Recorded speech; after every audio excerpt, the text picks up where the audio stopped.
Late Victorian Holocausts. El Nino famines and the making of the Third World. Mike Davis. Offended lands. It is so much, so many tombs, so much martyrdom, so much galloping of beasts in the star. Nothing, not even victory will erase the terrible hollow of the blood, nothing, neither the sea, nor the passage of sand and time, nor the geranium flaming upon the grave. Pablo Neruda. Preface. A note on definitions. Part I. The Great Drought, 1876–1878. 1. Victoria's Ghosts. 2. The Poor Eat Their Homes. 3. Gunboats and Messiahs. Part 2. El Nino and the New Imperialism, 1888–1902. 4. The Government of Hell. 5. Skeletons at the Feast. 6. Millenarian Revolutions. Part 3. Deciphering ENSO. 7. The Mystery of the Monsoons. 8. Climates of Hunger. Part 4. The Political Ecology of Famine. 9. The Origins of the Third World. 10. India, the Modernization of Poverty. 11. China, Mandates Revoked. 12. Brazil, Race and Capital in the Nordist. Preface. The failure of the monsoons through the years from 1876 to 1879 resulted in an unusually severe drought over much of Asia. The impact of the drought on the agricultural society of the time was immense. So far as is known, the famine that ravished the region is the worst ever to afflict the human species. John Hidor, Global Environmental Change. It was the most famous and perhaps longest family vacation in American history. Under a crescendo of criticism for the corruption of his administration, the newly retired President of the United States, Ulysses S. Grant, his wife Julia, and son Jesse left Philadelphia in spring 1877 for Europe. The ostensible purpose of the trip was to spend some time with daughter Nellie in England, who was married to a dissolute English gentleman. Poor Nellie, in fact, saw little of her publicity-hungry parents, who preferred red carpets, cheering throngs, and state banquets. As one of Grant's biographers has put it, much has been said about how Grant, the simple fellow, manfully endured adulation because it was his duty to do so. This is nonsense. Folks back home were thrilled by New York Herald journalist John Russell Young's accounts of the stupendous dinners, with food and wine in enormous quantity and richness, followed by brandy which the general countered with countless cigars. Even more than her husband, Mrs. Grant, but for Fort Sumter, a drunken tanner's wife in Galena, Illinois, could not get too many princely attentions. As a result, the trip went on and on and on, as did Young's columns in the Herald. 1. Wherever they supped, the Grants left a legendary trail of gaucheries. In Venice, the general told the descendants of the Doges that it would be a fine city if they drained it, while at a banquet in Buckingham Palace, when the visibly uncomfortable Queen Victoria invoked her fatiguing duties as an excuse to escape the Grants, Julia responded, "Yes, I can imagine them, I too have been the wife of a great ruler too." In Berlin, the Grants hovered around the fringes of the great Congress of Powers as it grappled with the Eastern question as a prelude to the final European assault on the uncolonized peoples of Africa, Asia, and Oceania. Perhaps it was the intoxication of so much imperialist hyperbole or the vision of even more magnificent receptions in Oriental palaces that prompted the Grants to transform their vacation into a world tour. With James Gordon Bennett Jr. of the New York Herald paying the bar tab and the U.S. Navy providing much of the transportation, the First Family plotted an itinerary that would have humbled Alexander the Great, up the Nile to Thebes in Upper Egypt, back to Palestine, then on to Italy and Spain, back to the Suez Canal, outward to Aden, India, Burma, Vietnam, China, and Japan, and, finally, across the Pacific to California. Vacationing in famine land. Americans were particularly enthralled by the idea of their Ulysses in the land of the Pharaohs. Steaming up the Nile, with a well-thumbed copy of Mark Twain's Innocents Abroad on his lap, Grant was bemused to be welcomed in village after village as the King of America. He spent quiet afternoons on the river reminiscing to Young about the bloody road from Vicksburg to Appomattox. Once he chastised the younger officers in his party for taking unsporting potshots at stray cranes and pelicans. On another occasion, when their little steamer had to pull up for the night while the crew fixed the engine, Grant's son Jesse struck up a conversation with some of the Bedouins standing guard around the campfire. They complained that times are hard, forcing them far from their homes. The Nile has been bad, and when the Nile is bad, calamity comes and the people go away to other villages. 3. Indeed, the Grant's idyll was soon broken by the increasingly grim conditions along the river banks. Our journey, reported Young, was through a country that in a better time must have been a garden, but the Nile not having risen this year, all is parched and barren. Although so far the Grants had only basked in the warmth of peasant hospitality, there had been widespread rioting in the area south of Sout, and some of the Fellahin had reportedly armed themselves and headed into the sand hills. At the insistence of the governor, the Americans were assigned an armed guard for the remainder of their journey to Thebes and the First Cataract. Here the crop failure had been nearly total and thousands were dying from famine. Young tried to paint a picture of the biblical disaster for Herald readers. Today the fields are parched and brown, and cracked. The irrigating ditches are dry. You see stumps of the last season's crop. But with the exception of a few clusters of the castor bean and some weary, drooping date palms, the earth gives forth no fruit. A gust of sand blows over the plain and adds to the somberness of the scene. 4. Figure P1. The Grants in Upper Egypt. Young, who had become as enchanted with Egypt's common people as with its ancient monuments, was appalled by the new British suzerain's contemptuous attitude toward both.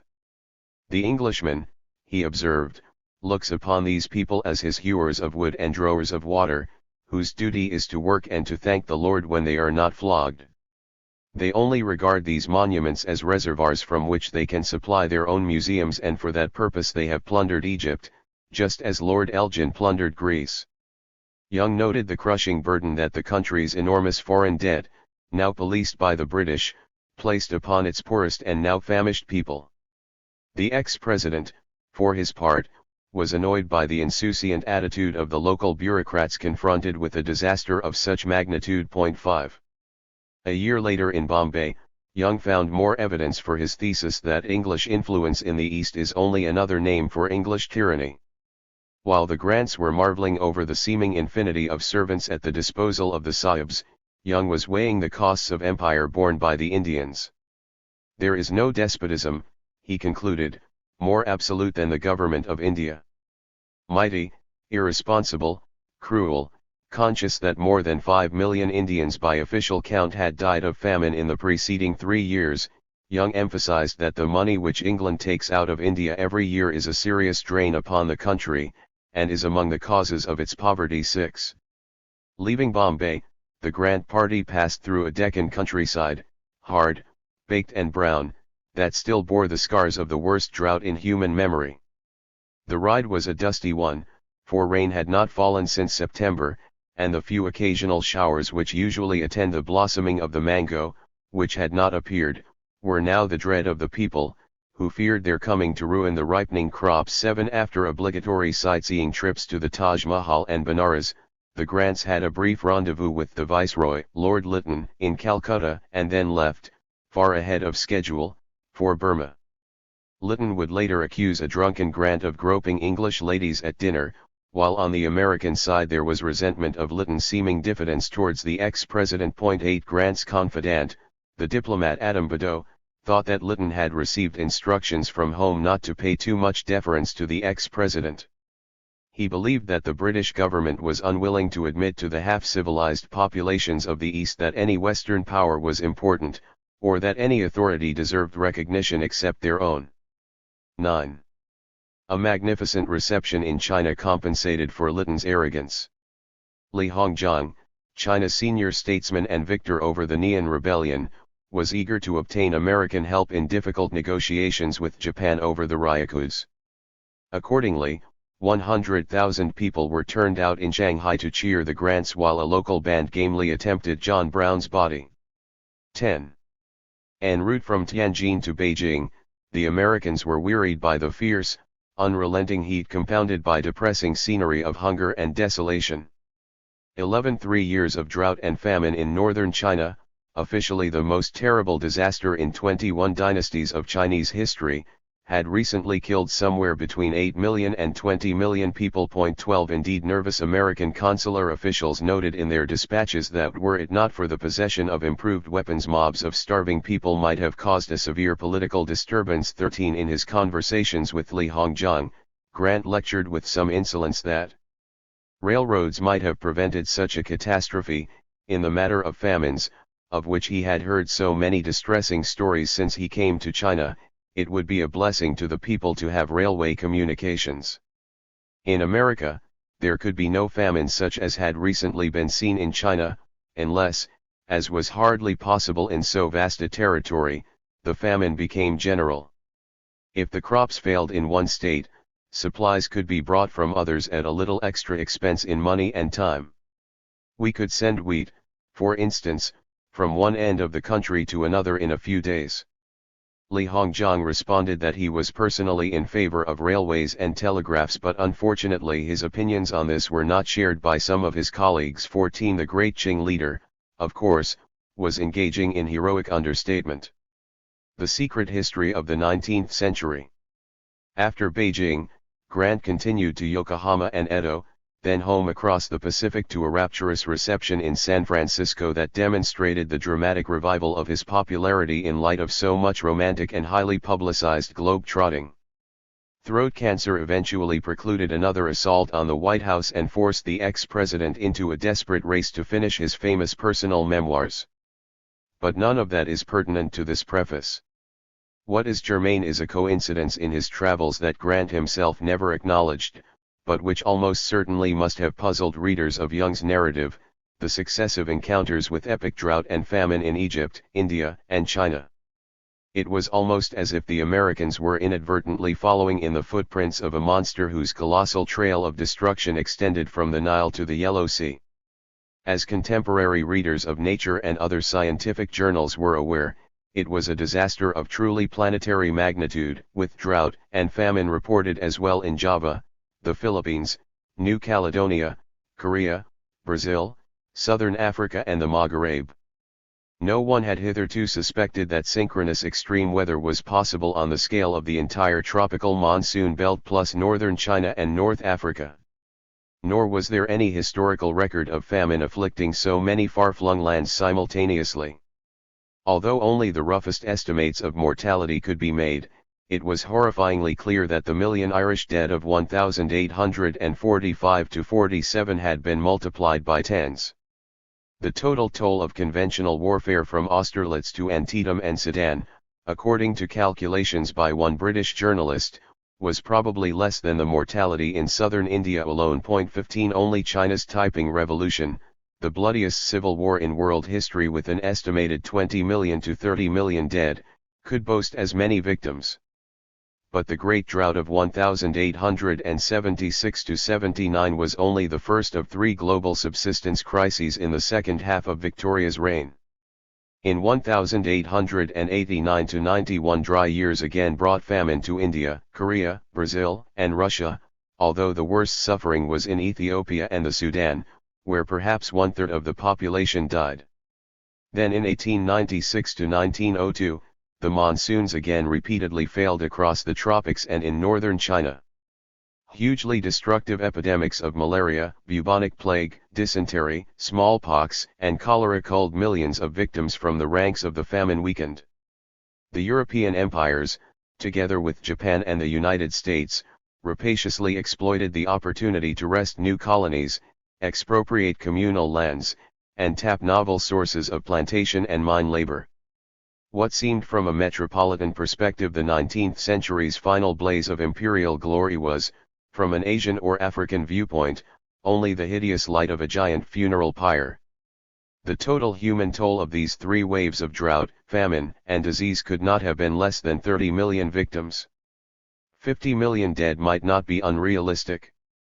Although the famished nations themselves were the chief mourners, there were also contemporary Europeans who understood the moral magnitude of such carnage and how fundamentally it annulled the apologies of empire.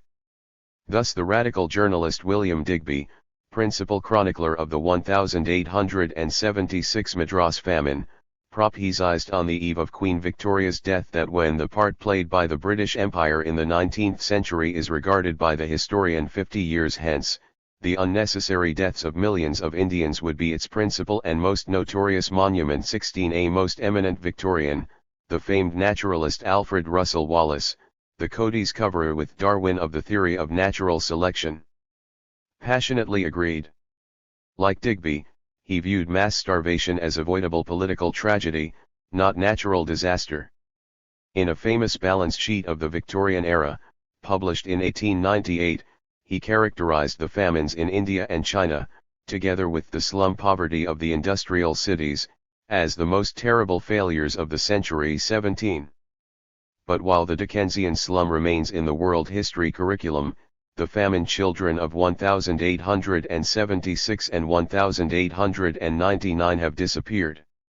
Almost without exception, modern historians writing about 19th century world history from a metropolitan vantage point have ignored the late Victorian megadroughts and famines that engulfed what we now call the Third World.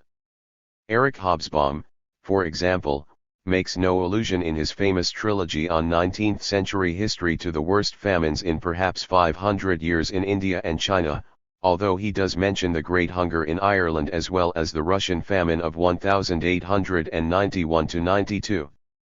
Likewise, the sole reference to famine in David Landis's The Wealth and Poverty of Nations, a magnum opus meant to solve the mystery of inequality between nations, is the erroneous claim that British railroads eased hunger in India. 18. Numerous other examples could be cited of contemporary historians' curious neglect of such portentous events. It is like writing the history of the late 20th century without mentioning the Great Leap Forward famine or Cambodia's killing fields. The great famines are the missing pages, the absent defining moments, if you prefer, in virtually every overview of the Victorian era. Yet there are compelling, even urgent, reasons for revisiting this secret history. At issue is not simply that tens of millions of poor rural people died appallingly, but that they died in a manner, and for reasons, that contradict much of the conventional understanding of the economic history of the 19th century.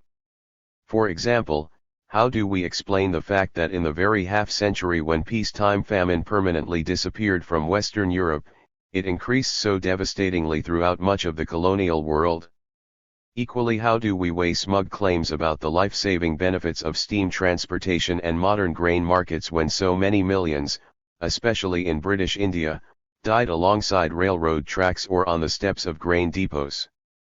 And how do we account in the case of China for the drastic decline in state capacity and popular welfare, especially famine relief, that seemed to follow in lockstep with the empire's forced opening to modernity by Britain and the other powers? We not are dealing, in other words, with lands of famine becalmed in stagnant backwaters of world history, but with the fate of tropical humanity at the precise moment when its labor and products were being dynamically conscripted into a London-centered world economy. 19 millions died, not outside the modern world system, but in the very process of being forcibly incorporated into its economic and political structures. They died in the golden age of liberal capitalism. Indeed, many were murdered, as we shall see, by the theological application of the sacred principles of Smith, Bentham, and Mill. Yet the only 20th century economic historian who seems to have clearly understood that the great Victorian famines were integral chapters in the history of capitalist modernity was Karl Polanyi in his 1944 book The Great Transformation. The actual source of famines in the last 50 years, he wrote, was the free marketing of grain combined with local failure of incomes. Failure of crops, of course, was part of the picture, but dispatch of grain by rail made it possible to send relief to the threatened areas. The trouble was that the people were unable to buy the corn at rocketing prices, which on a free but incompletely organized market were bound to be a reaction to a shortage. In former times small local stores had been held against harvest failure, but these had been now discontinued or swept away into the big market. Under the monopolists the situation had been fairly kept in hand with the help of the archaic organization of the countryside, including free distribution of corn, while under free and equal exchange Indians perished by the millions. 20. Polanyi, however, believed that the emphasis that Marxists put on the exploitative aspects of late 19th century imperialism tended to hide from our view the even greater issue of cultural degeneration. The catastrophe of the native community is a direct result of the rapid and violent disruption of the basic institutions of the victim. These institutions are disrupted by the very fact that a market economy is foisted upon an entirely differently organized community. Labor and land are made into commodities, which, again, is only a short formula for the liquidation of every and any cultural institution in an organic society. Indian masses in the second half of the 19th century did not die of hunger because they were exploited by Lancashire, they perished in large numbers because the Indian village community had been demolished. 21. Polanyi's famous essay has the estimable virtue of knocking down one Smithian fetish after another to show that the route to a Victorian New World Order was paved with bodies of the poor. But he simultaneously reified the market as automata in a way that has made it easier for some epigones to visualize famine as an inadvertent birth pang or no-fault friction of transition in the evolution towards market-based world subsistence. Commodification of agriculture eliminates village-level reciprocities that traditionally provided welfare to the poor during crises. But markets, to play with words, are always made. Despite the pervasive ideology that markets function spontaneously. 22 They in fact have inextricable political histories. And force, contra Polanyi, is altogether relevant. As Rosa Luxemburg argued in her classic analysis of the incorporation of Asian and African peasantries into the late 19th century world market, each new colonial expansion is accompanied, as a matter of course, by a relentless battle of capital against the social and economic ties of the natives, who are also forcibly robbed of their means of production and labor power. Any hope to restrict the accumulation of capital exclusively to peaceful competition, i.e. to regular commodity exchange such as takes place between capitalist producer countries, rests on the pious belief that capital can rely upon the slow internal process of a disintegrating natural economy. Accumulation, with its spasmodic expansion, can no more wait for, and be content with, a natural internal disintegration of non-capitalist formations and their transition to commodity economy, than it can wait for, and be content with, the natural increase of the working population. Force is the only solution open to capital. The accumulation of capital, seen as an historical process, employs force as a permanent weapon. 23. The famines that Polanyi abstractly describes as rooted in commodity cycles and trade circuits were part of this permanent violence. Millions die was ultimately a policy choice. To accomplish such decimations required a brilliant way of organizing famine. 24. The victims had to be comprehensively defeated well in advance of their slow withering into dust. Although equations may be more fashionable, it is necessary to pin names and faces to the human agents of such catastrophes, as well as to understand the configuration of social and natural conditions that constrain their decisions. Equally, it is imperative to consider the resistances, large and small, by which starving laborers and poor peasants attempted to foil the death sentences passed by grain speculators and colonial proconsuls. Prisoners of starvation. Parts I and II of this book, accordingly, take up the challenge of traditional narrative history. Synchronous and devastating drought provided an environmental stage for complex social conflicts that ranged from the intra-village level to Whitehall and the Congress of Berlin. Although crop failures and water shortages were of epic proportion, often the worst in centuries, there were almost always grain surpluses elsewhere in the nation or empire that could have potentially rescued drought victims. Absolute scarcity, except perhaps in Ethiopia in 1889, was never the issue. Standing between life and death instead were newfangled commodity markets and price speculation, on one side, and the will of the state, on the other. As we shall see, the capacities of states to relieve crop failure, and the way in which famine policy was discounted against available resources, differed dramatically. At one extreme, there was British India under viceroys like Lytton, the second Elgin and Curzon, where Smithian dogma and cold imperial self-interest allowed huge grain exports to England in the midst of horrendous starvation. At the other extreme was the tragic example of Ethiopia's Menelik II, who struggled heroically but with too few resources to rescue his people from a truly biblical conjugation of natural and man-made plagues. Seen from a slightly different perspective, the subjects of this book were ground to bits between the teeth of three massive and implacable cogwheels of modern history. In the first instance, there was the fatal meshing of extreme events between the world climate system and the late Victorian world economy. This was one of the major novelties of the age. Until the 1870s and the creation of a rudimentary international weather reporting network, there was little scientific apprehension that drought on a planetary scale was even possible. Likewise, until the same decade, rural Asia was not yet sufficiently integrated into the global economy to send or receive economic shockwaves from the other side of the world. The 1870s, however, provided numerous examples of a new vicious circle linking weather and price perturbations through the medium of an international grain market. 25 Suddenly the price of wheat in Liverpool and the rainfall in Madras were variables in the same vast equation of human survival. The first 6 chapters provide dozens of examples of malign interaction between climatic and economic processes. Most of the Indian, Brazilian, and Moroccan cultivators, for example, who starved in 1877 and 1878 had already been immiserated and made vulnerable to hunger by the world economic crisis that began in 1873.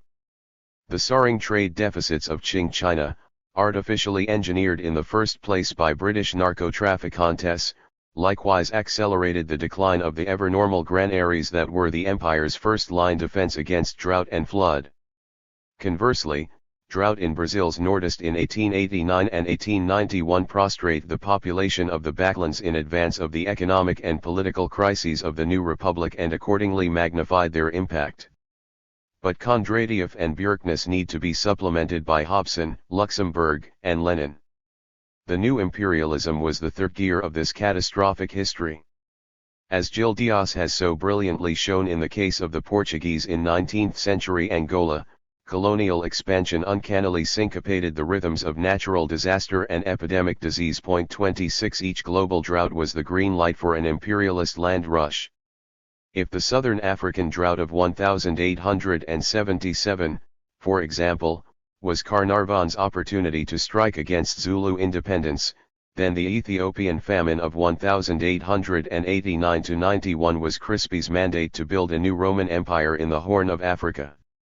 Likewise, Wilhelmine Germany exploited the floods and drought that devastated Shandong in the late 1890s to aggressively expand its sphere of influence in North China, while the United States was simultaneously using drought, famine and disease as weapons to crush Aguinaldo's Philippine Republic.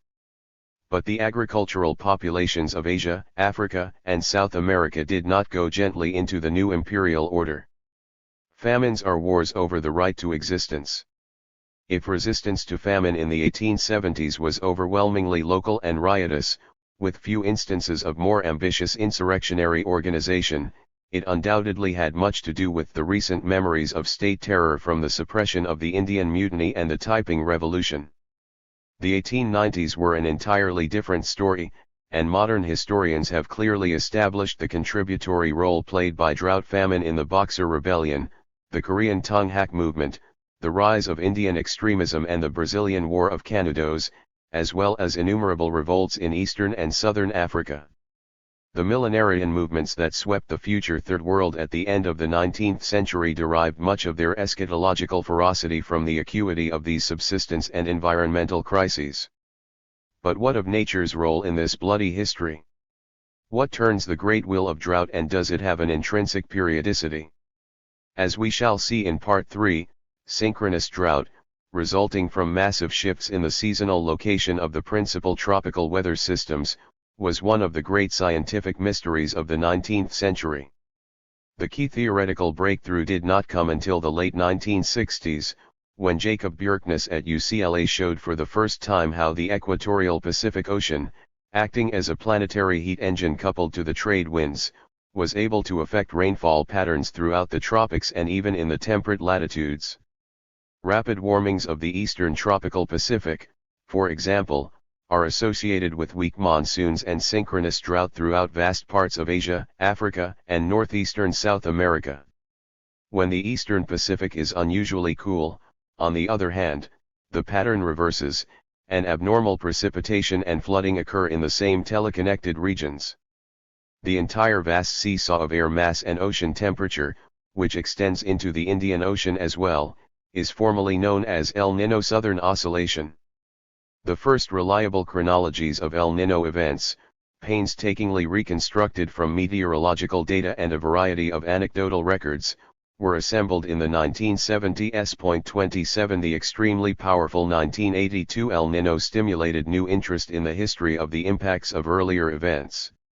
In 1986, two researchers working out of a National Weather Research Laboratory in Colorado published a detailed comparison of meteorological data from the 1876 and 1982 anomalies that identified the first as a paradigmatic ENSO event, perhaps the most powerful in 500 years. 28 Similarly, the extraordinary succession of tropical droughts and monsoon failures in 1896 to 97, 1899 to 1900, and 1902 were firmly correlated to El Nino warmings of the eastern Pacific. Indeed, the last third of the 19th century, like the last third of the 20th, represents an exceptional intensification of El Nino activity relative to the centuries-long mean. 29. Figure P2 comparison of the 1877 to 78 and 1982 to 83 El Nino events. If, in the eyes of science, ENSO's messy fingerprints are all over the climate disasters of the Victorian period, historians have yet to make much of this discovery. In the last generation, however, they have generated a wealth of case studies and monographs that immeasurably deepen our understanding of the impact of world market forces on non-European agriculturalists in the late 19th century. We now have a far better understanding of how sharecroppers in Sahara, cotton producers in Berar and poor peasants in western Shandong were linked to the world economy and why that made them more vulnerable to drought and flood. We also have magnificent analyses of larger pieces of the puzzle: the decline of the Qing granary and flood control systems, the internal structure of India's cotton and wheat export sectors, the role of racism in regional development in 19th century Brazil, and so on. Part 4 is an ambitious attempt to mine this vast literature for insights into the background forces that shaped vulnerability to famine and determined who, in the last instance, died. If the early narrative sections of Parts I and II introduced abrupt conjunctural economic factors, these penultimate chapters are concerned with slower structural processes, the perverse logic of marketized subsistence, the consequences of colonial revenue settlements, the impact of the new gold standard, the decline of indigenous irrigation, informal colonialism in Brazil, and so on. Beginning with a chapter-length overview of the late Victorian economic order as a whole, and the strategic contributions of the Indian and Chinese peasantries, in particular, to maintaining British commercial hegemony, I offer critical summaries of recent work on late 19th century India, China, and Brazil. This is a political ecology of famine because it takes the viewpoint both of environmental history and Marxist political economy, an approach to the history of subsistence crisis pioneered by Michael Watts in his 1983 book, Silent Violence, Food, Famine, and Peasantry in Northern Nigeria. 30 Although other umbrella terms and affiliations are possible, the fact that Watts and his co-thinkers label their ongoing work as political ecology persuades me to do the same, if only to express my indebtedness and solidarity. Finally, I have tried to take on board David Arnold's indispensable emphasis on famines as engines of historical transformation. 31 The great Victorian famines were forcing houses and accelerators of the very socio-economic forces that ensured their occurrence in the first place. A key thesis of this book is that what we today call the Third World 32 is the outgrowth of income and wealth inequalities, the famous development gap, that were shaped most decisively in the last quarter of the 19th century, when the great non-European peasantries were initially integrated into the world economy. As other historians have recently pointed out, when the Bastille was being stormed, the vertical class divisions inside the world's major societies were not recapitulated as dramatic income differences between societies. The differences in living standards, say, between a French sans-culotte and Deccan farmer were relatively insignificant compared to the gulf that separated both from their ruling classes. 33 By the end of Victoria's reign, however, the inequality of nations was as profound as the inequality of classes. Humanity had been irrevocably divided. And the famed prisoners of starvation, whom the Internationale urges to arise, were as much modern inventions of the late Victorian world as electric lights, Maxim guns, and scientific racism. A note on definitions. The very words that rivet this book to the boilerplate of familiar ideology are, of course, the most dangerous. Drought, famine and other terms are like so many semantic time bombs waiting to go off. Better than to walk this minefield at the outset, detonating some of the more obvious booby traps, in the hope that it clears a path for the narrative that follows. El Nino. This is the least controversial but most confusing term. In scientific literature its usage slides back and forth, often without warning, between a series of sublated meanings nestled inside of each other like Russian dolls, the weak countercurrent that slightly raises sea temperatures off the coast of Ecuador and Peru every year near Christmas, the unusually large warmings that occur every 3 to 7 years with sometimes catastrophic impacts on marine productivity and the Peruvian coastal desert, the active ocean component of a vast, Pacific basin, wide oscillation in air mass and ocean temperature known as the El Niño Southern Oscillation, the warm phase of ENSO, and a metonym for ENSO itself. 1 In this book, El Niño will usually but, alas, not always, refer to the ENSO warm extreme, which is associated with drought in much of the monsoon tropics and northern China.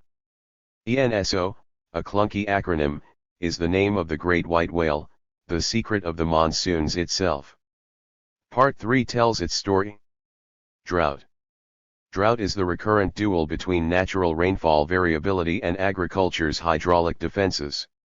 It always has a man-made dimension and is never simply a natural disaster. Any drought with a significant agricultural impact is the product of two processes, operating at different temporalities. Meteorological drought is usually defined by the percentage shortfall in annual mean precipitation for a given locality or region.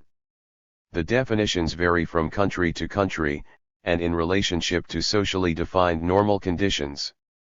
The present-day India Meteorological Department, for example, defines a 60% or greater deficiency in local mean rainfall as severe drought, roughly equivalent to monsoon failure. Yet what is critical from an agricultural standpoint is less the total amount of rainfall than its distribution relative to annual cycles. A well-distributed but subnormal rainfall may do little damage to crop yield, particularly in areas like the Indian Deccan or North China, where peasants cultivate millet and other drought-resistant crops, while a normal rainfall concentrated in the wrong months can lead to considerable crop loss. Historically, agricultural societies in areas of high rainfall variability were usually well adapted to cope with severe single-year rain deficits. Most, however, required massive inter-regional aid to survive two monsoon failures in a row.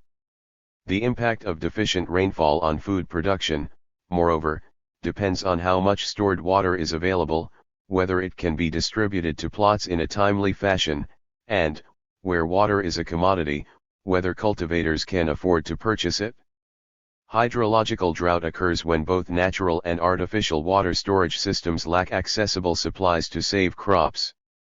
It should be remembered, of course, that local water supply is often independent of local climate. The most advantageous situation occurs in regions like the Indo-Gangetic Plain of northern India, where snow-fed rivers whose watersheds largely lie outside the drought zone can be tapped for irrigation. Hydrological drought always has a social history. Artificial irrigation systems obviously depend upon sustained levels of social investment and labor upkeep, but even natural water storage capacity can be dramatically affected by human practices that lead to deforestation and soil erosion. As we shall see, the most devastating 19th-century droughts were decisively preconditioned by landscape degradation, the neglect of traditional irrigation systems, the demobilization of communal labor, and/or the failure of the state to invest in water storage. This is why I agree with Rolando Garcia's assertion in Nature Pleads Not Guilty that climatic facts are not facts in themselves, they assume importance only in relation to the restructuring of the environment within different systems of production. Garcia, after quoting Marx on the historical specificity of the natural conditions of production, poses a question that will be fundamental to discussion in this book: to what degree did the colonial transformation of the system of production change the way in which climatic factors could exert their influence? 2. Famine. Whether or not crop failure leads to starvation, and who, in the event of famine, starves, depends on a host of nonlinear social factors. Simple fad, as Nobel laureate Amartya Sen calls it, may directly lead to famine in isolated hunter-gatherer ecologies, but it is unlikely do so in any large-scale society. Although distant observers of the famines described in this book, including government ministers and great metropolitan papers, regularly described millions killed off by drought or crop failure, those on the scene always knew differently. From the 1860s, or even earlier, it was generally recognized in India, both by British administrators and Indian nationalists, that the famines were not food shortages per se, but complex economic crises induced by the market impacts of drought and crop failure. The celebrated famine commissions were particularly emphatic in rejecting fad as an explanation of mass mortality. Thus, in the aftermath of the 1899-1902 catastrophe, the official report on famine in the Bombay Presidency underlined that supplies of food were at all times sufficient, and it cannot be too frequently repeated that severe privation was chiefly due to the dearth of employment in agriculture. Commissioners in neighboring Berar likewise concluded that the famine was one of high prices rather than of scarcity of food.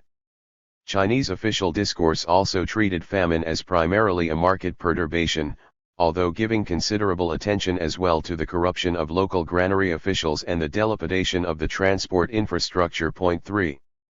In recent years, Amartya Sen and Meghnad Desai have meticulously formalized this Victorian common sense in the language of welfare economics. Famine, in their view, is a crisis of exchange entitlements that may or may not have anything to do with crop yields. Famine, emphasizes Sen, is the characteristic of some people not having enough food to eat. It is not the characteristic of there not being enough food to eat. For in theoretical jargon, the endowments of different groups map to alternative entitlement sets of goods and services.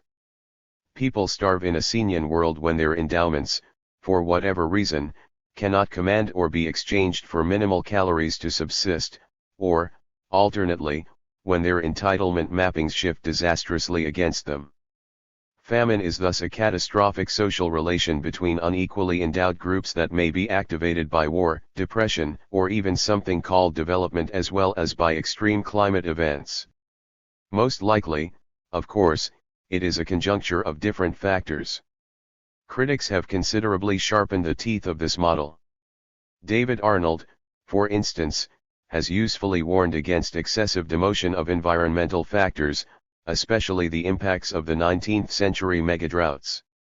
He has also taxed Sen for ignoring mass extra-legal actions, riots, protests, rebellions, that constitute populist appropriations of entitlement. 5 Amrita Rangasamy similarly has reminded us that famine cannot be defined with reference to the victims of starvation alone. In her view, the great hungers have always been redistributive class struggles, a process in which benefits accrue to one section of the community while losses flow to the other. 6. Perhaps most incisively, Michael Watts, discounting any generic theory of such an enormously complex social and biological phenomena, sees the exchange entitlement model as merely a logical first step in building a fully historical account of famine in different social formations. 7. If famine is about the command over food, it is about power and politics broadly understood, which are embedded in a multiplicity of arenas from the domestic to the nation/state. In social systems dominated by capitalism, ownership through private property determines exchange entitlements, which is to say that class and class struggle shape the genesis and the outcomes of the property-hunger equation. At the same time, capitalism has developed unevenly on a world scale, with the result that there are national capitalisms which provide the building blocks for distinguishing different species, and consequences, of subsistence crises. Actually existing socialisms have class and other interests, too, and perhaps other property rights consequent on political action and socialistic regimes of accumulation. The same can be said for pre-capitalisms for which the moral economy of the poor may be constitutive of some important entitlement claims. In all such cases, however, one needs to know how enforceable and legitimate are the legal and property relations which mediate entitlements and to recognize that all such rights are negotiated and fought over. Such struggles are not peripheral to famine but strike to its core. Point 8. Famine. Who defines an event as a famine, writes Alexander Duval, is a question of power relations within and between societies. He rejects the Malthusian idea that mass starvation unto death is a prerequisite for the definition of famine in favor of the broader spectrum of meanings, including hunger, destitution, and social breakdown, encompassed within traditional African understandings of famine. Local people, like his Darfurian friends in the Western Sudan, do not build definitional firewalls between malnutrition and famine, poverty and starvation. Nor do they fathom the moral calculus of wealthy countries who rush aid to certified famines but coolly ignore the chronic malnutrition responsible for half of the infant mortality on the planet. And they are rightly suspicious of a semantics of famine that all too often renders ordinary rural poverty invisible. Point 9. Thus, even while focusing on famines that killed, we must acknowledge that famine is part of a continuum with the silent violence of malnutrition that precedes and conditions it, and with the mortality shadow of debilitation and disease that follows it. Each famine is a unique, historically specific epidemiological event, and despite the heroic efforts of demographers, famine and epidemic mortality are not epistemologically distinguishable. This was recognized by British medical authorities as far back as the 1866 famine in Orissa. We think it quite impossible to distinguish between the mortality directly caused by starvation, and that due to disease. In truth, want and disease run so much into one another that no statistics and no observations would suffice to draw an accurate line. 10. During the Great Famines, adds Klein, the overwhelming majority of deaths resulted from the synergistic effect of extreme undernourishment on infection. 11. But famine synergizes with disease in two different if mutually reinforcing modes. The increase in mortality during the famine can occur either through an increase in susceptibility to potentially fatal diseases or through an increase in exposure to them, or a combination of the two. 12. Malnutrition and immune system suppression increase susceptibility, while congested, unsanitary environments like refugee camps and poorhouses increase exposure and transmission. As we shall see, famine camps were notorious centers of disease and may have killed with microbes as many lives as they saved with food. 13. Moreover, when basic sanitation and public health were so woefully neglected, modern infrastructures of commerce could become deadly vectors in their own right. India's peculiar amalgam of modernization and underdevelopment, a modern transport system, huge grain trade, high human mobility combined with poverty, undernourishment, low immunities, insanitation and high exposure to infection, promoted higher mortality than probably would have otherwise existed. 14. Holocaust. In her somberly measured reflections, reading the Holocaust, Inga Glendinning ventures this opinion about the slaughter of innocents: if we grant that Holocaust, the total consumption of offerings by fire, is sinisterly appropriate for the murder of those millions who found their only graves in the air, it is equally appropriate for the victims of Hiroshima, Nagasaki, and Dresden. 15. Without using her capitalization, it is the burden of this book to show that imperial policies towards starving subjects were often the exact moral equivalents of bombs dropped from 18,000 feet. The contemporary photographs used in this book are thus intended as accusations, not illustrations. Part I. The Great Drought, 1876 to 1878. 1. Victoria's Ghosts. The more one hears about this famine, the more one feels that such a hideous record of human suffering and destruction the world has never seen before. Florence Nightingale, 1877. "Here's the northeast monsoon at last," said Hon.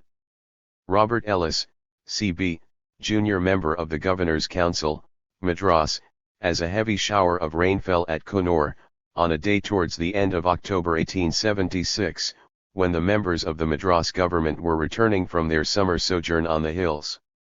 "I am afraid that is not the monsoon," said the gentleman to whom the remark was made. "Not the monsoon," rejoined Mr. Ellis. "Good God! It must be the monsoon. If it is not, and if the monsoon does not come, there will be an awful famine." 1. The British rulers of Madras had every reason to be apprehensive.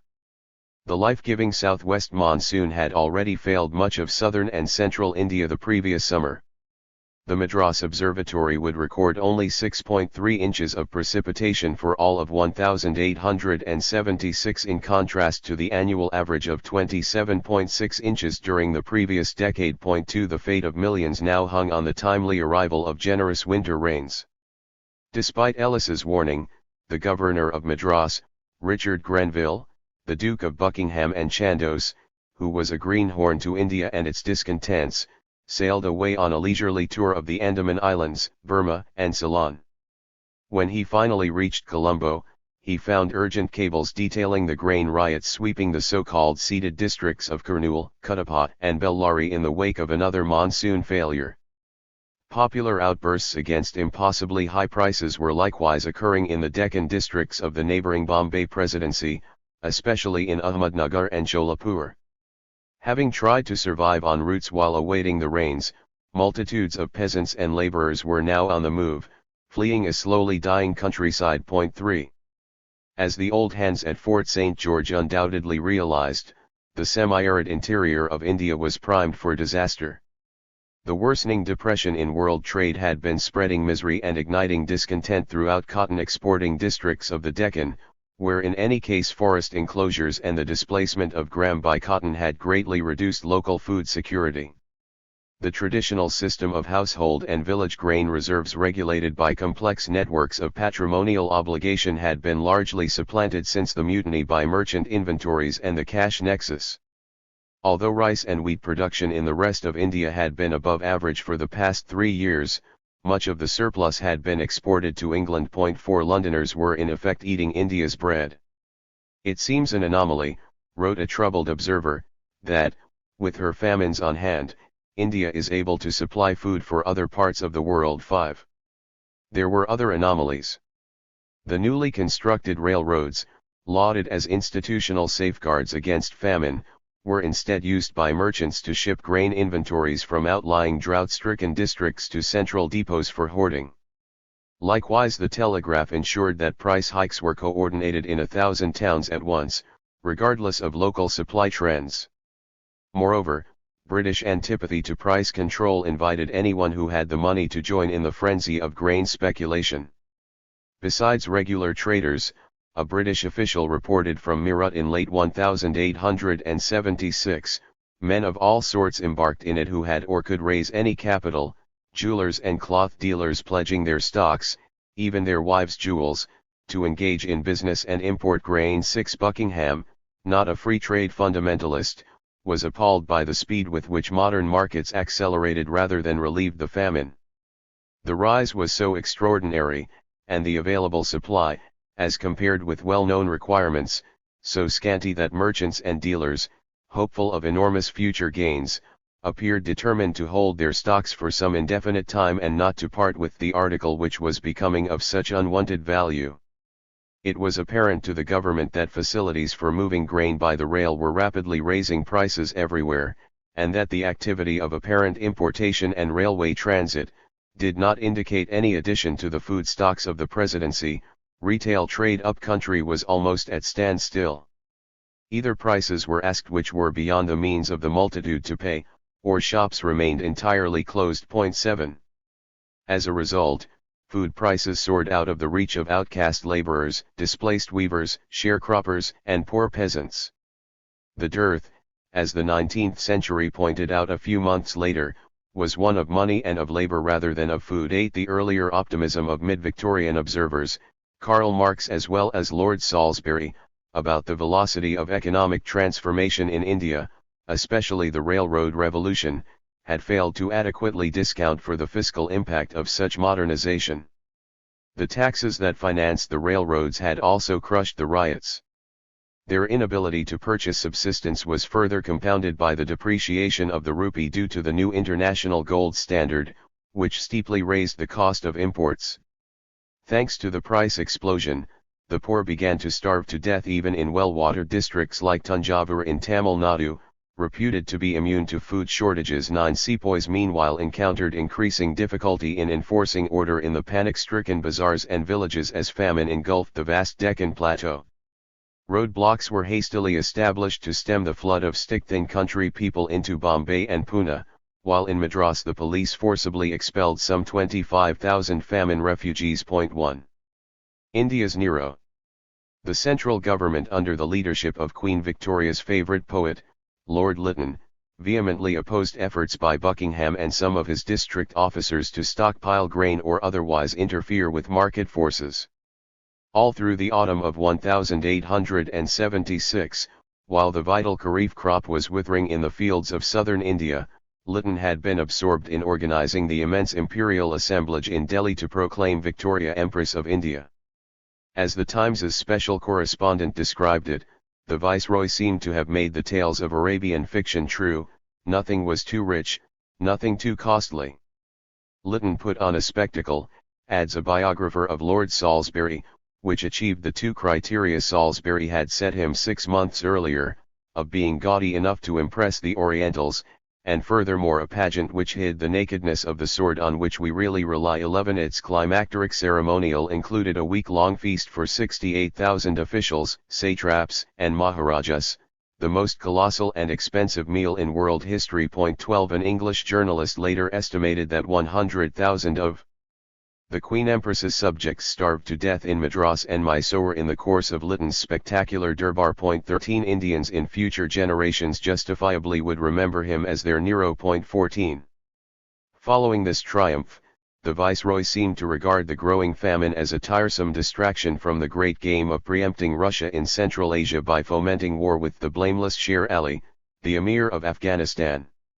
Lytton, according to Salisbury, was burning with anxiety to distinguish himself in a great war. 15 Serendipitously for him, the Tsar was on a collision course with Turkey in the Balkans, and Disraeli and Salisbury were eager to show the Union Jack on the Khyber Pass. Lytton's warrant, as he was constantly reminded by his chief budgetary advisor, Sir John Strachey, was to ensure that Indian, not English, taxpayers paid the costs of what radical critics later denounced as a war of deliberately planned aggression. The depreciation of the rupee made strict parsimony in the non-military budget even more urgent. 16 The 44-year-old Lytton, the former minister to Lisbon, had replaced the Earl of Northbrook after the latter had honourably refused to acquiesce in Disraeli's Machiavellian forward policy on the northwest frontier.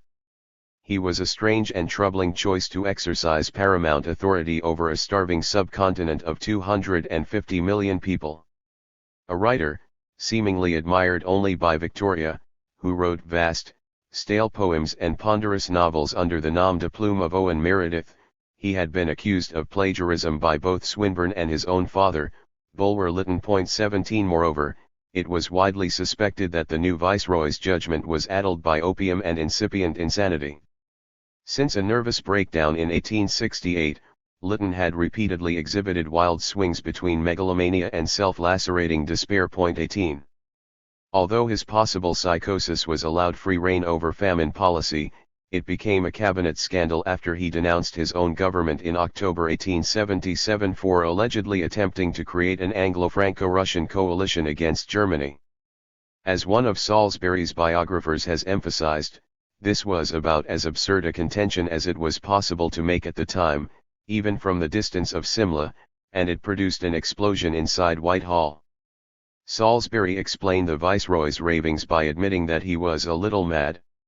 It was known that both Lytton and his father had used opium, and when Derby read the inconceivable memorandum, he concluded that Lytton was dangerous and should resign.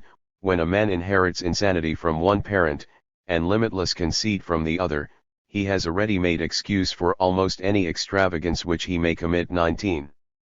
But in adopting a strict laissez-faire approach to famine, Lytton, demented or not, could claim to be extravagance's greatest enemy. He clearly conceived himself to be standing on the shoulders of giants, or, at least, the sacerdotal authority of Adam Smith, who a century earlier in The Wealth of Nations had asserted that famine has never arisen from any other cause but the violence of government attempting, by improper means, to remedy the inconvenience of dearth. 20. Smith's injunction against state attempts to regulate the price of grain during famine had been taught for years in the East India Company's famous college at Haileybury. 21. Thus the Viceroy was only repeating orthodox curriculum when he lectured Buckingham that high prices, by stimulating imports and limiting consumption, were the natural saviors of the situation. He issued strict, semi-theological orders that there is to be no interference of any kind on the part of government with the object of reducing the price of food, and in his letters home to the India Office and to politicians of both parties, he denounced humanitarian hysterics. 22. Let the British public foot the bill for its cheap sentiment, if it wished to save life at a cost that would bankrupt India. 23. By official dictate, India, like Ireland before it had become a utilitarian laboratory where millions of lives were wagered against dogmatic faith in omnipotent markets overcoming the inconvenience of dearth. 24. Grain merchants, in fact, preferred to export a record 6.4 million cwt of wheat to Europe in 1877-78 rather than relieve starvation in India. 25.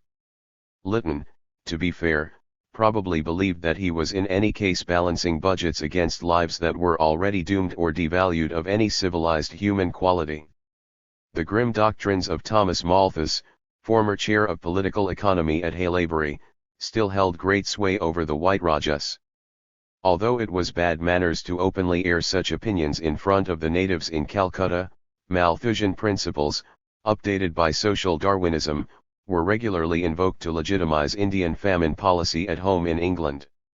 Lytton, who justified his stringencies to the Legislative Council in 1877 by arguing that the Indian population has a tendency to increase more rapidly than the food it raises from the soil, 26 most likely subscribed to the melancholy viewpoint expressed by Sir Evelyn Baring, the finance minister, in a later debate on the government's conduct during the 1876-79 catastrophe. Very benevolent attempt made to mitigate the effects of famine and defective sanitation serves but to enhance the evils resulting from overpopulation. 27 In the same vein, an 1881 report concluded that 80% of the famine mortality were drawn from the poorest 20% of the population, and if such deaths were prevented the stratum of the population would still be unable to adopt prudential restraint. Thus, if the government spent more of its revenue on famine relief, an even larger proportion of the population would become penurious. 28 As in Ireland 30 years before, those with the power to relieve famine convinced themselves that overly heroic exertions against implacable natural laws, whether of market prices or population growth, were worse than no effort at all. His recent biographers claim that Salisbury, the grey eminence of Indian policy, was privately tormented by these Malthusian calculations.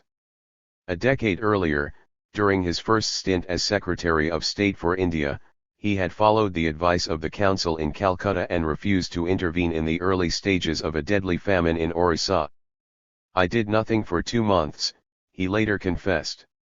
Before that time the monsoon had closed the ports of Orissa, help was impossible, and, it is said, 1 million people died. The governments of India and Bengal had taken in effect no precautions whatever. I never could feel that I was free from all blame for the result.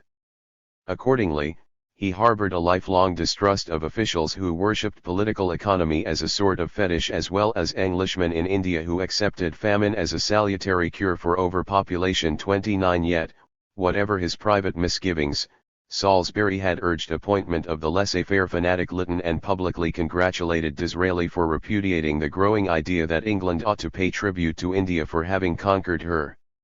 Indeed, when his own advisers later protested the repeal of cotton duties in the face of the fiscal emergency of the famine, Salisbury denounced as a species of international communism the idea that a rich Britain should consent to penalize her trade for the sake of a poor India. 30.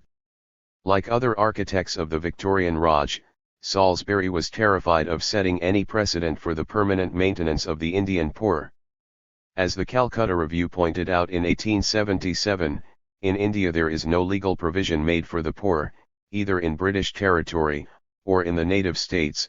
The need for it is said by medical men and others, to be exceedingly great. 31 Both Calcutta and London feared that enthusiastic prodigality like Buckingham's would become a Trojan horse for an Indian poor law. 32 In its final report, the Famine Commission of 1878-80 approvingly underscored Lord Lytton's skinflint reasoning, the doctrine that in time of famine the poor are entitled to demand relief, would probably lead to the doctrine that they are entitled to such relief at all times, and thus the foundation would be laid of a system of general poor relief, which we cannot contemplate without serious apprehension. 33 None of the principal players on either side of the House of Commons disagreed with the supreme principle that India was to be governed as a revenue plantation, not an almshouse. The Temple Wage. Over the next year, the gathering horror of the drought famine spread from the Madras Presidency through Mysore, the Bombay Deccan and eventually into the northwestern provinces. The crop losses in many districts of the Deccan Plateau and Tamil Nadu plains were nothing short of catastrophic. Riots in district after district sold their bullocks, field implements, the thatch of the roofs, the frames of their doors and windows to survive the terrible first year of the drought. Without essential means of production, however, they were unable to take advantage of the little rain that fell in April, May 1877 to sow emergency crops of rape and kumbu. As a result they died in their myriads in August and September. 34. Millions more had reached the stage of acute malnutrition, characterized by hunger, edema and anemia, that modern health workers call skeletonization. 35 Village officers wrote to their superiors from Nellore and other ravaged districts of the Madras Deccan that the only well-fed part of the local population were the pariah dogs, fat as sheep, that feasted on the bodies of dead children. After a couple of minutes' search, I came upon 2 dogs worrying over the body of a girl about 8 years old. They had newly attacked it, and had only torn one of the legs a little, but the corpse was so enormously bloated that it was only from the total length of the figure one could tell it was a child's. The sight and smell of the locality were so revolting, and the dogs so dangerous, that I did not stay to look for a second body, but I saw 2 skulls and a backbone which had been freshly picked. 36. Officials, however, were not eager to share such horrors with the English or educated Indian publics, and the vernacular press charged that starvation deaths were being deliberately misreported as cholera or dysentery mortality in order to disguise the true magnitude of the famine. 37. Conditions were equally desperate across the linguistic and administrative boundary in the Bombay Deccan. Almost 2/3 of the harvest was lost in 9 Maharashtran districts affecting 8 million people, with virtually no crop at all in Sholapur and Kalagi. The disaster befell a peasantry already ground down by exorbitant taxation and extortionate debt. In the Ahmednagar region officials reported that no less than 3/5 of the peasantry was hopelessly indebted, while in Sholapur the district officer had warned his superiors in May 1875, I see no reason to doubt the facts stated to me by many apparently trustworthy witnesses and which my own personal observation confirms, that in many cases the assessments are only paid by selling ornaments or cattle. Ahmednagar with Pune had been the center of the famous Deccan riots in May, June 1875, when riots beat up money lenders and destroyed debt records. 38. Figure 1.3 A family in the Deccan, 1877. While British procrastination was sacrificing charity to their savage god, the invisible hand, tens of thousands of these destitute villagers were voting with their feet and fleeing to Hyderabad, where the Nazim was providing assistance to famine victims. A large part of Sholapur was depopulated before British officials managed to organize relief works. Then, as a horrified British journalist discovered, they turned away anyone who was too starved to undertake hard coolie labor. But even the labor test imposed upon the able-bodied, the correspondent noted, is found to be too heavy for their famished frames, the wages paid are inadequately low, in many districts all who are willing to work do not find employment. No arrangements have been made to preserve the cattle by providing fodder or pasture lands. No grain stores have been collected or charity houses opened for the infirm and the aged. The only recourse for the young, the infirm, and the aged was therefore to attempt the long trek to Hyderabad, an ordeal that reportedly killed most of them. 39. Widespread unemployment and the high price of grain, meanwhile, brought the specter of hunger even into districts where rainfall had been adequate. As a result, several million emaciated laborers and poor peasants overwhelmed the relief works belatedly authorized by the Bombay and Madras governments. At the beginning of February, the Lieutenant Governor of Bengal, Sir Richard Temple, was sent south as plenipotentiary famine delegate by Lytton to clamp down on the out-of-control expenditures that threatened the financing of the planned invasion of Afghanistan. Although the Viceroy had also skirmished bitterly with Sir Philip Wodehouse, the Governor of Bombay, over Calcutta's refusal to subsidize large-scale relief works during the fall of 1876, his greatest indignation was directed at Buckingham for making public charity indiscriminate in Bellary, Cuttapah, and Kurnool, where 1/4 of the population was employed breaking stone or digging canals. 40. Temple was a shrewd choice as Lytton's enforcer. Earlier, in 1873–74, he had followed Salisbury's urgings and dealt aggressively with a drought that severely damaged the harvest throughout most of Bengal and Bihar. Importing 500,000 tons of rice from Burma, he provided life-saving subsistence, both through relief works and a gratuitous dole, which forestalled mass mortality. Indeed, the official record claimed only 23 starvation deaths. It was the only truly successful British relief effort in the 19th century and might have been celebrated as a template for dealing with future emergencies. Instead, Temple came under withering fire from London for the extravagance of allowing the scale of wages paid at relief works to be determined by the daily food needs of the labourer and the prevailing food prices in the market rather than by the amount that the government could afford to spend for the purpose. 41. In public, he was lambasted by the Economist for encouraging indolent Indians to believe that it is the duty of the government to keep them alive. 42. Senior civil servants, convinced that it was a mistake to spend so much money to save a lot of black fellows, denounced the relief campaign as pure Fourierism. 43. Temple's career was almost ruined. In 1877 the thoroughly chastened Lieutenant Governor, burning to retrieve his reputation for extravagance in the last famine, had become the implacable instrument of Lytton's frugality. The Viceroy boasted to the India Office that he could not have found a man more likely, or better able to help us save money in famine management. 44. Indeed, the Times was soon marvelling at the pliability of his character. Sir Richard Temple, whether rightly or wrongly, has the reputation of having a mind so plastic and principles so facile that he can in a moment change front and adopt most contradictory lines of policy. His course in the famine districts certainly seems to bear this out, for he is even more strict than the supreme government in enforcing a policy which differs in every respect from that which he himself practiced in Beer 3 years ago. 45. Although Victoria in her message to the imperial assemblage had reassured Indians that their happiness, prosperity, and welfare were the present aims and objects of our empire, 46. Temple's brief from the Council of India left no ambiguity about the government's true priorities. The task of saving life irrespective of cost, is one which it is beyond our power to undertake. The embarrassment of debt and weight of taxation consequent on the expense thereby involved would soon become more fatal than the famine itself. Likewise, the Viceroy insisted that Temple everywhere in Madras tighten the reins.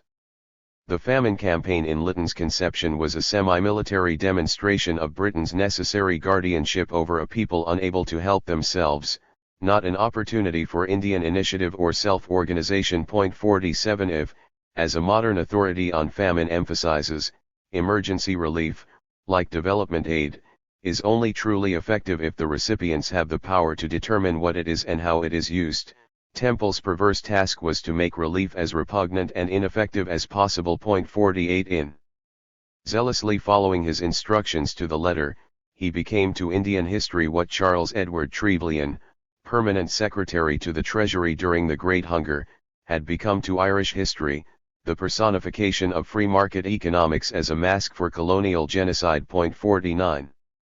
In a lightning tour of the famished countryside of the eastern Deccan, Temple purged 500,000 people from relief work and forced Madras to follow Bombay's precedent of requiring starving applicants to travel to dormitory camps outside their locality for coolie labor on railroad and canal projects. The deliberately cruel distance test refused work to able-bodied adults and older children within a 10-mile radius of their homes. Famished laborers were also prohibited from seeking relief until it was certified that they had become indigent, destitute, and capable of only a modicum of labor. 50 Digby later observed that Temple went to Madras with the preconceived idea that the calamity had been exaggerated, that it was being inadequately met, and that, therefore, facts were, unconsciously maybe, squared with this theory. He expected to see a certain state of things, and he saw that and none other. 51. In a self-proclaimed Benthamite experiment that eerily prefigured later Nazi research on minimal human subsistence diets in concentration camps, Temple cut rations for male coolies, whom he compared to a school full of refractory children, down to 1 pound of rice per diem, despite medical testimony that the riots, once strapping fine fellows, were now little more than animated skeletons, utterly unfit for any work. 52. The same reduced ration had been introduced previously by General Kennedy. 53. In the Bombay Deccan, and Madras's sanitary commissioner, Dr. Cornish, was of the opinion that experiment in that case only slow, but certain starvation.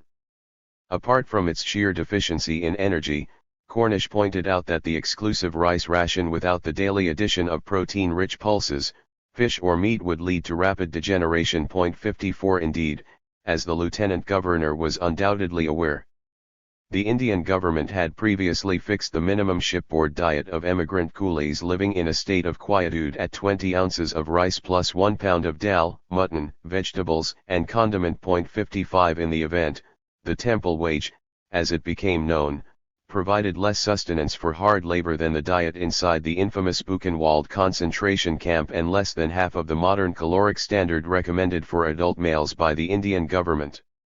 Temple, who 3 years earlier had fixed the minimum ration during the Bengal famine at 1½ pounds of rice plus dal, now publicly disdained the protests of Cornish and other medical officers. They erroneously, and irresponsibly in his view, elevated public health above public finance. Everything, he lectured, must be subordinated to the financial consideration of dispersing the smallest sum of money consistent with the preservation of human life. 56. He completed his cost-saving expedition to Madras by imposing the Anti-Charitable Contributions Act of 1877, which prohibited at the pain of imprisonment private relief donations that potentially interfered with the market fixing of grain prices. He also stopped Buckingham from remitting onerous land taxes in the famine districts. In May, after Temple had reported back, the Viceroy censured Madras officials for their exaggerated impressions of misery and uncalled for relief. 57. Temple meanwhile proclaimed that he had put the famine under control. 58. The militarization of relief, followed by the failure of the southwest monsoon and another doubling of grain prices in the 6 months from the middle of 1877, punctually produced lethal results. 59. Exactly as medical officials had warned, the Temple wage combined with heavy physical labor and dreadful sanitation turned the work camps into extermination camps. By the end of May, horrified relief officials in Madras were reporting that more than half of the inmates were too weakened to carry out any physical labor whatsoever. 60. Most of them were dead by the beginning of the terrible summer of 1877. As Temple's most dogged critic, Dr. Cornish, pointed out, monthly mortality was now equivalent to an annual death rate of 94%. Post-mortem examinations, moreover, showed that the chief cause of death, extreme wasting of tissue and destruction of the lining membrane of the lower bowel, was textbook starvation, with full-grown men reduced to under 60 pounds in weight. 61. Mortality was similar in camps throughout the Bombay Deccan, where cholera, spread by polluted water and filth, accelerated the decimation. One official wrote that one relief road project bore the appearance of a battlefield, its sides being strewn with the dead, the dying and those recently attacked. 62. Jails ironically were the only exception to this institutional mortality pattern, and they were generally preferred by the poor to the disease-ridden relief camps. An American missionary described how a group of weavers begged him to have them arrested for non-fulfillment of a contract. "We are very sorry, sir, but we have eaten up all the money you gave us, and we have made no clothes. We are in a starving condition, and if you will only send us to jail we shall get something to eat." It was an eminently sensible request. Prisoners were the best-fed poor people in the country, and, accordingly, the jails were filled to overflowing. 63. During the Irish famine, Trevelyan had protested that the country's greatest evil was not hunger, but the selfish, perverse, and turbulent character of the people. 64. Similarly, Temple's ferocious response to reports of mass mortality in the camps was to blame the victims, the infatuation of these poor people in respect to eating the bread of idleness, their dread of marching on command to any distance from home, their preference often for extreme privation rather than submission to even simple and reasonable orders, can be fully believed only by those who have seen or personally known these things. 65. Moreover, he claimed that the majority of the famine dead were not the cultivating yeomanry, the bone and sinew of the country, but parasitic mendicants who essentially had committed suicide, nor will many be inclined to grieve much for the fate which they brought upon themselves, and which terminated lives of idleness and too often of crime. 66. The relief strike. These calumnies, of course, inflamed Indians of all classes. To the consternation of Temple and Lytton, the famished peasants in relief camps throughout the Bombay Deccan organized massive, Gandhi-like protests against the rice reduction and distance test. Temple added more than he realized to the imperial lexicon by calling it passive resistance. The movement began in January 1877, when families on village relief refused orders to march to the new, militarized work camps where men were separated from their wives and children. They were subsequently joined by thousands more who left the camps in protest of the starvation wage and mistreatment by overseers. Temple estimated that between January 12 and March 12, 102,000 people discharged themselves from government employ. He thought he traced in their proceedings a sign of some method and system. They imagined, by suddenly throwing themselves out of employ, they virtually offered a passive resistance to the orders of government. They counted on exciting the compassion of the authorities and still more on arousing fears lest some accidents to human life should occur. They wandered about in bands and crowds seeking for sympathy. 67. The relief strike, as it was called, was sympathetically embraced by the Sarvahanik Sabha in Pune, a moderate nationalist group composed of prominent local merchants, absentee landlords, and professionals led by Ganesh Joshi and Madhav Govindaranade. 68. In widely publicized memorials to Governor Wodehouse and General Kennedy, the Sabha warned of the human catastrophe that British churlishness was ensuring. In addition to pointing out that the new ration was only half of the traditional penal standard and thus sure to doom thousands by the slow torture of starvation, they focused attention on the group most ignored by district officers, the children of famine villages. Figure 1.4 Forsaken, an illustration from Digby's history. It should be remembered, the Sabha wrote to Bombay, that the same harsh policy which reduced the wages drove away the smaller children from the works, who, till then, had been receiving their small dole in return for their nominal labor.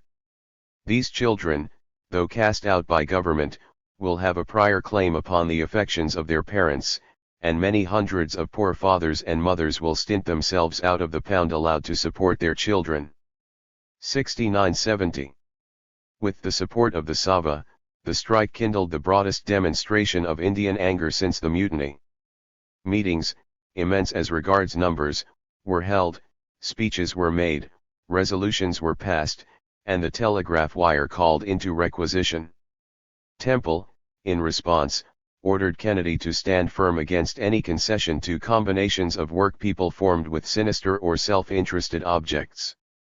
The local relief officers, however, were unnerved, according to Digby, by the obstinacy with which persons almost in a dying condition would go away anywhere rather than to a relief camp.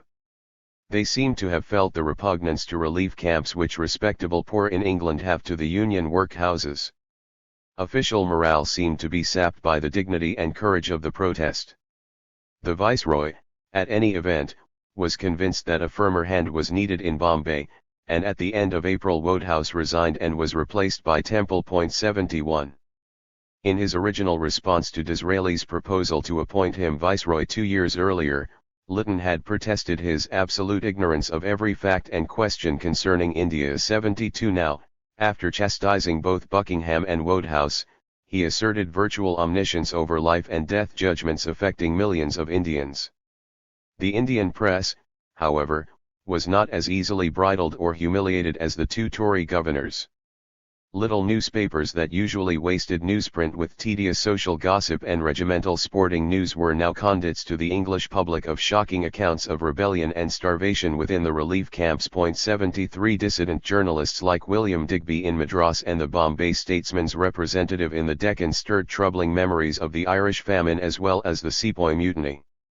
In England, moreover, a group of old Indian hands and radical reformers, including William Wedderburn, Sir Arthur Cotton, John Bright, Henry Hindman and Florence Nightingale, kept the Times's letters column full of complaints about Calcutta's callous policies.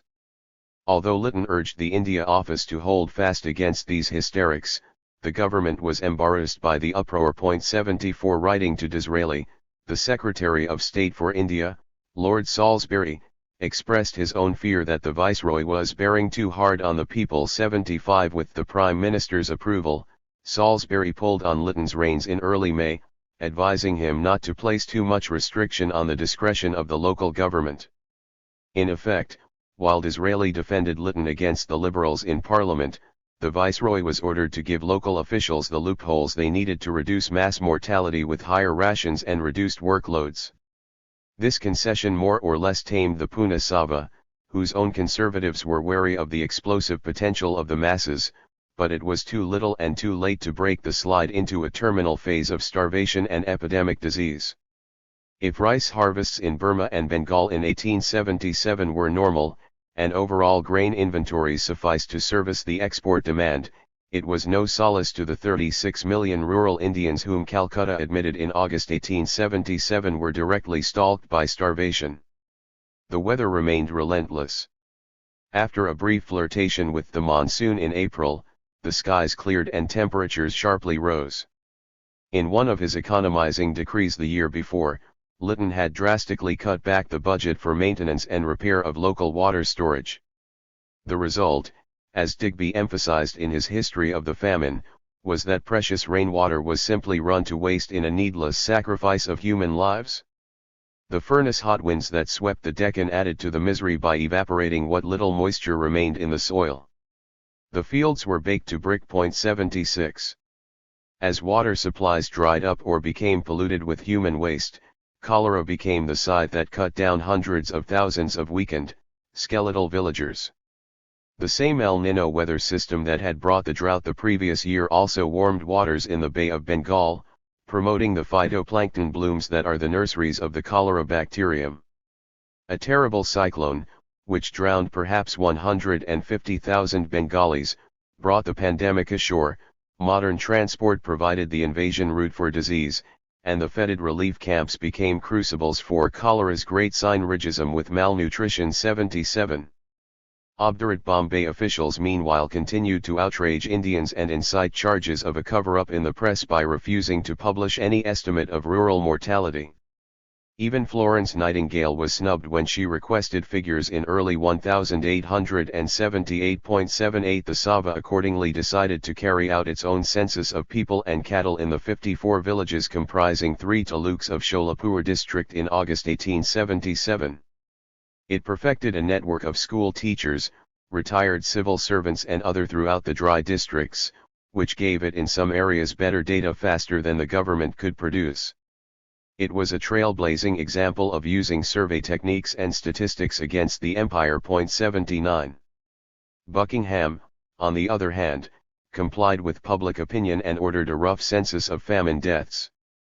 Reports from the Madras districts indicated that at least 1.5 million had already died in the presidency.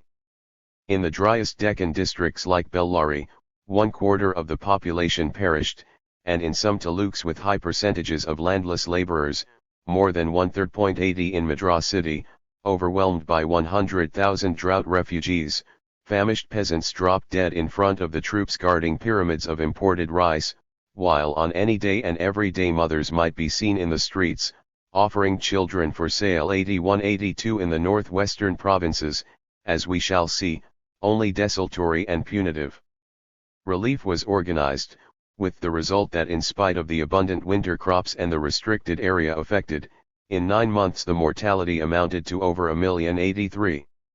However, the Malthusian overtones of famine policies and their disastrous consequences, Ira Klein argues, were experienced most woefully in Mysore, where the British Commission of Regency later conceded that fully 1/4 of the population perished. 84 Frugality became criminal negligence as the chief commissioner, from dread of spending the Mysore surplus, refused life-saving expenditure, and then, after his inaction had become a scandal, turned relief work into a sadistic regime of punishing the starving. On the command of the viceroy to develop a famine policy, he drew up a series of irrigation and other projects, most so far from the famine-stricken tracts that emaciated victims had to walk 100 miles or more to them. 85 Those who actually reached the camps found them fetid, disease-racked boneyards where a majority of refugees quickly died. One official later recalled scenes out of Dante's Inferno. The dead and dying were lying about on all sides, cholera patients rolling about in the midst of persons free of the disease. For shelter some had crawled to the graves of an adjoining cemetery and had lain themselves down between two graves as support for their wearied limbs. The crows were hovering over bodies that still had a spark of life in them. The place seemed tenanted by none but the dead and the dying. In a few minutes I picked up 5 bodies, one being that of an infant which its dying mother had firmly clasped, ignorant of the child being no more. The cholera patients were lying about unheeded by those around. Some poor children were crying piteously for water within the hearing of the cooks, who never stirred to wet the lips of the poor things that were in extremis. 86. By the summer of 1877, as the famine in Mysore approached its terrible apogee, social order was preserved only by terror.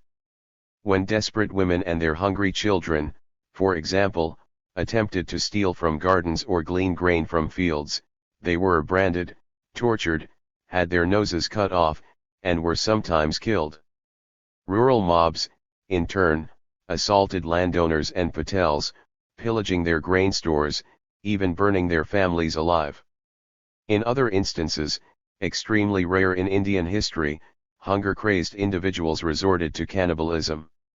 One madman dug up and devoured part of a cholera victim, while another killed his son and ate part of the boy. 87. Down from Olympus. Lytton was kept well informed of such grisly details. From his hard-minded perspective, however, the most serious escalation in the famine was the increasing burden on the Indian treasury. The failure of the 1877 monsoon threatened to divert another £10 million for the salvation of what he viewed through his Malthusian spectacles as a largely redundant stratum of the population. Having bent his rules in May to accommodate London's anxieties, the Viceroy felt confident enough in the summer to resume his campaign against profligate relief.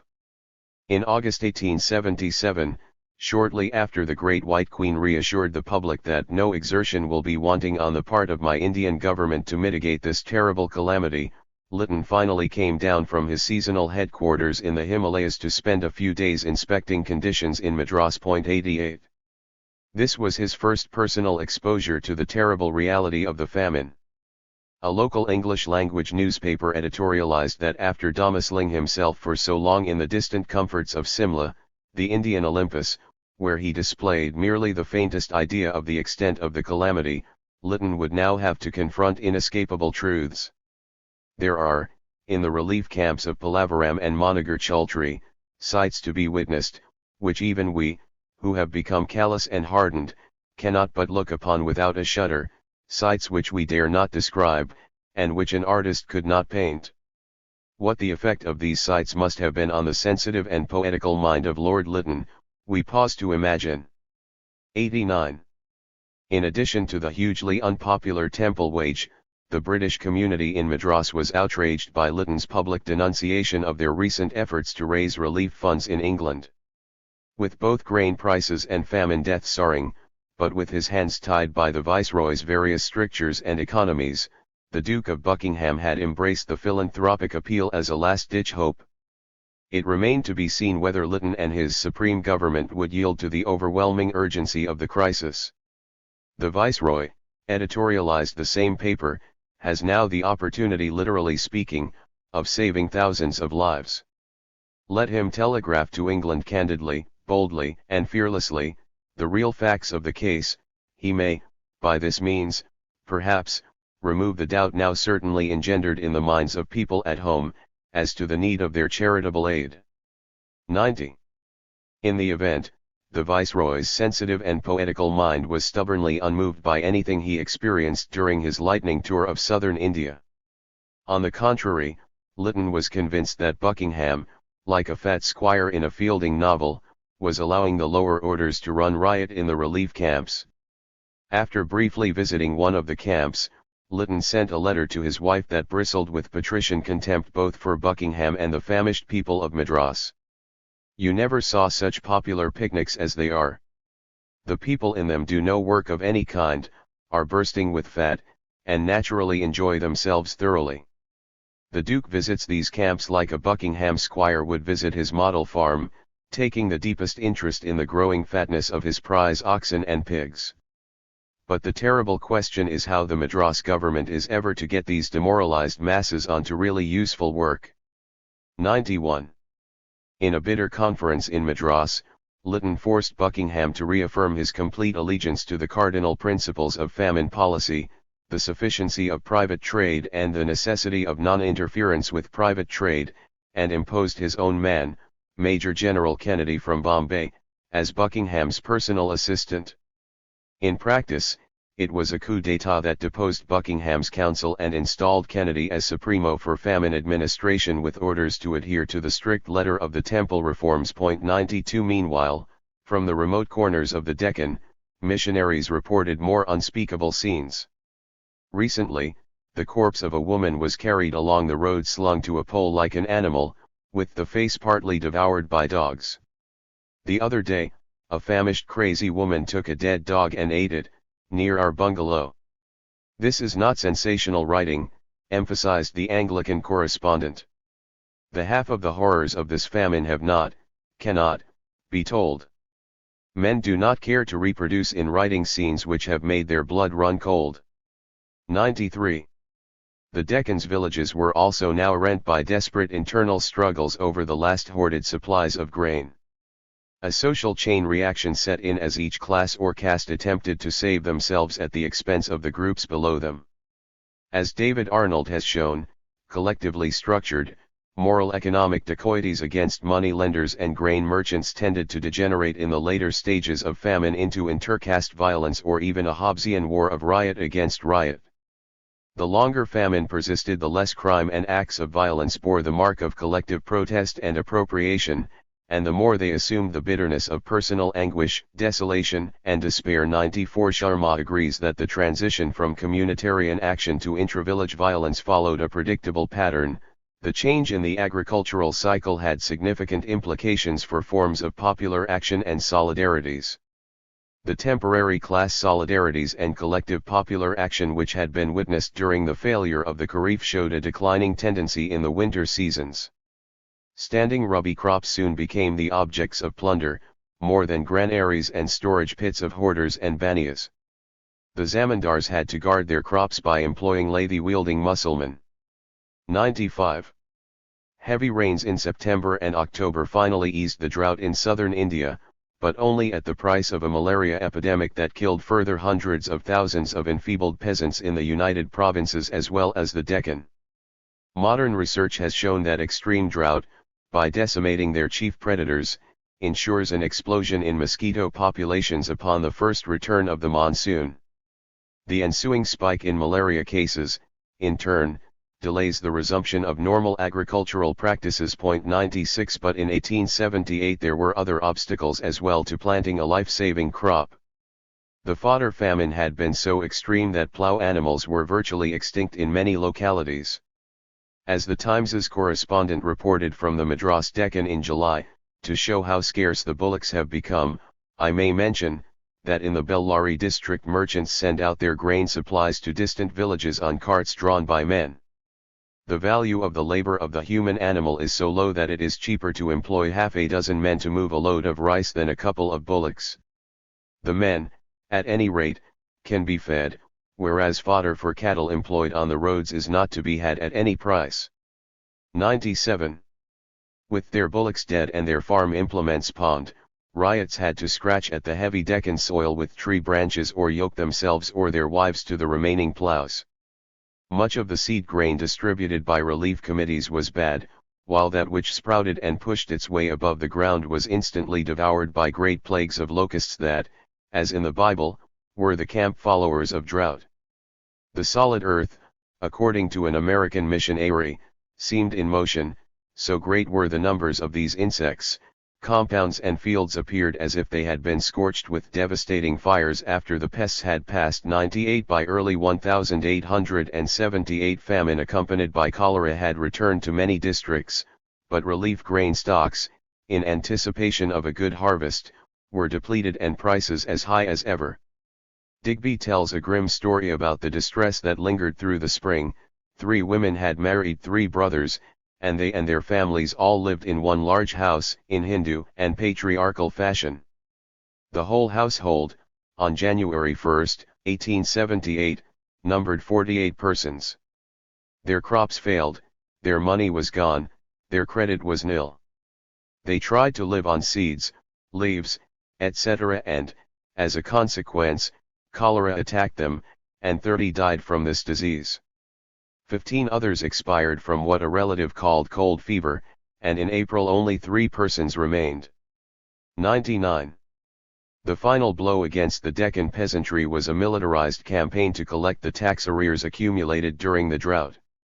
Although some liberal critics, like Indian Daily News editor James Wilson in a speech in Sheffield in October 1877, warned the British public that millions had died for the pretended axioms of political economy and that the best famine prevention was to relieve Indians of paying Britain's debt, there was remarkably little censure of the government's decision to pick the pockets of paupers. 100 In the Kurnool district of Madras, for example, in 1879-80, coercive policies had to be employed for the recovery of as much as 78% of total collections.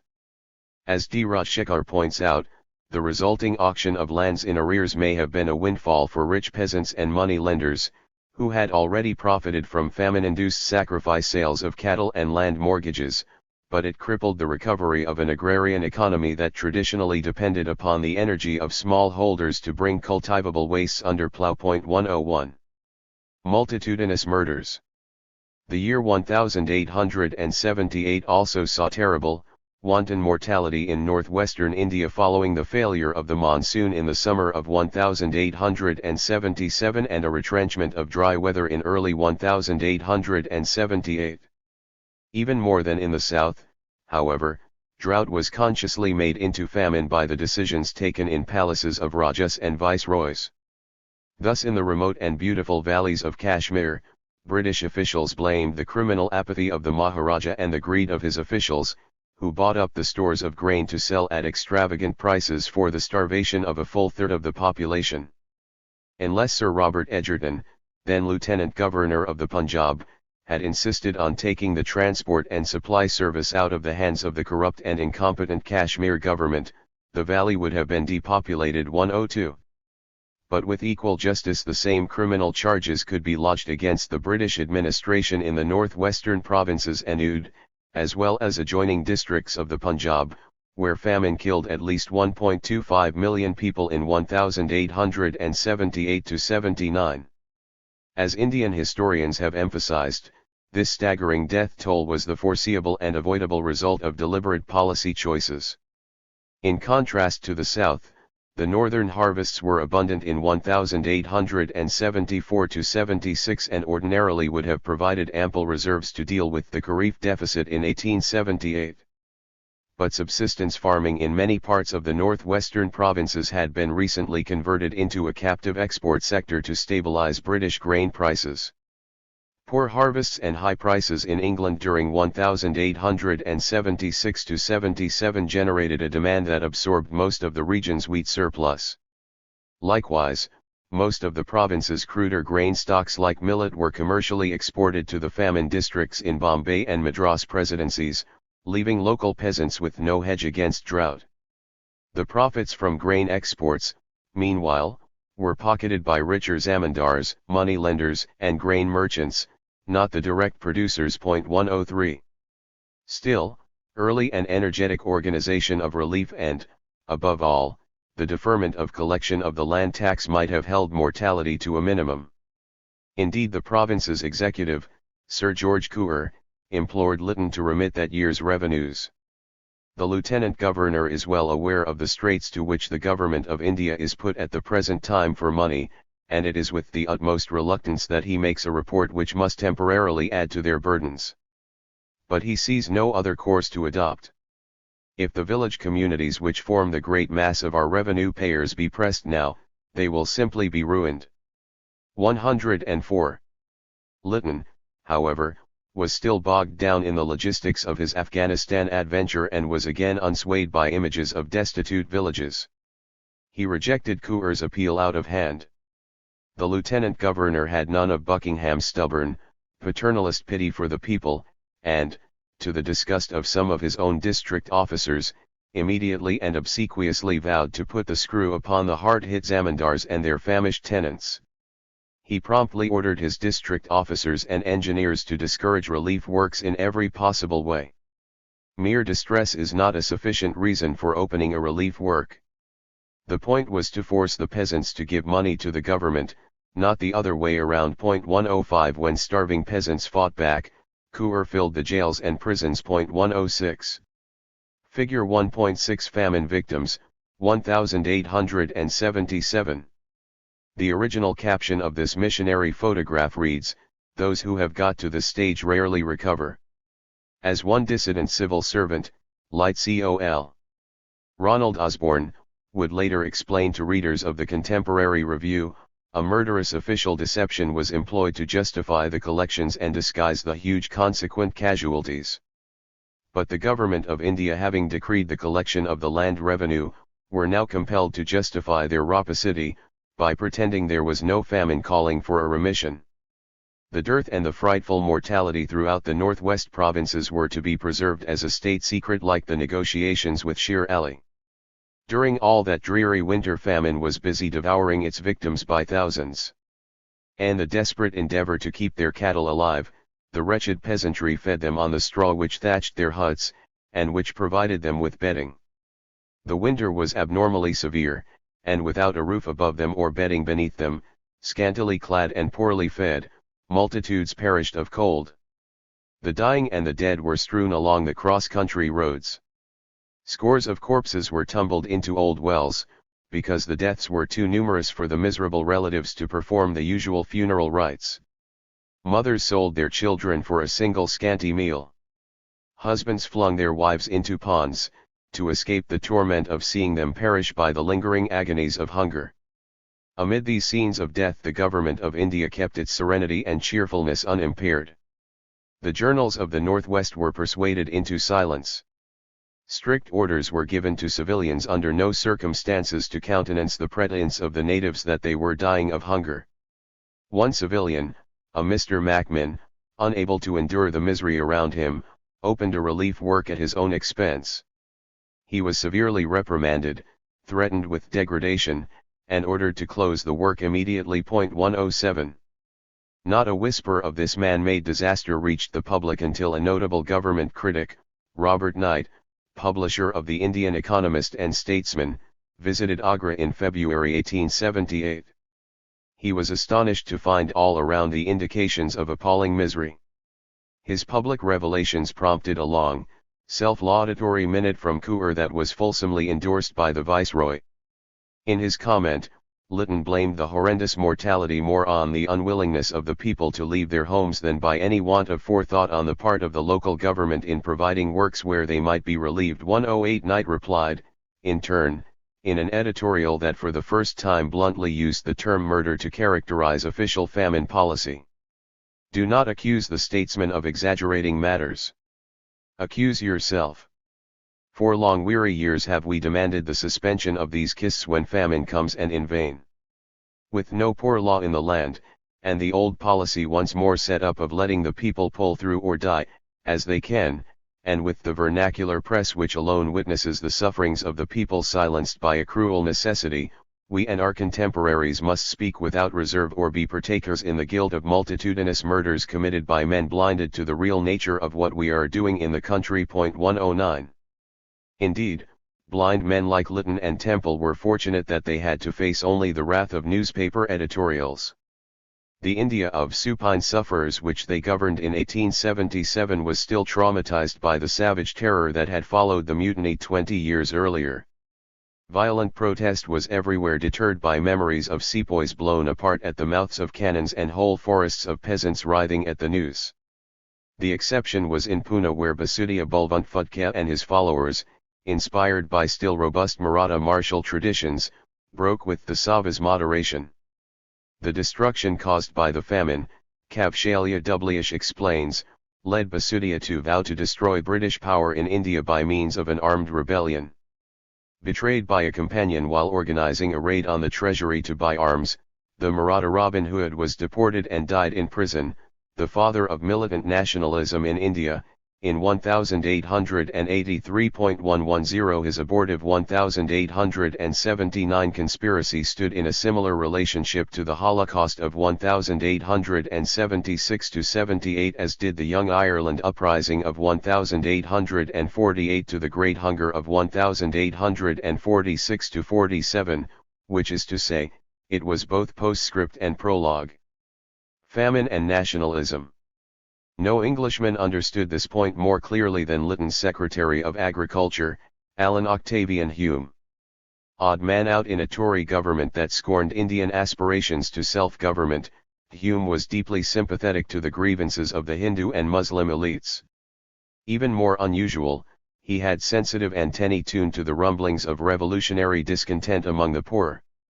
In the aftermath of Basudiya's plot, he became convinced, according to William Wedderburn, a leader of the parliamentary opposition on India, that some definite action was called to counteract the growing unrest among the masses who suffered during the famine. 111 The first step was to resist the Viceroy's punitive and incendiary scheme to foist the costs of famine relief entirely on the shoulders of the poor. Originally advocated by Lord Northbrook, the idea of a famine insurance fund was revived in 1877 by Hamilton and Salisbury to preempt the Liberals from making the terrible mortality in India an issue in the next election. Lytton, aware that radical members of the House of Commons favoured financing the fund through a combination of wealth taxes and reductions in military expenditure, embraced the plan with the proviso that funding be entirely regressive, without harm to ruling classes or the army. He vehemently opposed a proposal from Hume, whom he forced to resign, that would have imposed a modest income tax on the ground that it would affect the higher income groups, both European and Indian. His own preference was for a famine tax on potential famine victims, a measure that would have inflamed the entire country and was therefore rejected by Salisbury and the Council of India. As an alternative, Lytton and John Strachey drafted a scheme that was almost as regressive, reviving a hated license tax on petty traders in tandem with brutal hikes in salt duties in Madras and Bombay. 112. After the purge, Hume joined the small but influential chorus of opposition to Lytton that was led by Wedderburn, Cotton, and Nightingale. Digby, the famine's chief chronicler, would also return to England in 1880 to champion Indian grievances in liberal politics. In dozens of town meetings, as well as in the London press and the House of Commons, they argued that selfish and disastrous British policies like the salt tax, not nature, had paved the way for the Madras famine, and advocated a new policy based on reductions in ground rent and military expenditure, new spending on irrigation and public health, cheap credit through a system of rural banks, and a progressive famine fund. Nightingale was a particularly fiery campaigner against the salt tax, whose enforcement, she reminded audiences, had required the construction of a literal police state. A tower commands the salt works, occupied by a policeman all day. Moats surround the works, patrolled by policemen all night. Workmen are searched to prevent them from carrying off salt in their pockets. 113. The India opposition's emphasis on a civilizing 114 rather than imperial strategy in India corresponded closely with a parallel shift in the thinking of such liberal pundits as John Stuart Mill, and converged with the platform of moderate nationalists like Dadabhai Naoroji and Ramesh Chandra Dood, who thought that Indian home rule within the empire could best be achieved through collaboration with humanitarian English liberals. Steeped in Miltian political economy, Naoroji and Dood laid indigenous foundations for what 100 years later would be called the theory of underdevelopment with their sophisticated critiques of Britain's drain of wealth from India. Although their most famous essays, Naoroji's Poverty and Un-British Rule in India and Dood's Famines in India and his two-volume Economic History of British India, would be produced in the aftermath of the 1896-1902 Holocaust, their basic polemical strategy, mowing down the British with their own statistics, was already discomforting Lytton and his council. Indeed, on the eve of the famine in 1876, Naoroji had read his landmark paper, The Poverty of India, to a crowded meeting of the Bombay branch of the East India Association. The Parsi mathematician and former professor of Gujarati at University College London demolished the self-serving rhetoric about free trade that the government used to mask India's tributary relation to England. With a pressure of taxation nearly double in proportion to that of England, from an income of 1/15, and an exhaustive drain besides, we are asked to compete with England in free trade. It was, he said, a race between a starving, exhausted invalid, and a strongman with a horse to ride on 1/15. Such intellectually formidable critics were a major annoyance to Calcutta. Although the government was able to steamroll the passage of the license and salt taxes, Lytton was forced to reassure the Indian and English publics in his usual long-winded fashion of their benevolent purpose. The sole justification for the increase which has just been imposed upon the people of India, for the purpose of ensuring this empire against the worst calamities of a future famine, is the pledge we have given that a sum not less than £1.5 million sterling, shall be annually applied to it. He pledges which my financial colleague was authorized to give, on behalf of the government, were explicit and full as regards these points. For these reasons, it is all the more binding on the honor of the government to redeem to the uttermost, without evasion or delay, those pledges, for the adequate redemption of which the people of India have, and can have, no other guarantee than the good faith of their rulers. 116.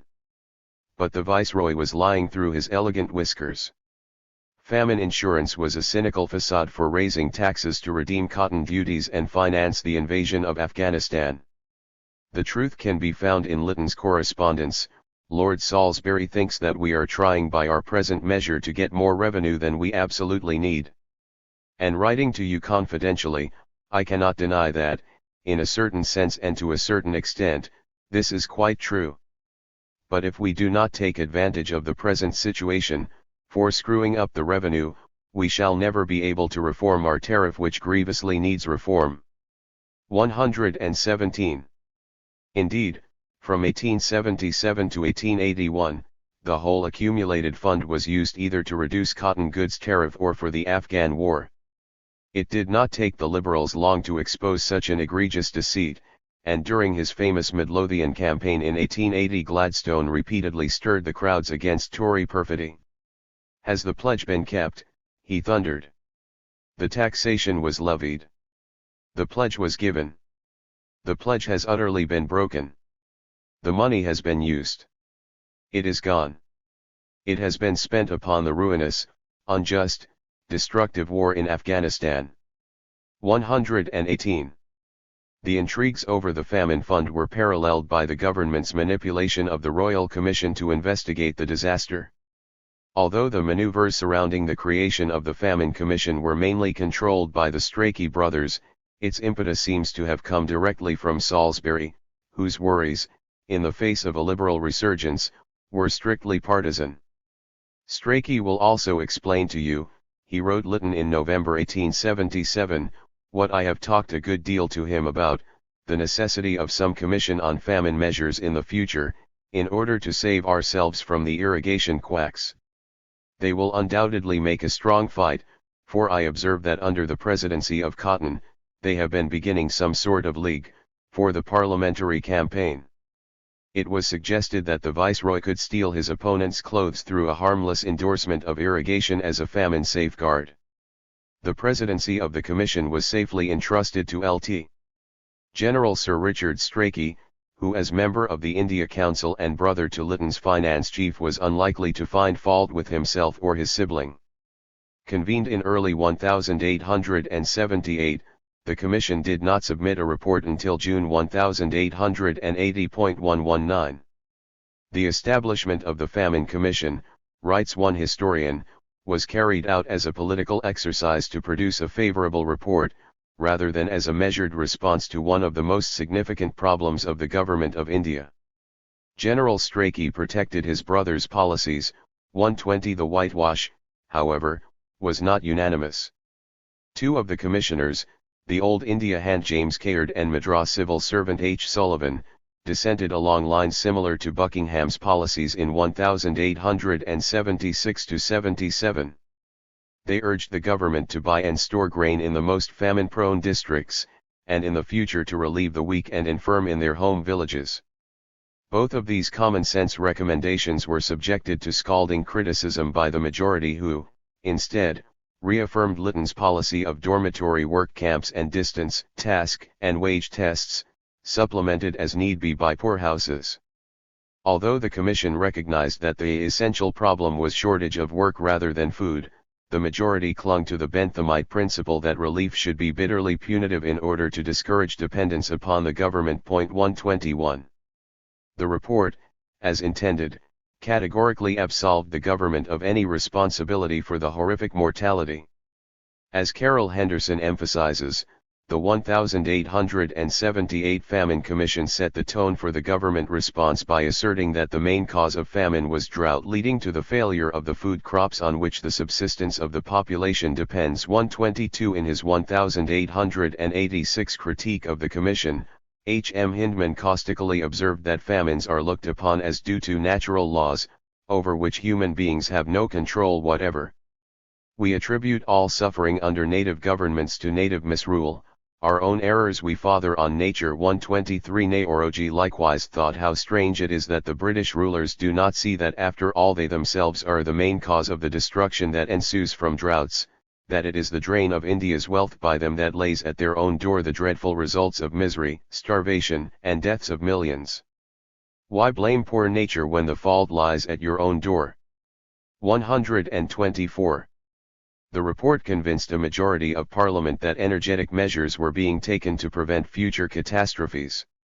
Just as misleading promises cloaked the misappropriation of the famine fund, deliberate confusion seems to have been sown about the accomplishments of the Commission.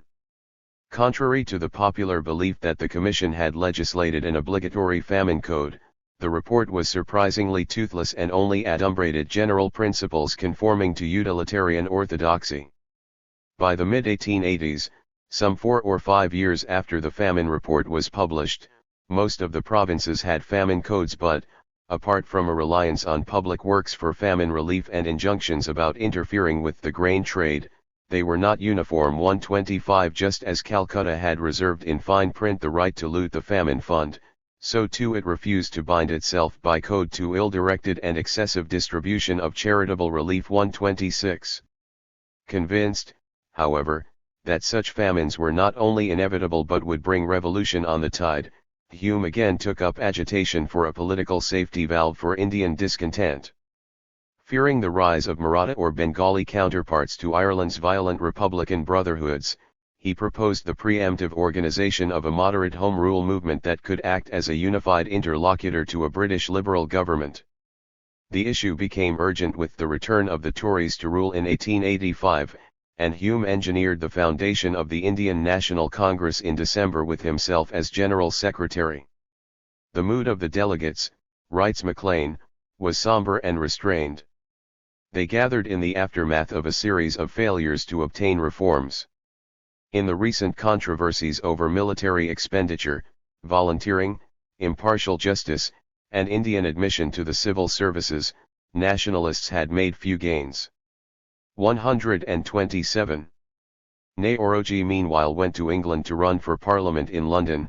Wedderburn called it a flanking movement, with the aid of radical liberals and Michael Davitt's Irish National Land League.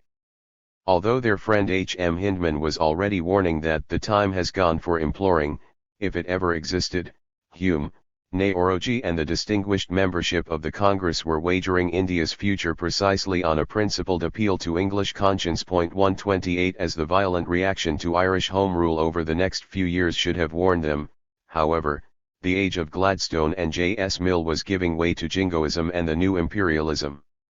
New famines, terrible beyond all apprehension, were already incubating in the loam of India's growing poverty. 2. The poor eat their homes. History contains no record of so terrible and distressing a state of things, and if prompt measures of relief be not instituted, the whole region must become depopulated. Governor of Shanxi, 1877. India was not alone in its distress. Although their fate attracted surprisingly scant attention in England, tens of thousands died from hunger and cholera in the northwest province of Ceylon, especially in Jaffnapatam and Katavali. 1 Comparable horrors, meanwhile, were reported from North China, Korea, southern Java and Borneo, the Visayas, Egypt, Algeria, Morocco, Angola, South Africa and northeast Brazil. Across the vast Indo-Pacific region, barometer readings were characterized by the most extreme departures from normal pressure, since records began. ENSO's atmospheric half, the huge atmospheric seesaw of the Southern Oscillation whose fulcrum was near the international dateline in the Central Pacific, played havoc with meteorological records everywhere. In Santiago, Chile, standardized station pressure plummeted from near normal in August 1876 to the lowest ever recorded in September, while, conversely, in Jakarta barometers began to soar in September, reaching an all-time height in August 1877. The spatial extent of the pressure anomalies was vast, with records occurring in Lebanon, Australia, and New Zealand. Likewise, sea surface and nighttime marine air temperatures from October 1877 to March 1878 were the highest in history. The notoriously fickle East Asian monsoon and the usually reliable Arabian monsoon disastrously failed to reach their normal latitudes. The apparent return to more normal conditions in late 1877 abruptly yielded to a secondary surge of El Nino conditions in early 1878 as pressure again plunged in Santiago and rose in Jakarta. In Brazil's nordist drought persisted well through the fall of 1879.2. Figure 2.1 The global drought, 1876-78. The impact of El Nino drought was amplified by the worst global recession of the 19th century. The intoxicating economic expansion of the age of capital, writes Eric Foner, came to a wrenching halt in 1873.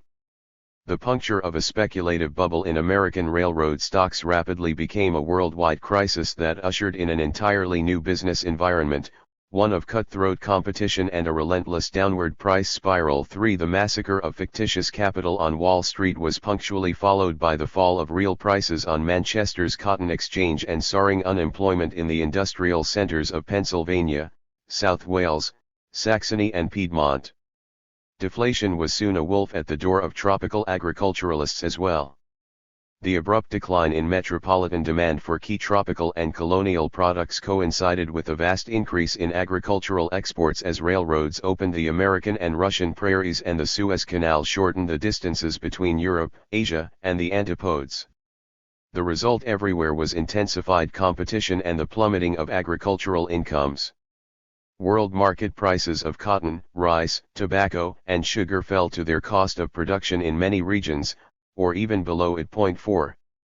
Millions of cultivators only recently incorporated into market networks or webs of world trade were thus whiplashed by long-distance economic perturbations whose origins were as mysterious as those of the weather. In western India, Algeria, Egypt, and northeast Brazil, as well as in Angola, Queensland, Fiji, and Samoa, where Lancashire interests had orchestrated the conversion of vast acreages of subsistence agriculture to cotton production during the American Civil War, the boom had collapsed with the return of southern cotton exports, stranding hundreds of thousands of small cultivators in poverty and debt. 5. Tropical sugar producers in Brazil, the Philippines, and the Dutch East Indies were likewise hammered by falling prices and the rising competition of European beet sugar, while Morocco's traditional exports of grain, wool, and leather declined in the face of new competition from Australia and India following the opening of the Suez Canal. In the Cape, wheat farmers and wine growers, together with stock raisers, faced the cold winds of free trade and indebtedness as well as the unbending orthodoxy of imperial finance in the shape of the Standard Bank. 6. Chinese tea producers likewise had to deal with the sudden rivalry of Assam and Ceylon, while Japan chipped away at China's monopoly on Asian silk exports. By 1875 agrarian unrest and rioting, on the largest scale since the Great Crisis of 1846–49, were spreading across the globe. China. The failure of the rains, 2 years in a row, throughout the basin of the Yellow River produced a drought famine of extraordinary magnitude, overshadowing even the disaster in the Indian Deccan. Yet it took months for accurate reports to make their way to Beijing, and further long months for a sclerotic bureaucracy to organize relief campaigns for the 5 hardest hit provinces. Even then, rescue grain moved slowly, if at all, through a series of deadly transport bottlenecks. The Qing had refused to build railroads or telegraphs out of the rational fear that they would inevitably become weapons of foreign economic and ideological penetration. 7. As a result, a year or more elapsed before the first meager shipments of silver or grain arrived in many famine counties. Millions died in the meantime and large tracts of countryside were depopulated. Such immobility was construed by resident Westerners as the very essence of a stagnant civilization. In reality, it was a rupture with China's efficient famine relief campaigns of the 18th century or even the previous decade. Drought was a grim finale to a quarter-century of extraordinary natural and social violence. Massive flooding in the 1850s had driven millions of peasants from their homes, many of them into the arms of the rebel armies, Taiping, Triad, Red Turban, and Nian, that came within a hair's breadth of destroying the Qing dynasty in the 1860s. The last insurgents were defeated only in 1872, and the accumulated economic damage since the founding of the Taiping Heavenly Kingdom of Great Peace in 1851 was colossal. During the brief interlude of Confucian reform, the so-called Tongzi Restoration, that followed the defeat of the Taiping, there were several attempts to return to 18th-century state paternalism, most notably during the 1867–68 drought famine in the Beijing region, which was energetically relieved with official soup kitchens and rice surpluses from the south. 8 But the restoration's domestic phase was short-lived. Continuing and costly civil wars against Nian rebels in the north and Muslim insurrectionists in the northwest, followed by a major intervention in Central Asia, further drained the imperial budget and forced the Qing to slash non-military expenditures. Beijing was also forced to resume the rampant sale of offices, a major source of the corruption that the Taiping had tried to extirpate. The scale and intensity of the 1876–78 drought would have sorely tested the most scrupulous Golden Age administrations of the previous century. Now, thanks to epic grain fraud by hundreds of corrupt magistrates and their merchant conspirators, as well as the seasonally unnavigable condition of the Grand Canal, it quickly became a cataclysm. The small cultivator of North China has been famously described as a man standing permanently up to his neck in water, so that even a ripple is sufficient to drown him. 9 But the drought that began in 1876 was a tsunami, not a ripple. 10,000 men-holes. The monsoon stalled over Guangdong and Fujian in the spring and summer of 1876, drowning those provinces in rain and flood, while all of northern China as far as the Korean border was parched by drought. Most of the summer and autumn harvests were totally lost. At the British legation, Chinese Secretary W. Mayers carefully monitored the Imperial Gazette and reported back to the Foreign Office on the development of the ensuing famine. The first evidence of official concern with the failed summer monsoon was on June 22, 1876, when the 5-year-old emperor, his father, and uncle oversaw sacrifices and prayers for rain. The next day 100,000 taels were allocated for drought relief in Hebei, Shandong, and Henan. Little else was noted until early October, when the governor of Shandong borrowed 30,000 taels for soup kitchens from his customs revenue, and then, shortly before Christmas, when Beijing suddenly diverted a large quantity of tribute grain. Any doubts about the gravity of the famine were removed at the beginning of winter, when tens of thousands of threadbare refugees suddenly appeared in the streets of Tianjin, Yantai, Zhengzhou, and even Shanghai. 10 The stories they told, which missionaries confirmed, were chilling. In eastern Shandong, where 3 dry years had preceded the full-fledged drought of fall 1876, the desperate peasantry were reported to be eating their own homes. Figure 2.2 Famine in China, 1876–78. In the summer the great cry of the mass of the people was for rain, rain. Now it is for very life. Having finished their corn, they eat grain husks, potato stalks, and elm bark, buckwheat stalks, turnip leaves and grass seeds, which they gather in the fields and sieve the dust off. When these are exhausted, they pull down their houses, sell their timber, and it is reported everywhere that many eat the rotten kaoliang reeds from the roof, and the dried leaves of which they usually burn for fuel. They sell their clothes and children. 11. With the onset of winter, the caloric deficit was aggravated by the cold. Since the price curve of fuels followed that of grain, 12 peasants had no choice but to burn what was left of their homes for warmth.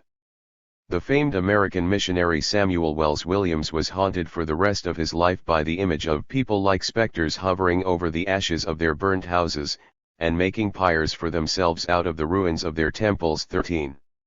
When there was nothing left to fuel a fire, those peasants who chose not to flee southward to the cities of Jiangsu resorted to the extraordinary stratagem of crowding together in giant underground pits. In the eastern suburb of Chingchu, reported the Welsh missionary Timothy Richard, 4 such pits were dug.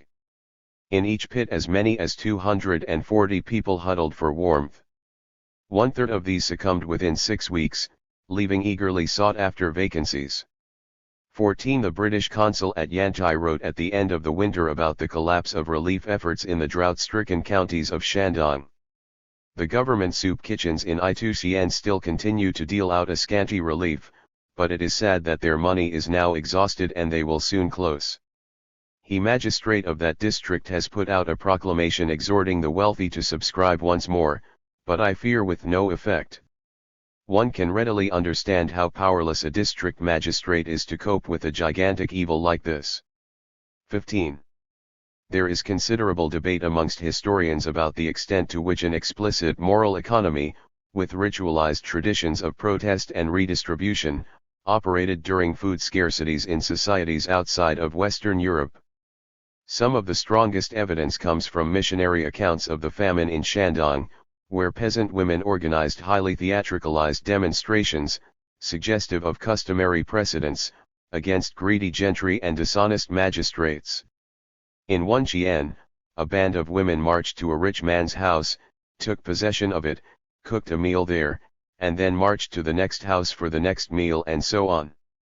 In another locality, angry peasant women confronted a venal magistrate who had been pocketing relief funds from Beijing. 100 women one day, each carrying her kitchen cleaver and board, went to the yamen and sat down in the courtyard. The underlings asked them their business. They said they wished to speak to the magistrate. As soon as he appeared, one of the women chosen as spokesman cried out, "The magistrate who steals the money of the poor instead of giving it when they are dying of starvation deserves to be chopped into pieces like this." Then the 100 choppers beat a refrain on the boards, and all the women chanted in chorus, "He who steals the money of the poor deserves to be chopped into pieces like this." 16.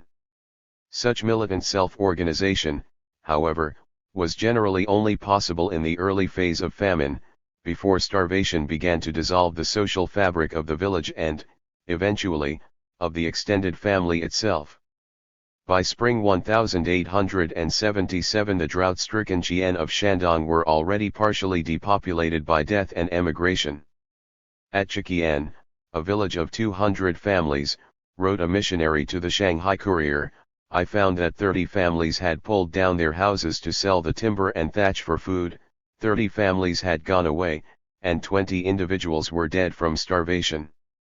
At Qianqialo, with a population of 30 to 40 families, 47 individuals had died of starvation. At Likaiquang, out of 100 families, formerly well off, 30 persons were already dead of starvation.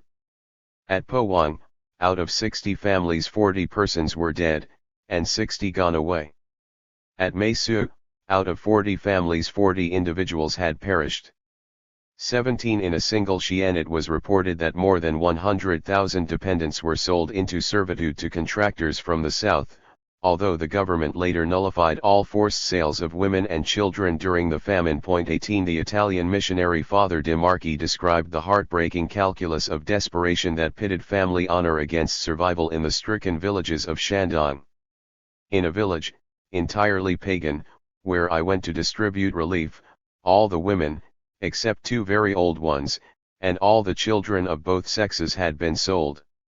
On the other hand, in another village that he visited, many of the families had committed suicide to avoid the ignominy of begging. 19.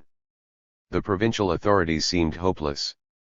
They were far more efficient in executing famine-driven bandits by the thousands, usually by slow, agonizing starvation in the sorrow cages, than in distributing relief in the countryside. 20 According to Richard, reported the Times's correspondent, they have allotted only 43,000 taels for the whole of these 8 districts, a mere pittance for such a calamity. 21 Missionaries estimated that official relief efforts reached only 20 to 40% of the afflicted population in 5 provinces. 22 As mayors in Beijing observed, the empire was broke. 23 The revenue surplus accumulated since the end of the Taiping Civil War had been expended on imperialist expansion in Central Asia or in building coastal forts and arsenals. The empire increasingly had to borrow from foreign powers at extortionate interest rates. The crucial customs revenue for 1877 and 1878, for example, was collateral for a 21 million tael loan, raised through the Hong Kong and Shanghai Bank, that was used to pay off costs of the conquest of Xinjiang. 24 Left to fend for themselves, most of the provincial governments were already bankrupt by the beginning of the drought. As the imperial censors pointed out in an angry note in August 1877, what financial reserves remained were promptly looted by corrupt relief officials. 25 Nor were there any hidden resources in the countryside to compensate for official penury. On a local level, when government assistance was desultory, peasants had traditionally relied on blood oath fraternities and mutual loan societies.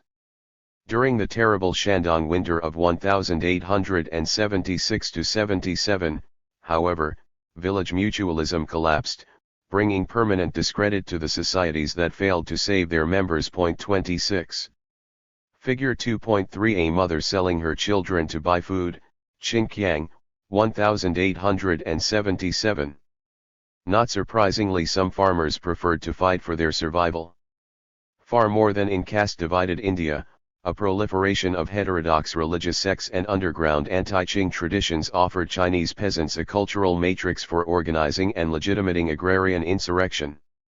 In southwestern Shandong, towards the end of the drought, a certain Zue Henguo, who made a living as a healer, claimed to be a descendant of the Ming ruling house and rose in rebellion. Poor folks from the region rallied to his banner, and held out for almost a month before drenching rains came and his followers dispersed to return to their now cultivable fields. 27. More commonly, entire villages fled towards the wealthy towns of the south.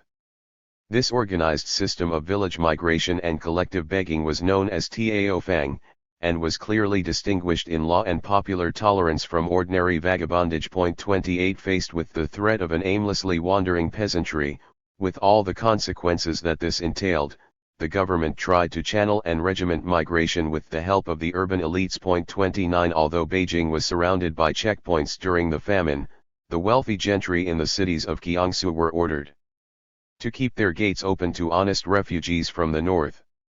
The people from Shandong were carefully registered at urban shelters and issued coupons for rice gruel, used clothing, even basic medical care. Later, after the drought abated, they were given travel stipends to return to their homes, where magistrates often provided loans of seed and oxen to ensure resumption of the agricultural cycle. But when, at times, the exodus from the north became too overwhelming or uncontrollable, as along the Shandong-Jiangsu border in 1877, the Qing had no qualms about sending in troops to turn back or even massacre the refugees. 30. While the turmoil in Shandong was diverting official attention, famine was rapidly spreading throughout Shaanxi and the greater part of Shaanxi, Hebei, and Henan, as well as the northern counties of Hubei, Anhui, and Jiangsu. In Hebei and Jiangsu, drought was accompanied, as it is so frequently, by devastating plagues of locusts. In total, more than 90 million people suffered from hunger in an area larger than France. 31 In Henan, where popular anti-Christian sentiment was legendary, there were no permanent missionaries to chronicle the progress of the famine, but the governor told Beijing that more than half the harvest had been lost and that Kaifeng was overrun with 70,000 refugees. 32 Other vernacular accounts described cannibalism, brigandage, and the death of more than a third of the population in the most afflicted counties. 33 In Lushanqian, a renowned hearth of banditry and rebellion, the poor peasants and laborers who maintained the irrigation system rose en masse. In the face of recalcitrant landlords who were unwilling to provide relief, the Tangjiang opened local granaries and distributed the grain to the poor. This act propelled other peasants to join the movement, and the numbers of participants reached tens of thousands. Only by calling up a large contingent of government troops could the riot be quelled. 34. Likewise, it was almost a year before the foreign community had any appreciation of the magnitude of the famine in Shaanxi. Provincial officials refused overtures of aid from the British Inland Mission, but allowed two representatives, F. Baller and George King, to make a brief visit. 35 The mortality in the 40 counties that line the Great Wei River Valley, the crucible of Han civilization, was staggering. Human skeletons, recounted a later provincial history, lay along roads. On the average, a large county lost between 100,000 and 200,000 lives, and even a small one lost some 50,000 or 60,000. The only possible way to dispose of dead bodies was to dig huge holes, which today are still called 10,000 men holes. Dead children were thrown into water wells. 36 Hunger-weakened farmers were often finished off by the packs of wolves, gorged and stupid from the fullness of many ghastly meals, that prowled the outskirts of villages and towns. 37. Shaanxi, the unspeakable. But the famine's macabre climax was in neighboring Shaanxi, an impoverished, landlocked province as big as England and Wales with a population of 15 million. Drought had been entrenched here since 1875, but the province's densely populated southwestern prefectures had been temporarily able to mitigate food shortages with imports from the Wei Valley. The total crop failure in the latter was effectively a death sentence for hundreds of thousands of peasants in neighboring Shaanxi. 38 Again the Qing bureaucracy responded with excruciating sluggishness. At the beginning of 1877, a censor complained about corruption in the administration of relief in Shaanxi, and later Beijing issued a decree postponing the collection of land taxes. But it was only in March, a full year after the failure of the rains, that a sudden series of urgent appeals in the Imperial Gazette revealed that the granaries of southern Shaanxi were empty and the peasants were now living off pellets of dirt or the corpses of their dead neighbors. 39 As Governor Li Hanyan emphasized in his obituary-like report, entire social strata had been wiped out from the bottom up. The drought with which the province has been visited for several years in succession has resulted in a famine of an intensity and extent hitherto unheard of. As autumn advanced into the winter, the number of those in need of relief increased daily, until at last they could be counted by millions. The lower classes were the first to be affected, and they soon disappeared or dispersed in search of subsistence elsewhere. Now the famine has attacked the well-to-do and the wealthy, who find themselves reduced to greater misery as each day goes by, and they, in their turn, are dying off or following those who have migrated elsewhere.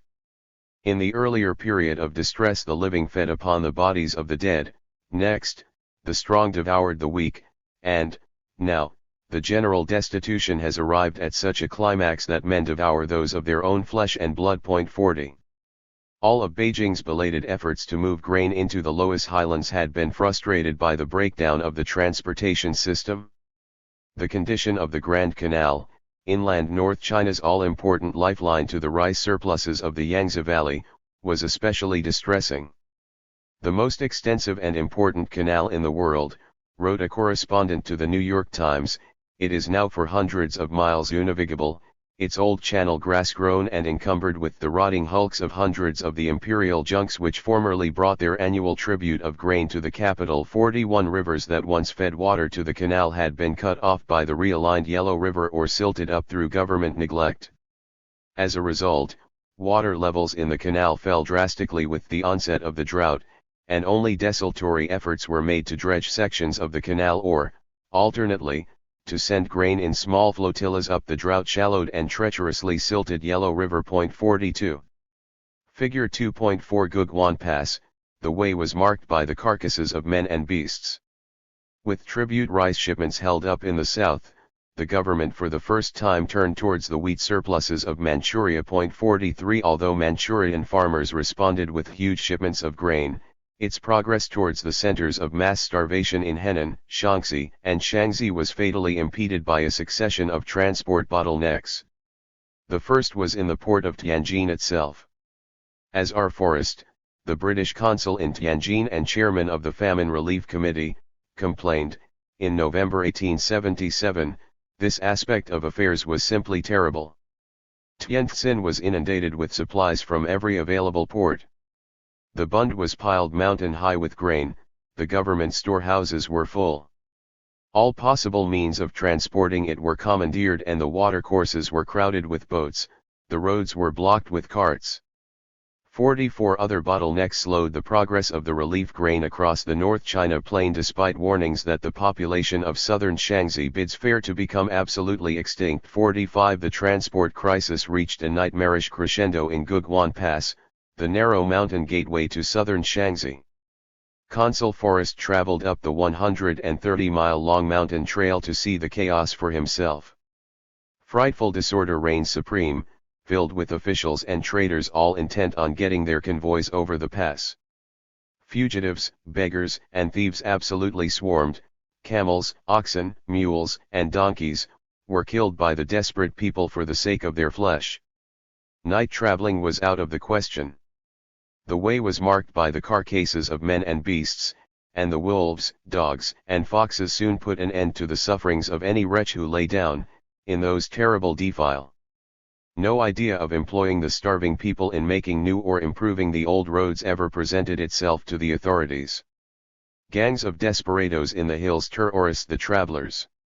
In the ruined houses the dead, the dying, and the living were found huddled together, and the domestic dogs, driven by hunger to feast on the corpses everywhere to be found, were eagerly caught and devoured. Women and girls were sold in troops to traffickers, who took the opportunity of making money in this abominable manner, and suicide was so common as hardly to excite attention. 46.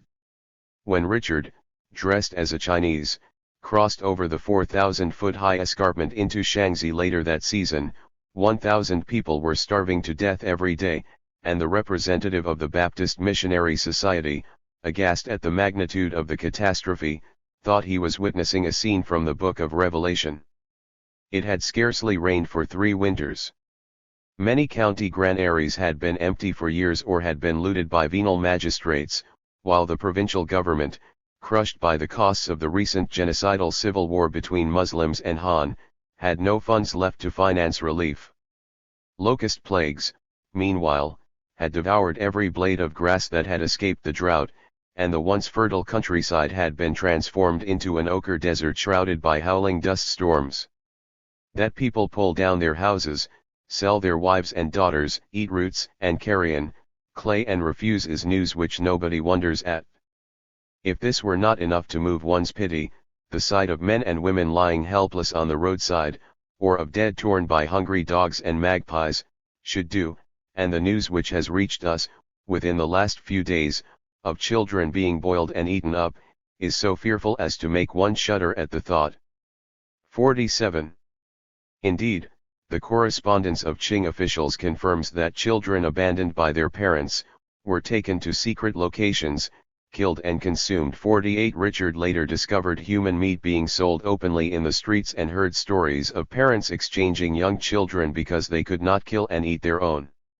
Residents, who everywhere went armed with spears and swords for self-protection, also dare not go to the coal pits for coal, so necessary for warmth and cooking, for both mules and owners had disappeared, having been eaten. 49. The other European witness to the catastrophe, the Roman Catholic Bishop of Shaanxi, confirmed Richard's most disturbing observations in a letter to the procurator of the Lazarist Fathers. Previously, people had restricted themselves to cannibalizing the dead, now they are killing the living for food. The husband devours his wife, the parents eat their children or the children eat their parents. This is now the everyday news. 51.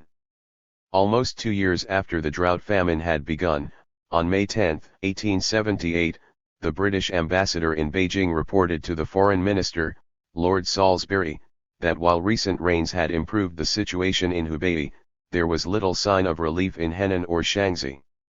The letters of the missionaries who remain there are merely stereotyped accounts of the same painful sights endlessly repeated.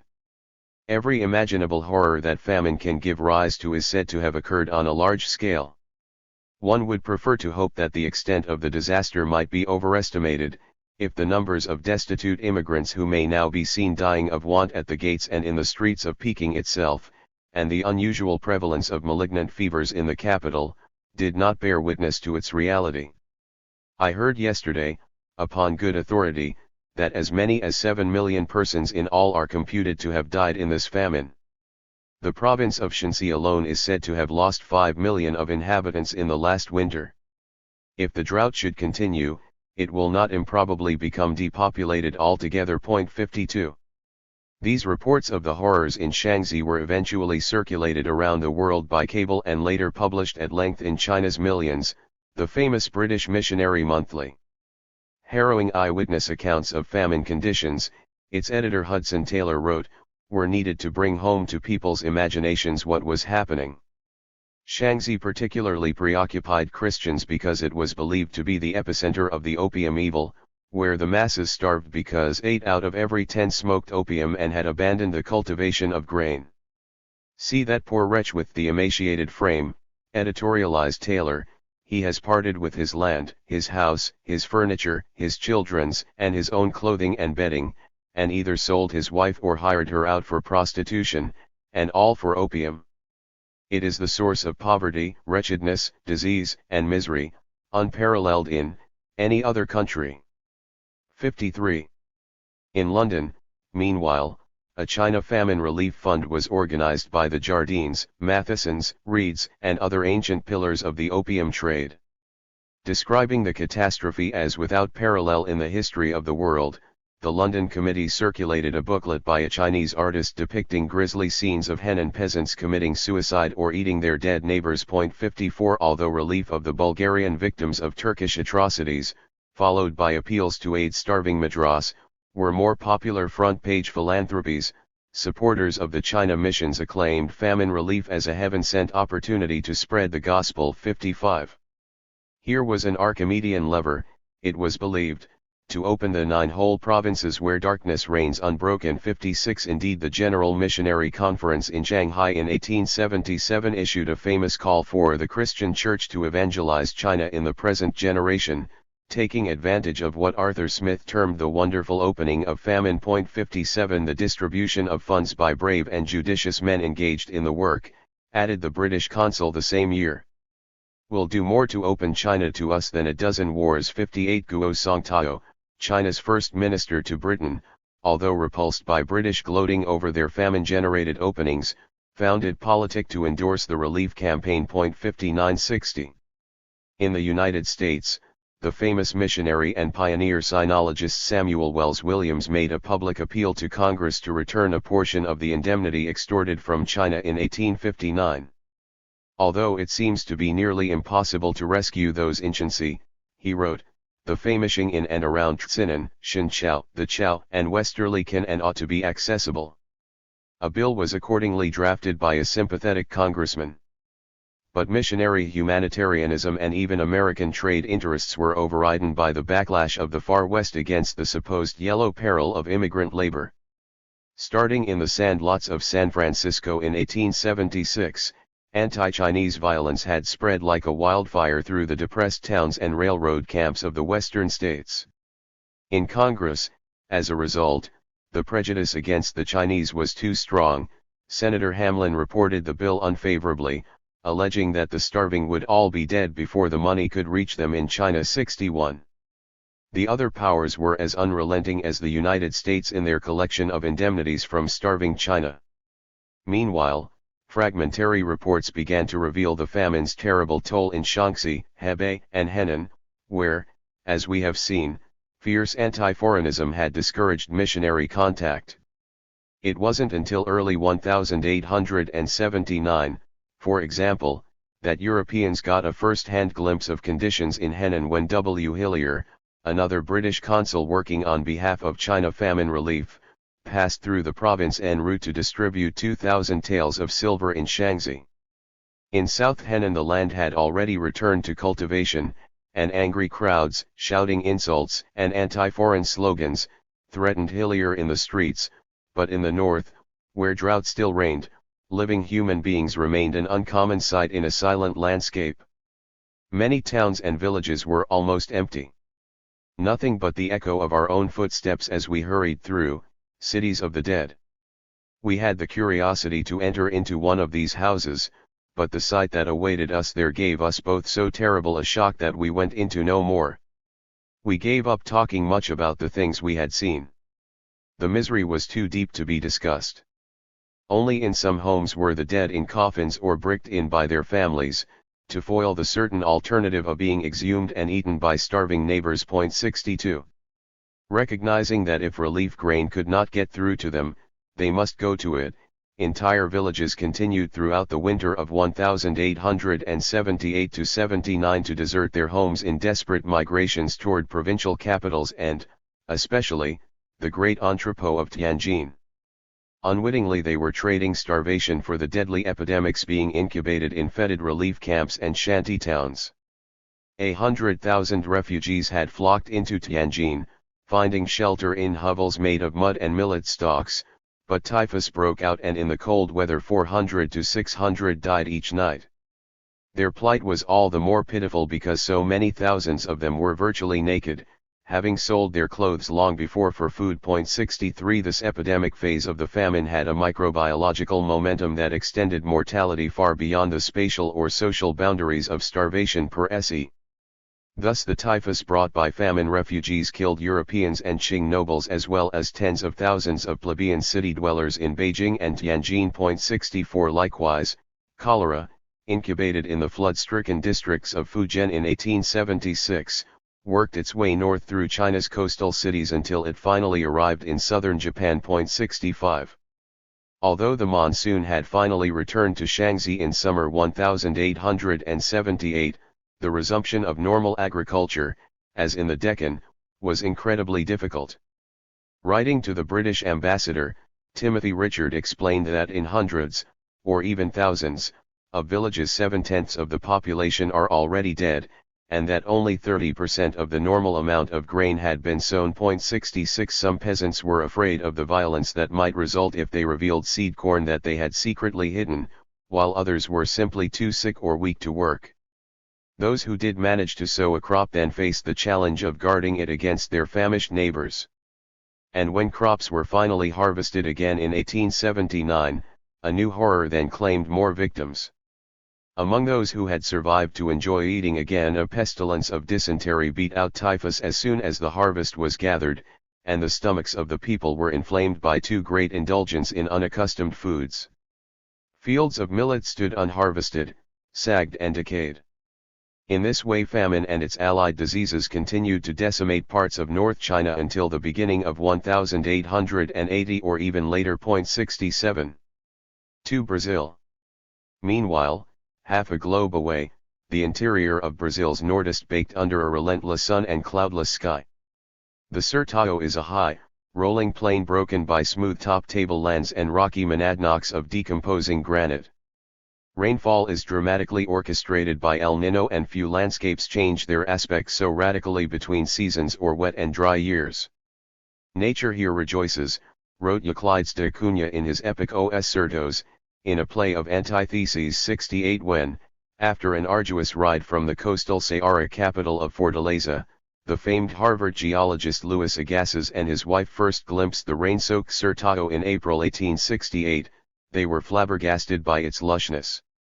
Expecting a wasteland, they instead beheld a verdant prairie, beautifully green. 69 Yet when Herbert Smith, the special famine correspondent for Scribner's magazine, looked down upon the Ceará interior a decade later, it was all antithesis, a dry, cheerless desert, scorched with heat.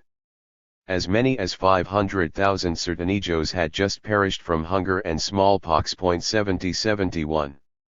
The drought in the Nordeste began 6 months after the failure of the summer monsoon in India. Vague rumors of a drought, according to Smith, had first reached the coast in February 1877.72. The unease was greatest in Ceará, where the previous year's harvest after scanty winter rains had been meager, but there was also concern about agricultural conditions in the high Sertão of Paraíba, Pernambuco, and Rio Grande do Norte.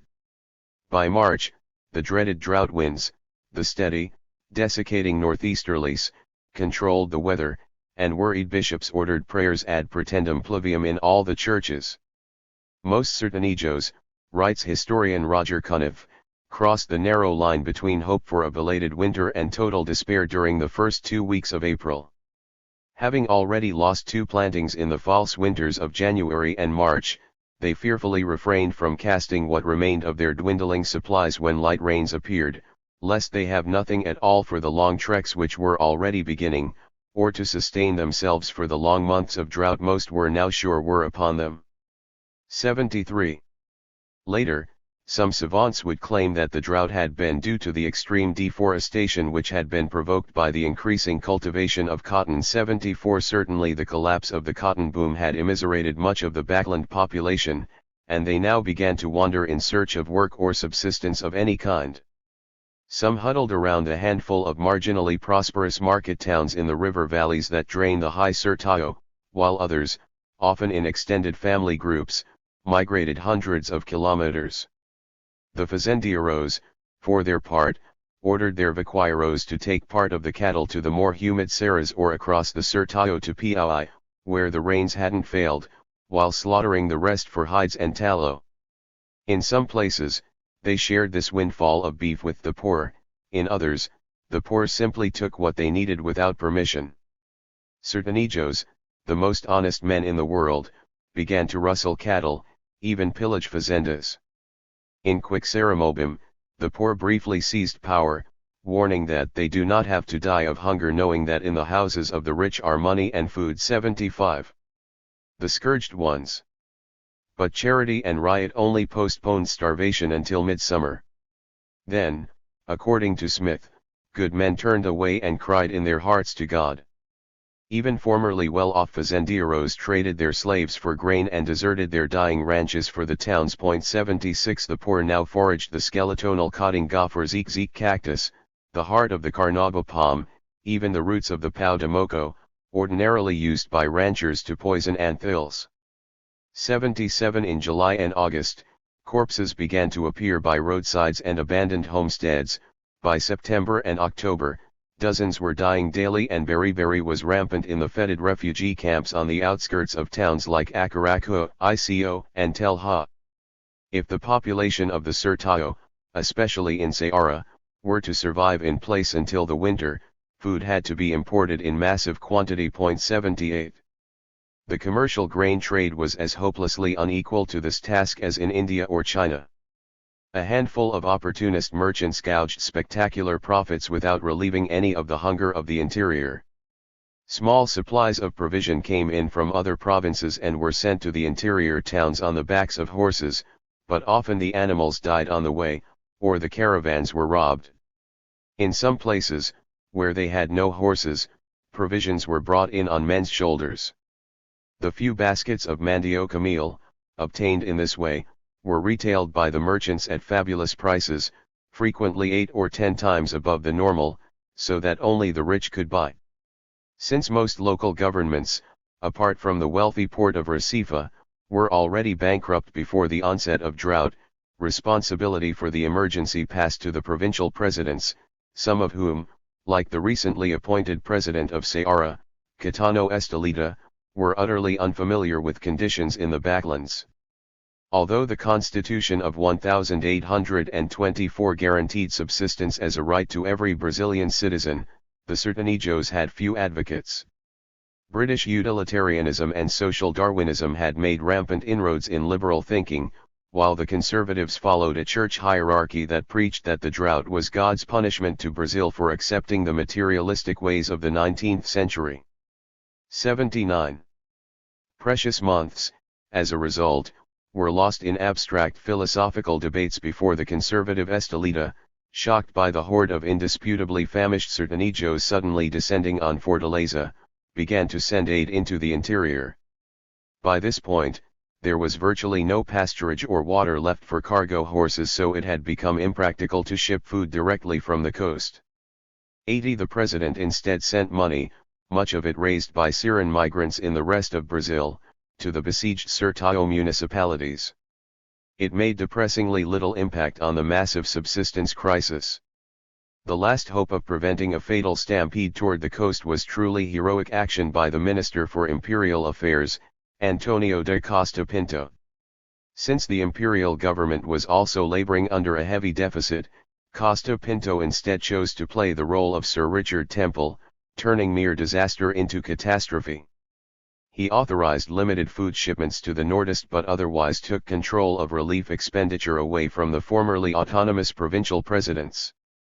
Meanwhile, as legislators in Rio wasted June and early July debating far-fetched schemes for developing the Sertão, drought refugees were spilling out of the desertified interiors of Ceará and Pernambuco towards oases like the Cariri Valley in southeastern Ceará, Triunfo in Pernambuco and ACU in Rio Grande do Norte.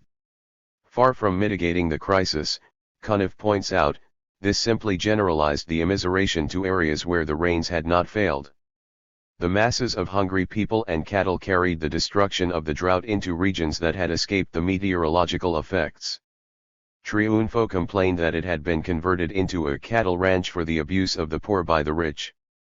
The roving cattle moved into the aggressed regions, smashing the cane, manioc and other crops, and reducing to the last degree of misery and despair the class that lives exclusively from agricultural labor. Human refugees as well consumed and destroyed crops, quickly rendering the traditional agricultural hills and brejos nearly as desperate for food as the drought regions. 81. In the Inhamon Sertão in southwestern Ceará, the leading oligarchs, the Fitosas, had temporarily quieted panic with food imports from unafflicted Piauí, while the provincial government provided some relief work for the poor. By June, however, even the well-to-do were ready to flee. A prominent citizen of Seboiro, Captain Solisjo Ferrer, wrote on June 12 that migration was about the only course left open to most of the inhabitants of that municipio, since it was becoming increasingly difficult to find water. Many leaders of the community, he added, were forming a caravan to depart for Piauí in the following month. Grave must have been our sins, Captain Ferrer wrote of the Sika, to have deserved such horrible punishment. By midsummer the region was almost deserted, only an estimated 10% of the population, some of them now cangaçeiros, grimly attempted to wait out the drought on their ruined farms and fazendas. A large number, writes Billy James Chandler, went to Piauí, particularly those who had some resources, while others sought refuge in Ipu, the Cariri, and Fortaleza. 82. As the population of the Sertão now drew closer to the humid Zona da Mata, the sugar planters and urban merchants were forced to weigh difficult alternatives. The frightened elites vacillated over whether to divert the retirants to the labor-hungry Amazon, and thereby risk losing part of their surplus workforce, or allow them into the cities where, mixing with slaves and poor artisans, they might pose an insurrectionary threat. In Fortaleza, the pharmacist Rodolfo Teofilo kept a famous diary that chronicled the growing presence of desperate backlanders. The sad procession, he wrote, paraded along the streets of the capital at all hours. Real animated skeletons, with skin blackened by the dust from the roads and stuck to their bones, held out their hands begging from everyone they met. A wave of looting and theft by the refugees was countered by bourgeois vigilantism and lynching that went unpunished because the retirant was considered a leprous dog who was going to stain the land. 83. Frightened by the strange army of ghost-like Sertanillos, the liberal opposition in Ceará reluctantly agreed to support a conservative plan to ship the retirants at imperial expense to the provinces of Amazonas and Para. Others were sent off to Recife, where they were loaded together with slaves on packets for transshipment to Rio and the labor-hungry southeast. Large landowners, however, expressed misgivings about such a massive exodus of workers, and Costa Pinto in Rio dragged his feet in remitting the promised subsidies.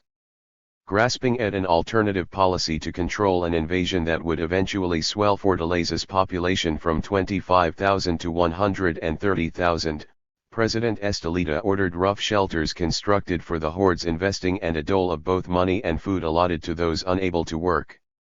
Costa Pinto and his conservative allies in Fortaleza, however, denounced this as a waste of money.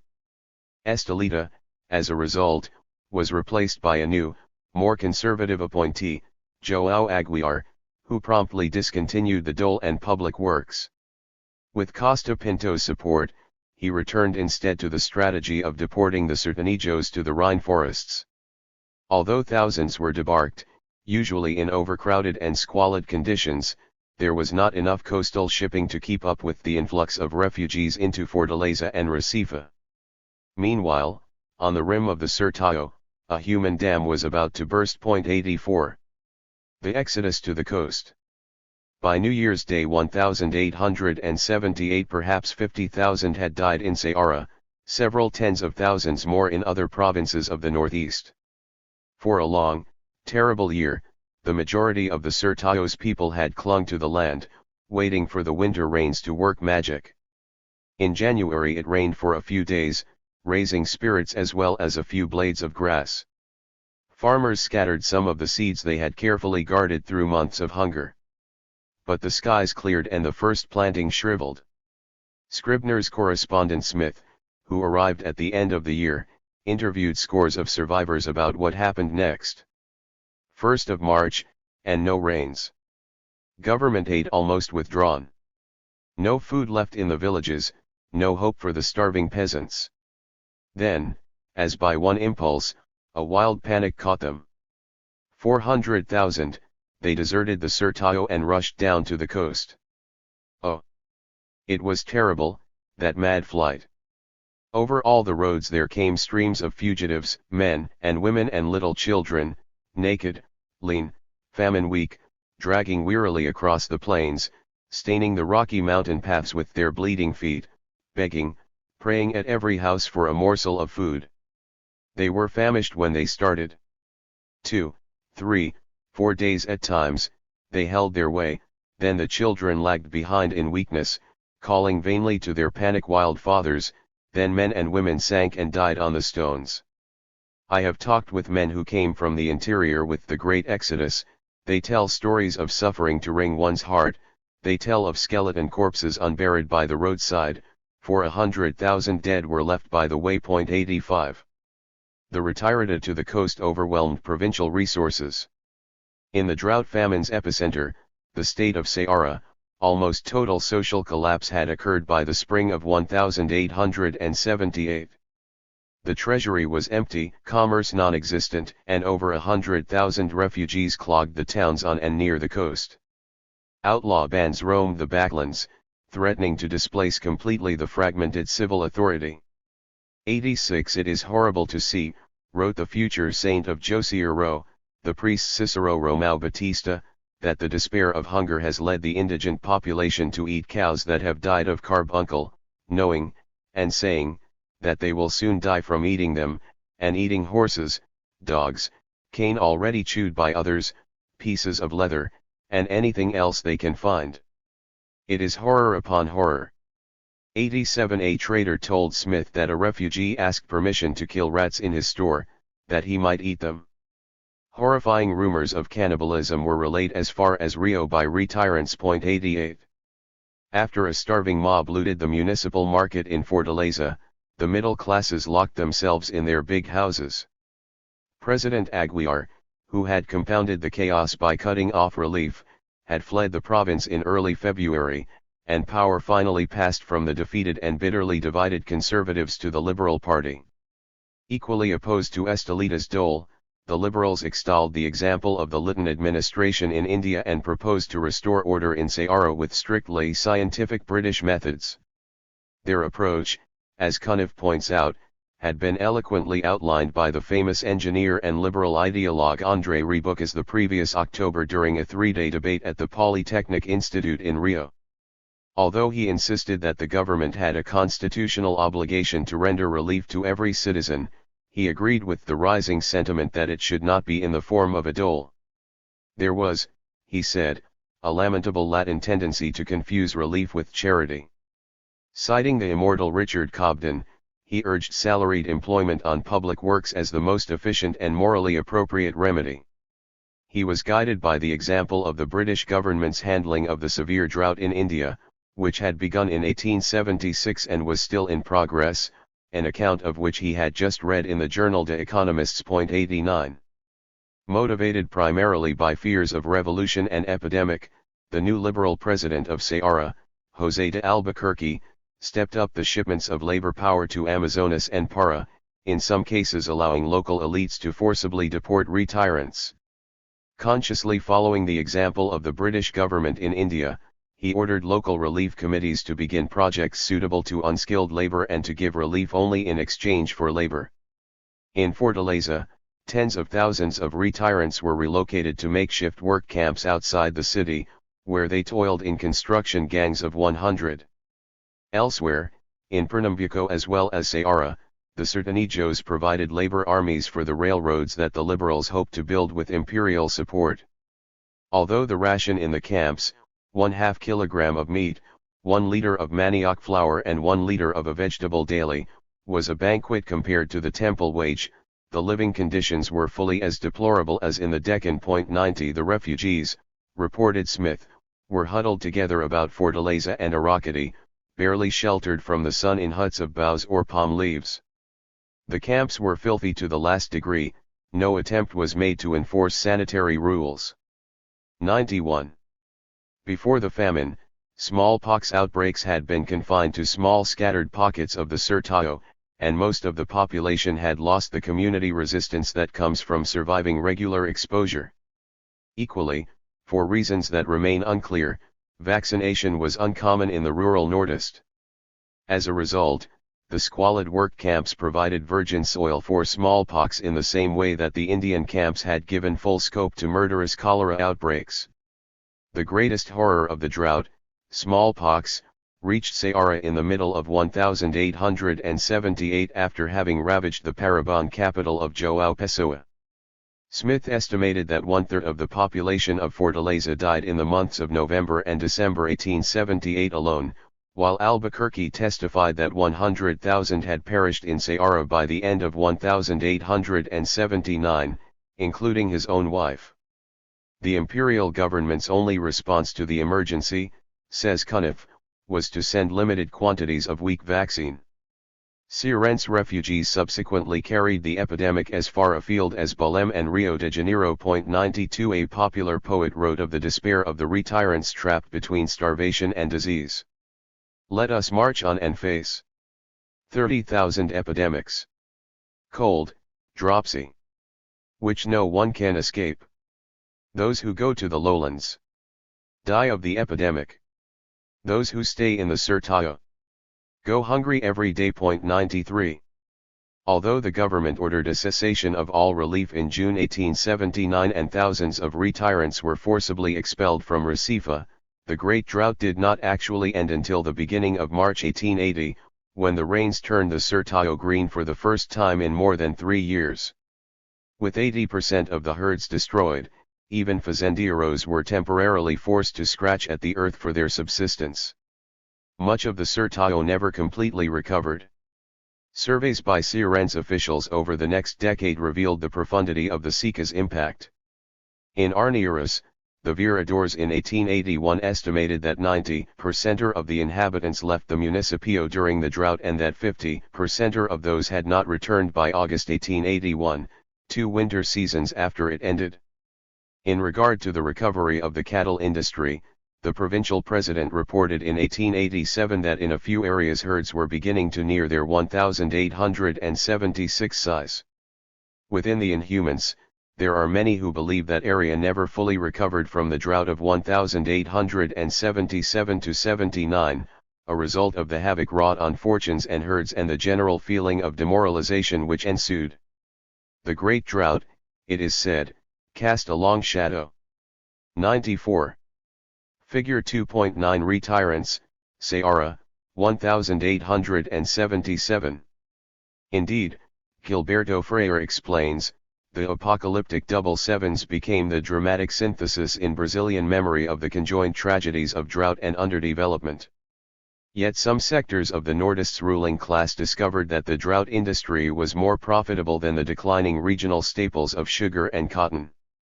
This was certainly true for Singlehurst, Brocklehurst and Company, the British merchant house in Fortaleza, which supplied vast quantities of provisions to the government and transported thousands of retirants to the Amazon on their coastal steamers. Likewise, big sugar planters profiteered from lucrative imperial grants for temporarily putting drought refugees to work. A precedent was thus set for allowing the corones to plunder disaster aid. Development became simply a euphemism for subsidizing a reactionary social order, and over the next century vast sums of drought relief disappeared into the Sertão without leaving behind a single irrigation ditch or usable reservoir for its long-suffering population. 95. The double sevens, however, did spell the beginning of the end to slavery in Brazil. Land, cattle, and free labor in the Sertão became almost valueless commodities during the drought, leaving slaves, in keen demand by Paulista coffee planters, as the major fungible asset of the fazendeiros. Selling slaves to the south, like exporting free labor to the Amazon, generated obscene prosperity amid general catastrophe. The Baron of Ibiapaba, Joaquim de Cunha Freire, for example, profited greatly, being the principal exporter of human cargo from both Fortaleza and Massaro. From Fortaleza alone, he was reputed to have sold at least 15,000 slaves south. This sudden revival on a grand scale of the slave trade, with all the brutal public spectacles that accompanied it, provoked enormous public resentment, particularly in Ceará where emancipation societies formed in virtually every town.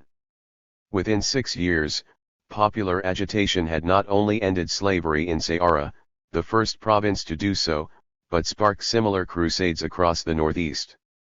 4 years later, in the final twilight of the old empire, slavery was abolished throughout Brazil. 96. 3. Gunboats and messiahs. Previously one laughed at the state of one's heart, now nothing at all elicits joy or laughter. It is said that people live on hope. I have no hope even of living. Mirza Assadullah Khan Talib. India, China, and Brazil accounted for the most massive mortality, but the world drought of the 1870s had profound and deadly impacts in at least a dozen other lands. Peasant producers, as we have seen, were already reeling from the impact of the trade depression, which deepened abruptly in 1877. Drought and famine gave foreign creditors, allied with indigenous money lenders and compradors, new opportunities to tighten control over local rural economies through debt or outright expropriation. Pauperized countrysides likewise provided rich harvests of cheap plantation labor as well as missionary converts and orphans to be raised in the faith. And where native states retained their independence, the widespread subsistence crises in Asia and Africa invited a new wave of colonial expansion that was resisted in many cases by indigenous millenarianism. El Nino was thus followed by gunboats and messiahs as well as by famine and disease. In the Korean case, the opportunist power was Japan. In a familiar pattern, the drought in North China extended latitudinally across the Yellow Sea into Korea's breadbasket Cholya region.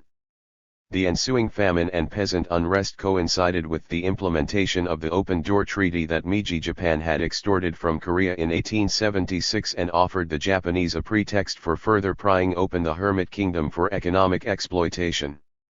Thus Japanese envoy Hanabusa, meeting with wary Korean officials aboard a warship in November 1877, relentlessly lobbied them to accept a debt of relief. After exchanging gifts they talked about the past year's drought. The Koreans said it was terrible and is equally bad this year. Hanabusa asked if they would like to get some Japanese rice. The Koreans made a deliberately uninterpretable reply, but Hanabusa renewed his solicitations at a meeting in Seoul several weeks later.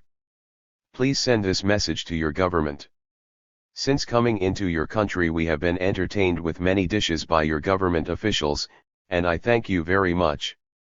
But when I think of hungry people even this sweet food will not go into my stomach. When his hosts replied that Korea was too small to undertake the reciprocal obligation of supplying Japan with rice during a famine there, Hanabusa reassured them that such a situation would never arise. Within a decade, however, the commercial export of rice from southern Korea to Japan during a drought would become a revolutionary grievance amongst hungry peasants in the Cholya provinces. 1. In Vietnam the coincidence of drought, famine and cholera was a bellows that fanned the embers of peasant anti-colonial resistance into millenarian revolt. With the killing in 1872 of Tran Van Ton, the leader of the populist Dao Lan sect, the French believed they had pacified their new colony. Unfortunately, as Reynaldo Iledo points out, they had not reckoned on the popular belief in reincarnation. As the threat of famine spread panic through the countryside in 1877, another Dao Lan apostle, Nam Thiep, announced that he was trans-incarnation and that the time had come to expel the French. Nam Thiep was able to unify the Dao Lan groups and mount a rebellion in 1878. He announced that the Low Era was ending, and that the reign of the Emperor of Light was being established. Peasants armed with bamboo spears and amulets attacked French garrisons, only to be driven back decisively by rifle fire. But this did not faze Nam Thiep, who in 1879 proclaimed himself a living Buddha and built a new community on Elephant Mountain, in the region of the Seven Mountains. 2. In the Dutch East Indies, meanwhile, drought ravaged fields and forests across two-thirds of the vast archipelago. Batavia, for example, reported less than one-third of its normal rainfall from May 1877 through February 1878.3. Crop failure, exacerbated by coffee blight and other fungoid plant diseases, coincided with a costly rinderpest epidemic that decimated buffalo, pigs, even elephants. 4 And, as in the 1990s, El Nino was synonymous with vast, mysterious forest fires. Writing from the normally luxuriant Sundas, the British naturalist Henry Forbes described local foreboding as the landscape seemed to spontaneously ignite. The parched surface of the ground broke up into ravine-like cracks, which, extending from 4 to 5 feet in depth and 2 to 3 in breadth, destroyed great numbers of the forest trees by encircling and snapping off their root. Shrubs and small trees in exposed places were simply burned up in broad patches. Crops of all kinds failed, while devastating fires, whose origin could seldom be traced, were so frequent in the forest and in the great ulung fields, that the population lived in constant fear of their villages and even of their lives and stock. It was in vain that the natives, following their superstitious rites, carried their cats in procession, to the sound of gongs and the clattering of rice blocks, to the nearest streams to bathe and sprinkle them. The rain after such a ceremony ought to have come, but it did not. 5. On Borneo/Kalimantan, according to Honnepan, the drought was a godsend to the Dutch, long frustrated by their inability to subordinate the ruggedly independent Dayak communities that controlled vast tracts of valuable rainforest.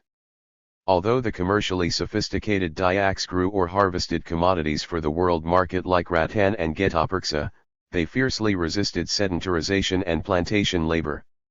At last in 1877, hunger gave the Dutch a means of coercion, the rice barns were empty and famine was imminent. In order to obtain money to buy rice, only two options were left to the Dayak, either to collect more getopirksa or to sell one's labor to the Dutch, who had been eagerly looking for hands for at least 2 centuries. Now, the Dutch finally had the labor to dig a canal linking the Kahayan River with Banjarmasin and thereby to push the trade in forest products up to unprecedented levels. Even the most remote parts of Borneo were now becoming part of the global economy, exposing the local population both to new opportunities and to new risks. 6.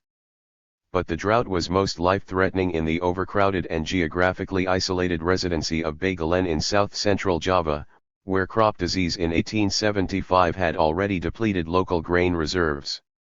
The pressure of the so-called cultivation system or Kultuurstelsel, which compelled villages to cultivate export crops for the benefit of the Netherlands at the expense of their own subsistence, was higher here, as measured by the proportion of acreage committed to exports, than anywhere else in Java. 7 Although in its death throes in 1877, condemned as an impediment to private enterprise, the Kultuurstelsel had been crucial to the Netherlands' great economic revival in the earlier Victorian period.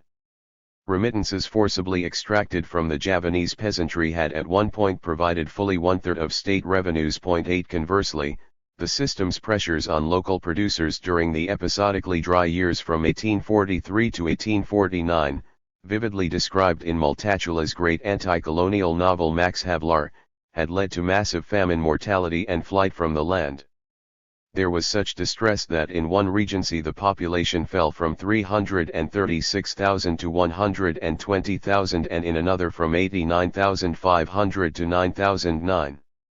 Local officials in Bagalen, where Kultuurstelsel methods still remained entrenched, feared that a disaster of similar magnitude was again at hand. When they attempted to buy rice to counter speculation, they were severely censured à la Lytton by the Council of the Dutch East Indies for abandoning free market rectitude. Batavia also insisted that the famished peasantry punctually pay its annual land tax. Villagers were thus forced to sell their cattle and other possessions to the same merchants who hoarded the local grain supply. Again, as in South India, tens of thousands of them were cut down by cholera before they could die of starvation. This conveniently allowed the Dutch to claim that epidemic rather than famine was the cause of excessive local mortality. 10. In the Philippines, the great drought struck hardest at the western Visayas, especially the island of Negros, where the explosive growth of sugar monoculture had displaced traditional food self-sufficiency. Just as the Philippines has been often described as a Latin American social formation in East Asia, likewise the occidental province of Negros, whose population skyrocketed from 18,805 in 1855 to 308,272 in 1898, came to replicate most of the exploitative and unsustainable characteristics of distant Caribbean sugar colonies. Former Spanish colonial officials and army officers, as well as wealthy mestizo merchants, used their political connections to wrest through usury, terror, or purchase vast tracts of land in Occidental's western plains from pioneering Panayan peasants who had first cleared the tropical forests in the 1850s. They were replaced first by immigrant sharecroppers, then by debt-bonded wage laborers. 11 As Violeta Lopez Gonzaga has emphasized, sugar inexorably became an ecology of hunger. The widespread fencing of land and the emergence of the haciendas, landlords, and a landless proletariat, further led to rural indebtedness, widespread poverty, seasonal scarcity of food, and increasingly low level of nutrition and seriously adverse health conditions. Inevitably, such conditions led to high mortality rates which were the final result of a complex of factors ranging from hunger, natural calamities, and epidemics, to the absence of health services. Outside sugar, trading was minimal and the prices of food commodities very high. With the limited development of infrastructure, traded food items hardly reached the interior areas which had been cleared of forest and the traditional subsistence patches of the natives or the small migrant farmers. The growing commitment of agriculture to sugarcane production made the emergent laboring class vulnerable to hunger with the onslaught of storm, drought, or a plague of locusts. In fact, from the second half of the 19th century onward, the scourge of hunger frequently struck the people of Negroes. 12. Locust plagues, particularly devastating to rice crops, were the constant companion to the long drought from 1876 to 1878. In the absence of any organized relief effort by corrupt Spanish authorities, the astronomical rise in rice prices in conjunction with low sugar prices and high unemployment condemned large numbers of hacienda de laborers and poor townspeople to starvation. Parish records suggest an island-wide excess mortality of at least 10%, with the rates rising as high as 50% in the town of Hinigaran and 30% in the town of Valladolid.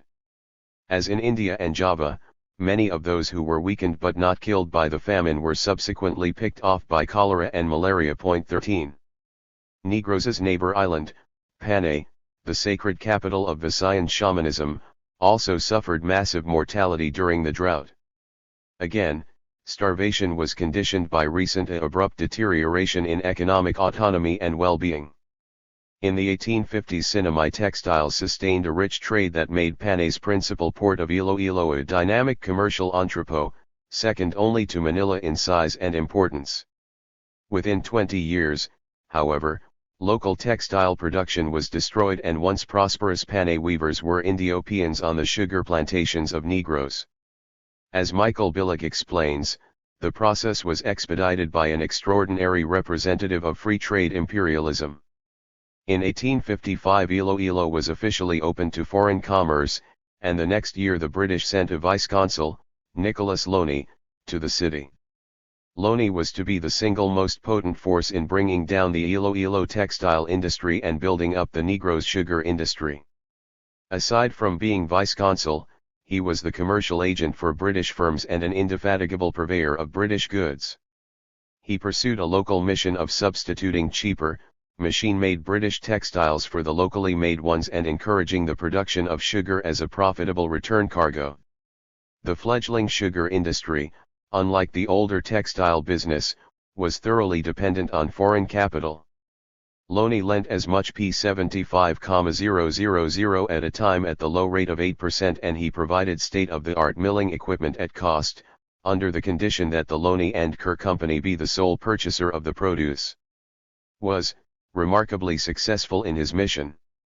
Iloilo's textile exports to Manila dwindled from 141,420 paisas in 1863 to 30,673 in 1864, to 12,700 in 1869, to 5,100 in 1873.14. Thus the ruined weaving villages of Panay, like their sister towns in Negros, had few resources to resist crop failure and price inflation. The records of the Augustinians, cited by Filomeno Aguilar, note the corpses strewn in the streets of San Joaquin in 1877, while oral tradition among shamans of Panay recount 3 years of drought and famine that ravaged this town and left people dying of starvation and thirst, as all the rivers and springs had dried up. As in Korea and Vietnam, famine produced a resurgence of folk messianism, in this case in magical rain-making competition with the Spanish friars. 15. According to the lore, people sought help from the parish priest, but he failed to induce rain. Desperate in his inability to alleviate the disaster, the curate advised the town leaders to call upon a Babalan known as Estrella Bangatbanwe, who ordered that 7 black pigs be butchered, shaved, and covered with black cloth. She then took a black pig from the convent to the plaza, where she pressed its mouth to the ground until it gave a loud squeak. Suddenly, the sky turned dark and a heavy downpour followed. 16. Aguilar explains how the supernatural impotence of the Spanish priests in face of the drought, together with the inability of officials to contain the cholera epidemic that followed in its wake, inspired the shamans to mount direct challenges to a disintegrating colonial state, converting the whole of the Visayas into a theater of resistance. By the late 1880s, thousands of peasants and aborigines in both Panay and Negros had withdrawn into autonomous armed communities in the mountains led by prominent Baba'i lands like Panay's Clara Terrosa, an 80-year-old woman, who claimed to be the Virgin Mary, or Negros' Ponciano Alopra, a transvestite miracle worker known as Dios Ba'i for his/her skill in rainmaking. Despite brutal retaliations, including massacres and summary executions, Spanish power essentially collapsed in the island interiors, leaving the Babailans and their followers to confront the more ruthless, usurper colonialism of the Americans a decade later. 17. The Kanaks of New Caledonia, also stirred to rebellion by El Nino drought and hunger, made a desperate bid in 1878 to liberate the interior of their island from French colons and penal concessionaires. The French invasion of New Caledonia in 1853 had been a singular catastrophe for Kanak society. In less than 2 years, writes Miriam Dournois, the local chiefly system was destroyed, and the Melanesians were dispossessed of 9/10 of their best land and pushed into the mountainous interior. Assuming that the Melanesians would soon disappear, the French employed the policy they had used in Algeria, refoulement, which meant that Melanesians were regrouped arbitrarily and stationed on limited reserves which in fact were infringed on little by little, or were situated in infertile zones not favored by the colons. This indigenous land shortage aggravated tribal conflict, as did the French practice of replacing village chiefs with their own sycophants. The new imperialists of the Third Republic, intent on exorcising the national humiliation of 1871 through colonial conquest, continued the Second Empire's huge thefts of Kanak subsistence space. When the natives protested, the Republicans haughtily decreed that the native is not the owner of the land, and when the French government appropriates land, it just takes back its own land. 18. Ultimately, a disastrous drought at the end of 1877 combined with French arrogance generated a crisis that enabled Chief Atai in the La Foa Valley of central Grande Terre to bring together a coalition of previously hostile tribe. 1920 Kanak patience was pushed beyond all limits, as Martin Lyons explains, by the drought-exacerbated deprecations of European cattle of precious yam and taro fields. The livestock problem had been severely aggravated in 1878 by the drought of the previous year. This meant that cattle and other livestock had to search even further afield than usual for adequate fodder, and the native plantations were very tempting targets for hunger-stricken animals. The territory between Numia and Bulupuru was especially dry, and graziers were allowed to take their herds onto government property near Aurel, for a small fee. The cattle arrived there starving in an area of flourishing native fields, and set about systematically destroying them. Colons did all they could to avoid the capital expenditure involved in constructing effective enclosures. Their attitude was that if the Kanaks wanted proper protection, they should build their own. One Kanak replied to a stock raiser who made such a suggestion, "When my taros go and eat up your cattle, then I'll put up a fence." 21. Following the arrest of several traditional chiefs in June 1878, accumulated Kanak anger erupted in a succession of ferocious assaults on white homesteads and gendarme posts. Caught by complete surprise, 200 Europeans were killed and panic spread to Numia, where the settler mouthpiece La Nouvelle Calédonie called for a war of extermination against all Melanesians. 22 With reinforcements from Indochina and the aid of Kanak mercenaries from coastal tribes, French colonies mobiles under the celebrated Captain Rivière devastated much of the central region, burning hundreds of villages, confiscating food stores, destroying irrigation systems, killing warriors on sight, and handing over their women as booty to the pro-French tribes. The charismatic Atai was killed in a surprise attack, and his head with its mane of snow-white hair was sent to Paris to be scrutinized by savants. Although the colonial regime had experienced a very severe shock, and had only reasserted its dominance with very great difficulty, the cost of defeat to the rebel Kanak tribes was truly staggering. In addition to thousands of casualties and the deportation of their surviving leaders, native New Caledonians were permanently uprooted from the rich west coast of Grande Terre in favor of plantations, ranches and penal colonies. 23. Among the eyewitnesses to the Kanak tragedy was a survivor of another defeated insurrection, Louise Michel, the Red Virgin of Paris. Although some of communards in penal exile on New Caledonia joined the race war against the Kanaks, Michel passionately supported the Kanak struggle for liberty and dignity. She translated some of the haunting war chants of the rebel bard Andia and gave half of her famous red scarf to two native friends who joined the insurgents. As she explained in her memoirs, the Konakan insurrection of 1878 failed.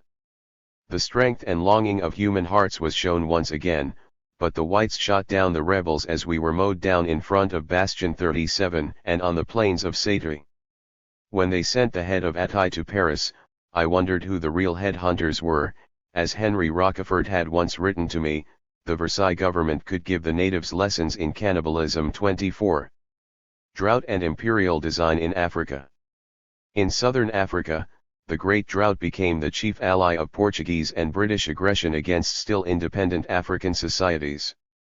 The Angolan coast has famously erratic rainfall, especially in the environmentally unstable region around Luanda, but the drought that began in 1876 was exceptional both in its duration, lasting until the early 1880s, and its scale, affecting populations as far inland as the Huila Highlands. 25 The majority of inhabitants of this land are mummies rather than human beings, complained Luanda's medical officer in 1876.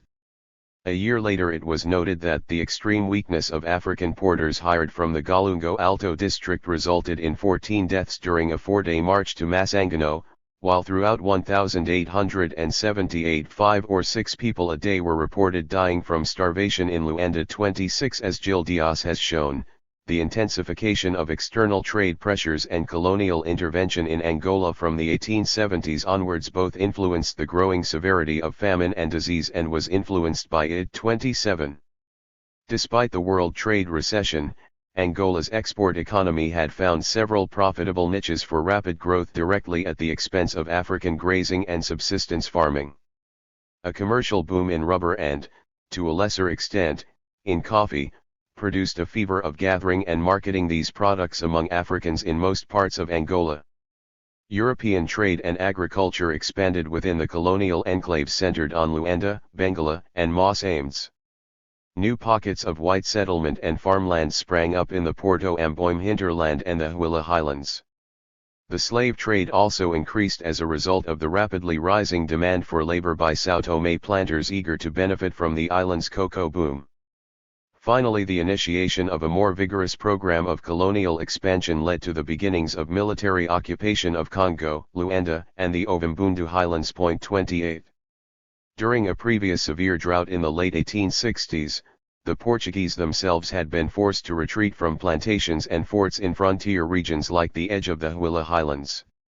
Now, with the emergence of drought and famine-related epidemics of smallpox, malaria, dysentery, and sand jiggers, colonial troops made unprecedented headway against weakened populations in Congo and to the east and south of Kwanzaa. Likewise, Dias adds, the debilitating effects of hunger and disease in the decade of the 1870s may go far towards explaining why the social and political tensions generated by the spread of white plantations did not explode in revolt within the Portuguese enclave. Thereafter, the extension of the plantation system and the consolidation of colonial power in the Angolan interior were carefully synchronized to the sinister rhythm of drought and disease, as in 1886-87, 1890-91, 1898-99, 1911 and 1916.29. The drought was an even more important turning point in the Highveld and its borderlands, where it sounded the death knell of Xhosa, Zulu, and even, temporarily, Boer independence. South Africa's seeming prosperity in the early 1870s, fueled by the diamond and wool booms, barely concealed the emergent ecological crisis as too many people and cattle competed for reliably watered grazing land. The relief of the veldt with its innumerable rain shadows creates an intricate mosaic of rainfall variation as well as a complex schedule of ripening of pasturage, an environmental formula for interminable friction between pastoral communities. The ceaseless encroachment of Europeans upon the range resources of African societies, whose populations were surging, generated, in Donald Morris's words, an explosive situation which the next drought might spark off 30, and the drought of 1876–79 was the most ruinous since the infamous arid spell of the early 1820s that had given the Zulu Mfecane, the violent redistribution of grazing territories and homelands under Shaka, its desperate energy. 31. In the Eastern Cape and Natal, European stock raisers were battered by the simultaneous crash of wool export prices and the dying off of their herds. Nature recounted how in the Cape, hitherto well-to-do colonists had to go into menial service in exchange for the barest necessities of life. 32. The Transvaal Boers, though less dependent upon world markets, were still hard hit by the conjuncture of drought, cattle disease, and a growing shortage of land. For Africans, of course, climate shocks were magnified by their economic marginality. Both Ciskei and Transkei, Morris writes, were greatly overcrowded with Europeans, natives, and cattle, and the land was overgrazed, and failing ruinous drought had brought the frail native economy to the edge of collapse, and complaints of trespass and cattle theft were unending. 33. In Basutoland, 2/3 of the crop failed and the number of men seeking work doubled in a year, while, further north, the petty kingdom began to suffer from increased pressure on resources, the result of natural increase, the influx of refugees and recurrent drought. 34. Nor was Zululand, the greatest surviving redoubt of African power, immune. Despite the absence of European settlers, explains Donald Morris, this kingdom suffered from the same land shortage as the other territories. Many of the well-watered sections were hilly and stony, other grassy slopes and elevated flats were infected with lung sickness, and red water fever had ravaged the Zulu herds after Sitshweyo's coronation, and the tsetse fly barred broad belts to settlement. Primitive agriculture made inefficient use of what remained, and the population of perhaps 1/3 Zulus was thickly clustered about such centers as the Royal Kraal at Ulundi, while other sections were deserted. The drought of 1877 and the winter months thus sent a wave of pressure surging against the fertile lands between the headwaters of the Buffalo and the Pongola rivers, which had been a subject of dispute with the Transvaal since 1861. 35. The drought crisis, which weakened both African and Afrikaans societies as well as increasing the tensions between them, was an undisguised blessing to imperial planners in London. Since 1875, Disraeli and his colonial secretary, Lord Carnarvon, had been committed to a confederation scheme that envisioned a single British hegemony over the southern cone of Africa. Carnarvon's design, according to Kane and Hopkins, was to turn Central Africa and Mozambique into labor reserves for the mines and farms of the South. 36. The discovery of the Great Kimberley diamond pipes had overnight made South Africa a major arena for capitalist investment, but the British were stymied by the lack of control over African labor, a problem that was considered insuperable as long as militarily independent African societies continued to exist on the periphery of the diamond. Fields. 37. Thus from his arrival in South Africa in March 1877, Carnarvon's Special High Commissioner Sir Bartle Frere moved with extraordinary energy to impose British power on the drought-weakened Bantus and Boers alike. Within a year he had raised the Union Jack over the Transvaal as well as ruthlessly crushed a last-ditch defense of Xhosa independence by Cyrillus Galka in the Transkei, the ninth and last of the Cape, Xhosa Wars. Cape troops in 1878 also put down a rebellion, sharpened by drought, among the mixed-race Griqua along the lower Orange River. 38. Frere's full attention then focused on a lightning campaign against Sitshweyo's Zulu kingdom. Although loyal allies of the British in their conflict with the Boer republics, the powerful Zulu kept a spiritual fire burning among Africans, the vision of an armed and defiant black nation, that Frere was determined to extinguish. 39. In final talks before the British invasion, the anguished and betrayed Zulu monarch discerned a sinister connection between the High Commissioner's perfidy and the drought that was devastating his herds. "What have I done or said to the great House of England? What have I done to the great white chief? I feel the English chiefs have stopped the rain, and the land is being destroyed. The English chiefs are speaking. They have always told me that a kraal of blood cannot stand, and I wish to sit quietly, according to their orders, and cultivate the land. I do not know anything about war, and want the great chiefs to send me the rain. 40. Carnarvon and Frere sent the British army instead. Arrogantly underestimating the military organization and valor of Sichueo's regiments, 1,600 crack British soldiers were annihilated at Isandlwana in 1879. The Empire struck back, in turn, with a systematic strategy of the burning of homes, the seizure of cattle in areas which the Zulus had not evacuated and, the destruction of the economic foundations of Zululand. Indeed, Michael Levin claims, genocide came close to being adopted as official policy. 41 Although the Zulu, overwhelmed as much by famine as by firepower, eventually surrendered in July 1879, the example of Isandlwana, Britain's greatest military disaster since the charge of the Light Brigade, inspired both the Soto and Pidi to protracted resistance, and, even more ominously for Carnarvon's grand design, gave the Afrikaners under the tough leadership of Paul Kruger the military confidence to retrieve their independence at Majuba Hill in 1881 and assert control of the Rand's mineral wealth. North Africa's open tombs. Disraeli's new imperialism was more successful in Egypt, where the full human impact of the poor Northeast African rains of autumn 1876 and the low Nile of 1877 was not felt until the beginning of 1878, when famine was receding in South Asia and North China. In one of the most dramatic Nile failures in half a millennium, the flood crest in 1877 had been 6 feet below average and more than one-third of the crop area could not be irrigated. 42 The drought struck a peasantry already reeling from collapsing export prices, high indebtedness, a rinderpest epidemic and overtaxation. Cotton prices, already depressed by the return of the American South to world trade, slumped further with the World Trade Depression. 43 After 20 years of being an interest milk cow for European investors, the Khedive was forced to default in 1876, surrendering control over revenues to a Franco-British Dual Control Commission.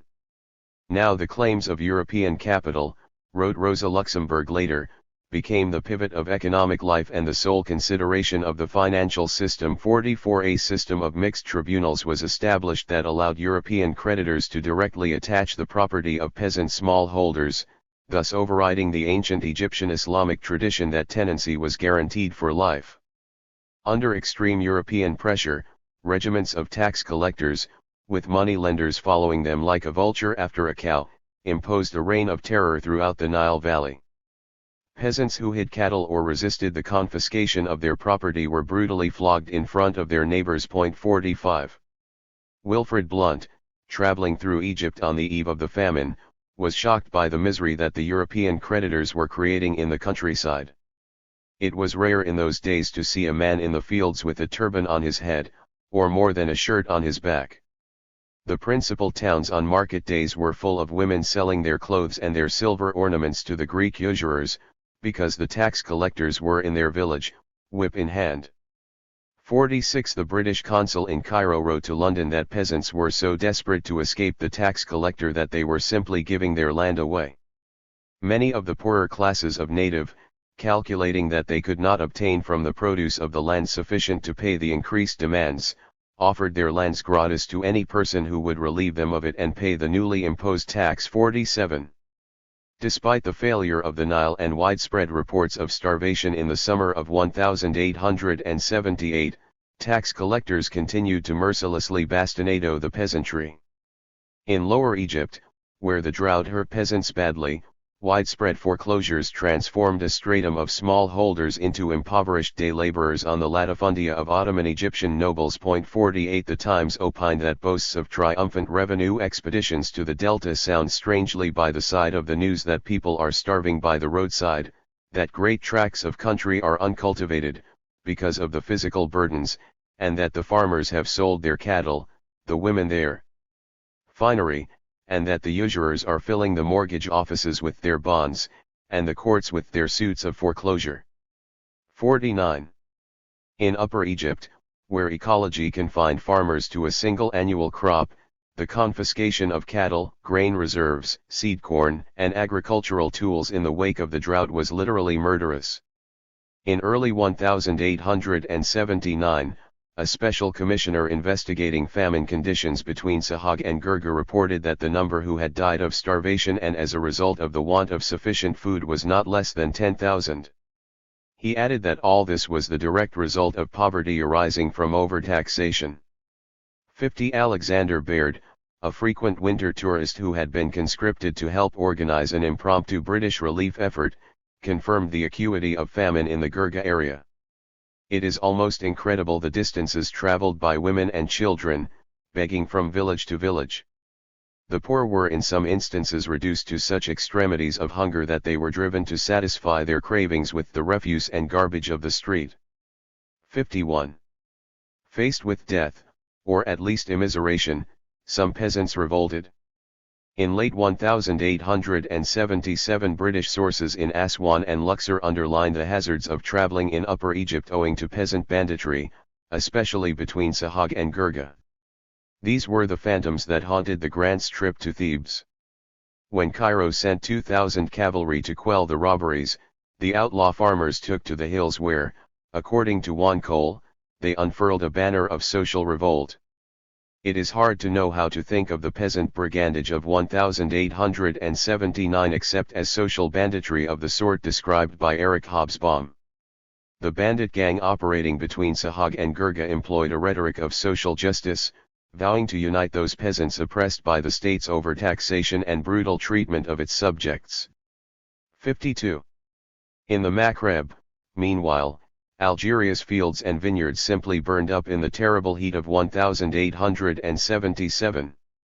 Half of the grain harvest was lost and famine was reported from Oran in the west to Constantine in the east. 53 The worst scenes were among the Constantinois, where drought and hunger persisted until early 1880, then resumed with the bad harvest of 1881. The Russian traveler Chhf, who passed through the Mila area, was horrified to find that the poor population has been trying to survive for more than 2 months almost exclusively on boiled kiriwa.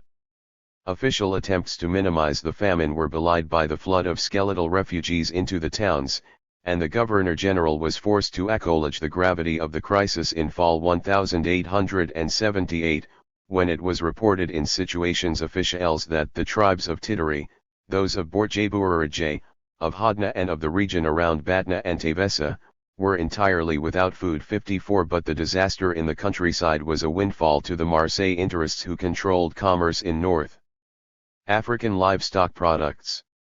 In the most drought-stricken regions, the harvest was utterly lost, elsewhere it was poor at best. The loss of seed ensured a poor yield the following year as well. Meanwhile, the lack of water and grass threatened to decimate the native herds.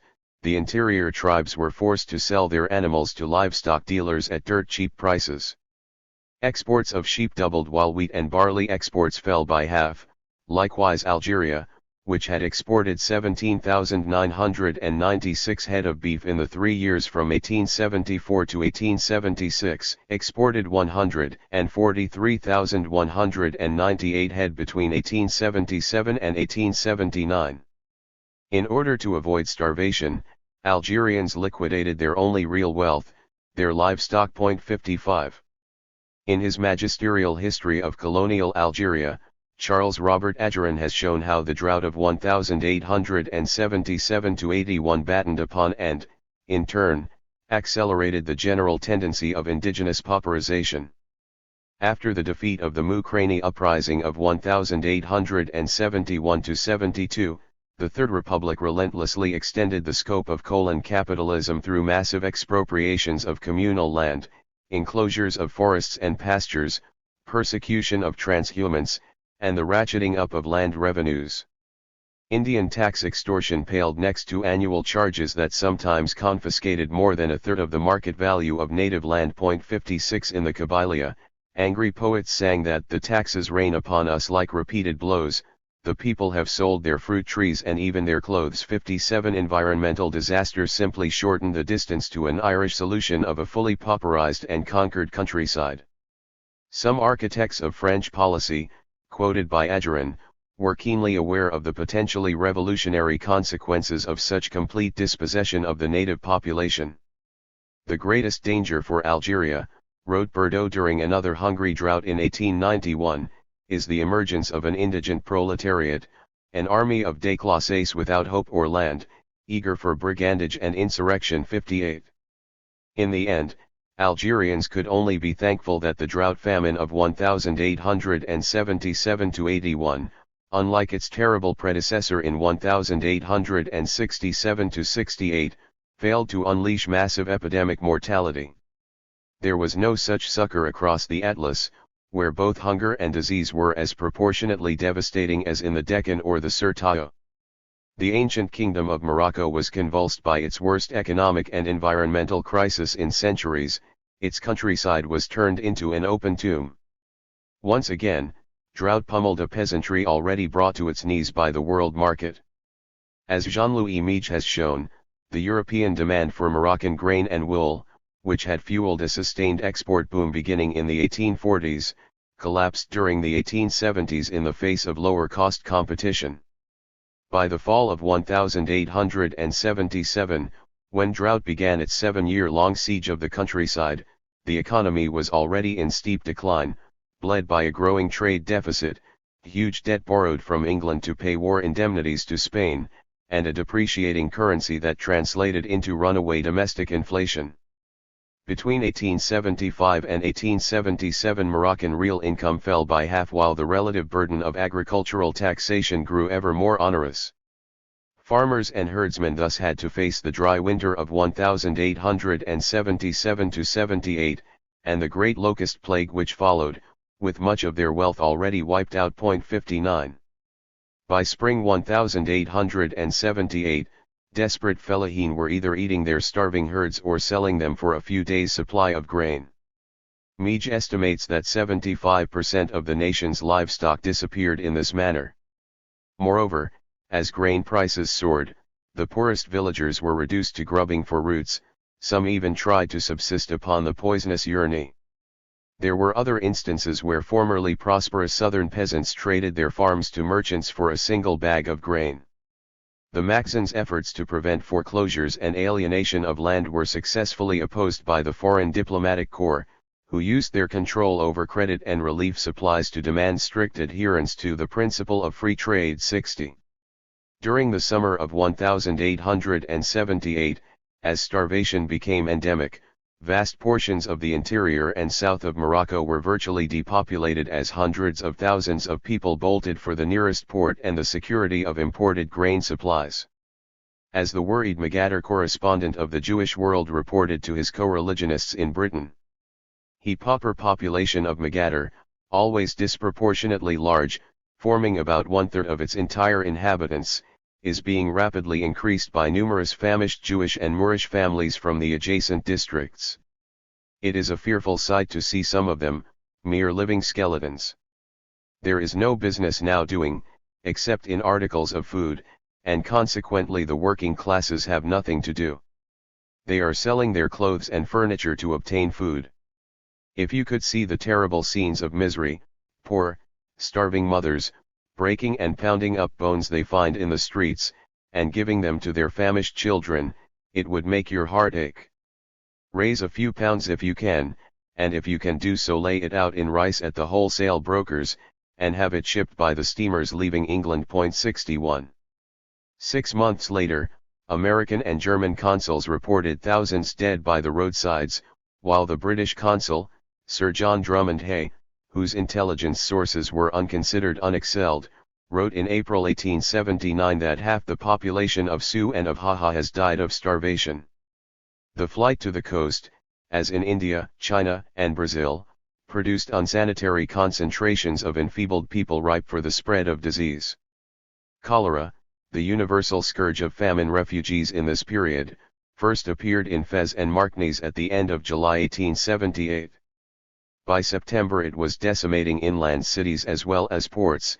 In Marrakesh an estimated 1% of the population was reported to be perishing daily. When the cholera epidemic finally subsided in December, its place was promptly taken by typhoid, which killed off the Italian and Portuguese consuls and a number of prominent European and Jewish merchants, as well as tens of thousands of weakened commoners. 54.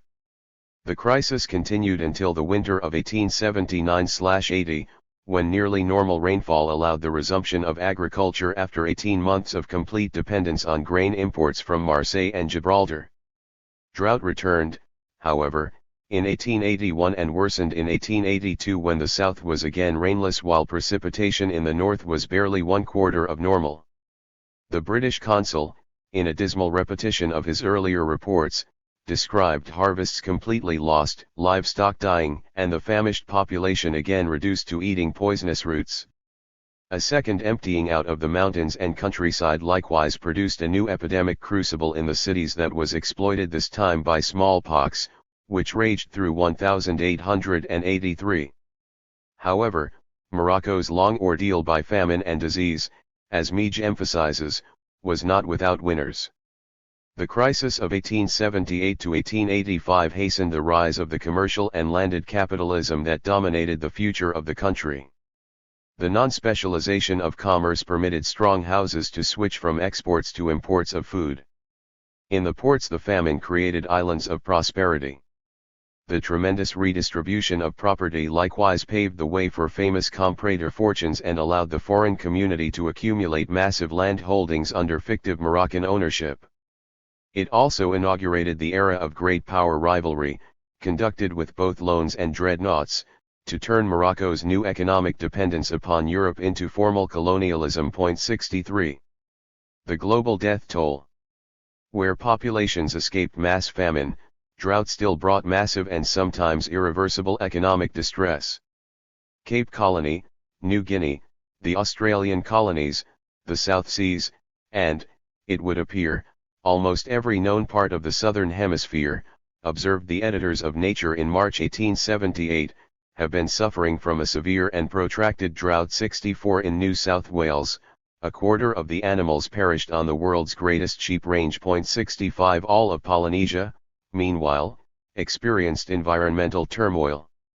Hawaiian sugar plantations cobbled together makeshift irrigation to deal with the driest year of the 19th century, while drought forced desperate Gilbertists to hire themselves out as coolies on German-owned cotton plantations in Samoa, where missionaries in turn reported famine on outlying islands. 66 Drought in 1877 did huge economic damage throughout central Mexico, especially in Valley of Mexico itself, where the rains did not return until the summer of 1878. In the Mediterranean, finally, drought and famine were reported in Bosnia, as well as locusts, which also plagued farmers in Andalusia. 68.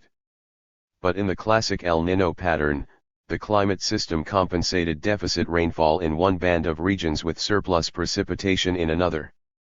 Thus Tahiti was battered by a rare typhoon, while Northern California experienced its wettest winter in 2 centuries. 69 While Asia was starving, the United States was harvesting the greatest wheat crop in world history, and in California's Central Valley worthless surplus wheat was burned for fuel. 70 Meanwhile the heavy rains that inundated the southeastern United States may have contributed indirectly to the infamous yellow fever epidemic of 1878, which ravaged cities from Louisville to New Orleans, killing tens of thousands. 71. British and Irish farmers, already reeling from the impact of American imports and plunging prices for corn and cattle, lost one harvest after another to the cold wet summers of the late 1870s, perhaps the worst sequence since the early 14th century. Hundreds of thousands of laborers and marginal farmers were pushed off the land in the final extinction drama of the English yeomanry. In Ireland, the disastrous 1877-82 harvest cycle precipitated both a new wave of transatlantic emigration and a decade-long agrarian revolt. Advised by the California radical prophet Henry George, Michael Davitt brilliantly channeled Irish rural distress into a land war that shook the foundations of the economic as well as political ascendancy. Finally, in coastal Peru, unprecedented rains, which continued intermittently for almost a decade, produced such an extraordinary transformation of the landscape that contemporaries believed they were witnessing either a mirage or a miracle. The Sechura, a notoriously dry and barren desert region, became covered with trees and heavy vegetation, the likes of which were never seen before or afterward. 72 Although none of the contemporary articles or letters to nature commented on this odd coincidence of epochal aridity and record rainfall in different parts of the Pacific Basin, scientists a century later would suddenly grasp that it was the crucial key to the mystery of the 1870s droughts. The full measure of this global tragedy, Nature in 1878 called it the most destructive drought the world has ever known, can only be guessed at 0.7374 in India, where 5.5 million to 12 million died despite modern railroads and millions of tons of grain in commercial circulation. Embittered nationalist writers compared the callous policies followed by Calcutta to those emanating from Dublin Castle in 1846.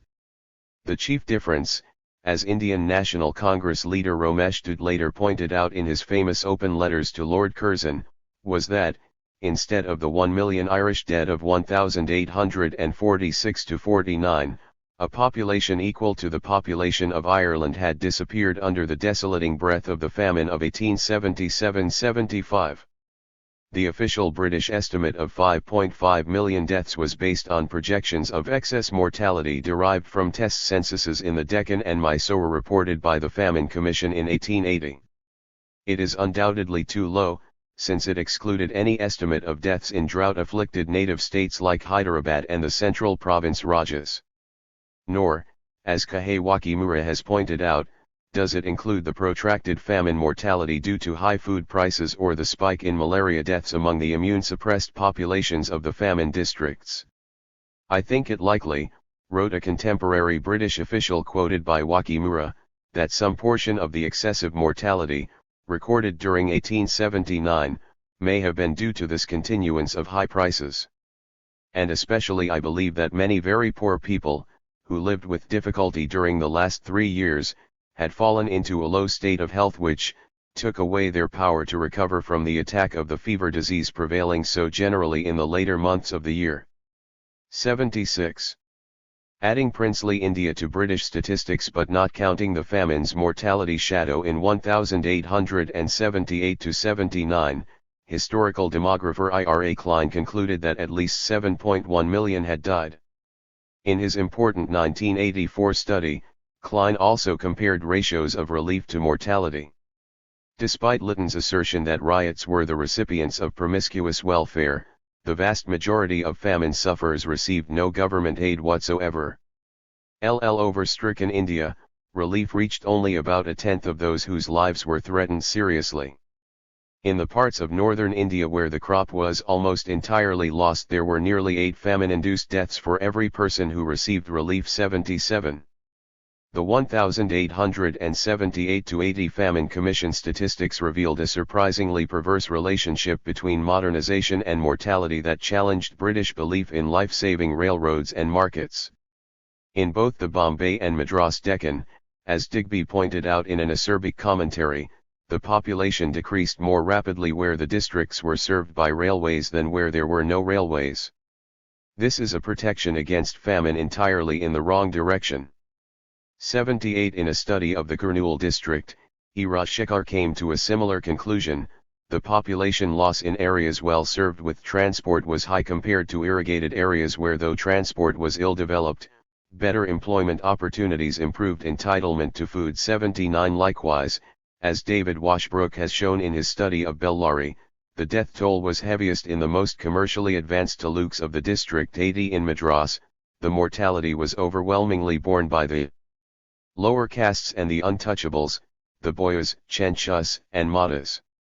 Indeed, Rajshekhar estimates that fully half of the Madagas were wiped out in Kurnool. 81.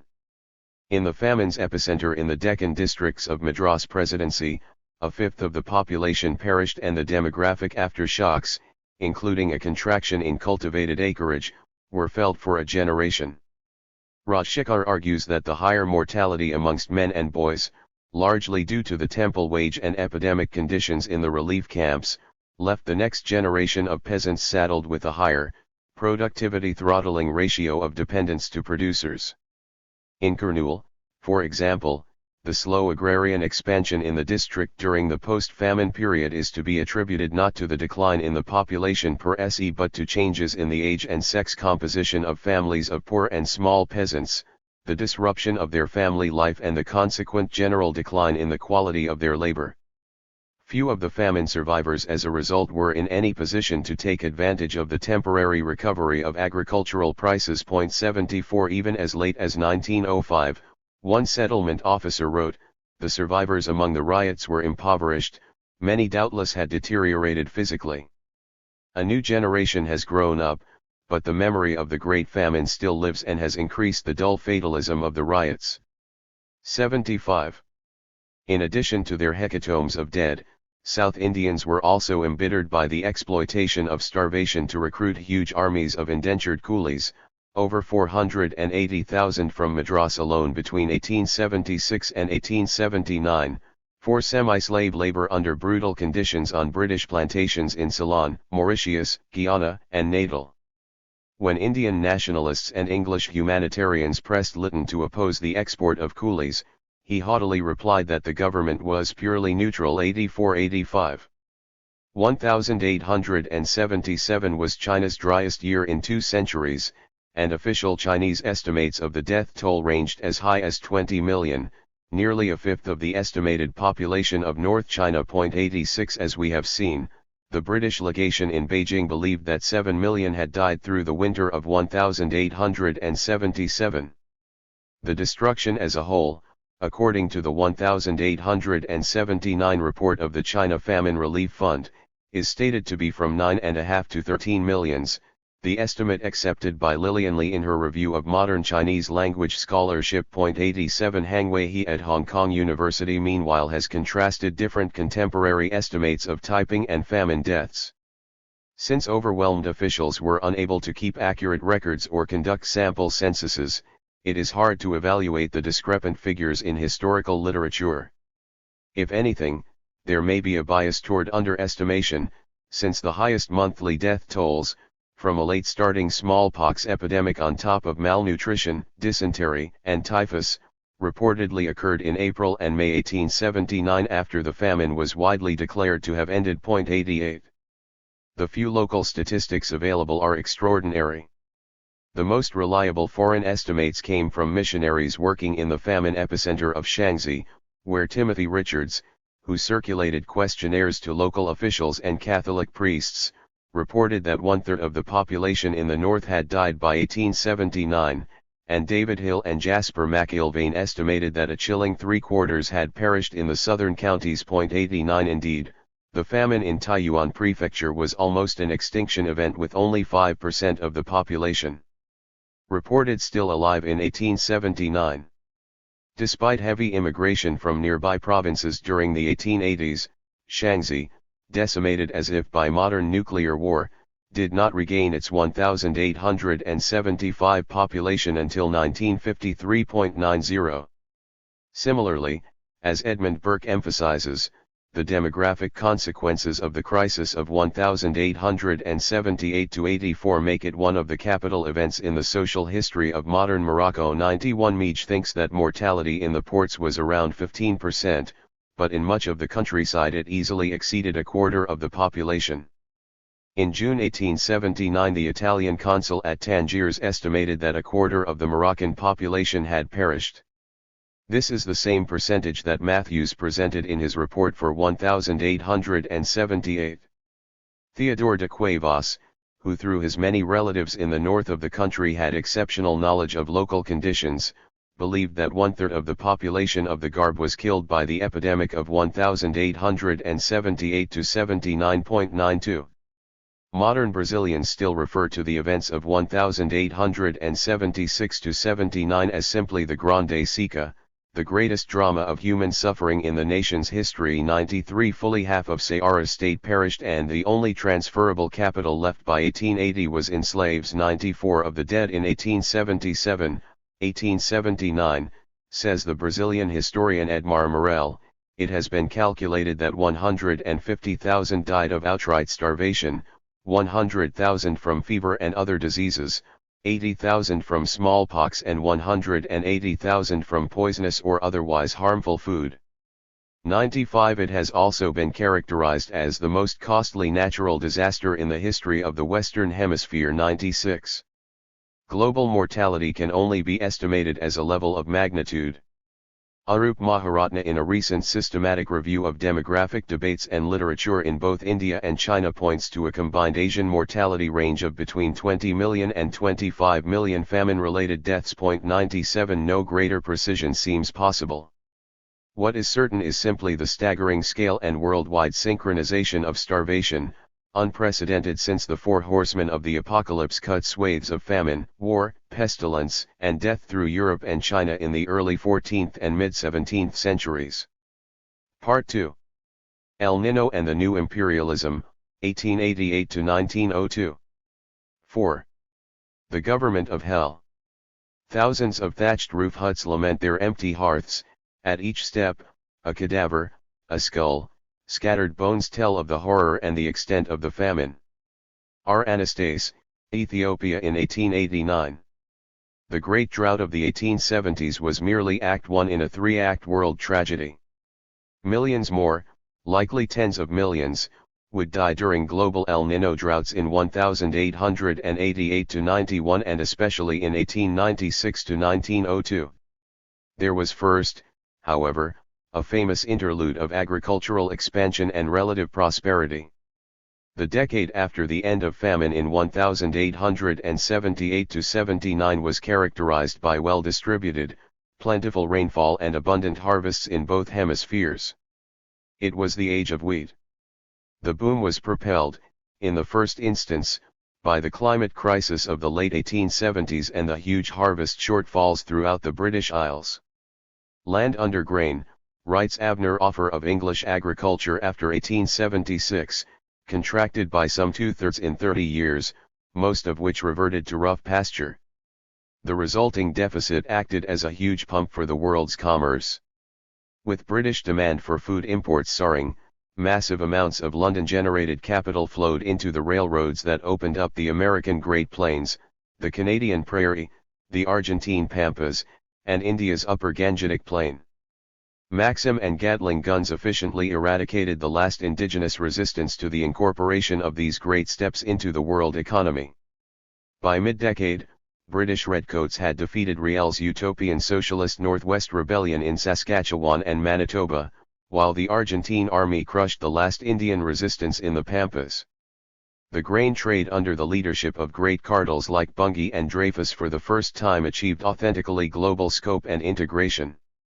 As thousands of square miles of virgin grassland were converted into wheat belts, the Liverpool Corn Trade Association and the Chicago Board of Trade, with their newfangled invention of futures trading, became the twin poles of a single world market in subsistence. 1. In northern India, where railroads had recently integrated thousands of villages into international trade, these were the years of a fabled wheat export boom, a golden age for rich peasants, if not for their poor neighbors. 2 Exporters and government officials pressed cultivators to take advantage of the good monsoons and expand wheat into areas where erratic rainfall or poor soil had previously favored only hardy millets or cattle. After the demographic catastrophe of the 1870s, officials were cheered by the population rebound of the 1880s. The Bombay government boasted that only an utterly insignificant proportion of the population of this presidency can be deemed in danger of starvation. 3 In the irrigated valleys of the Tamil Nadu, agricultural prosperity, based on booming rice exports, produced the biggest decadal population surge of the 19th century. 4 A dramatic expansion of irrigation in the Irrawaddy Delta. Likewise guaranteed rice supplies for peasants in Bengal and Java who were turning from subsistence farming to the cultivation of export crops like jute and sugarcane. The French meanwhile coerced additional rice exports from the Mekong Delta. In North America, this was the decade of the Great Dakota Boom when an unusual amount of moisture fell throughout much of the Great Plains, and what an earlier generation had seen as hopeless desert was now christened a rain belt by eager immigrants from northern Europe. 5 This was equally an era of wheat bonanzas and peasant expansion in the Russian steppe and the frontier farmlands of Manchuria. In Australia, meanwhile, former sheep walks were ploughed and planted in wheat varieties specially adapted to the Antipodean climate. Everywhere, including the semi-arid margins of the Deccan, the Sirtao, and the High Veld, the wetter weather lured farmers. 6 There was widespread optimism, endorsed by leading scientists and agricultural experts, that rain follows the plow and that cultivation, especially by white pioneers, was permanently improving the climate. 7. In fact, the weather had not been cured, as the optimists claimed. It had only been in remission. 8 on 5 continents, Donald Meinig explains, this decade of folk experimentation with the land turned into one of the 19th century's greatest follies, resulting in incalculable social and economic cost. 9 As throughout history when intervals of above-average rainfall have allowed agriculture to expand beyond the ecological boundaries of its long-term sustainability, the inevitable man-made consequence was a drought cataclysm, as occurred in the Great Plains, India, Brazil, Russia, Korea, the Sudan, and the Horn of Africa in 1888–89 and again in 1891, punctuated by extremely wet weather and flooding in many places in 1889–90.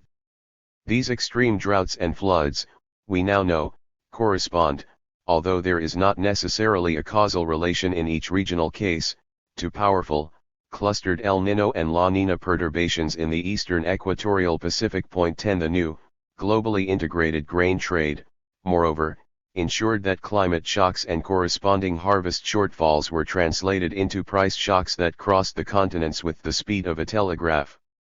A futures corner in Chicago or a drought in the Punjab could now starve people thousands of miles away. As the trend of U.S. grain prices from 1891 onwards indicates, El Nino found a dramatic new teleconnection in the speculative price accelerator operated by the major boards of trade. 11. Drought follows the plow. In North America, it was the worst environmental crisis of the second half of the 19th century. The wheat and land boom in Dakota, Gilbert Fite writes, was really over by 1887, but if any life remained, it was destroyed by the terrible drought of 1889. All along the 100th meridian, from Manitoba to Texas, suddenly destitute boomers watched their crops wither and die under a scorching sun. Towns that once boasted of being future Omahas or Topekas lost most of their population or disappeared altogether. Hunger unexpectedly stalked the world's breadbasket. Conditions became so bad by the winter of 1889 to 1890 that many people were in dire want. In Minor County, where wheat and corn averaged between 2 and 3 bushels to the acre, some 2,500 individuals were reportedly threatened by death from starvation. Church groups that ordinarily sent contributions to relieve famine in Rajputana or Shandong mobilized instead to feed drought-stricken farm families in the Dakotas and western Kansas. 12 Across the southern border, most of Mexico escaped hardship in 1888–89, but the strong La Nina of 1890 brought a drought, the most severe of the century, to much of the country that escalated the bitter struggle between hacendados and small farmers over water rights, especially in La Laguna and the north. It was a preview of the drought-fueled agrarian conflict that would help destroy the Porfiriato in 1910.13. In India, meanwhile, drought was severe in widely scattered parts of the subcontinent, although the total area affected was much smaller than in 1876. In Argyll and the tributary states of Orissa, as well as in the neighboring Ganjam district in Madras Presidency, a failed monsoon and poor harvest were followed by a price famine.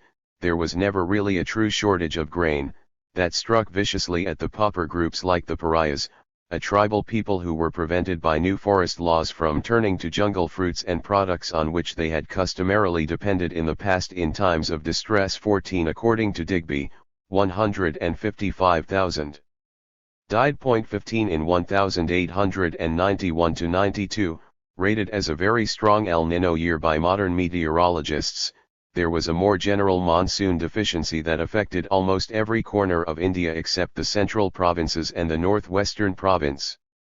In Kurnool and Bellary, abnormal deaths from hunger and the cholera that accompanied it were officially estimated at 45,000.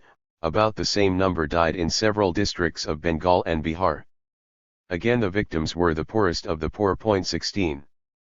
Cattle losses meanwhile through Rajputana were enormous and grain riots broke out in Ajmer.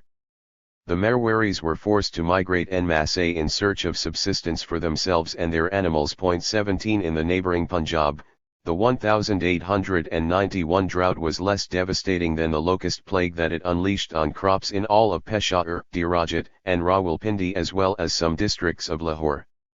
The natural destruction in turn was magnified by the operation of the world market. The Punjab had become an important shock absorber for Britain and, to a lesser extent, continental Europe in face of poor harvests and higher prices in the U.S. wheat belt. The coincidence of drought in North America and South Asia was particularly dangerous for poor Punjabis. Thus in spring 1891, as Navteg Singh explains, this enormous European demand for wheat at a higher price induced the exporters not only to buy up old stocks largely, but also to make forward purchases of wheat to be supplied from the new crop at similar prices. Thus, an enormous amount of wheat was purchased at high price to be exported to Europe, resulting in a general depletion of stocks within the province. One European company, namely, Messrs. Raleigh Brothers & Co. purchased even the standing crops for the purposes of export to Europe. The local trader or banya as usual raised the prices of grains, thereby causing distress in almost all the districts of the Punjab. 18. When villagers attempt to hold onto their grain, fearing that famine prices would soon exceed the export merchant's purchase price, they were in some cases beaten or coerced by agents of Raleigh Brothers. On the other hand, as creditors foreclosed on farms, some small holders chose preemptive violence over pauperization. A Rawalpindi paper, quoted by Singh, reported that it has become a common practice with the zamindars to get rid of a creditor by murdering him if he presses for payments of debts. The price famine in the Punjab seemed to be leading to much larger clashes when heavy rainfall in October 1891 ended the drought. Although authorities learned little from the agricultural crisis of 1891, the explosive feedback between local crop conditions and world market forces was a disturbing preview of the future. 19 Census data later indicated an excess mortality of 3,120,000 in regions affected by the droughts of 1888-89 and 1891-92.20. In his famous bombshell circular that winter, the Congress Party's General Secretary, Alan Octavian Hume, warned that British neglect was pauperizing the people, preparing the way for one of the most terrible cataclysms in the history of the world. The famine of the century only 5 years down the road would tragically vindicate his prophecy. 21. In China, where vast areas of the north had still not recovered from the 1877 catastrophe, the Yellow River had breached its new, hastily constructed dikes about 20 miles above Kaifeng and recaptured its old channel to the Yellow Sea at the end of September 1887. 2223 repair work was unfinished when the annual flood came earlier than usual in June 1888. According to an English civil engineer who visited the site at the end of the summer, the breach through the dike was a full mile in width and the flood swept onward toward Hunza Lake and the Huai River, inundating a strip variously estimated at 20 to 50 miles in width, carrying away houses and villages and parts of walled cities. The correspondent for the London Spectator, struggling to convey the immensity of the disaster, picturesquely compared it to 5 Danubes pouring from a height for 2 months on end onto a vast, open plain, flat as Salisbury Plain, but studded with 3,000 villages, all swarming as English villages never swarm, a scene unrivaled since the deluge. Contemporary accounts claimed that 7 million drowned or died in the ensuing famine in northern Henan and in Shandong that continued through 1889. A British consul later told the Manchester Geographical Society that at least 1 million people were drowned, perhaps several millions. 24. Korea's problem, meanwhile, was drought not flood, and the resulting food shortages were exacerbated by the export of rice under contract to Japan and the relentless fiscal pressure on the peasantry. The southern Cholya provinces, the peninsula's traditional granary but highly vulnerable to climate fluctuation, suffered especially from a vicious circle of rising and disproportionate revenue exactions.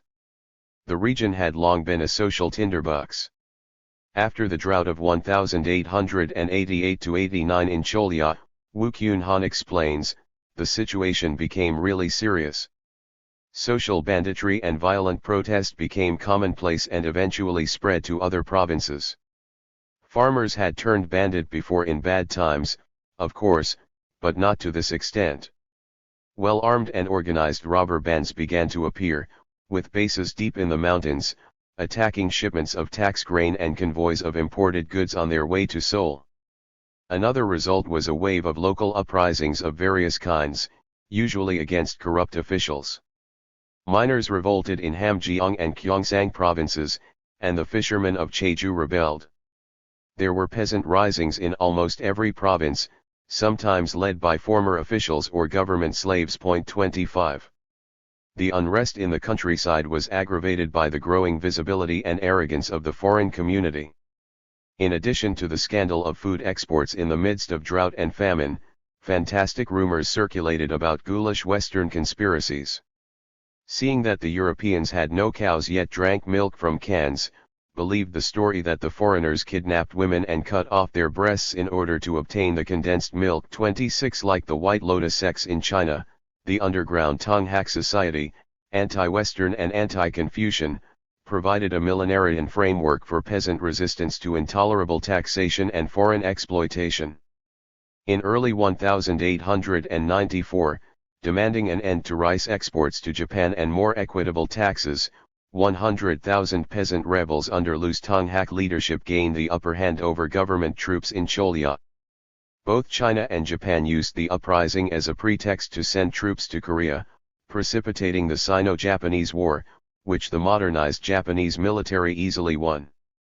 The tough Tonghak farmers, however, were more difficult to defeat, and even after a systematic extermination of their civilian base in Cholya province, embers of the revolt remained to trouble the Japanese for many years. 27. In Russia, poor harvests during the dry years of 1888–90 were prelude to the catastrophic drought in spring and summer of 1891 that brought famine to the black soil provinces of the Volga Valley as well as the Orenburg wheat belt south of the Urals. 70% of the rye crop, the chief subsistence of the mujiks, was lost. As was so frequently the case in India, the tax collector had previously stripped peasant households of any savings in money or grain. Still staggering under the financial burden of their redemption payments from serfdom, peasants in 1891 also struggled to cope with the punitive tax offensive, launched in 1887 by Finance Minister Vishnegradsky, that aimed to force them to export more grain. As a result, a majority of rural communes were essentially insolvent, and even before the disastrous harvest of 1891, writes Richard Robbins, many of the signs associated with famine had begun to appear. Local priests, zemstvo physicians, and visiting scientists had all warned of appalling poverty and widespread near starvation. 28. Now, in the grim winter of 1891–92, more than 12 million peasants, having already sold their cattle and horses, were forced to burn the thatched roofs of their huts for heat and bake almost nutritionless famine bread from goosefoot and other wild herbs. Reports reached Moscow of mothers attempting to murder their children in order to spare them the pain of hunger. Unlike British India a few years later, however, the government of the soon-to-be assassinated Tsar Alexander III was able to prevent outright starvation. Although there was widespread criticism of the incompetence of zemstvo institutions, the disorganization of public works initiatives, and the additional financial burden of the loans forced on the peasantry, the official relief campaign succeeded in keeping the death rate in the affected provinces from increasing more than a single percentage point. By contrast, much vaunted British efforts during the famines of 1896–97 and 1899–1900 were accompanied by mortality spikes of 20% or higher. Most of the 400,000 to 600,000 victims in European Russia were killed by typhus and cholera spread by famine refugees rather than by starvation per SE 29. In southern Africa, the 1888–89 drought forced tens of thousands of farmers from their land, a tragedy that was welcomed as a godsend by European planters vexed by persistent labor shortages. Thus in 1889 John Peter Hornung wrote to his brother about the windfall of desperate drought refugees from outside the district that were allowing him to proceed on schedule with the poppy harvest on his new opium plantation in Mozambique. Hornung, a leading narco-trafficante of late Victorian times, managed the so-called Mozambique Produce Company for Jardine Matheson, the giant Hong Kong firm whose existence was historically wedded to the sale of opium to the Chinese 30. Brazil's drought of the 2/8, as it is still remembered in the Nordist, began as early as January 1887, when sowing was delayed due to the failure of the rains. 31-week thunderstorms partially broke the drought, but it returned with a vengeance in 1888, then abated only to resume with new intensity in 1891. The circumstances, writes one historian, were not unlike those of the devastating years of 1877, 1879. As crops failed and herds died, Sertanejos again asked themselves, like the protagonist in the Graciliano Ramos novel, could go on living in a cemetery, 32 in Ceará alone, 150,000 said number 33, while some headed directly for Fortaleza and hence Para and Amazonas, others clustered around interior river towns and oases. In one of these famine refuges, the small town of Josiero in Ceará's Cariri Valley, a small miracle took place whose full importance for the history of northeast Brazil would not become apparent until a second wave of drought, hunger, and rebellion in the later 1890s. Maria de Araújo, a 28-year-old laundress and beata in the household of charismatic local priest Cicero Ramão Batista, was attending a special mass to invoke the power of the Sacred Heart of Jesus against the drought when her communion host suddenly turned the color of blood. For weeks, the transubstantiation repeated itself before ever-growing crowds.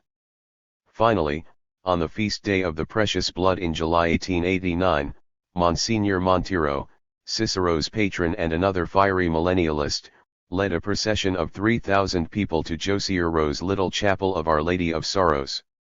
Before an overflowing assembly, Monteiro mounted the pulpit and delivered a sermon on the mystery of Christ's passion and death that reportedly brought tears to the eyes of his listeners. Then he dramatically thrust aloft a fistful of altar linens which were visibly stained with blood. That blood, he declared, had issued from the host received by Maria de Araújo, and it was, according to the rector, the very blood of Jesus Christ. 34. Ethiopia, the cruel days. Meanwhile, in the ancient Christian kingdom of Ethiopia, desperate prayers went unanswered and there were no sudden miracles. Few regions have ever endured such a literally biblical declension of disaster, still known as the Yakifukan or cruel days, as did the Horn of Africa beginning in 1888.35. The protracted drought that began in late 1888 and lasted until 1892 was accompanied by rinderpest, a cattle plague or murrain, that quickly killed off 90% of domestic and wild ruminants in the Horn of Africa before spreading south through the Rift Valley. 500 years before, in the famine-stricken decades of the early 14th century, rinderpest had wiped out much of the livestock base of feudal agriculture in Western Europe. The catastrophic symptoms of the epidemic closely resembled cholera in humans. It was a terribly devastating disease, which ran its course in an infected animal over a period of a week or so. The animal initially manifests discharges around the nose, mouth, and eyes. These early symptoms are succeeded by astonishing stench, recurrent debilitating and explosive diarrhea, and, perhaps most arresting, tenesmus, the painful struggle of the beast to defecate even when nothing remains to be voided. Death is followed by very rapid putrefaction. 37. The swiftness with which rinderpest decimated herds was indeed extraordinary. Alaka Lamahalu, a young man traveling through Gajajam at the time, recalled awakening from an intense fever and finding all the cattle dead. 38 European missionaries described herds of 1,000 or more cattle reduced to 1 or 2 scrawny survivors. Emperor Menelik II was said to have lost 250,000 head. Without their sturdy plow oxen, highland farmers were reduced to scraping at the soil with sticks, while strictly pastoral people, like the Gala, were utterly destroyed. The origins of the outbreak have been traced to infected cattle imported from India as part of the provision for an Italian army invading Eritrea under General San Marzano. Many Ethiopians, writes Richard Pankhurst, who interviewed survivors of this period in the 1960s, knowing of Italian ambitions in the country, believed that the disease had in fact been spread deliberately. 39. Drought and the blast furnace heat that accompanied it only intensified the deadly murrain. Cattle and wildlife were concentrated at the few remaining waterholes, thus creating perfect conditions for the spread of the rinderpest virus. 40. At the same time, the scorched fields of the peasantry were overrun by successive invasions of caterpillars, locusts, and rats. Contemporary accounts by European travelers and missionaries, surveyed by Pankhurst, emphasize the terrible swiftness with which verdant landscapes were transformed into bleak wastes. What had been very beautiful fields of doura and barley, numerous herds of cattle, sheep, and goats were stripped down to skeletons of sand and rock, absolutely a desert, no more inhabitants, no more cultivation, no more flocks. 41. In Ethiopia's highlands, rinderpest and the other plagues struck at a society whose pillar was the ox. The farmers who struggled with the heavy, rocky soils of Wallo and Tigray were every bit as dependent upon their cattle as any pastoral people. Evidence in written and oral form, explains James McCann, plus contemporary studies of rural conditions in the area, indicate that for northern Wallo as a whole, the scarce unit of production was neither land nor labor but capital in the form of plough oxen. Far more than the acquisition of land, which was readily available to the vast majority of households, the breeding, buying, borrowing, and maintaining of oxen determined household strategies of land and labor allocation, affected cropping decisions, and cemented vertical patterns of dependency and stratification within the producing classes. Oxen, in other words, were simultaneously a means of production, store of wealth and symbol of social rank. Their decimation brought rapid social collapse. 42.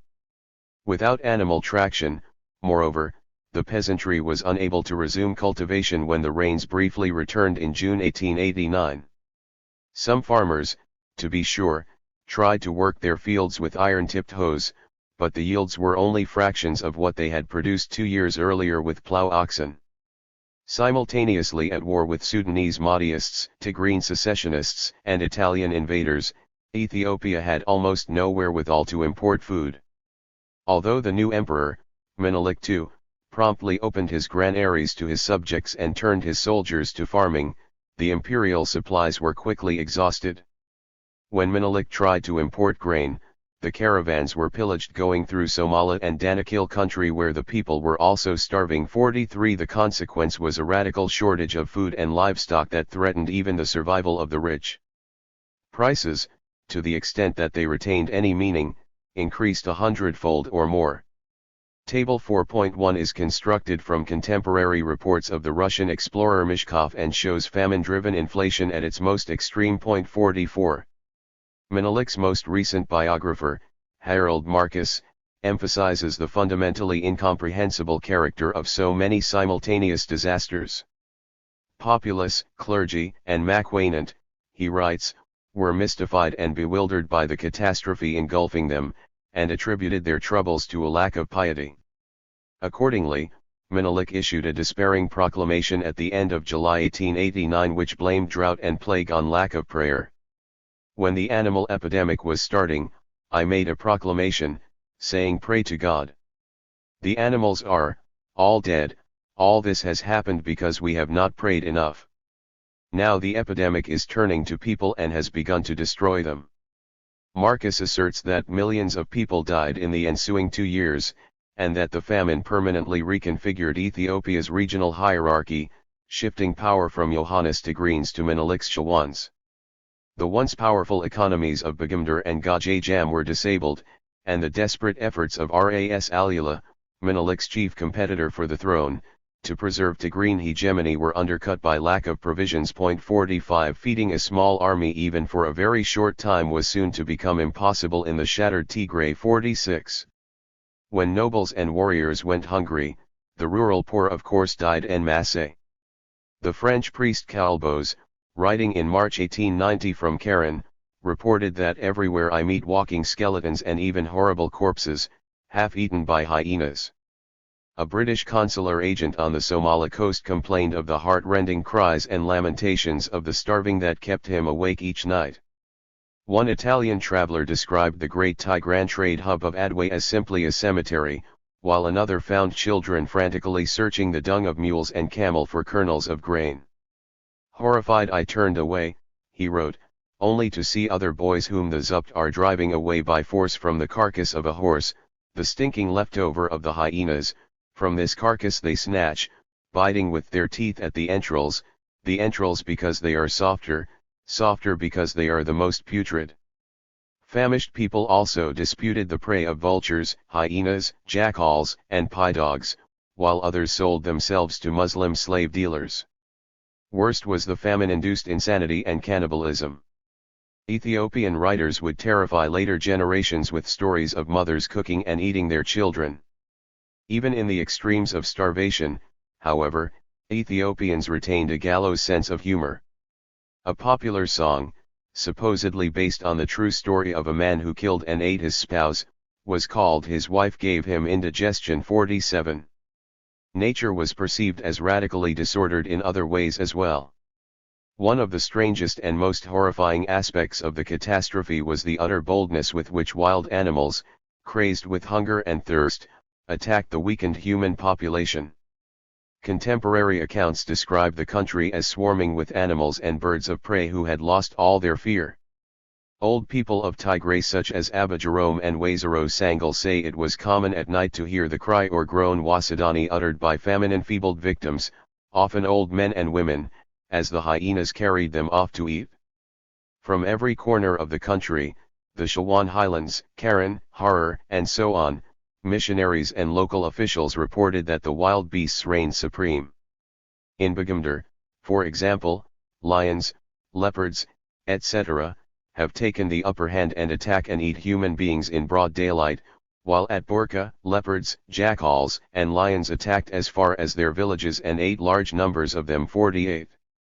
Human predation also increased. Ethiopia's feudal system, despite Menelik's energetic efforts, threatened to decompose into a Hobbesian war of the strong against the weak. Hunger became so acute that provincial governors and their warrior levies abandoned administrative responsibilities to forage as marauding bands. Pankhurst cites, for example, the case of Dajazmach Walda Gabriel, the governor of the Charchar area, southwest of Harar, had been obliged to abandon his province. In order to live, he and his soldiers had gone to raid Arussi, which was still well supplied with grain and had for that reason already been pillaged by the troops of Ras Makanan and later by those of the incumbent governor Ras Darj. 49. Governor Makanan, meanwhile, raided deep into the Ogaden, where he fortified water holes and garrisoned them with nomadic Somalis. 50. The Ethiopian invasion on top of the drought did vast damage to Somali society. An Englishman who visited the Ogaden a few years later marched for over 7 hours south across a desert that had once been covered with corn. Traces of irrigation were to be seen everywhere and many deserted villages. This was, 10 years ago, the greatest grain-producing district in the country, the inhabitants supplying Somaliland with corn. 51. A famished peasantry that was easy prey for hyenas and robbers, of course, was equally a lush target for epidemic disease. Dysentery, smallpox, typhus, and influenza killed tens of thousands, while the great raiding parties sent by Menelik to the Ogaden to bring back cattle for his farmers also returned with cholera. It was conservatively estimated by Dr. R. Wirtz, a French physician who arrived in 1897 to conduct pioneering studies of the country's public health, that 1/3 of the population of Ethiopia, and perhaps of the entire Horn region, perished by 1892. Mortality, of course, was much higher in certain regions. In the pastoral Gala South, for example, Wirtz and other foreign observers estimated that somewhere between 2/3 and 4/5 of the population had disappeared. Vast tracts of once arable highlands, as well as semi-arid grassland, were desolate and abandoned. 52. Meanwhile, A second wave of drought revived famine and epidemic through 1892, just as Ethiopia was moving closer to all-out war with Italy. 53. Famine defeats the Mahdaists. The drought and low Nile of 1888 was equally devastating to the central and northern Sudan, where famine unhinged the great design of the Mahdaists for a jihad against Egypt. In April 1887, the Mahdi's successor, the Khalifa Abdullahi, had sent messengers to Wadi Halfa in Upper Egypt bearing letters summoning the Khedive Muhammad Tawfiq, Queen Victoria, and Sultan Abd al-Hamid to submit to the Mahdiya. When Buckingham Palace and the Sublime Porte refused, a large army was concentrated at Dongola in Nubia under the al-Nujami, the most talented of the Mahdiya's generals. Even before the failure of the annual flood, the thousands of warriors, their camp followers and horses had overwhelmed the scant food resources of the local riverine tribes, who became so starved, according to one account, that they stole the dervishes' sheepskins, on which they prayed, and ate them. 54 With grain suddenly scarce everywhere along the Nile, al-Nujami was ordered to march on Egypt without waiting for reinforcements from the south. The Khalifa reassured his followers that the Egyptians would welcome them as liberators, and sent along a final set of warnings to the Khedive, Queen Victoria, and the British agent in Cairo. Accompanying these were a number of documents proving the recent Mahdiist victory over King John. 55. But the hungry fellahin of Upper Egypt, their own crops dying in the fields for lack of water, provided little succor to the Mahdiist army whose advance on empty stomachs was being made a terrible cost. Al-Nujami's holy army was already half dead from hunger when it finally collided with the well-fed Egyptian levies of General Grenfell at Tushki in August 1889. The annihilation of Mahdaists on the battlefield was followed by a desperate exodus of the starving population of northern Sudan, who left a trail of skeletons along the sad road to Egypt. 56. In the following year, famine, exploited with cruel genius by another British general, Kitchener, also wrecked Mahdiist plans to overrun the Egyptian garrisons at Qasir and Suakin along the Red Sea. Previously, Wright's Holt, trade with the local tribes was proceeding through Suakin and the import of grain was to some extent alleviating the hardships caused by the famines. The military authorities were strongly opposed to this policy, since it amounted to feeding the enemy. The political authorities thought differently, since it was desired to win over the support of tribes who were not fully committed to the Mahdiya. In the event, Kitchener simply ignored his civilian superiors and cut off the food supply to eastern Sudan. The tribes starved and Kitchener won easy fame defeating the remnant of the jihad at Tukur in February 1890.57. In Darfur, a vast region the size of France in the western Sudan, the famine was also possibly the worst ever, but Alexander Duval principally blames civil war and Omdurman's grain requisitioning. At one point there were more than 36,000 Mahdiist troops in El Fasher, and when on campaign they ate, drank, wore, or stole everything there was. In western Darfur the armies are remembered as having eaten the villages.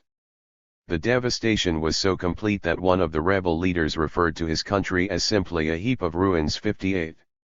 Meanwhile unspeakable scenes were being enacted in the great, bloated Mahdiist capital. According to the captive Austrian priest Arwilder, all the principal towns and villages on the Blue Nile as far south as Karkoj have been destroyed, such as Kemlin, Mesalamia, Wad Medina, Abu Haraz, Wad El Abbas and Rufa.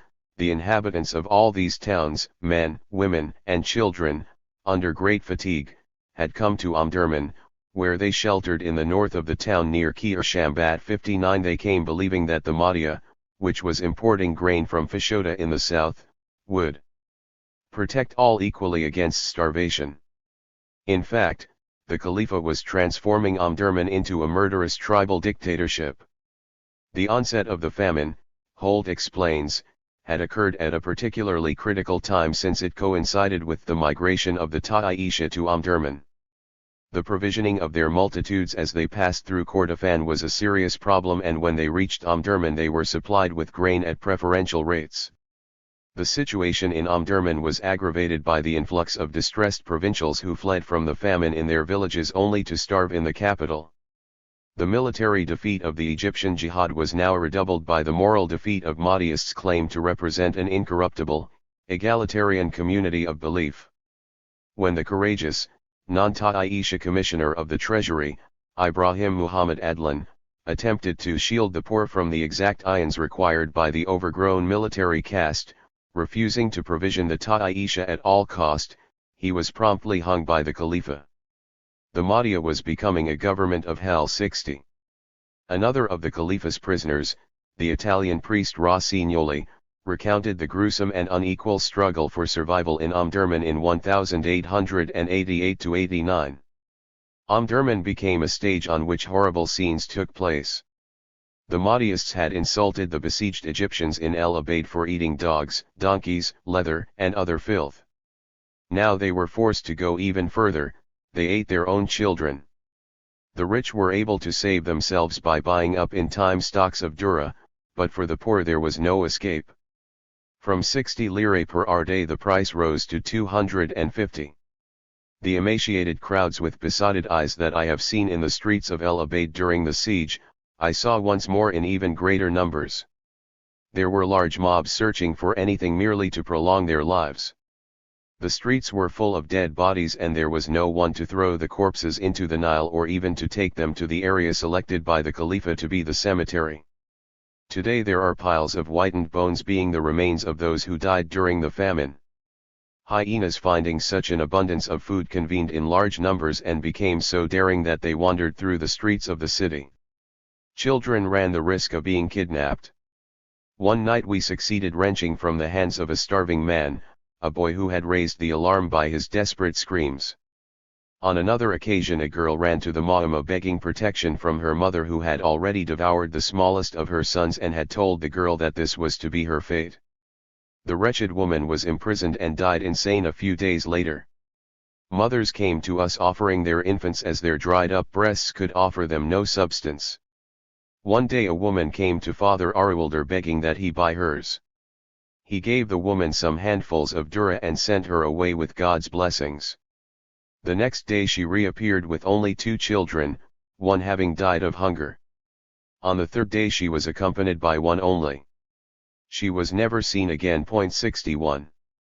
Another witness, Rudolf von Sladen, who served the Khalifa in various capacities, wrote that the majority of those who died belonged rather to the moving population than to the actual inhabitants of the town, for the latter had managed to secret a certain amount of grain and the different tribes invariably assisted each other. 62. Like Father Rossignoli, he titillated European readers with lurid accounts of Darwinian spectacles in the streets of the Mahdi's starving capital. One night, it was full moon, I was going home at about 12 o'clock, when, near the Beit el Amana, I saw something moving on the ground, and went near to see what it was. As I approached I saw 3 almost naked women, with their long tangled hair hanging about their shoulders. They were squatting round a quite young donkey, which was lying on the ground, and had probably strayed from its mother, or been stolen by them. They had torn open its body with their teeth, and were devouring its intestines, whilst the poor animal was still breathing. I shuddered at this terrible sight, whilst the poor women, infuriated by hunger, gazed at me like maniacs. The beggars by whom I was followed now fell upon them, and attempted to wrest from them their prey, and I fled from this uncanny spectacle. 63. Conditions outside Omdurman in the Nilotic countryside, if contemporary witnesses are to be believed, were even more appalling. I think the Jalan, wrote von Sladen, who are the most independent as well as the proudest tribe in the Sudan, suffered more severely than the rest. Several fathers of families, seeing that escape from death was impossible, bricked up the doors of their houses, and, united with their children, patiently awaited death.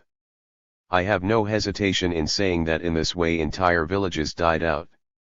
In addition, he added, the Hassaniya, Shukriya, Agalayan, Hamada, and other tribes had completely died out, and the once thickly populated country had become a desert waste. 64. Father Rossignoli likewise reckoned that the toll from famine and disease was nearly incalculable.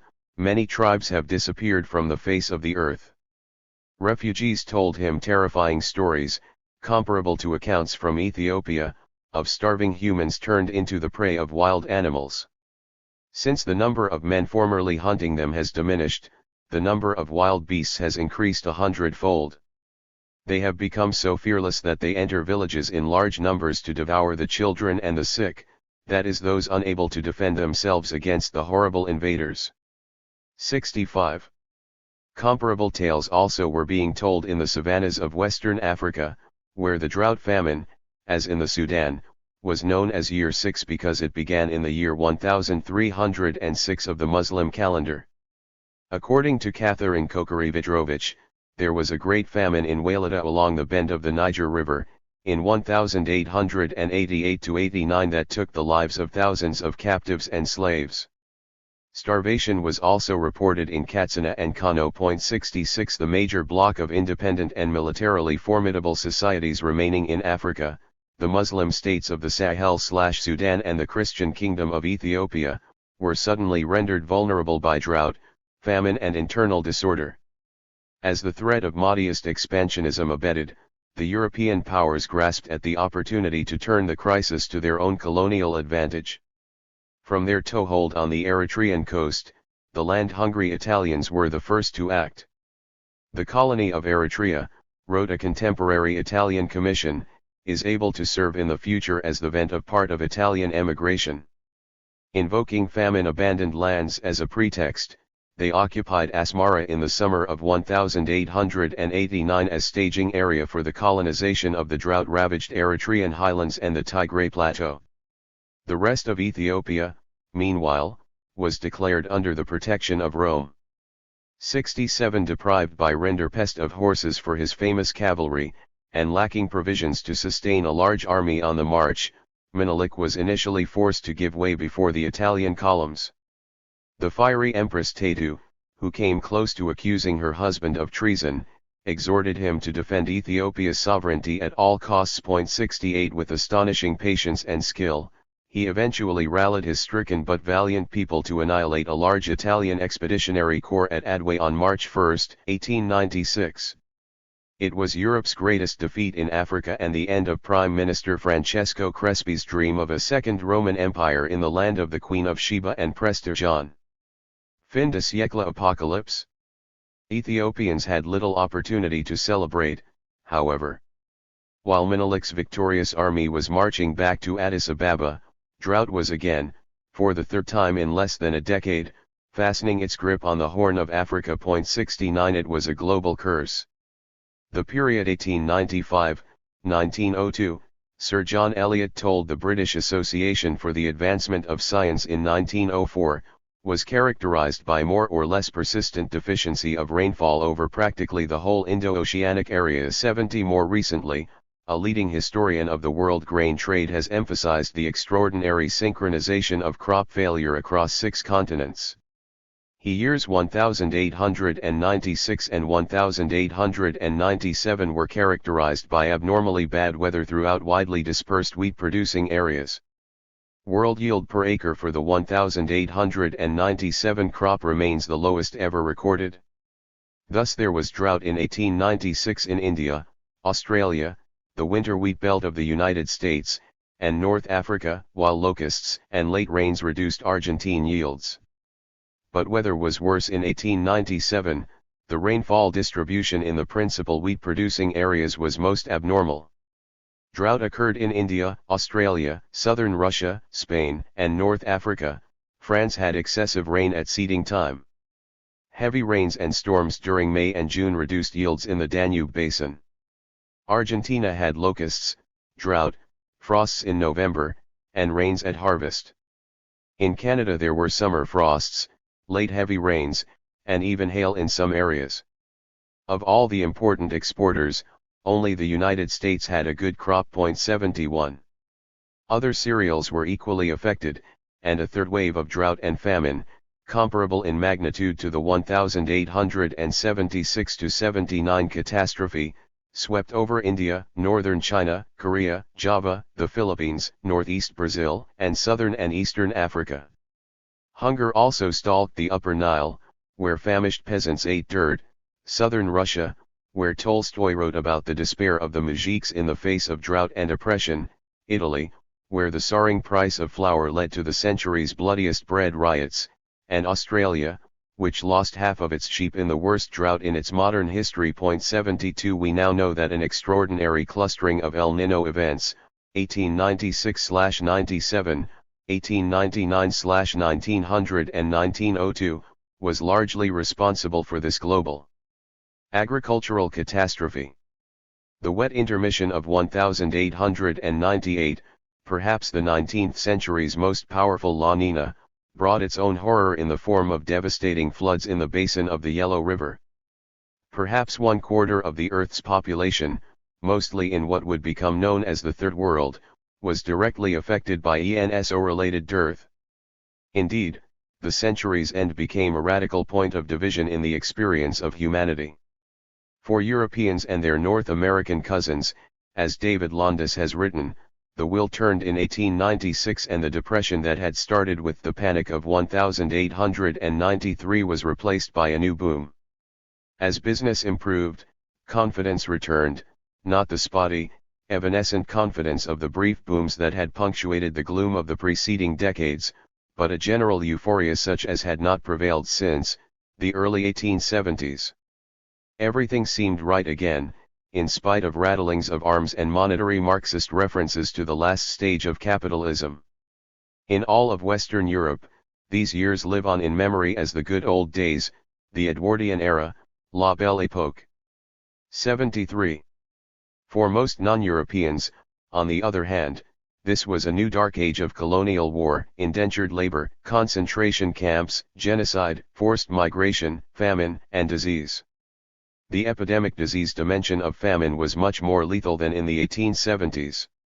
In Asia, for example, the new subsistence crises coincided with the third plague pandemic that eventually killed more than 15 million people, while the Rinderpest catastrophe destroyed the economic foundations of traditional society throughout Eastern and Southern Africa. As health and longevity standards dramatically rose in the industrial cities of Europe and North America, they were collapsing throughout Africa and Asia. This vast human crisis, moreover, was aggressively exploited by the new imperialism and its Christian counterpart. Europeans, one African told a missionary, track famine like a sky full of vultures. As a result, the fin de siècle in the non-European world careened toward the apocalyptic, with an explosion of millenarian revelations, uprisings, and messiahs. Everywhere desperate cultures set their calendars to end time. Many Muslims, for example, believed that the conclusion of the 13th Quranic century would be promptly followed by the end of the world. 74 In India it was widely expected that the month of Kartik in the Samvat year 1956 would initiate an age of affliction and catastrophe for India and the world. 75 Similarly in North China, insurgent peasants embraced the White Lotus sect's prediction of an approaching world calamity, associated with the turning of a Buddhist kalpa, which meant the elimination of existing society and the coming to power of the Eternal Mother. 76 Most Chinese also believed that the year 1900, because of the fateful conjunction of an 8th intercalary month with the Zhengzi year of the lunar calendar, was destined to bring cataclysmic social disorder. 77 Throughout the Surtao, moreover, dissident Sebastianist priests and lay beatos were identifying the new Brazilian Republic with the reign of the Antichrist and the advent of the last days. 78. Not surprisingly, as Charles Ambler writes of Kenya in 1897, people saw a connection between the disaster of drought, famine, and disease on the one hand, and the advance of European economic and political power on the other. Whether among the Ndeb insurgents of the Mweri cult in Zimbabwe, the Maji Maji fighters in German East Africa, the Tawara followers of Kanauanga in Mozambique, the Ethiopianist churches in the Rand, the Conselheiristas in northeast Brazil, the anti-French Fumibun movement of Ongman in Laos, the Messianic Papa Igio guerrillas in Negros, the adherents of the Mahdi in Java, or the Boxers united in righteousness outside the gates of Beijing, there was a pervasive belief that natural disaster was the most immediate and punishing element of a larger social and cosmological crisis, a terrible symbol of the advent of colonialism. 79 It was an age of anxiety, John Lonsdale adds, of sudden witchcraft panics. A time when the politics of survival seemed to demand desperate tyrannies. 80-some Europeans, to be sure, were almost as apprehensive. If Kipling's verse exalted colonizing optimism and scientific racism, Conrad's troubling stories warned that Europe itself was being barbarized by its complicity in secret tropical holocausts. La Belle Époque, in his view, was dangerously downriver of the apocalypse. 5. Skeletons at the feast. I am firmly convinced that in India we are working up to a hideous economical catastrophe, beside which the great Irish famine of 1847 will seem mere child's play. H. M. Hindman, 1886. India's rulers, of course, had no premonition that Victoria's Diamond Jubilee would be celebrated in carnage, the saddest year in its accumulation of calamities since the time that India passed from the hands of the East India Company to the Crown, as Romesh Chunderdud would later tell the Indian National Congress. 1 Instead, as the subcontinent anticipated the monsoon of 1896, there was smug confidence that famine mortality on the scale of 1876 was no longer possible. Thanks to the 1880 report of Sir Richard Strachey's commission, there were now regional famine codes that instructed the organization of local relief and provided new controls over panic-driven population movements like those that had so alarmed the government 20 years earlier. Moreover, a famine relief and insurance fund had been established in 1878 to ensure that Calcutta could finance relief during major droughts and floods without fiscal risk to its other priorities, especially the permanent military campaign along its northwestern frontier. In addition, wrote a contemporary economist, the historic conditions controlling production and distribution had been revolutionized to the integration of Burma's huge rice surpluses into the imperial system, along with the 10,000 miles of new railroad track, were heralded as providing the rural population with a decisive margin of food security. 3 Famine in the original sense of the word, that is to say as a result of a lack of food, has become impossible. In case of shortfalls, Burma feeds the Punjab and the northwestern provinces or vice versa, Madras comes to the aid of Bombay or the other way around. For as Lord Elgin reassured Queen Victoria, the improvement of the means of communications particularly by railway makes it possible to cope with scarcity now in a way that was out of the power of the officers of former days. 5. In the event, these improvements were all but meaningless. Even his worst enemies marveled at Lord Elgin's single-mindedness in following Lytton's path to exactly the same calamitous destination. 6 A severely deficient monsoon prevented the sowing of the spring 1896 crop throughout the Punjab, northwestern provinces, Oudh, Bihar, and the Madras Deccan. The failure of the rains was even more devastating in the central provinces and eastern Rajputana, where 3 years of bad weather and poor harvests had already immiserated the peasantry. Throughout India grain prices rose, then skyrocketed after the autumn monsoon likewise failed. Grain reserves, especially in the wheat belt of northern India, had been depleted by massive exports to make up the previous year's terrible harvest in England. 7 Meanwhile Elgin's revolutionary improvements in distribution simply ensured that prices were as high in districts unaffected by the drought as in those where most of the crop had failed. 8.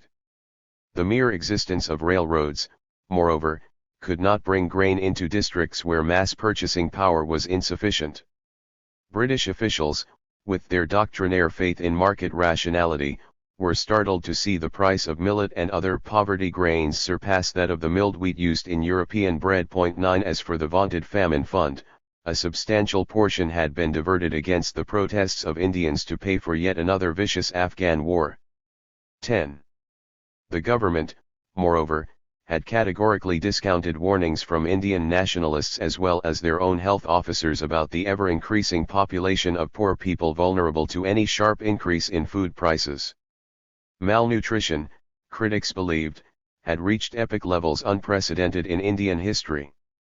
The Dufferin Inquiry in 1887 had shown that 40 million of the poor go through life on insufficient food and half of our agricultural population never know from year's end to year's end what it is to have their hunger fully satisfied. 5 years later in his famous bombshell circular to the Indian National Congress, Alan Octavian Hume lamented that poverty was swallowing up our lower classes like a rising swamp, it is deepening, widening, blackening. 12 William Wedderburn, John Bright's old friend and sometime leader of the parliamentary opposition on India, lobbied an apathetic House of Commons to undertake a major inquiry into Indian poverty before famine again decimated the subcontinent. 13 But the India Office in 1896 was no more eager than in 1876 to face the nightmare of poor relief in India.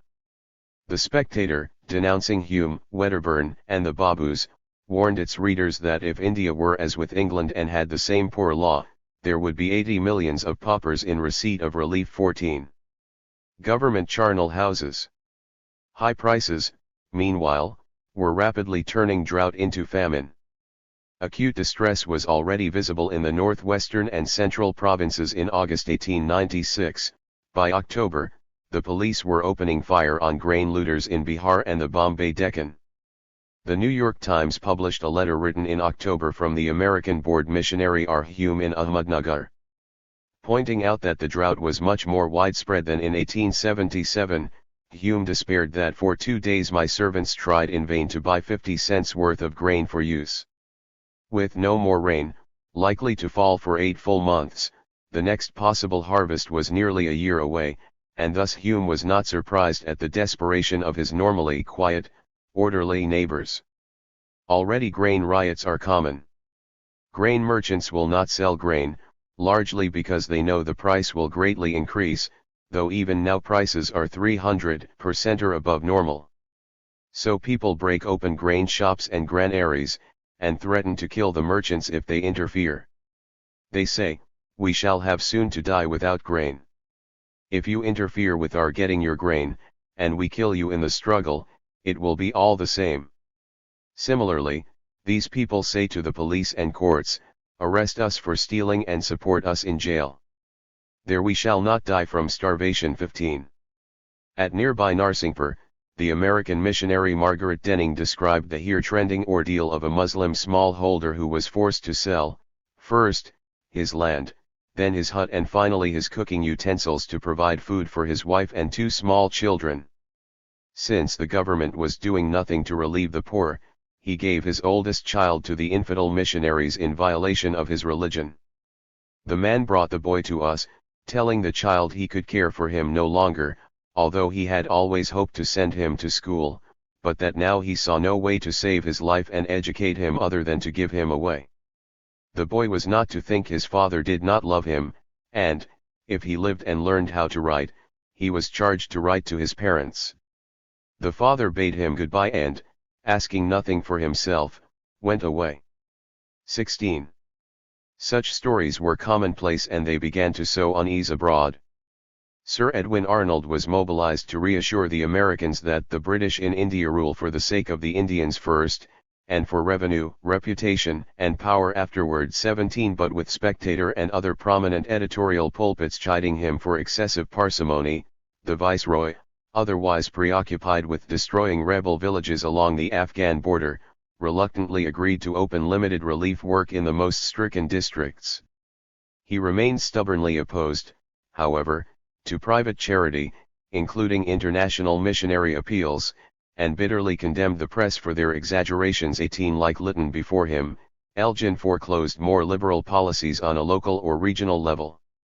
Thus the Bombay municipal committees were banned to utilize their funds for running fair price shops, and the government of Bengal was forbidden to advance money to traders to import grain. 1920. Finally, as his coffers were drained by war on the northwestern frontier, his government reduced the contribution to the fund from 1.5 rupees crores to Rs 1 crore, in gross violation of previous official promises to Indians. 21.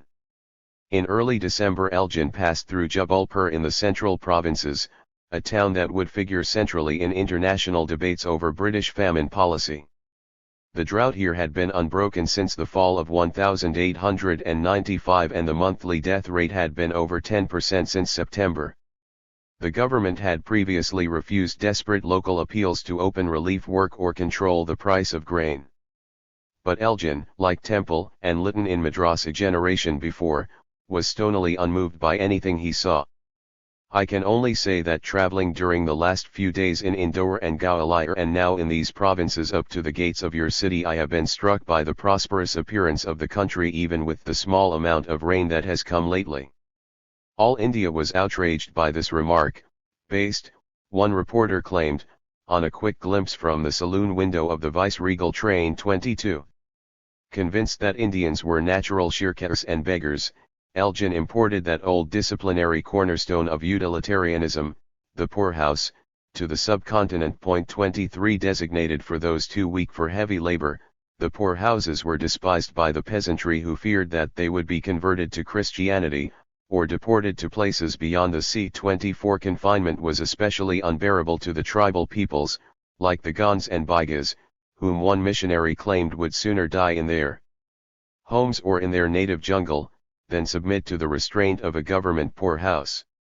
25 This was echoed by an English authority on the famine. The hatred of the poorhouse has in many instances proved more strong than the fear of death. 26 Although the British regarded this antipathy as irrational, a visiting American relief official was horrified by conditions inside the poorhouses, especially the diet. The food was nothing but dry flour and some salt. An accustomed eye could at once see that the grain was adulterated with earth before it was ground into flour. Alas! Alas! For the poor who are obliged to eat the food given to them at the poorhouses. Mennonite missionaries estimated that perhaps about 8 or 10 annas or, at the most, a rupee per month is allowed for each person by the government.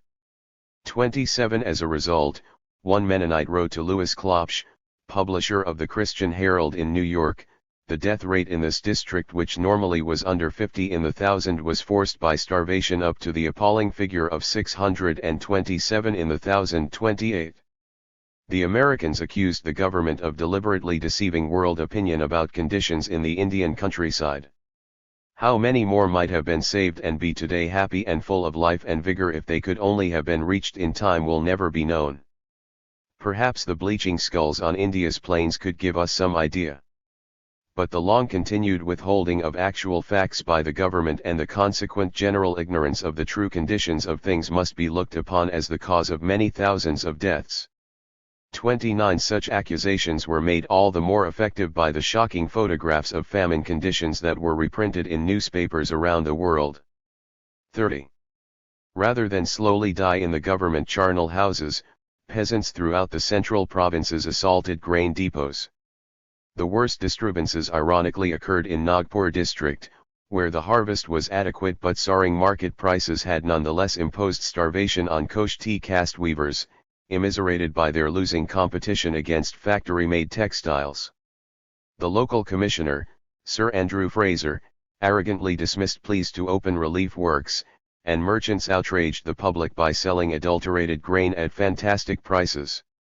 After a series of violent clashes, the Lancashire Regiment had to be sent in to reinforce native infantry. 31 As James Maclean points out, the rioting was incipient class war that did not spare the local leadership of the Indian National Congress.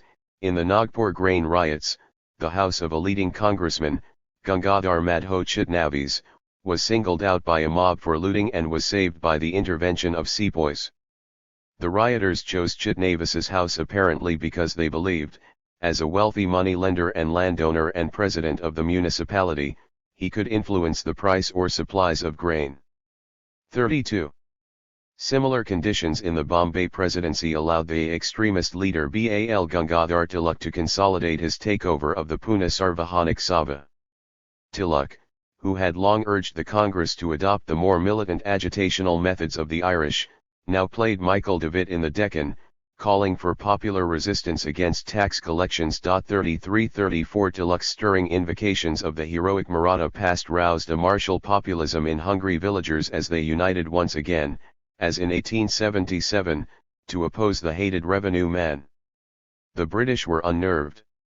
The assistant collector of Pune district reported that not a pi of the revenue installment due on December 10, 1896 had been paid to the government. In the Kolaba district the collector was besieged by more than 4,000 riots demanding remission of their taxes, and the Times of India trembled at the massive response of villagers to deluxe organizers. 35 The tense political situation in Western India was further inflamed by the draconian British response to the arrival of the Black Death from China. The bubonic plague came to Bombay in summer 1896, probably as a stowaway on a ship from Hong Kong.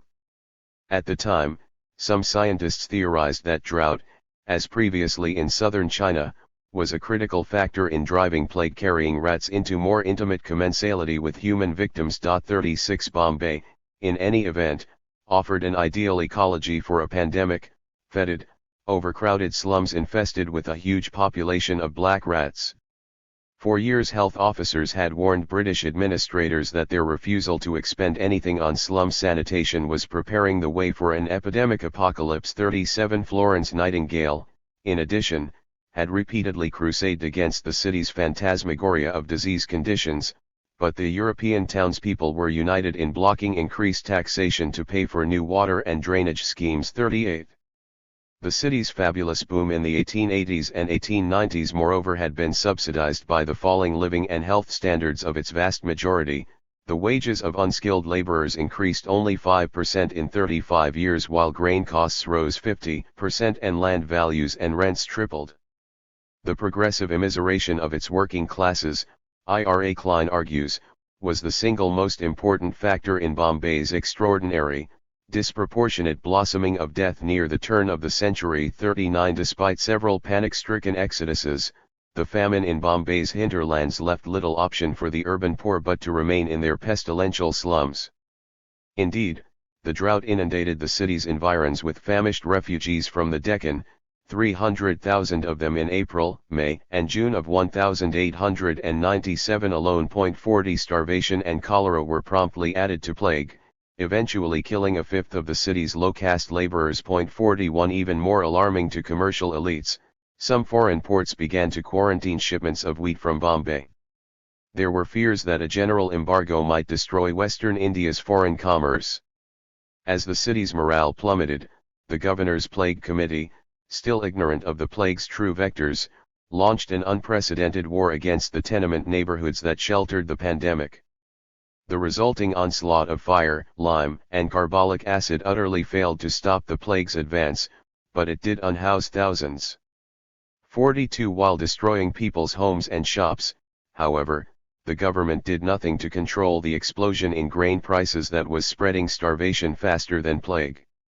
Unrest in Bombay against continuing exports of food grains from the presidency in the face of the serious famine was thus combined with riots against the housing demolitions and the kidnapping of family members to the hated plague hospitals. 42.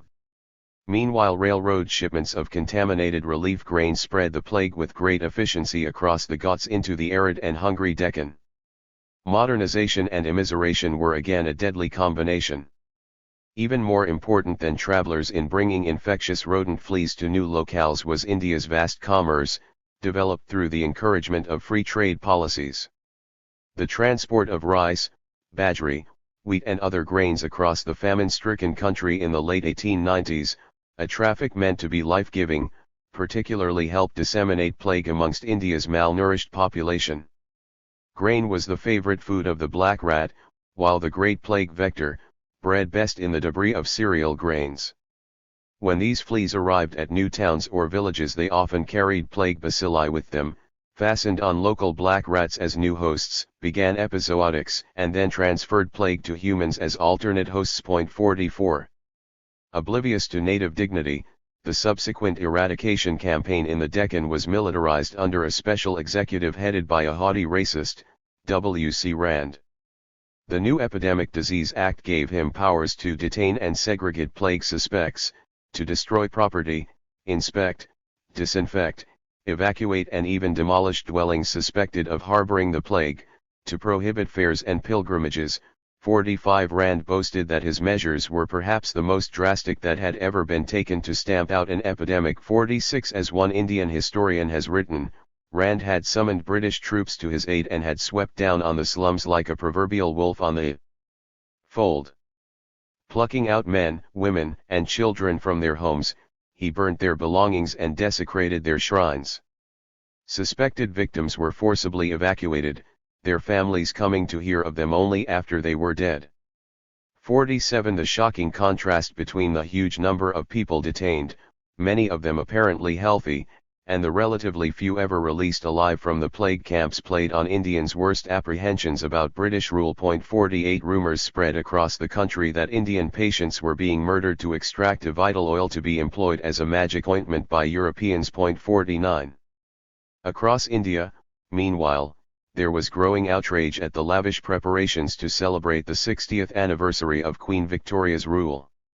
In the Lahore town hall, a group of Indian schoolboys broke up a meeting of leading English and Indian citizens by insisting that money be raised for famine orphans rather than for a memorial to Queen Victoria. But it was in famished and plague-infested Pune that imperial arrogance finally sparked what many feared to be the prelude to a second mutiny. On June 22, 2 Indian patriots assassinated Rand and an underling as they were driving away from Diamond Jubilee fireworks at Government House. The murders were followed a month later by an unprecedented Muslim eruption in Calcutta after a court ordered the destruction of a neighborhood mosque. For several days large groups roamed the streets, attacked isolated Europeans, and threatened to loot and burn factories. The disturbances were unusual in that the rioters singled out Europeans and ignored Hindus. 50. The Pune assassinations nonetheless gave Elgin a welcome pretext to strike back against the Maharashtrian tax resistance movement as well as his critics in the vernacular press. Tilak, accused of being the spiritual godfather of the Rand murders, and 4 newspaper editors were promptly charged under a new sedition law. Magistrates were empowered to bind down editors of newspapers for good behavior, and to send them to prison in default of security, without trial for any specific offense. Any native criticism of famine relief, as well as the anti-plague campaign, was effectively criminalized. 51. Although the Englishmen in Calcutta screamed that India was on the verge of another mutiny, authorities were in fact surprised by how little observable was any violent disorder in the wake of the devastating combination of plague and starvation, a heavier burden than has known during the century. 52. Indeed, the chief preoccupation of the India Office, as revealed by recent studies of the official correspondence between London and Calcutta, was neither the Holocaust in lives nor the threat of revolution, but that Indian disasters might disturb the intricate system for the multilateral settlement of balance of payments, in which India played a large and vital part. 53. Hamilton and Elgin fretted that sales of Indian wheat, tea, and jute would collapse in face of growing foreign fears about the plague and the proposed embargo of trade between India and Europe that the French were advocating. In a land where famished labourers were easily replaced, the Secretary of State in London was telling the Viceroy that he was more concerned about plague than famine because a market once lost, or even partially deserted, is not easily regained. 54. Suffer little children. On the way back to the station, on the outskirts of the village, Dr. Ash found the skeleton of a child, and brought away part of the bones of the head in his handkerchief, to preserve as a memento. Reverend J. Scott. Famine mortality crested in March 1897. The next month Elgin himself conceded that 4.5 million poor people had perished.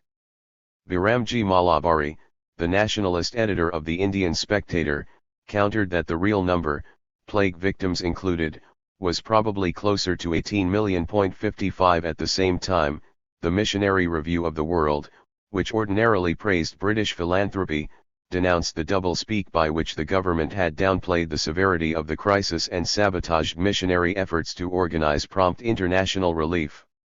When the pangs of hunger drive people in silent procession, living skeletons, to find food, dying by the way, the stronger getting a few grains, the feebler perishing, and children, an intolerable burden, are sold at from 10 to 30 cents apiece, and when at best a heritage of orphaned children of tens of thousands must remain to the country, this is not impending famine, it is grim, gaunt, awful famine itself. 56. Meanwhile, the agrarian economy of northern India continued to unravel, and the famous jurist and national leader Madhav Govindaranade complained that the 7 plagues which afflicted the land of the pharaohs in old time were let loose upon us. 57. In the Punjab, where cattle-powered wells and irrigation wheels, the decimation of animals was so great that the standing crops in the fields died because villagers could not lift water from their wells. 58 The most extreme distress, however, was still in the central provinces where, as the Indian National Congress charged and Lord Hamilton later conceded, revenue exactions had long threatened the subsistence of the poor. Prophetically, 8 years earlier, after a severe tax hike, 15,000 protesting peasants had confronted the chief commissioner in front of the Bilaspur railroad station. Their cry was, "Bandobast se Margaya, the settlement has killed us." 59. The protesters' words came grimly true in the winter of 1896–97, when mortality soared in at least one district to an incredible 40%. 60 In his zeal to maintain fiscal pressure on the peasantry, the Central Province's Governor-General took little account of the remarkable siege of natural disaster, 3 consecutive years of devastating rains, plant rust, caterpillar plagues and black blight, that preceded the drought. Despite the terrible velocity with which famine spread through an already prostrate countryside, Sir Charles Lyell followed Elgin's lead and downplayed the acuity of the famine. While allowing grain merchants to export the province's scarce reserves, he refused frenzied pleas to suspend revenue collections or provide village-centered relief as authorized in the Famine Code. 61 Destitute famine victims were instead herded into hastily improvised poorhouses that set new standards for administrative incompetence and corruption. Reuters' Special Famine Commissioner, F. Meerwidher, shocked the British reading public with his exposé of suffering and neglect inside the poorhouses of Bilaspur and Jabalpur. Although an ardent imperialist whose reports usually depicted heroic British district officers battling natural cataclysm and Hindu superstition, Meerwidher did not mince words about the atrocities that passed for relief in the central provinces. Actual inhabitants of Bilaspur were dying of starvation, while under the supposed aegis of the government and within their very gates. I mentioned previously that my opinion was that the famine in the central provinces was grossly mismanaged. I collected tangible proofs of this daily, till I had to hand a mass of reliable and irrefutable evidence, which showed only too clearly that the officials and those responsible had not, and did not, fully recognize the gravity of the situation. With reference to the poorhouse, there can be no doubt that in addition to supineness and mismanagement, there was decided fraud going on, and the poor hopeless and helpless inmates were being condemned by a paternal government to a slow, horrible, and lingering death by starvation. I here came across the first specimens of famine down, which is produced by long-continued starvation. At certain stages of want a fine down of smooth hair appears all over the bodies of the afflicted. It has a most curious look, and gives the wearer a more simian look than ever. There were more than a score of souls who had reached this stage, and their bodies were covered from head to foot with the soft-looking black fur. 62. When Julian Hawthorne, son of the famous New England writer and Cosmopolitan special correspondent in India, reached Jabalpur in April 1897, 3 months after Meerwidher, conditions in the central provinces had grown even more nightmarish. On the long, hot train ride up the Narmada Valley 63, Hawthorne was horrified by the families of corpses seated in the shade of the occasional desert trees. There they squatted, all dead now, their flimsy garments fluttering around them, except when jackals had pulled the skeletons apart. In the hopeless search for marrow 64 in Jabalpur, he was escorted by the resident American missionary who took him first to the town market, where he was disgusted by the radical existential contrast between bony remnants of human beings begging for kernels of grain and the plump, nonchalant prosperity of the local merchant castes. 65. The poorhouses, meanwhile, were converted cattle pens terrorized by overseers who, as Meerwidher had accurately reported, systematically cheated their doomed charges of their pathetic rations. Emaciation hardly described the condition of the human skeletons Hawthorne encountered. They showed us their bellies, a mere wrinkle of empty skin. 20% of them were blind, their very eyeballs were gone. The joints of their knees stood out between the thighs and shin bones as in any other skeleton, so did their elbows, their fleshless jaws and skulls were supported on necks like those of plucked chickens. Their bodies, they had none, only the framework was left. 66. Figure 5.6 The British Self-Image, an illustration from Kipling's William the Conqueror. Hawthorne's most haunting experience, however, was his visit to the children in the provincial orphanage in Jabalpur. In imperial mythology, as enshrined in Kipling's famous short story William the Conqueror, British officials struggled heroically against all odds to save the smallest famine victims. The Ladies' Home Journal version of Kipling's story had featured a famous woodcut by the American artist W. L. Taylor of a tall British officer walking slowly at the head of a flock of grateful, saved children. Taylor accentuated the godlike bearing of Scott, as seen through the eyes of William, standing at the entrance to her tent. The black cupids are there and a few capering goats, but as W. Ackroyd, a former Indian civil servant who in his youth had talked to the veterans of the 1896-97 famine, emphasizes, this idyllic scene was utterly fictional.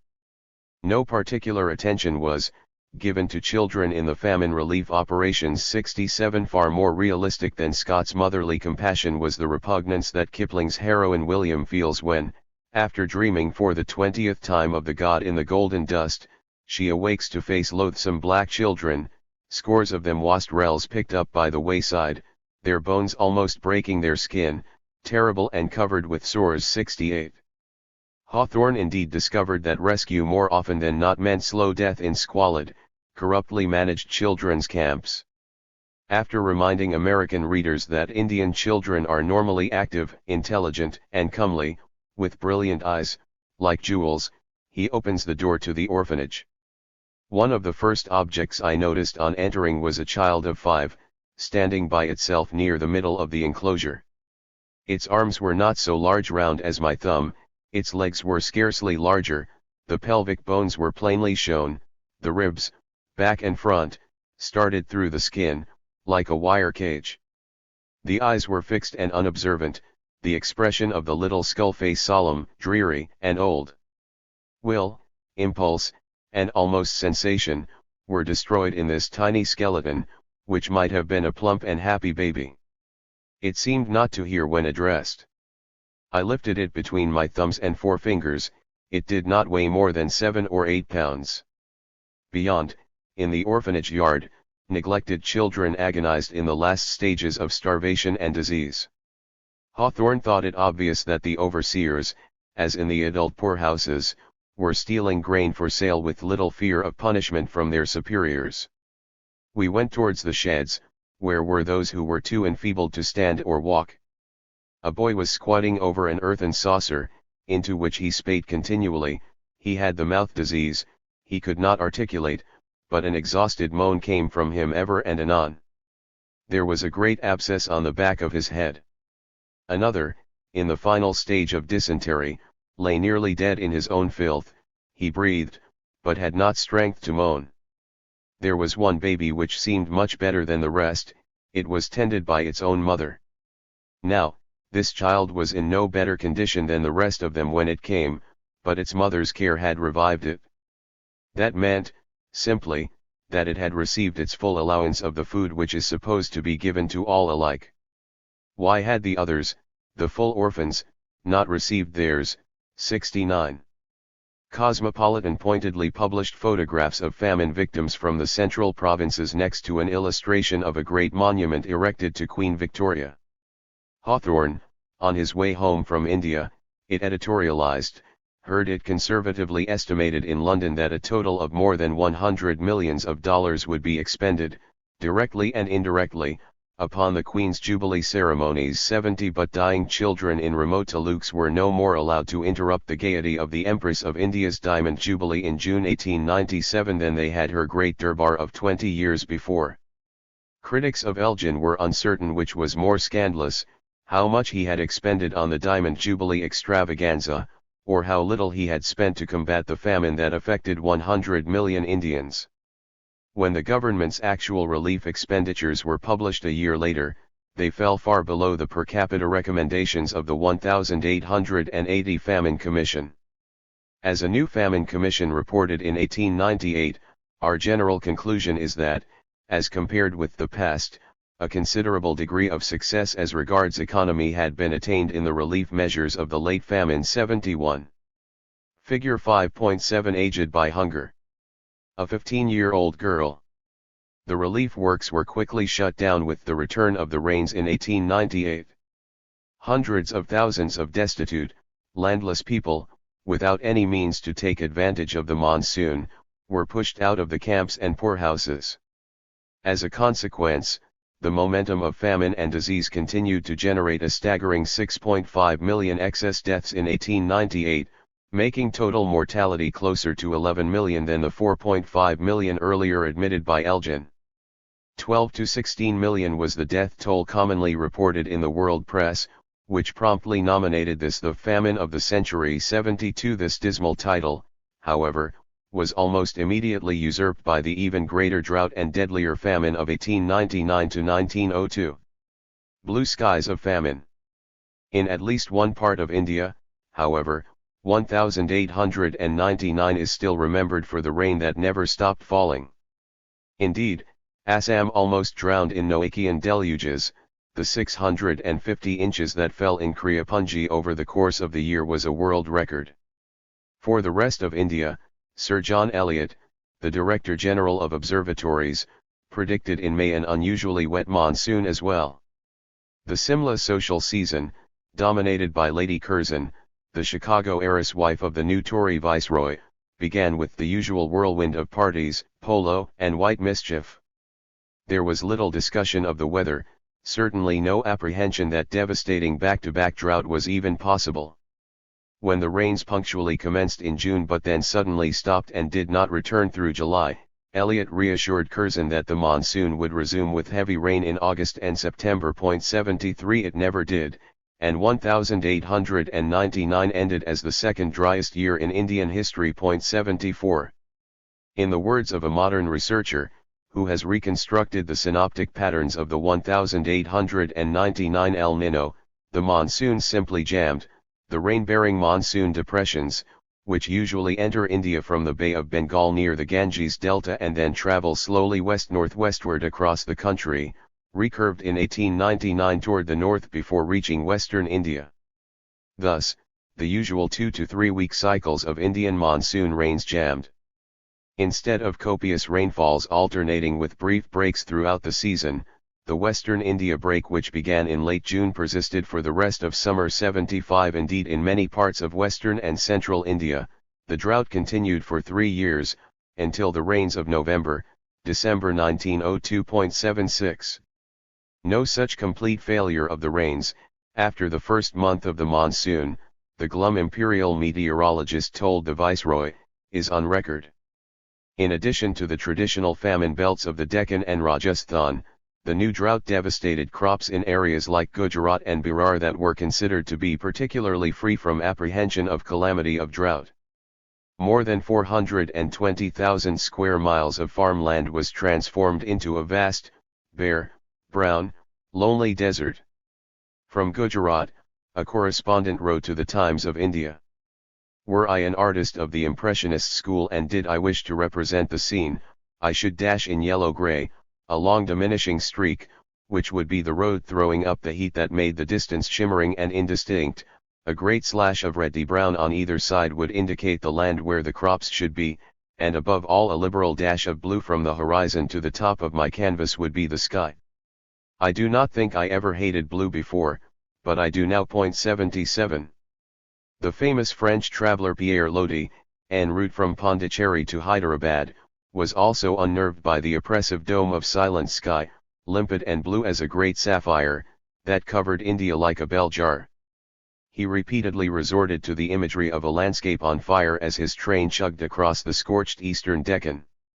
The dryness increases hourly as we penetrate further among the weary sameness of the plains. Rice patches, whose furrows can still be seen, have been destroyed as if by fire. The millet fields, which hold out longer, are for the most part yellow and hopelessly damaged. In those that are still alive, watchers, perched on platforms made of branches, are to be seen everywhere trying to scare away the rats and birds that would eat everything. Poor humanity in the clutches of famine trying to guard a few ears of corn from the ravages of famished animals. The sun is setting, and Hyderabad is at last visible, very white amidst clouds of dust. The river that flows in a large bed at the foot of the town is almost dried up. Troops of elephants of the same grayish color as the mud banks are slowly wandering along, trying futilely to bathe and drink. The day declines and the eastern sky is lighted by a burning glow, the whiteness of the town fades slowly into an ashy blue, and huge bats commence to flit silently through the cloudless sky. 78. Indians had never known such thirst.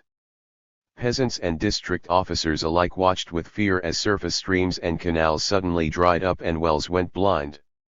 In the Bombay Deccan irrigation systems virtually collapsed. 79. The central horror of this famine, reported Manchester Guardian correspondent Vaughan Nash, lies in the fact that the misery and torment of a water famine have to be endured together with a famine of food for people and fodder for beasts. 80 rivers, usually flowing full at this time, added an American missionary, are dry beds of sand. Wells that have never before failed in the memory of anyone living have not a drop of water in them. For the first time in human recollection, the holy river Godavari simply disappeared into its sands. 81. Rural India, moreover, was still economically prostrate from the 1896-97 disaster. Ryots could not afford to deepen their wells to reach lowered water tables. The people, wrote a Hyderabad Methodist, had no reserves either of strength or grain to fall back on, the debts of the previous famine still hung around their necks, money was impossible to get, for lenders tightened their purse strings when they saw no chance of recovering their loans. 82 3 years ago at the end of the famine, added another missionary from the Bombay Deccan, there was less wretchedness and starvation than I saw here today at the beginning of the famine. This famine is undoubtedly more severe in these parts than that of 76 or that of 96. 83 What surplus had been harvested in 1898 had been punctually confiscated by the money lenders and tax collectors. In the Punjab, for example, the agreeable harvest of Kharif of 1897 and Rabi of 1898 had been largely drawn on to pay up arrears of government dues and to pay the Baniyas for their overdrawn accounts of the famine years. 84. Still, as the official report on the 1899-1902 famine in the Bombay Presidency would emphasize, there was a surplus of grain in Bengal and Burma sufficient to compensate even such gigantic shortfalls in western and central India. The report anticipated modern theories of famine as entitlement crisis by asserting that it was the regional deficiency of employment and income, not an all-India food shortage, that posed a mortal threat to so many millions. Owing to the excellent system of communications which now brings every portion of the presidency into close connection with the great market, the supplies of food were at all times sufficient, and it cannot be too frequently repeated that severe privation was chiefly due to the dearth of employment in agriculture and other industries, but the failure of the harvests caused loss of ordinary income in an enormous area and to an unprecedented extent. Even the skilled artisan felt the pinch of high prices. Other classes too have suffered severely. The mill industry was much hampered by short stocks and consequently high price of cotton, and several factories were obliged to work short hours. The result has been depression. 85. Small landowners, in particular, were forced to beg relief work in unprecedented numbers. This contravened the official dogma that riots were self-sufficient and relief was primarily required to protect the depressed classes of village menials and itinerant tribes. By February 1900 Kunbis comprised fully half of the miserable armies breaking stone and digging canals in the Pune and Ahmednagar districts. Moreover, the starvation of the peasantry led to an unprecedented wave of bankruptcy and land alienation. In a single year in the Maharashtra Deccan there was a mortgage or foreclosure for every 7 rural inhabitants, a phenomenal index of the insecurity created by the double droughts. 86. A truly imperialist viceroy. The British reaction was again as inflexibly ideological as any fundamentalist regime in history. Curzon, even more than Elgin, represented a hardened imperial policy that believed that the government had gone as far as it should in meeting Indian desires for participation in the public service and legislatures. In a preemptive strike against a future Home Rule movement along Irish lines, he tightened press censorship, clamped down on education, restored aristocratic prerogatives, snubbed the Congress, and, most dangerously, pitted Muslim against Hindu. 87 He was likewise determined to prevent famine from being used as a cause for reform. With hunger spreading on an unprecedented scale through two-thirds of the subcontinent, he ordered his officials to publicly attribute the crisis strictly to drought. When an incautious member of the Legislative Council in Calcutta, Donald Smeaton, raised the problem of overtaxation, he was promptly stellenboshed. 88 Although Curzon's own appetite for viceregal pomp and circumstance was notorious, he lectured starving villagers that any government which imperiled the financial position of India in the interests of prodigal philanthropy would be open to serious criticism, but any government which by indiscriminate almsgiving weakened the fibre and demoralized the self-reliance of the population, would be guilty of a public crime. 89. C.J. O'Donnell, a distinguished veteran of the Bengal civil service, sarcastically commented, "With famine following famine in nearly every province of India, and desolating plague everywhere, who will deny that we have at last found a truly imperialist viceroy?" 90 Just before New Year's, Curzon demonstrated his doctrinaire imperialism by cutting back rations that he characterized as dangerously high and stiffening relief eligibility by reinstating the despised temple tests. This led to a brief skirmish with local authorities, who worried that budgetary retrenchment in the face of such universal suffering might spark rebellion, but Curzon quickly imposed his will. In the Bombay Presidency alone, the government boasted that the tests had deterred 1 million people from relief. 91 Like Lytton 20 years before, Curzon would become the architect of a brilliantly organized famine. Figure 5.8 Famine in India, 1899–1902. Curzon was responding to new stringencies dictated by the Secretary of State for India, Lord George Hamilton. Financing of the Boer War trumped any philanthropic romanticism in India. 2 years earlier, with the northwest frontier in upheaval, the Secretary had in fact offered famine aid to Elgin, but now Hamilton not only did not approach the Treasury for such a grant but also prevented Curzon from seeking it. The wars in China and South Africa made him more conscious of the Indian obligation with regard to the imperial wars than of his responsibility to relieve the distress of the famine-stricken people. While refusing appeals to organize a famine charity in England, the Secretary pressured Curzon to launch a war fund in India so that its patriotic subjects could help defray Kitchener's expenses in the Transvaal. Though he did not interfere with the Viceroy's plan to build a hugely ornate Victoria Memorial Monument in Calcutta, he urged the most ruthless Lyttonian vigilance in policing the relief works. 92.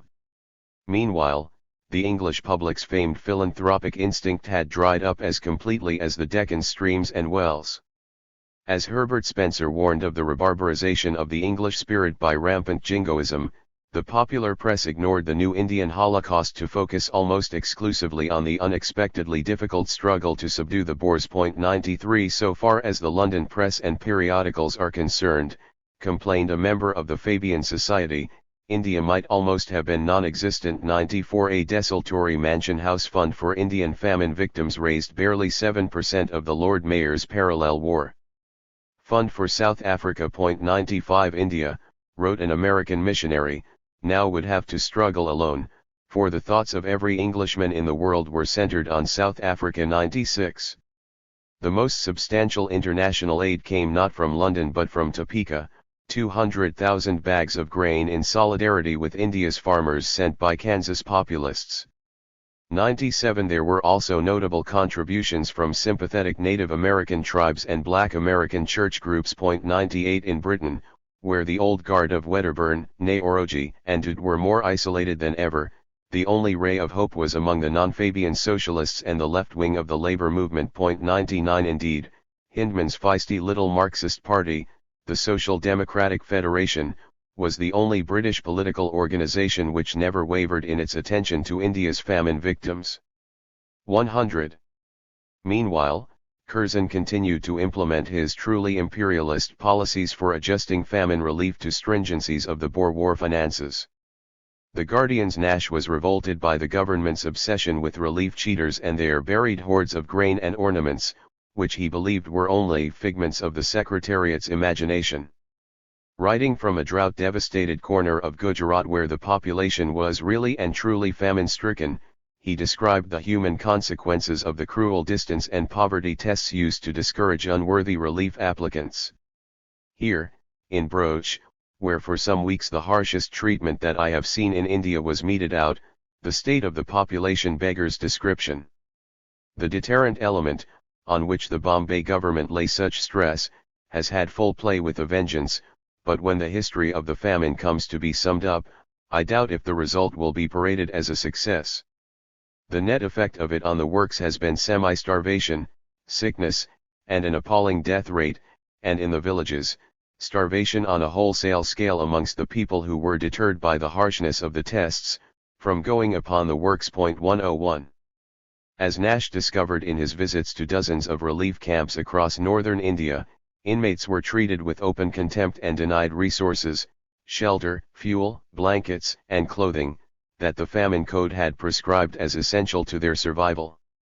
Moreover, a draconian system of measured labor and output, based on the British belief in the existence of organized shirking, kept nutrition below subsistence levels. Wages were paid in cash to gangs of 30 according to work quotas calibrated by what British administrators believed should be a strenuous 9-hour output by healthy adult males. Emaciated drought victims were, of course, seldom able to meet these unrealistic expectations, and, as a result, their wages were reduced according to the shortfall in their labor. For the weakest relief recipients in the Bombay Presidency, which again, as in 1877, set the standard for Benthamite severity, the wage was a penal minimum equivalent to 15 ounces of food, less than the infamous temple wage and only one-half the ration received by prison convicts. At a camp that Nash visited outside Pune, 1,100 inmates received the penal minimum, 900, the minimum, and only 180, a wage between the minimum and the maximum. It should be explained, Nash told his readers, that about a third of the recipients of the minimum and the penal minimum were children, and their wages in the case of the lowest class came to only 4.5 annas for the week. Seeing also that more than half the adults are women, I think it must be admitted that the punishment is indiscriminate as well as severe. 102. Although relief officials angrily denied charges by Indian nationalists that they were wantonly starving drought refugees to death, Nash pointed to the enormous death rate at the camps where the penal minimum has become the prevailing standard. In any case, it is curious if the penal minimum today is working out so differently from the £1 ration in the Great Famine of 1877. I described that ration in one of my letters as rather more generous than the one under discussion, and I am confirmed in this view by what I have learned since. It is an ominous fact that whilst the minimum is being cut down by a quarter, a minimum which assumes that only 15 ounces of solid food a day will go into the stomach of the people who must work 9 hours between the rising and setting of an Indian sun, cholera is on the march in Khandesh, and God help if cholera attacks the famine camps. It has been a race between cholera and starvation, a grand hunt of death with scores of thousands of the refugees at the famine camps for quarry. 103. The Song of Famine. Not all the victims of Curzon's cost-cutting were in the countryside. Despite the immense grain stores piled up at the docks, the stringencies of relief in Bombay condemned thousands of refugees from the countryside to starve openly in the streets. Moreover, the unprecedented fall in well levels and water tables led to massive contamination of water supplies and the explosive spread of dysentery, diarrhea and, above all, cholera.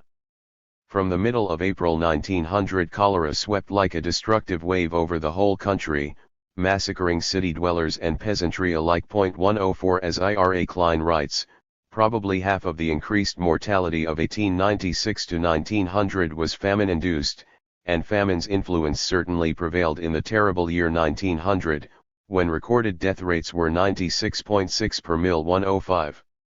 In the midst of this carnage, the Viceroy, breaking precedent with previous governments, decided to deport refugees who had fled into British India from neighbouring native states. Of an estimated 85 million drought victims, 43 million lived in native states and 42 million were under direct British administration. 106 As Curzon unquestionably understood, deportation was a virtual death sentence for hundreds of thousands of desperate people. The 688 native states, some of them literally microscopic, were puppet governments with dependent economies and subsidized rulers. If, in some notable instances, native princes upheld more humanitarian, pre-British traditions of dignified relief and tax forgiveness, others, their power subjugated by the Raj, simply turned their backs on their famished subjects. 107 The worst offenders included Indore, where the Maharaja, a bottom-line man like Curzon, vetoed all relief expenditures, and Bundai, in southeast Rajputana, where the Raja let half his subjects starve to death. Conditions meanwhile in the 64 tiny statelets that comprised the Central India Agency were simply described as unspeakable. 108. Figure 5.9 Villagers, Rajputana 1899. Although nearly 1 million villagers eventually died in the native and British-administered sectors of Rajputana, grain traders earned immense profits as they shifted rice and millet stocks from the countryside to the cities. Foreign observers were shocked by the obscene contrast. An American missionary, for example, wrote of his repulsion at the sight of vast quantities of grain, imported by speculators, sitting on railroad sidings under armed guard. At many of the railway stations I saw thousands of fat pigeons gorging themselves with grain from the loaded wagons on the siding, while apathetic native officials stood by and saw the precious food devoured in the sight of scores of miserable, famine-stricken villagers crying aloud for food. 109. Similarly, Pierre Lodi arrived in Rajputana on a train pulling carloads of precious grain. His account is perhaps the most chilling memoir of conditions in 1899. At every station weary passengers heard the same terrible song of famine. It was the wail of starving children. At the first village at which we stop a sound is heard as soon as the wheels have ceased their noisy clanking, a peculiar sound that strikes a chill into us even before we have understood its nature. It is the beginning of that horrible song which we shall hear so frequently now that we have entered the land of famine. Nearly all the voices are those of children, and the sound has some resemblance to the uproar that is heard in the playground of a school, but there is an undefined note of something harsh and weak and shrill which fills us with pain. Oh! Look at the poor little things jostling there against the barrier, stretching out their withered hands towards us from the end of the bones which represent their arms. Every part of their meager skeleton protrudes with shocking visibility through the brown skin that hangs in folds about them. Their stomachs are so sunken that one might think that their bowels had been altogether removed. Flies swarm on their lips and eyes, drinking what moisture may still exude. Maharaja! Maharaja! All the little voices cry at once in a kind of quivering song. There are some who are barely 5 years old, and these, too, cry Maharaja. Maharaja, as they stretch their terribly wasted little hands through the barrier. 110.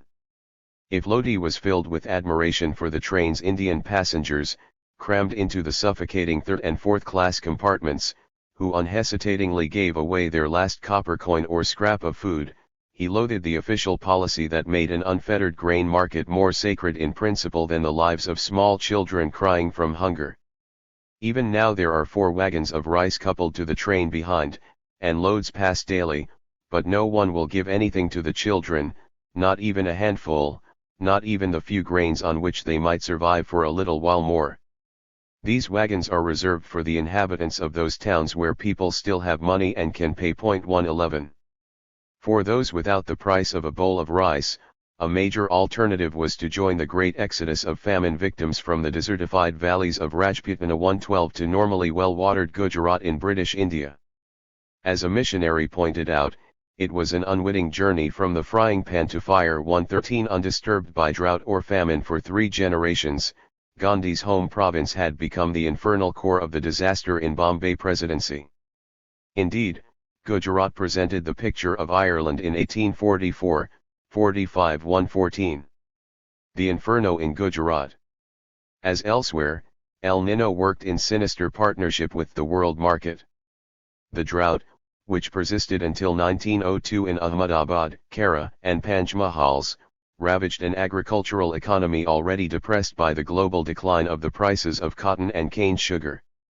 It was made even more destructive by the plagues of locusts and rats that consumed what little grain farmers managed to coax to maturity with laboriously hand-toted water. Gujaratis, used to a dairy diet, watched in horror as first their cattle died and then as their lands, mainly loam soils dependent on constant manuring, became infertile. 115 An American missionary, writing to an old Princeton friend, described how a countryside, once green as a park, had become a blasted waste of barren stumps and burned fields. Every leaf was torn from the trees long ago for the cattle, and now the trees themselves have been cut down for wood. 116.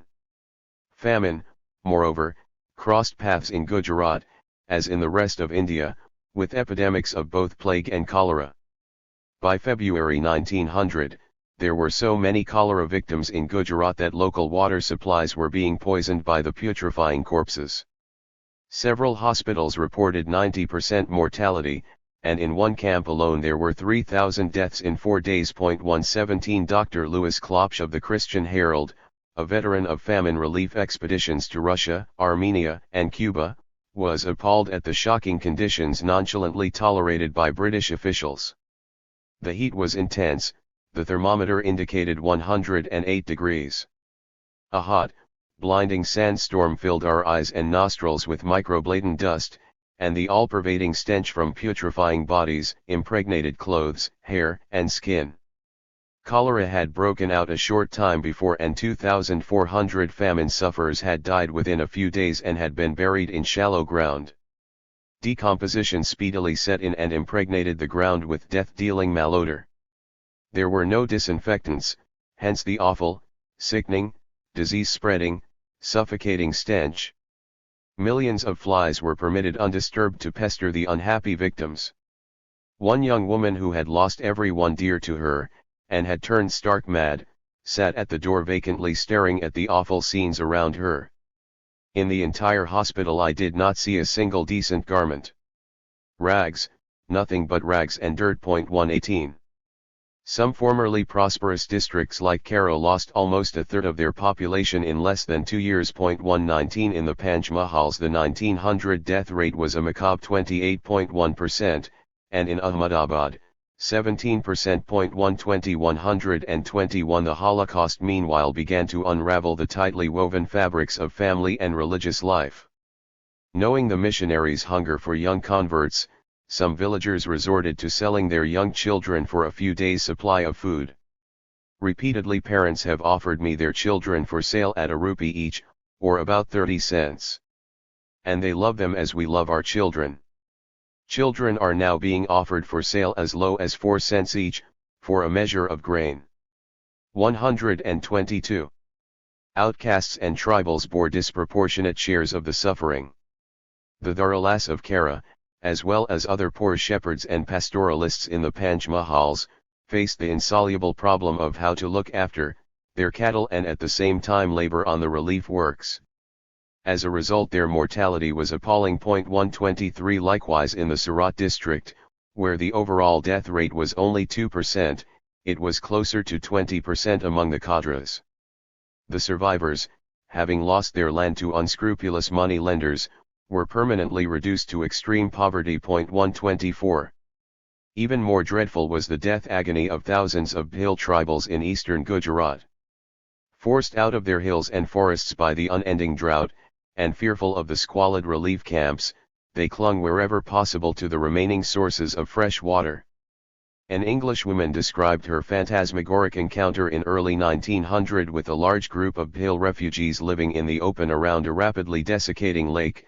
As the remainder of the water gradually evaporated in the fierce heat, the people were surprised to see the fish so close they could be caught by hand. For 2 or 3 whole nights the famished crowds seized, cooked, and devoured the fish as fast as they could. Then cholera struck and cut down people by the hundreds. The air became laden with the stench of putrefying bodies. While riding over to the burning ground behind my bungalow to see that the bodies were being properly disposed of, I found that the bearers of the dead had themselves been struck down in front of the pyre. 125 Choksi estimates that fully a third of the Bhil population had perished by 1901.126. As elsewhere in India, British officials raided ethnicities like cattle, and vented contempt against them even when they were dying in their multitudes. Asked to explain why mortality in Gujarat was so high, a veteran district officer is quoted in the official famine report. Figure 5.10 The Gujarati is a soft man. The Gujarati is a soft man, unused to privation, accustomed to earn his good food easily. In the hot weather he seldom worked at all, and at no time did he form the habit of continuous labor. Large classes are believed by close observers to be constitutionally incapable of it. Very many even among the poorest had never taken a tool in hand in their lives. They lived by watching cattle and crops, by sitting in the fields to weed, by picking cotton, grain, and fruit, and, as Mr. Gibbs says, by pilfering. 127. As famine waxed in intensity, the government in Bombay decided to milk this soft man and his family of their last reserves. The revenue, it was announced, must at all costs be gathered in, a decision denounced by Nash as picking the bones of the people. 128 When Patidar farmers, ruined by the drought, combined to refuse a 24% increase in their tax payment, the collectors simply confiscated their land. 129 Officials in the central provinces were equally ruthless. 130 The corruption and incompetence of the province's poor houses contrasted with the efficiency of its militarized revenue campaign. In the Narmada division, where famine was more intense, it employed more savage coercion than in the better year 1898-99. Rounding off a terrifying decade, officials claimed near full collections in most districts in 1900. 131. No previous drought in Indian history had lasted for more than 2 years, so there was widespread expectation that normal monsoons would restore agriculture in 1902. In fact, the season of 1901-02, the official Bombay famine report explains, was again disappointing. In Gujarat the summer rains began late and ceased early, and the winter rains failed almost entirely. The damage done by shortage of rain was intensified by a severe plague of rats and locusts, grasshoppers, and other insects, which assailed parts of the Deccan and Karnataka and converted, in the case of some Gujarat districts, what would have been moderate scarcity into intense distress. In the desert portion of Dhar and Parker there was an absolute failure of rain, and the crops were practically nil. In Gujarat at least, the distress was more intense in 1901-02 than in the preceding years. 132. The Bombay authorities were forced to keep relief works open almost until Christmas 1902. As in 1877 and 1897, the main peak in the famine death rate occurred relatively late, coinciding with the return of monsoon rains in August, September 1900 in the central provinces and a malaria epidemic that ravaged the weakened and immune-suppressed population. 133 The India Office, not counting malaria deaths, estimated famine mortality in British India 1899 to 1900 as 1.25 million, but Indian economists led by R.C. Dutt claimed that it was actually 3 or 4 times this. 134 In a recent statistical reconstruction, demographer Arup Maharatna suggests a mortality range of between 3 and 4.4 million, although Burtonstein believes the true figure was closer to 6.5 million and W. Arthur Lewis cites 10 million dead. 135 Certainly the uncounted dead in the native states and the heavy mortality through 1902 suggest a total comparable to that of the 1870s catastrophe, making nonsense of Curzon's claim that there had never been a famine when the general mortality has been less. When the distress has been more amply or swiftly relieved. 136. As in 1876-78, there were local concentrations of supermortality. In scores of drought districts, at least 10% of the population perished. In Gujarat, the toll soared to a sixth of the population, perhaps even more. 137 The slaughter of innocents was particularly appalling. Infant mortality in the Hisar district of the Punjab, according to Tim Dyson, was nearly 50% in 1899 to 1900, while in Berar half the deaths on large relief works were children under the age of 5, gruesome evidence of conditions like those denounced by Hawthorne at Jabalpur in 1897.138. Figure 5.11 Burning plague victims in Bombay, 1898. In 1901 The Lancet suggested that a conservative estimate of excess mortality in India in the previous decade was 19,139,000. As William Digby reminded English readers at the time, this statement by what is probably the foremost medical journal in the world, means that the loss of life thus recorded represented the disappearance of fully one-half a population as large as that of the United Kingdom. 140. A number of historians, including Kingsley Davis, Ira Klein, and Pierre Leroy, have accepted the Lancet's figure as an order of magnitude approximation for the combined mortality of the 1896 to 1902 crisis. 141. These great fin de siècle famines, followed by another El Nino, linked drought famine in 1907-08 that Maharatna estimates took 2.1 to 3.2 million lives in the United Provinces, cast a long mortality shadow over the first decade of the 20th century. 142 Their immune responses weakened by the long ordeal of hunger, the rural poor in western and northern India were mowed down in the millions by epidemic waves of malaria, tuberculosis, and plague. The Black Death, spread by drought-induced rat migrations, entrenched itself in the former famine districts of the UP and the Punjab, where it had claimed 8 million further victims by 1914. 143. The cumulative damage to the subcontinent's productive forces was colossal. Almost all the progress made in agricultural development since 1880 was nullified during the famines. 144 Srivastava claims that 92% of plough cattle in the Punjab died in 1896 to 97, while in the Bombay Presidency the herds did not regain their 1890s levels until the 1930s. 145 Partially as a result of this catastrophic shortfall of animal power, the net cropped area in both the Bombay Presidency and in the central provinces in 1900 had declined by 12% relative to 1890. In the most stricken districts the decrease in cultivation was 25% to 41%. 146.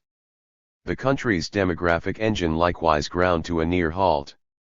In the 30 years from 1891 to 1921, India's population barely grew from 282 million to 306 million, hardly a Malthusian boom. 147 Indeed, in many parts of India there had been a 50-year standstill in population growth. Thus in Agra, Rohilkhand, and Allahabad, among other localities, the 1921 population was less than that of 1872, while in Lucknow, Jhansi, Gujarat, most of the United Provinces and the native states, merely the same. 148 For India as a whole, only the 1880s had seen a relatively healthy ratio between birth and death rates. And what lesson did the British draw from these catastrophes? The most comprehensive official survey, the Report on the Famine in Bombay Presidency, 1899 to 1902, conceded that much of the excess mortality might have been avoided by widespread gratuitous relief from the beginning, but insisted that the cost could have been such as no country would bear or should be called upon to bear. Likewise, the principal finding of the report of the 1901 Famine Commission, despite the fact that barely a fifth of estimated famine victims received any British assistance whatsoever, was that the relief distributed was excessive. 149. 6. Millenarian revolutions. In 1898 there will be many hats and few heads. In 1899 the waters shall turn to blood, and the planet shall appear in the east with the sun's rays, the bow shall find itself on the earth, and the earth shall find itself in heaven.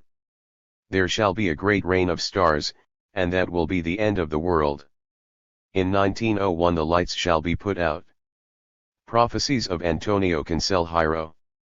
In the autumn of 1901, after a grueling overland journey of many weeks, Francis Nichols, Special Famine Commissioner for New York's The Christian Herald, arrived at the gates of Xi'an, the ancient capital of China.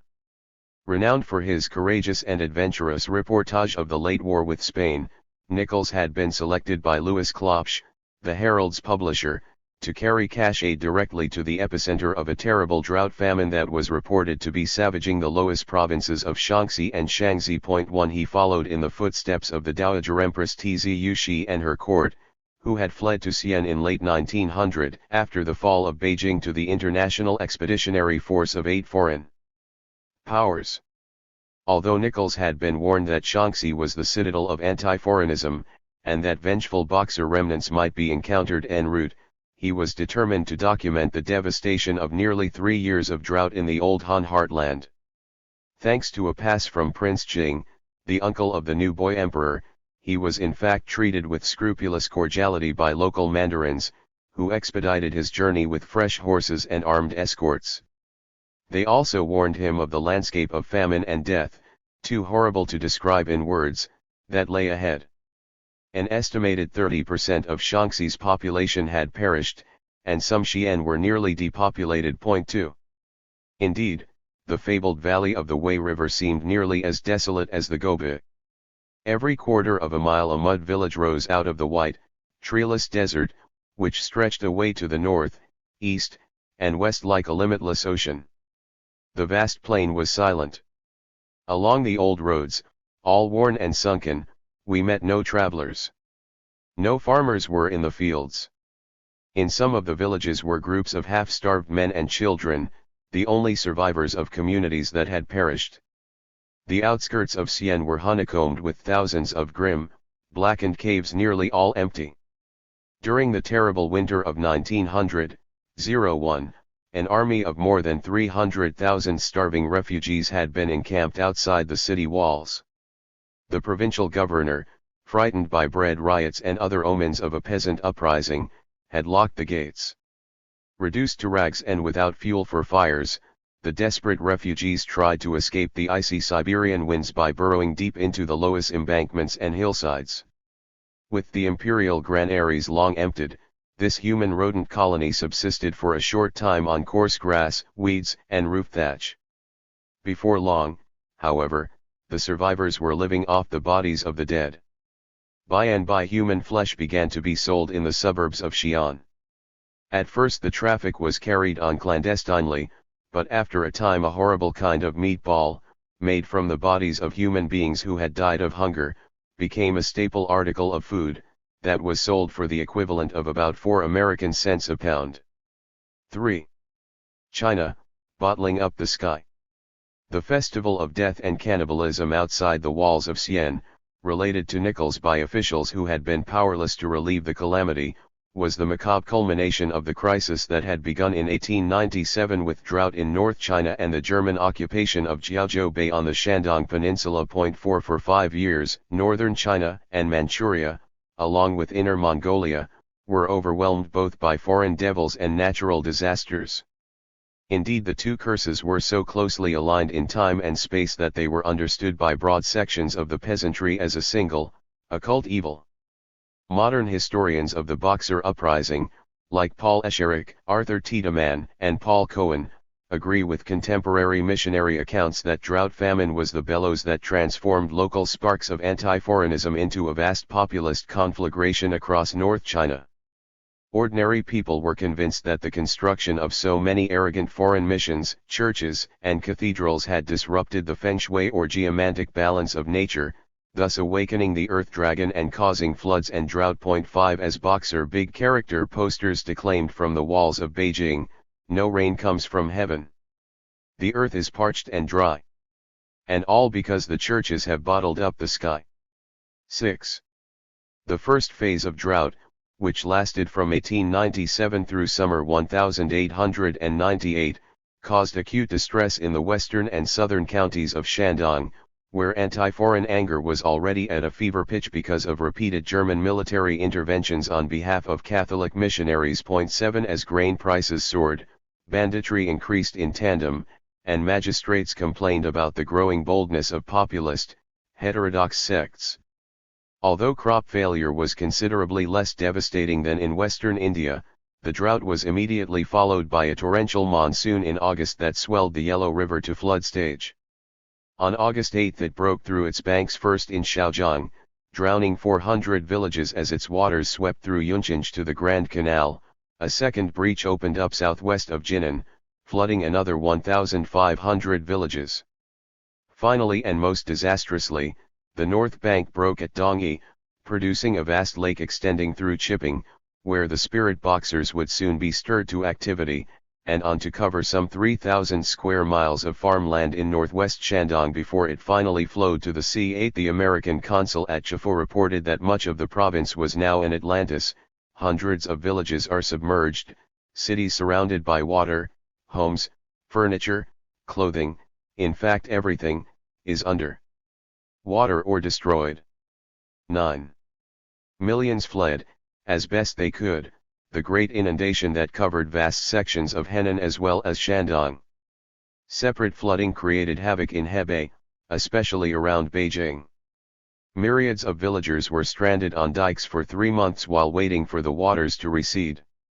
They tried to survive, with little success, on a diet of willow leaves, wheat gleanings, and cottonseed mixed with chaff and pits. 10 American missionaries, appealing for aid in the winter of 1898-99, wrote that the most conservative estimates place the number of starving at 2 million, and time and the increasing cold weather will undoubtedly greatly augment the distress. Without protection from the bitter Siberian winds, tens of thousands died of hunger, disease, and cold. Probably no place in the world, said the New York Times, and probably not in this generation, has there been so much suffering as is now being endured in Shantung. 11. Figure 6.1 Flood refugees in North China. The tragedy was made all the more bitter by the universal belief among the people that the disaster was man-made and avoidable. Breaches of the Yellow River dikes had been occurring for several years as a consequence of embezzlement of flood control funds by officials of all ranks. The censors in their impeachment memorials had reported this corrupt administration of the Yellow River Conservancy for many years. 12 The chief culprit, the pro-Catholic head of the Conservancy, had been dismissed for his venality, but was restored to power under pressure from the French. The hungry and half-drowned peasantry, according to Escherick, presumed that this official, brought back at foreign insistence, was through his incompetence and corruption responsible for the Great Flood. 13 The foreign powers, meanwhile, seemed callously indifferent to the suffering in North China, ignoring desperate appeals for relief from missionaries and even, in some instances, their own local consuls. When Louis Klopsch of the Christian Herald, for example, begged U.S. Secretary of State Hay for naval help to ferry grain to Shandong, he was brusquely turned away with the explanation that every available transport was needed for the invasion of the Philippines. 14. Figure 6.2 Boxer rebels practicing archery, 1900. Throughout 1898, moreover, the foreign menace seemed to grow day by day. While Beijing was distracted by the flood disaster and an accompanying cholera epidemic, London and Berlin negotiated the notorious Anglo-German Agreement, which acknowledged British hegemony in the lower Yangtze Valley in return for the recognition of a German sphere of influence in the North China Plain. Japan, France, and Russia immediately demanded comparable concessions. At the same time, Christian proselytism in China was intensifying so rapidly that it was widely perceived as a religious invasion. 15 And, more subtly but no less alarmingly, centrifugal world market forces were becoming visible at the village level. Imported machine-spun cotton yarn from India wreaked havoc on the handicrafts of Shandong and other northern provinces, while the purchasing power of cash plunged in tandem with China's worsening balance of trade. 16 There was universal apprehension in North China that Qing sovereignty was being dismantled piecemeal, and with it the traditional rights and safeguards of the people, including imperial commitments to flood control and famine relief. The esoteric doctrines of the Boxer movement were thus underlain by astute popular perceptions of imperialism. As the veteran missionary and pioneer sociologist of Chinese rural life, Arthur Smith, reminded British readers prone to dismiss the common people as ignorant and superstitious, no shrewder people than the Chinese are to be found upon this planet, or perhaps any other. 17. Disaster, moreover, had manufactured rebellion throughout Chinese history. When rivers broke their levees or changed their channels, a traditional adage warned that the old died and the young became bandits. 18 Thus officials were hardly surprised when flood distress fused with perceptions of foreign conspiracy to produce a significant local uprising in the neighborhood of Luoyang in northern Anhui as well as widespread violence in northern Jiangsu. 19 In the traditional bandit country of western Henan where waterworks were in poor repair and thus unable to blunt the harshest effects of geography and climate, a Robin Hood army of 10,000 terrorized foreigners and Qing alike.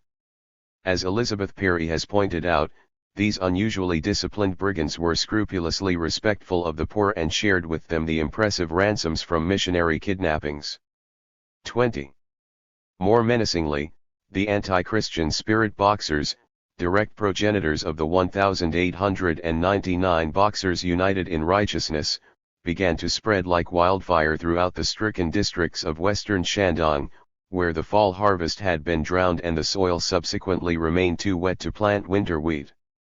A martial arts movement of poor peasants, agricultural laborers, and unemployed canal bargemen that combined the attributes of predatory social banditry with the defensive role of traditional village militias, the spirit boxers were quickly embroiled in escalating conflicts with both Christian villagers and local authorities.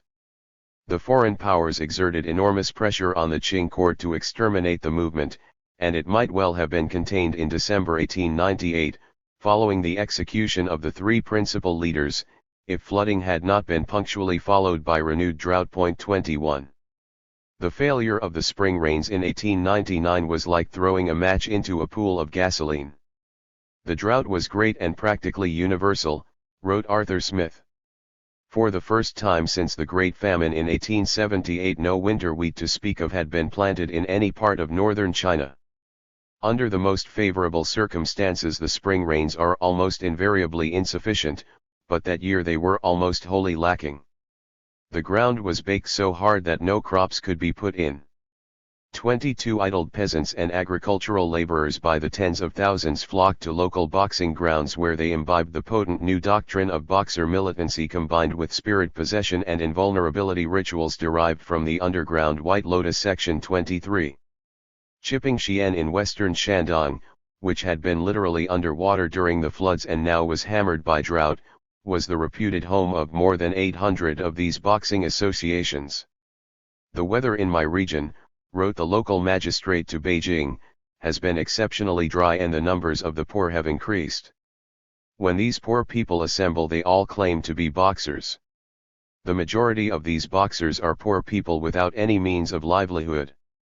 Later, after beheading some of the 18 chiefs of the original Yichuan, another Mandarin corroborated the plebeian, hunger-driven character of the movement. These boxers are mostly homeless people. Yan Shukan and Little Pockmark Gao, both of whom have already been executed, did not have any property or other means. The 12 households connected with Shi Deshen, who also has been executed, altogether owned 140 mu of land. All of it was ordered confiscated and sold at auction. 24. The government's inability, variously through insolvency or corruption, to mount a credible relief effort, together with frequent refusal of the rich to share food with the poor, only confirmed the core boxer conviction that the masses themselves must take responsibility for China's salvation. A wide range of sources, Cohen writes, including gazetters, diaries, official memorials, oral history accounts, and the reports of foreigners, indicate a direct link between the spread and intensification of the boxer movement, beginning in late 1899, and growing popular nervousness, anxiety, unemployment, and hunger occasioned by drought. Tiedemann, another eminent historian of the uprising, agrees when Cohen adds, "It was this factor, more than any other, in my judgment, that accounted for the explosive growth both of the boxer movement and of popular support for it in the spring and summer of 1925. Joining the boxers, moreover, was a sure way of filling one's belly. Everywhere the movement was active it patriotically cajoled or, if necessary, simply expropriated surplus food from merchants and rich peasants. More violently, it seized and divided the food stocks of Christian villages and missions. Wangguo Gongbeo, the missionary newspaper founded by Timothy Richard, warned that while the weak topple in the roadside ditches, the stronger become outlaws. Advocate dividing the wealth among rich and poor. 26 Indeed, most accounts agree, the radical slogan equal division of grain was central to the explosive growth of the Boxer uprising. Although some historians have claimed that the slogan only meant to target Christians and foreigners, Chi Kizang asserts that, at least by 1900 in Hebei, it included wealthy households in general. He cites such official notations as they commanded the rich households to all give grain, but when they didn't get what they wanted, they took it by force. 27 Likewise, Presbyterian missionaries reported in July 1899 that pro-Boxer peasants across North Anhui were looting the granaries of the wealthy. 28 There is little doubt, moreover, that the ultimate endorsement of the insurgency by leading gentry and Qing nobles was a systematic attempt to channel dangerous social anger in a purely patriotic, non-revolutionary direction. Virtually certain defeat at the hands of the great powers, in the eyes of veteran Manchu statesmen, seemed preferable to an apocalyptic class struggle. The Taiping, in the last instance, still cast the longest shadow over the forbidden city. For the drought victims themselves, however, the relevant memory was the Holocaust of 1877. The diary kept by Eva Price, a member of the large Oberlin College contingent of missionaries who had been proselytizing in Shaanxi since 1889, provides a vivid account of how folk memories of those millions of deaths helped to fuel the uprising against a foreign menace indissolubly identified with drought and famine. The catalytic roles of hunger, rumor, and fear, alloyed with resurgent elements of popular culture like the Boxer adoption of a pantheon of animal gods from popular novels and operas, recall Le Grand Père of 1789, famously analyzed by Georges Lefebvre, that propelled the French peasantry into a similarly desperate adventure. 29 Price's diary entries gain particular poignancy as she gradually realizes that her own fate, like that of her peasant neighbors, hinges upon the course of the drought. Figure 6.3 Captured Boxer rebel. Thus, from the last rains of September 1898 through the terrible starving spring of 1900, she charted the growing popular unease and the increase in anti-foreign insults and incidents. During the early summer of 1899, thunder frequently could be heard to the southwest, but the monsoons never crossed the mountains. The South City Gate has been closed again and the shopkeepers have built little altars outside their shops hoping the gods will honor their worship by sending rain. Everything is so dry and the dust is dreadful. In September the peasantry sowed their winter wheat crop as usual, but the monsoon brought only a little drizzle of rain, but not enough to do any good. Over the next season the absence of a normal protective snow cover killed what little wheat actually germinated. 30. As hunger spread, villagers began to make increasingly grim comparisons to 1877–79, when at least one-third of the province's population had perished. Rumors arrived of foreign plots and atrocities. The most terrifying tale of all was one that asserted that foreign ships seized off the China coast were found to be carrying grisly cargoes of human eyes, blood, and female nipples. 31–32 By March 1900, Boxers were clandestinely organizing in Taiyuan, the provincial capital, under the tolerant eye of the new anti-foreign governor, Yu Xin. 2 months later, as starvation became dramatically visible everywhere in Shaanxi, villagers began to attack well-fed Chinese Christians and foreign devils at missions. Buddhist priests warned peasants that the drought would continue as long as Christians openly defiled Chinese traditions. The fearful Oberlin missionaries, in turn, held their own 3-day-long prayer marathon for rain. 33. In June, the monsoon rains began to break the drought in much of the North China Plain, but the lowest highlands of Shaanxi and Shaanxi remained hot and arid. Rainmaking processions were transformed into ever larger and more militant patriotic demonstrations. Boxers now paraded openly under their slogan, "Support the Qing, kill the foreigners." Sometimes they chanted, "See the rain does not come / the sky is as brass / foreign blood must be spilled / or the season will pass." 34 On June 28, Price wrote in her diary, For months we have been anxious because of drought and feared the suffering that would probably come upon the people, not thinking it would be of any special meaning or menace to us. The past 2 months have marked such changes that we felt the pressure from lack of rain nearly as keenly as those starving. 35. A few weeks later, after foreign attacks on the Taku forts, the Dowager Empress declared war on Great Britain, Germany, France, the United States, Japan, Italy, Austria, Belgium, and Holland. For 40 years, she says, I have lain on brushwood and eaten bitterness because of them. In response to her edict, Eva Price, her husband, and 42 other missionaries were promptly slaughtered by Usean's bannermen. 36. As oral histories gathered in the late 1940s and early 1960s by PRC historians have corroborated, the Boxer Uprising was an extraordinarily broad-based, popular movement. Sympathy for the Boxer cause appeared almost universal in the villages of the North China Plain, and county after county reported boxing rounds as numerous as trees in a forest. 37. By contrast, last-minute Manchu support from the cabal around the Dowager Empress was wavering and ineffective, while the commercial elites of the Yangtze Delta, untouched by famine, acquiesced in foreign intervention with little risk of popular censure. In the end, the courage of the Boxers and Red Lanterns, armed with little more than sticks and magic charms, was magnificent but of little avail in stationary battles against the combined forces of the great powers. Figure 6.41 of the dead in North China.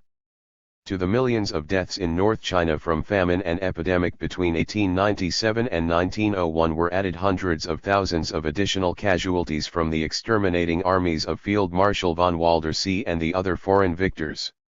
Even the missionaries rescued by the relief forces were staggered by the scale and ferocity of the vengeance exacted against the Chinese civilian population.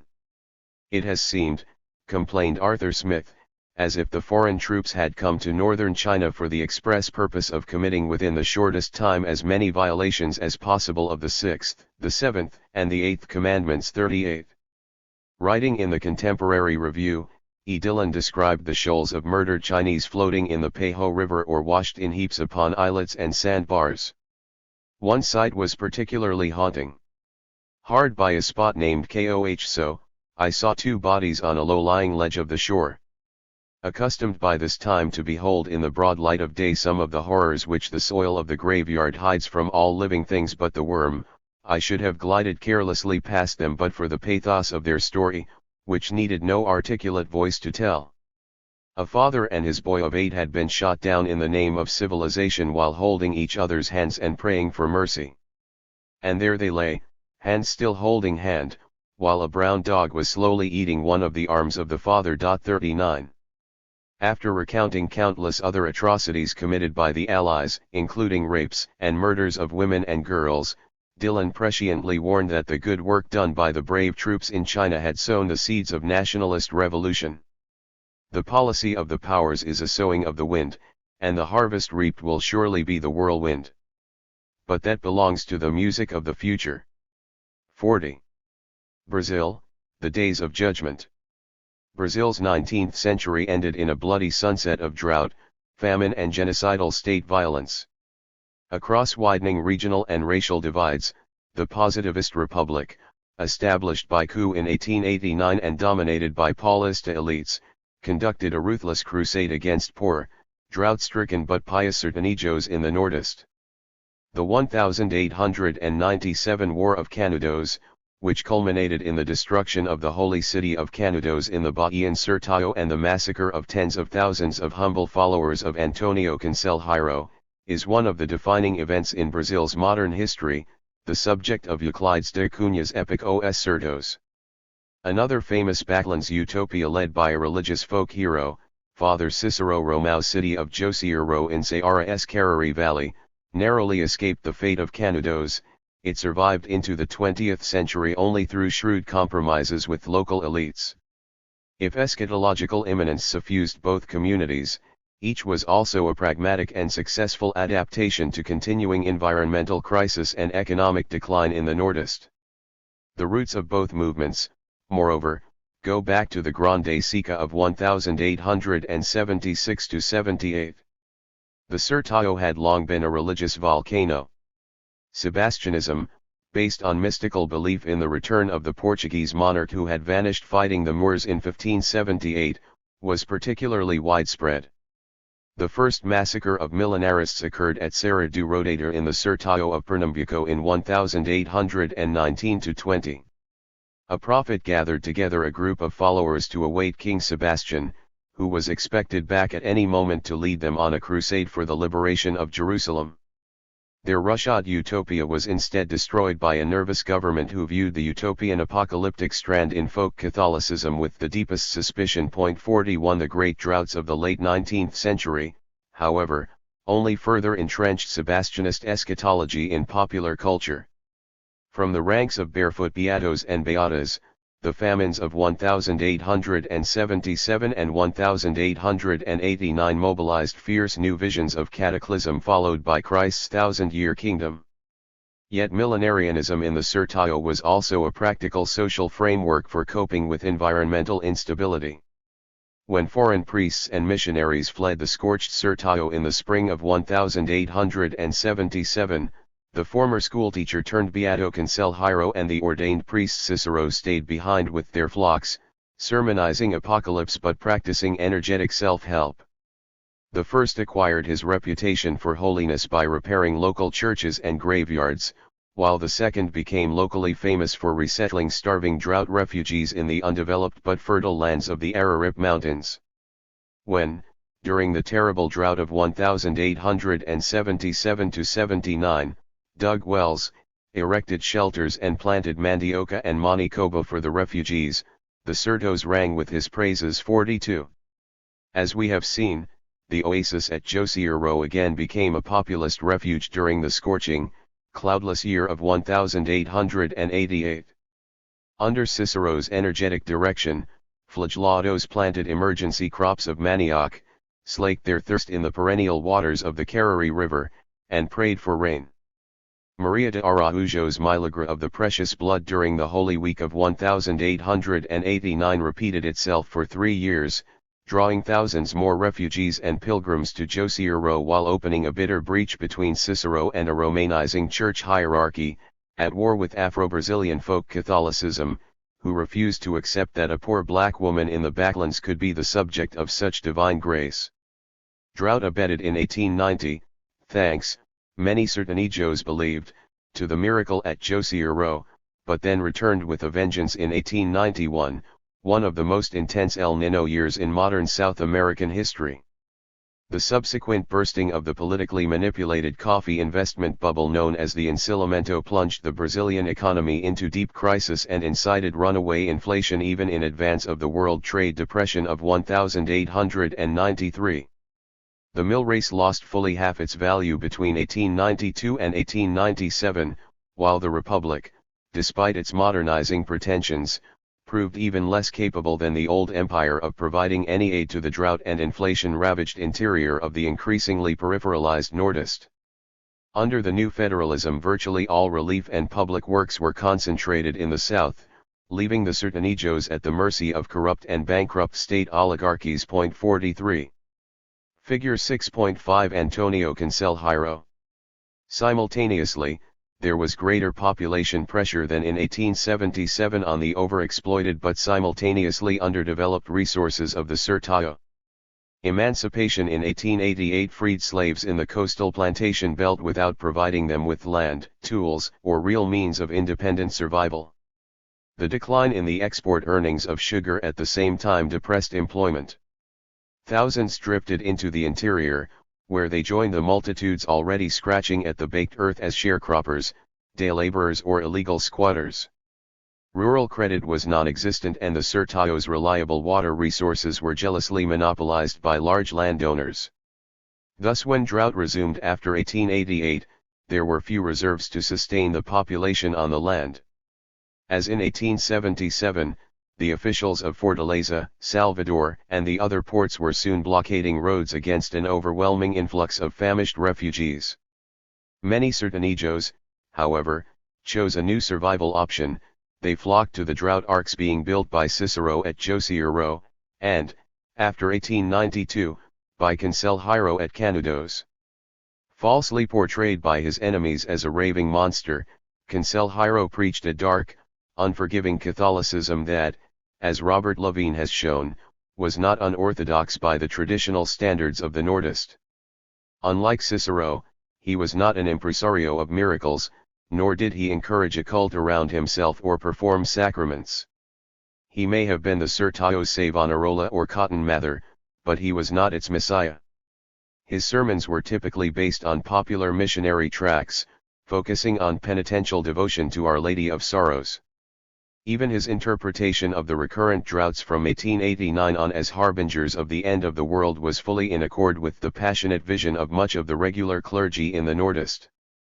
On the other hand, when Cancelheiro's fierce biblical rectitude crossed into the terrain of politics, he was branded as a subversive. His intense feelings about social justice, especially his opposition to slavery and the exploitation of the poor, led him to advocate nonviolent civic and religious disobedience. In the course of his 2 decades of spiritual peregrination, he was repeatedly arrested, abused, and deported by various local authorities, a persecution that only increased his sanctified stature among the sharecroppers and landless laborers of the Surtao. 44. During the 1888-91 drought, Cancelheiro had settled followers on 2 abandoned fazendas north of Salvador. He also supported local market women in their struggle against new municipal taxes, condemning the Republic, which had replaced Christ with Conte, for trying to deliver the people back into slavery. After an assassination attempt by the Bahian police in early 1893, he decided to move his rapidly growing congregation to the more remote locality of Canudos, 435 miles inland from Salvador.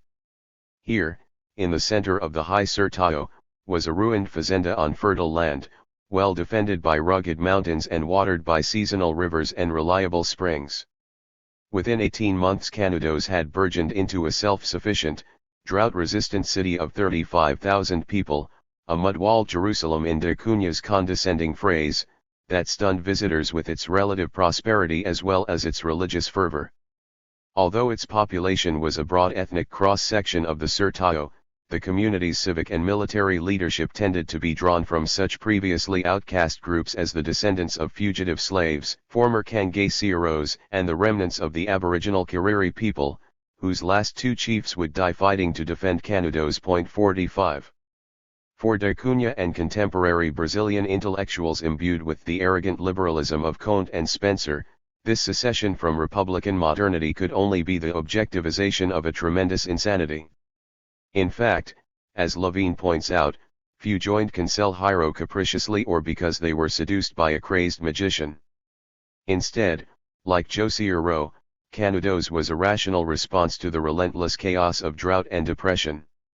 In the face of the inability of the state to develop, or even slow the decline, of the Surtao, it exemplified the practicality of a self-organized, socialist alternative, even if its official ideology was Marian and monarchist. And, despite the calumnies of his enemies, Cancelheiro did not regiment belief or impose a cult discipline. Those who wanted to remain in constant touch with neighboring communities, they came and went at will. People visited Canudos, did their business, and left. Many Cancelheiristas worked outside the community every day. They were not prisoners. They came to Canudos to preserve their Catholicism, not to exchange it for a cult or deviant section. 46. As recent histories have emphasized, there was no rebellion in the backlands, only an attempt at peaceful withdrawal into millenarian autonomy. Like earlier Quilombos in the Nordist, however, Canudos's simple desire to be left alone in peace was perceived as a dire threat to social order. On the one hand, the Holy City drained the surplus of cheap labor otherwise available to local oligarchs like the legal owner of Canudos, the Baron of Jeremoabo, Bahia's most powerful fazendeiro. On the other hand, Canudos signified successful resistance to the new order that the Paulista elites and their Republican allies were attempting to impose across Brazil. Like Josierro, it also contradicted the Church's project of subduing backlands Catholicism. As a result, Cancelheiro's premature experiment in a Christianity of the base was denounced by Salvador's savants as communism, by the ultramontane bishops as a political religious sect, and by the federal government as seditious monarchism. The Jeremoabos and other big landowners demanded Canudos's prompt destruction. 47. Towards the end of 1896, during the onset of a fierce new El Nino drought that lasted, with only brief respites, until 190,748, a battalion of Bahian troops, responding to landowners' demands for repression, opened fire on a peaceful procession of penitents. More than 150 were mowed down, but the enraged survivors, many of them tough Jagancos or former Cangacieros, drove off the troops with heavy casualties. As drought emptied the countryside, the Canudenses clung grimly, blunderbusses and knives in hand, to their new gardens and homes. While Cancelheiro, 70 years old and in failing health, concentrated on the building of his dream church of Bom Jesus, the actual defense of Canudos was organized by the people's chieftain, João Abade, the masterful commander of the Guarda Católica. 49 In January 1897, he ambushed and routed a second expedition of more than 500 federal troops. As panic swept the coastal cities, a third expedition was prepared under the leadership of the fearsome infantry commander Antonio Moreira Cesar.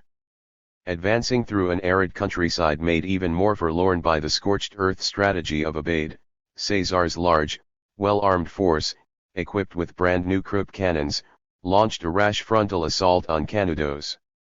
It was a suicidal tactical decision reminiscent of Custer's foolish charge at the Little Big Horn.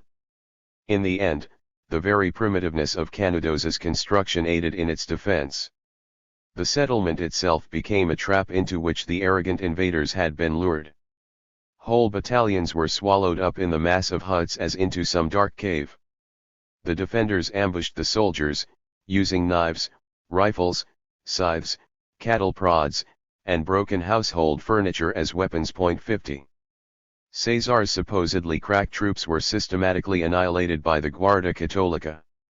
For the Cancelheiristas it was God's greatest miracle, for the federal government in Rio de Janeiro, an unendurable humiliation and challenge to the very legitimacy of the republic. While balladeers in the Sertão mocked the ghost of Moreira Cesar, a fourth expedition of overwhelming power, Brazil's greatest military exertion since the Paraguayan War, was painstakingly organized. Conscripts were told that they were marching off to combat the forces of the devil. 51 The final assault began in July, but the Canudenses, well aware that this was a war of extermination, held out for 3 long months against modern artillery. Canudos, da Cunha wrote, did not surrender. The only case of its kind in history, it held out to the last man. Conquered inch by inch, in the literal meaning of the words, it fell on October 5, towards dusk, when its last defenders fell, dying, every man of them. There were only 4 of them left, an old man, 2 other full-grown men, and a child, facing a furiously raging army of 5,000 men. 52 What had become the Europeanized Republic's race war against the half-breed followers of Cancelheiro ended in an orgy of revenge. Some were shot when they could not keep up with the forced march.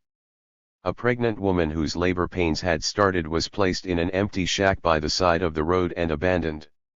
Soldiers killed children by smashing their skulls against trees. Wounded Cancelheiristas were drawn and quartered or hacked to pieces limb by limb. Their carcasses were doused with oil and burned, the same treatment as was given the surviving dwellings in Canudos. The army systematically eradicated the remaining traces of the holy city as if it had housed the devil incarnate. 53. While Canudos was fighting for its life, Father Cicero was desperately refuting published reports that he was organizing an army of Syrian fanatics to come to its relief. Although the cannons were not yet pounding its homes to rubble, Josierro was also besieged by diverse enemies who equated its folk Catholicism with subversion in Bahia.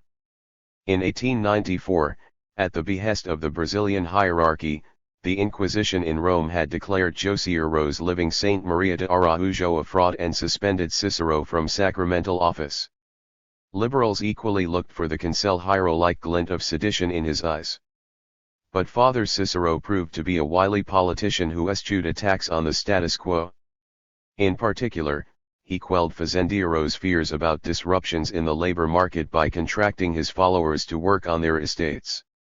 In contrast to Cancelliera's unyielding refusal to render unto Caesar, Cicero saved Josierro by utopianizing it, that is to say, by reintegrating it into traditional economic and political backwardness. As a result, Josierro a century later has shopping malls and slums, while Canudos remains a haunted ruin. 54. In the end, however, neither the death of Cancelliero nor the opportunism of Cicero solved the labor problems of the regional elites. The El Nino, driven cycle of drought coupled with the declining earnings of all the Nordists' traditional exports led to the gradual depopulation of parts of the Surtao. The influx of the 1880s became the exodus of the 1890s. By 1900 at least 300,000 Sertanejos had fled drought and repression for the gamble of a new life in the rubber forests of the Amazon. 55 As Della Cava points out, the structural and environmental crisis of the Nordist assumed its most extreme form in Antonio Cancelliero's home state of Ceará. Ample federal subsidies financed the outward passage to the far north, while Ceará's state government collected a head tax for each able body that departed. Ironically, the policy of substituting human exports, capable of remitting earnings home, for the export of raw materials soon resulted in the real crisis of the Northeast. Indeed, without cheap and abundant labor, the traditional agriculture of the arid Northeast, cotton and cattle, was incapable of recovering in non-drought years and, in fact, was threatened with extinction. Not even the collapse of the Brazilian rubber boom around 1913 alleviated the northeastern labor shortage. It remained chronic until the early 1920s. 56. Colonial Asia, starvation as strategy. Throughout monsoon Asia, drought and crop failure interacted with increasing disease mortality, especially malaria in its most virulent strain. Rinderpest, as in Africa, ruined tens of thousands of small cultivators in Southeast Asia whose major capital was their bullock or ox. Where small peasants and sharecroppers were conscripted into export commodity circuits, the World Depression of 1893 had left a legacy of crushing debt, aggravated by the implacable revenue demands of the state. Everywhere, anti-colonialism arrived as a watershed between religious millenarianism and modern nationalism. In some cases, like Korea and the Philippines, local messianism and revolutionary nationalism became complexly intertwined. So were environmental crisis and colonial exploitation. Korea at the end of the Victorian era was still reeling from the terrible repression of the Tonghak Revolution by the Japanese in 1894–95. This undoubtedly explains why, despite the continuing erosion of national sovereignty and rural food security, there was no large-scale counterpart to the Boxers. The drought famine of 1901 in southern Korea, however, did produce new seedlings of peasant self-organization and national resistance. In Cholya and Gyeongsang, farmers, some of them Tonghak veterans, formed anti-landlord groups known as Walpandang, and on the famine-racked island of Jeju, troops were dispatched to suppress anti-Tox and anti-Christian riots. 57. In the Dutch East Indies, meanwhile, there was widespread apprehension that the economic fabric of colonialism was beginning to unravel. The drought of 1896–97 was compounded by falling global commodity prices as well as diseases that attacked the sugar and coffee crops, making it impossible for planters to raise output. Rural per capita output and probably income stagnated between 1880 and 1900.58. Liberal imperialism seemed to be on the verge of bankruptcy. Prices were falling, exports were almost stagnant, and imports were declining.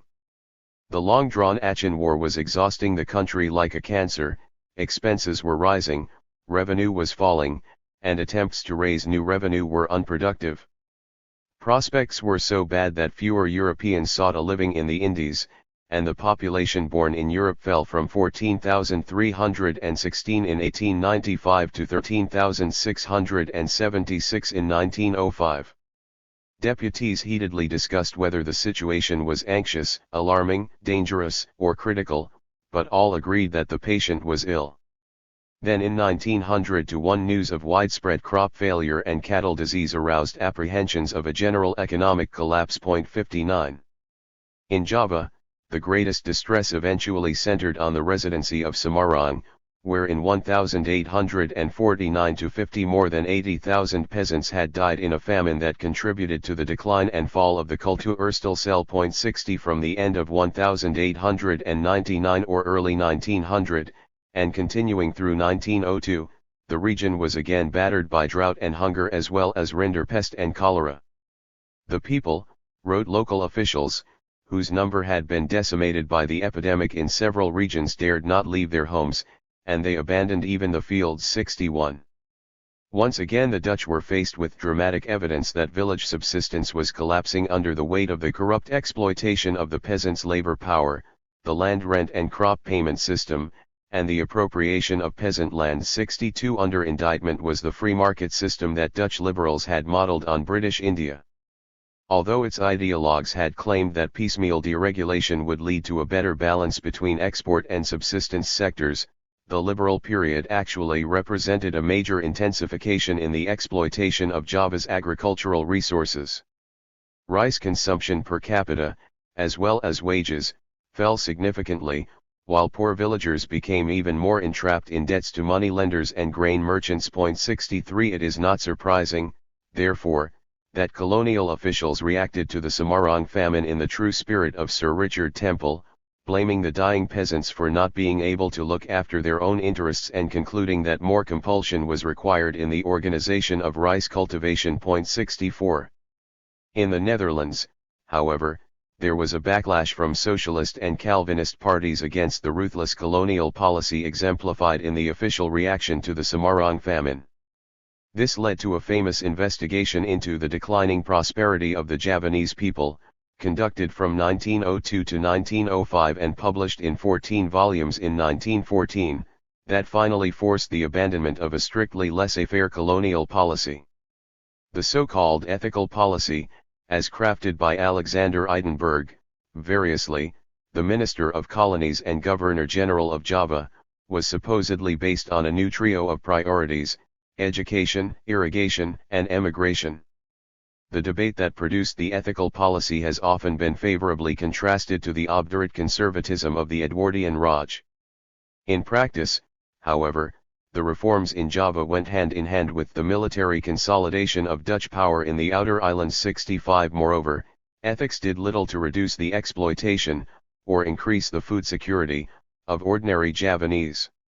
Their real impact, rather, was to shift government investment toward the pacified outer islands in support of Royal Dutch Shell and other private interests who were exploiting lucrative oil and rubber bonanzas. 66.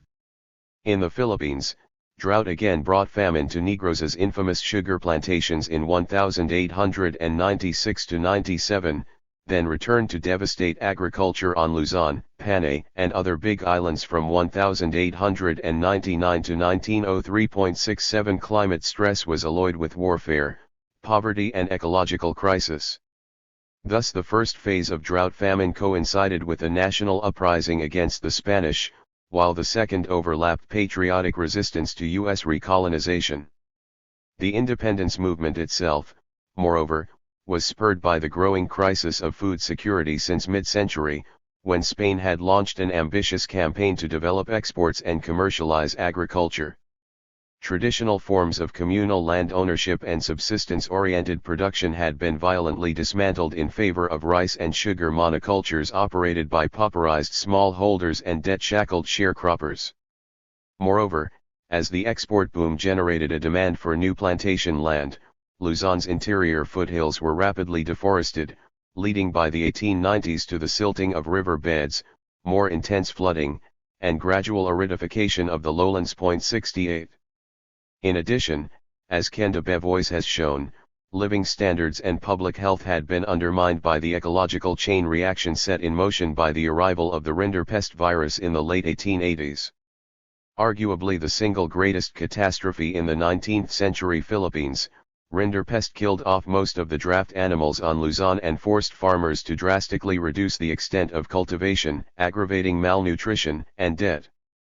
Meanwhile, untilled land that returned to scrub or vegetation provided favorable breeding conditions for both locusts and Anopheline mosquitoes. In lieu of its preferred blood meals, A. minimus Blavier stress increased its human biting rate, setting off seasonal epidemics that made it difficult for the labor force to work even the reduced amount of agricultural acreage. Thus debilitated by malaria and impoverished by the loss of their cattle, Filipinos were then exposed to the microbial camp followers of the invading Spanish and U.S. armies. The 122,000 American troops, especially, brought a whole stream of diseases including hookworm as well as new lethal strains of malaria, smallpox, and venereal disease. 69.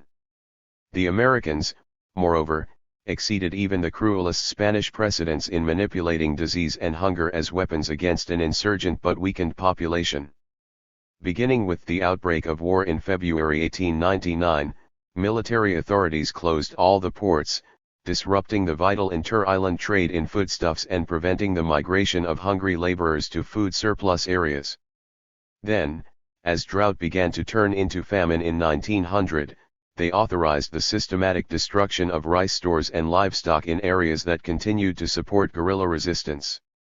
As historians would later point out, the ensuing campaign of terror against the rural population, backed up by a pass system and population reconcentration, prefigured U.S. strategy in Vietnam during the 1960s. All poly, rice, and storehouses clearly for use by enemy soldiers, writes de Beauvois, were to be destroyed. That plan would have caused hardship for the people even had it been implemented as intended, since guerrillas and civilians often depended on the same rice stockpiles, but the food denial program got out of hand. Increasingly unsure who was enemy and who was friend, American soldiers on patrol did not agonize over such distinctions. They shot and burned indiscriminately, engaging in an orgy of destruction throughout the Philippines. As one soldier wrote back home to Michigan, "We burned every house, destroyed every carabao and other animals, all rice and other foods." As a result, agricultural production was so generally crippled during the American War that food surplus regions hardly existed. 70. As peasants began to die of hunger in the fall of 1900, American officers openly acknowledged in correspondence that starvation had become official military strategy. "The result is inevitable," wrote Colonel Dickman from Panay, "many people will starve to death before the end of 6 months." 71. On Samar, Brigadier General Jacob Smith ordered his men to turn the interior into a howling wilderness. 72. Famine, in turn, paved the way for cholera, malaria, smallpox, typhoid, tuberculosis, and everything else that rode in war's train of evils. In such circumstances, of course, it was impossible to disentangle the victims of drought from the casualties of warfare, or to clearly distinguish famine from epidemic mortality. Nonetheless, de Beauvois concludes, it appears that the American war contributed directly and indirectly to the loss of more than 1 million persons from a base population of about 7 million. In comparative terms, this was comparable to mortality during the Irish famine of the 1840s. 73. One of the most remarkable local rebellions during the Philippines War for Independence coincided with the ravages of drought and hunger on Negroes. On the Big Sugar Island, anti-imperialism fused with stark class conflict between Hacendaros and Pumilio. The Negrense elites, to protect their interests against increasingly hungry and dissatisfied workers and peasants, ardently sided first with the Spanish, then with the American colonialists. They chose the Sugar Trust rather than Aguinaldo. 74. As arriving U.S. military officials discovered, the protracted drought had made these social tensions volcanic. "The unusual dryness of the season," wrote the commanding officer of the Manipula and Victoria's districts in June 1900, "has operated against the crops, and has materially injured the sugar cane.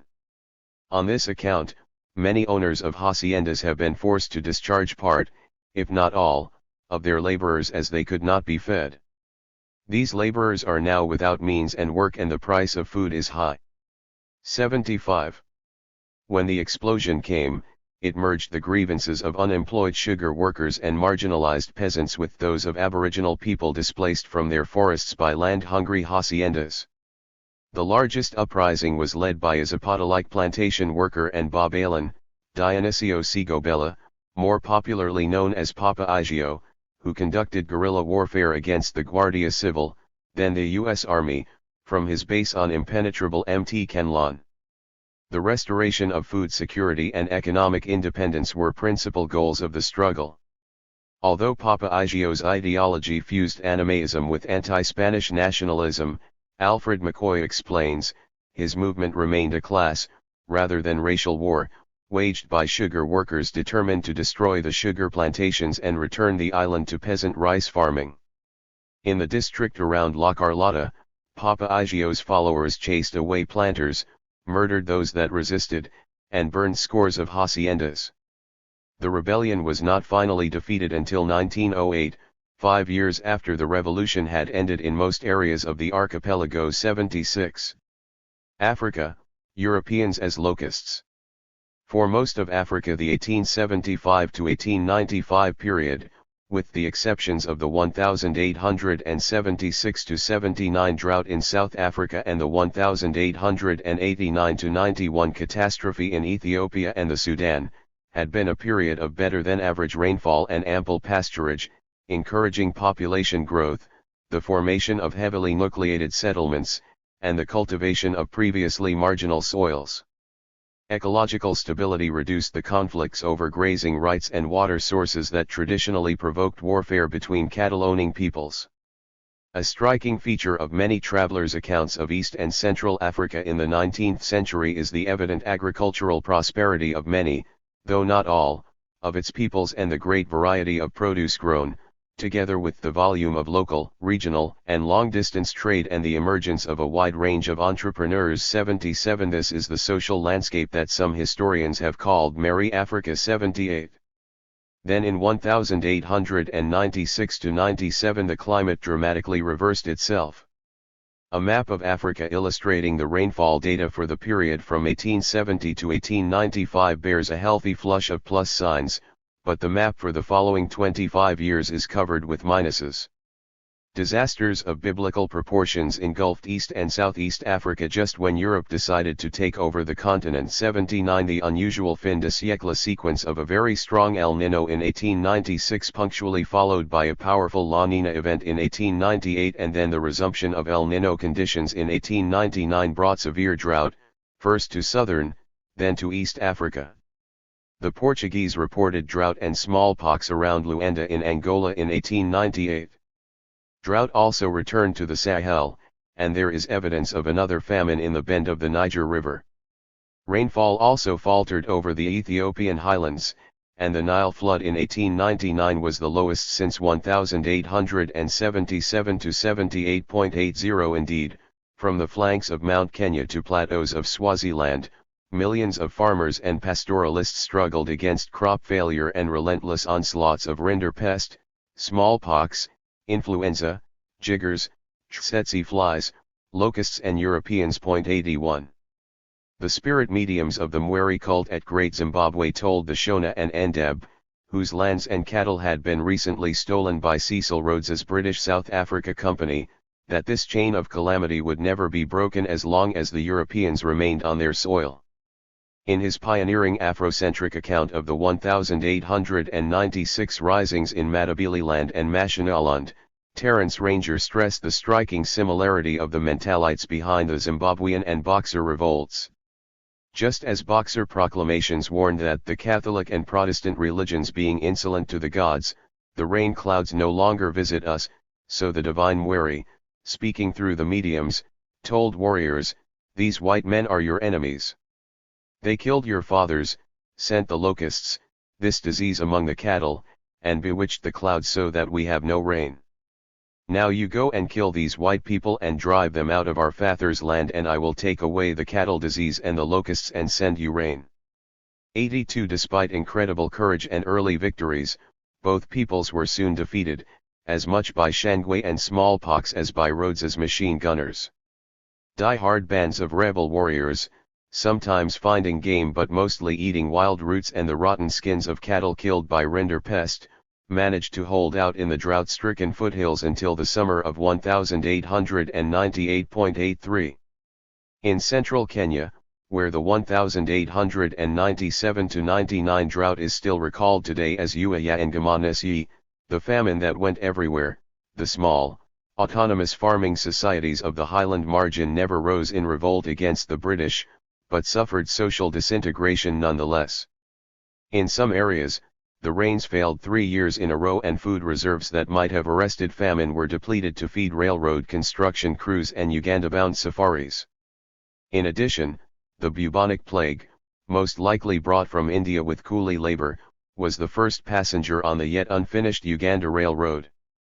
As a result, according to a white settler, the railway line was a mass of corpses. 84 Suffering was still intense when Halford Mackinder, the future apostle of imperialist geopolitics, passed down the line in July 1899, en route to a first ascent of Mount Kenya.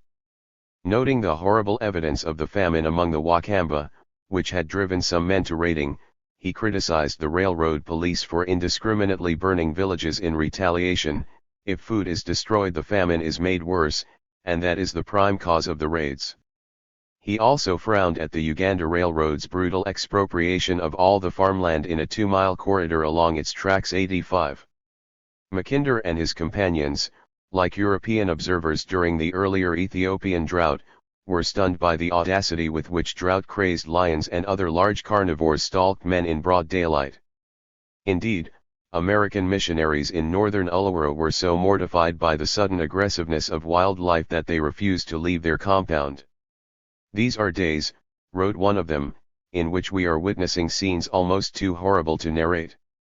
As famine victims weakened and collapsed by the roadside, for instance, they were promptly eaten alive by hyenas or had their eyes pecked out by vultures.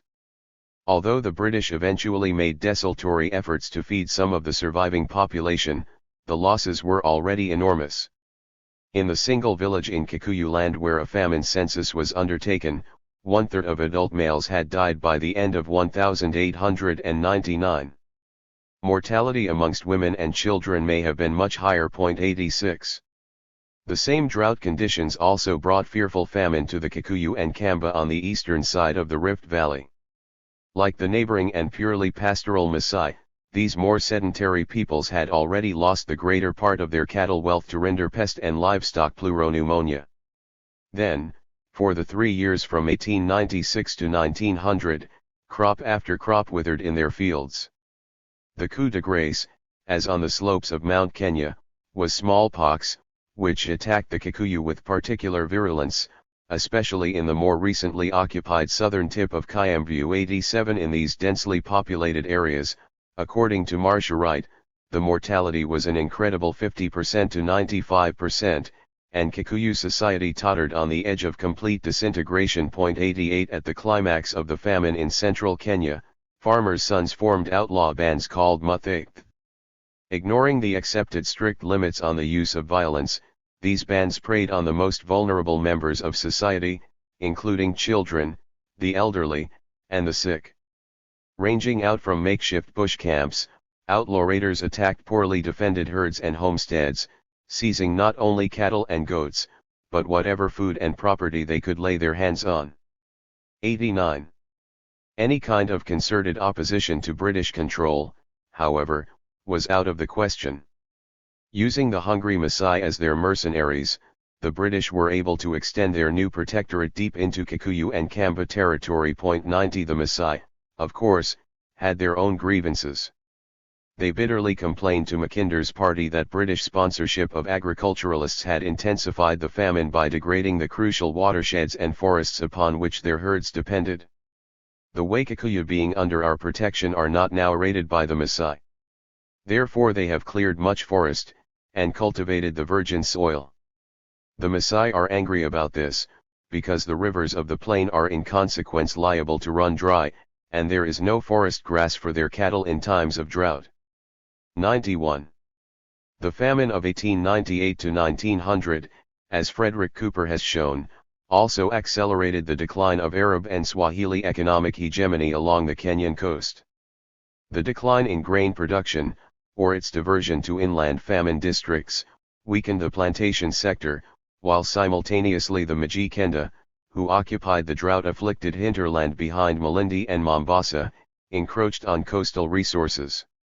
In the previous devastating famine in the hinterland in 1884, many children were pawned to coastal slave owners, but this time Mijikenda came to the coast to obtain food through work, credit, charity, and helping themselves to land. The squatter agriculture of the Mijikenda quickly became a thorn in the side of British efforts to buttress traditional elites and land titles. During another La Nina drought in 1914, the British moved savagely against a subgroup of Mijikenda squatters, the Giriama, killing 250 people and destroying 70% of their dwellings. 92. The drought, in association with rinderpest, also devastated Uganda, where an estimated 40,000 people starved to death in Buzaga and perhaps an equal number in Bunyoro, where colonial warfare had severely disrupted the economy. Moreover, a new scourge, sleeping sickness, followed hard on the heels of famine. Whence it came is still a matter for speculation, but by 1902 deaths from sleeping sickness were being numbered in Buganda and Buzaga in tens of thousands, and it was spreading to marginal areas elsewhere. 93 In Central Africa, however, not every group suffered equal losses, nor did Europeans always gain the upper hand. The formidable Nandi people, for example, remained relatively immune from ecological disaster on their plateau between Lake Victoria and the Rift Valley. Likewise, as rinderpest impoverished the Tutsi and made them more dependent upon the agricultural IRU, the centralized kingdom of Rwanda waxed in strength. 94. In Tanganyika the murderous drought of 1898 to 1900 likewise combined with rinderpest and the colonial iron heel to threaten the very survival of peasant society. The introduction of monetary taxation in 1898, as elsewhere, was designed to hammer autonomous peasants into malleable wage laborers on German plantations.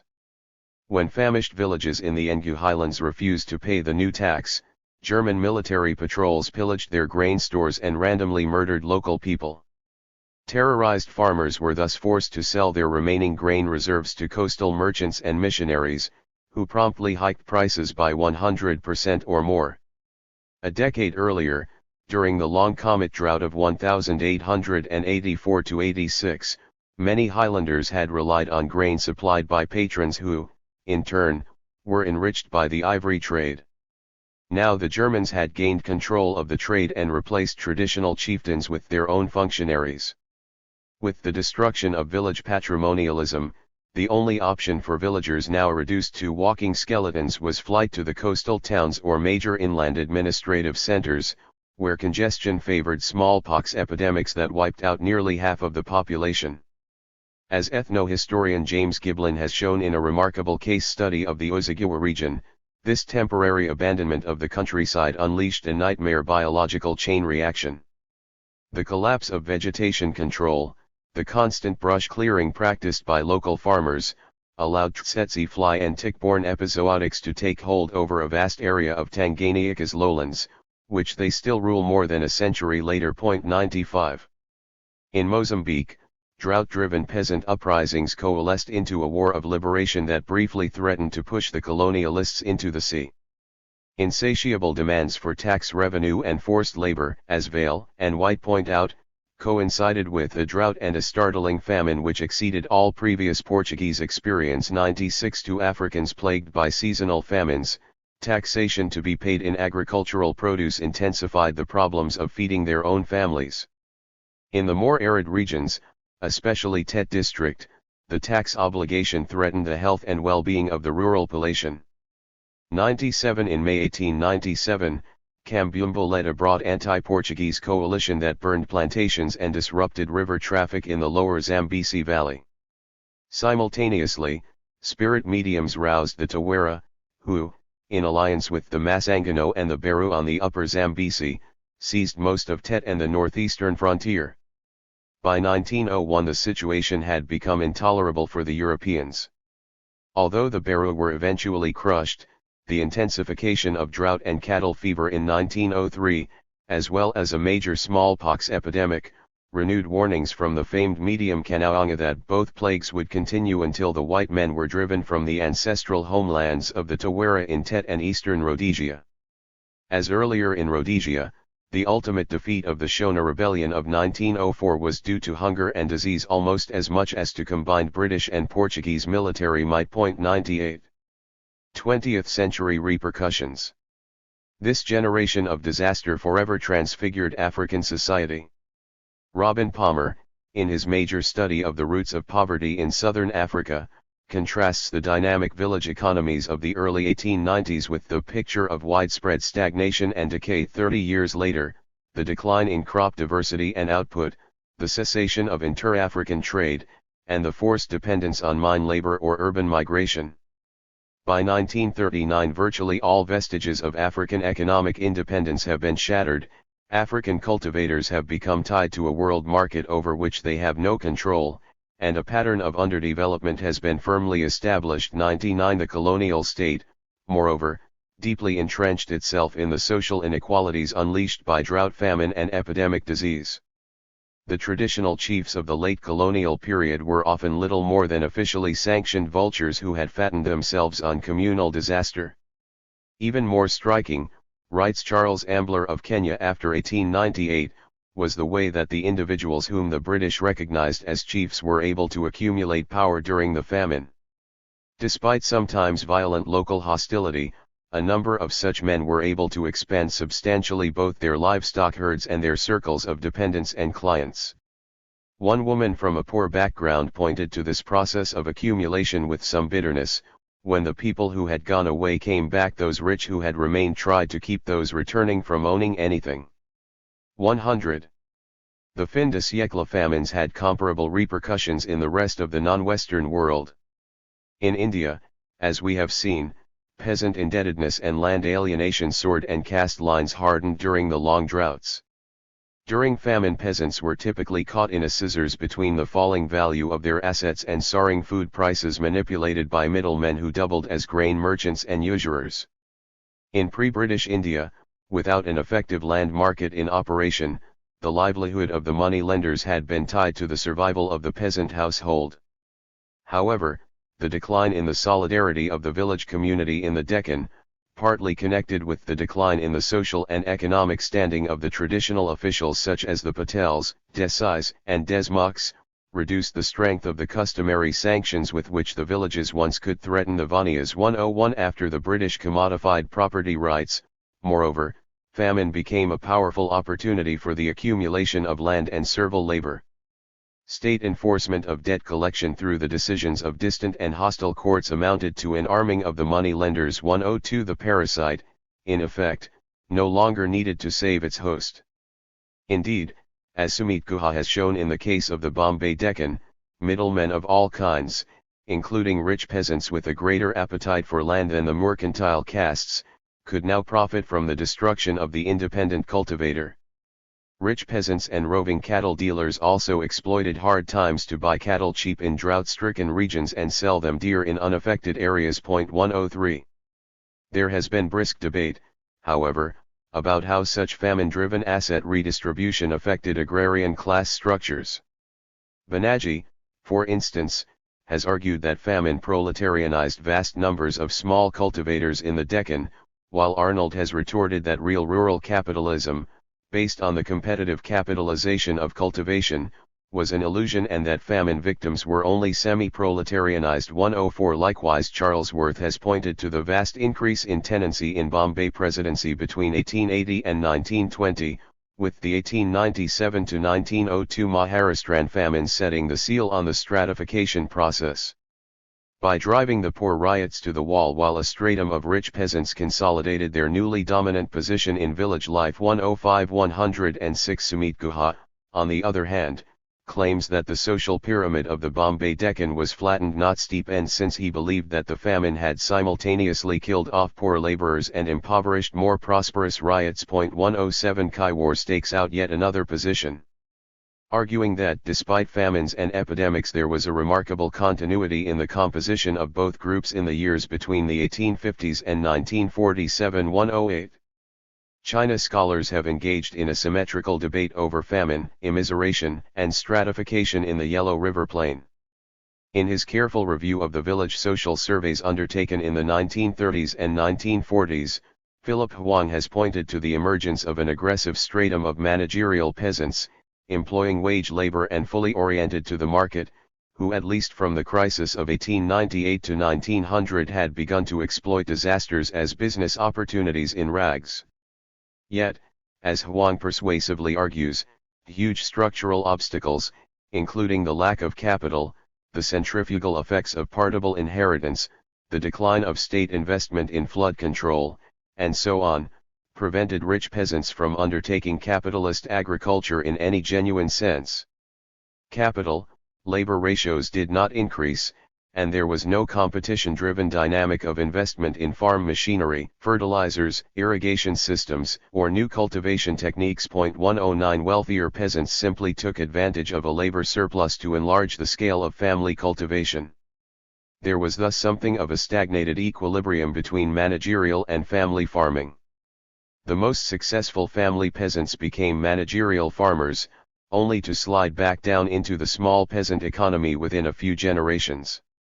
The key structural trend, ratcheted upwards by drought, flood, and famine, was the growing percentage of the rural population that desperately sought wage labor to supplement the output from farms that were now too small to generate subsistence.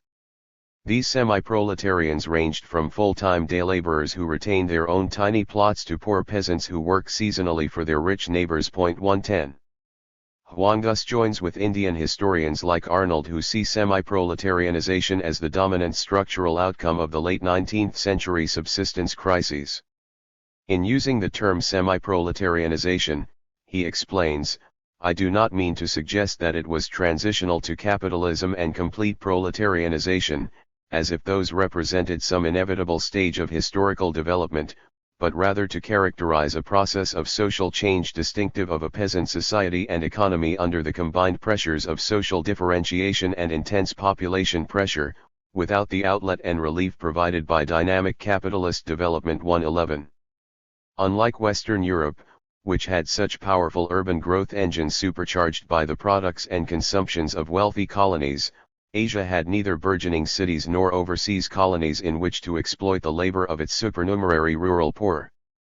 The spectacular growth of entrepot ports like Bombay and Shanghai was counterbalanced by the decline of interior cities like Lucknow and Xi'an.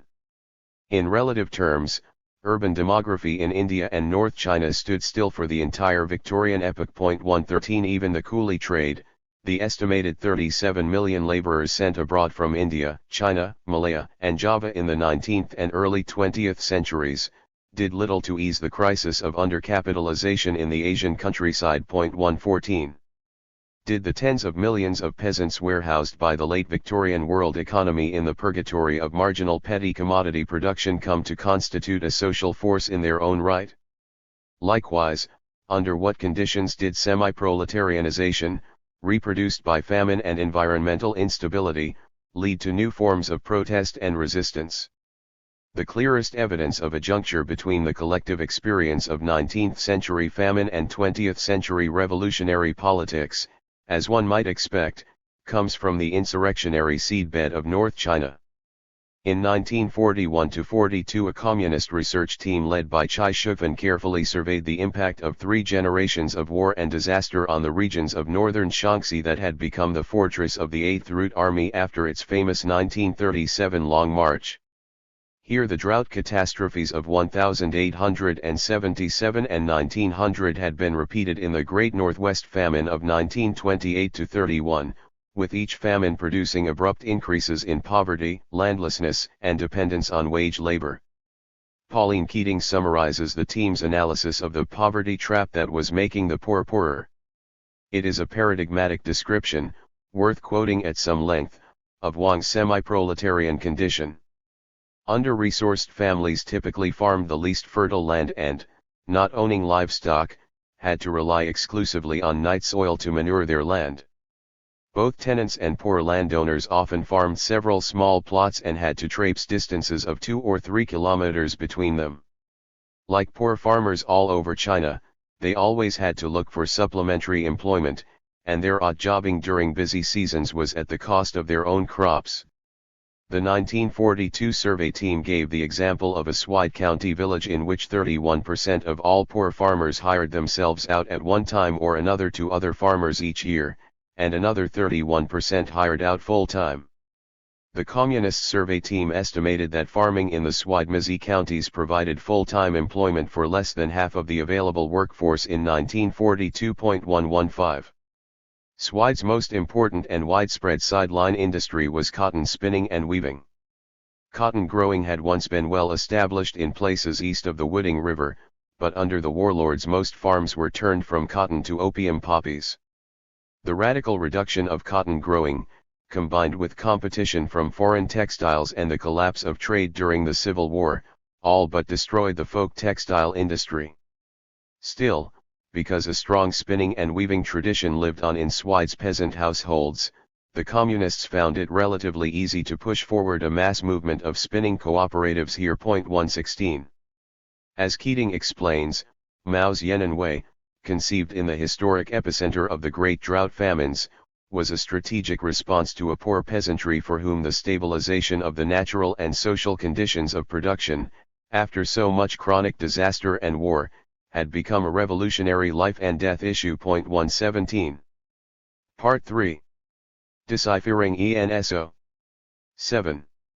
The mystery of the monsoons. Each veil lifted revealed a multitude of others. They perceived a chain of interlocking and interdependent mysteries, the meteorological equivalent of DNA and the double helix. Alexander Frater, Chasing the Monsoon. The search for the cause of the global droughts of the 1870s and 1890s became an extraordinary scientific detective story. What we now understand as the El Nino Southern Oscillation was the elusive great white whale of tropical meteorology for almost a century. Contemporary science, to be sure, believed it had harpooned the beast at first sight during the famines of 1876–78. But initial jubilation over the discovery of the sun's supposed control over monsoon rainfall and tropical drought soon turned into perplexity and frustration as celebrated sunspot correlations evaporated in a chaotic statistical fog. Heroic efforts in the early 20th century, based on the premise that weather, like geopolitics, is organized by a few strategic centers of action, brought more order to meteorological data and disclosed the existence of a vast Indo-Pacific seesaw of air mass known as the Southern Oscillation. But no sooner had Sir Gilbert Walker, the Captain Ahab of the Indian Meteorological Service, cited the SO in the late 1920s than his research program was capsized by its own epistemological contradictions. After decades of demoralization, the hunt was finally revived and carried to a stunning conclusion in the 1960s by an aged Viking warrior of weather science, Jacob Bjerknes. Before recounting this saga in some detail, it may be helpful to first put the monster itself into clearer view. For the non-scientific reader, especially, it is best to know something about the solution before we have even fully encountered the mystery.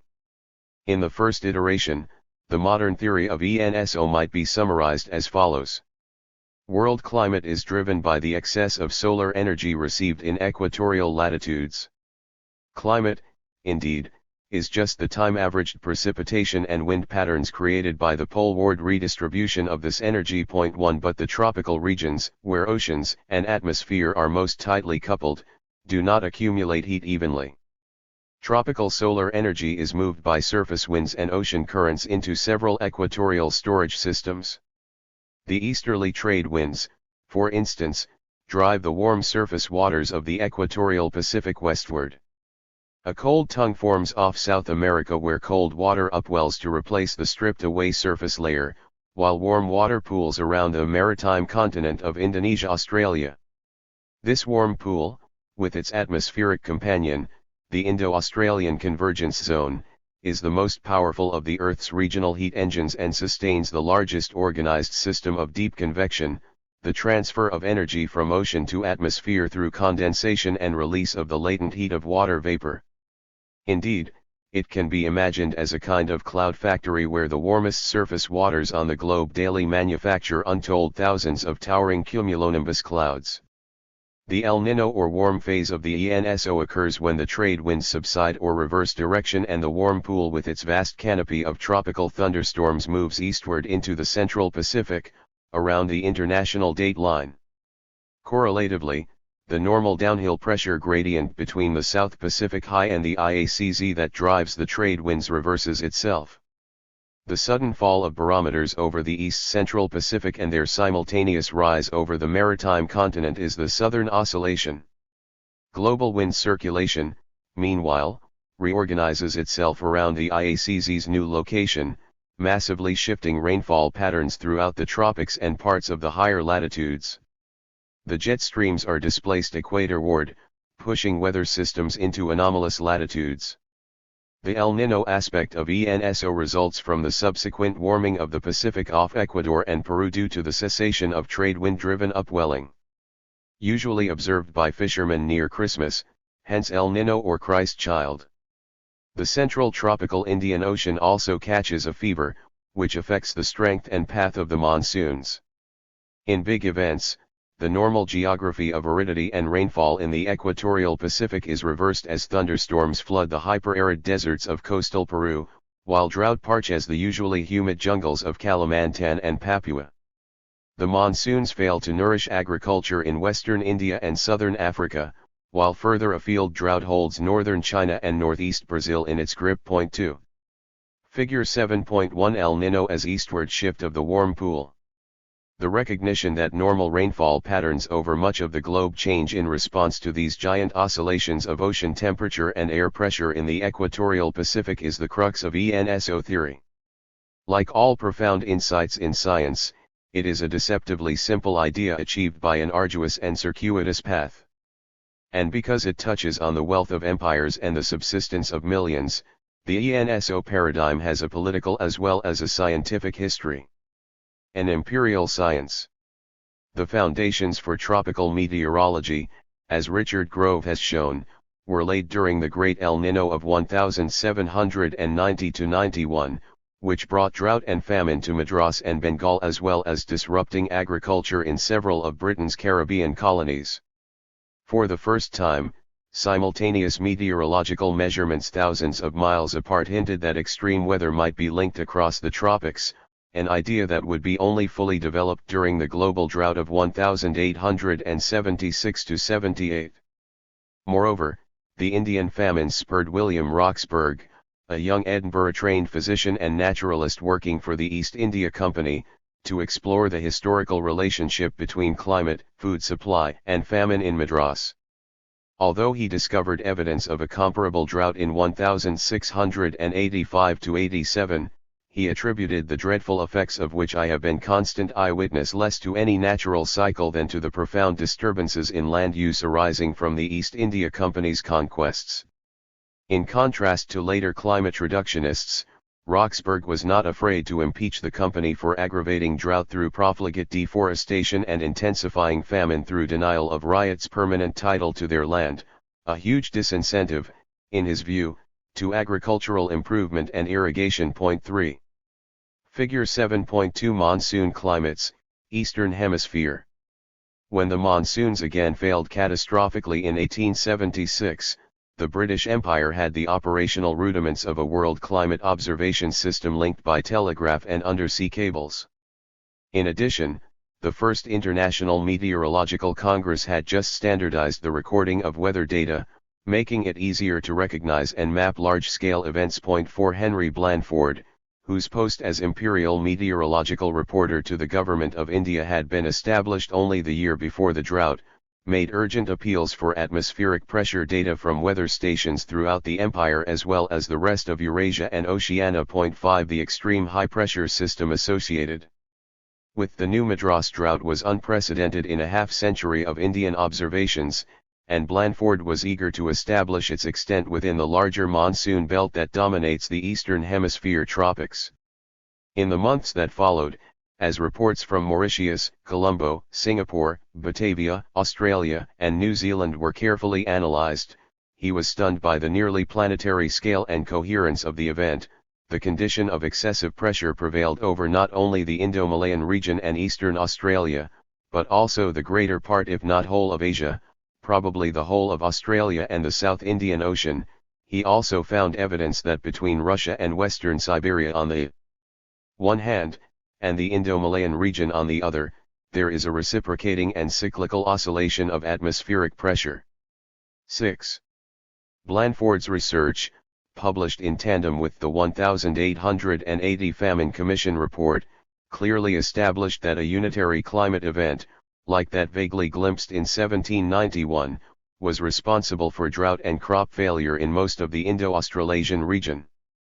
Blandford surmised from Beijing observations that northern China also fell within the drought zone influenced by the high-pressure anomaly. 7 His hypothesis of a barometric seesaw regulating rainfall over a vast swathe of the globe, although erroneously located along a Russian-Indian axis, was a seminal idea that would contribute to the eventual discovery of the southern oscillation.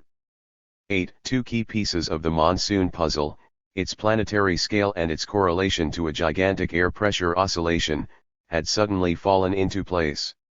Yet advances like Blandford's in the quantitative analysis of monsoon climatology were purchased at the price of a narrowed and depoliticized scope of scientific inquiry. Until the mutiny, the relationship of science to empire was still sufficiently protean that it was possible for savants like Roxburgh to boldly criticize ecological rapine and European exploitation, at least when it was embodied by private monopolies like the East India Company. As late as 1849, surgeon naturalist successors to Roxburgh, like Edward Balfour in Madras, were still defending his view that famine was a straightforward consequence of the onset of British colonial rule and revenue policies. 9 By 1876, however, when famine holocausts directly threatened the moral legitimations of empire, tropical science was rapidly being incorporated into colonial bureaucracies like Blandford's India Meteorological Department. Expanded resources for data collection and analysis were bought at the price of subservience to an ideology that contrasted British progress to tragic Indian nature. From Lytton and Temple onward, as we have seen, official discourse about famine revolved around the zealously defended dogma that climate was its primary and inexorable cause. Or, as Lockyer and Hunter more poetically put it in 1877, Indra and Vayu, the watery atmosphere and the wind, are still the prime dispensers of will or woe to the Indian races. 10 Roxburgh's sophisticated interest in the interaction of natural and social variables was no longer construed as science. Instead, meteorological research focused narrowly, if still heroically, on the search for the global mechanism responsible for synchronized drought across the tropics and parts of the extratropics. Having unlocked this secret, it was assumed that it would be possible to use precursory phenomena to predict the course of the monsoon in advance. This would be applied science, its sponsors claimed, of immense advantage to tropical imperialism. As Nature reminded readers during the 1899 drought famine in India, rainfall is perhaps the most important element in the economy of nations. 11. Sunspots versus socialists.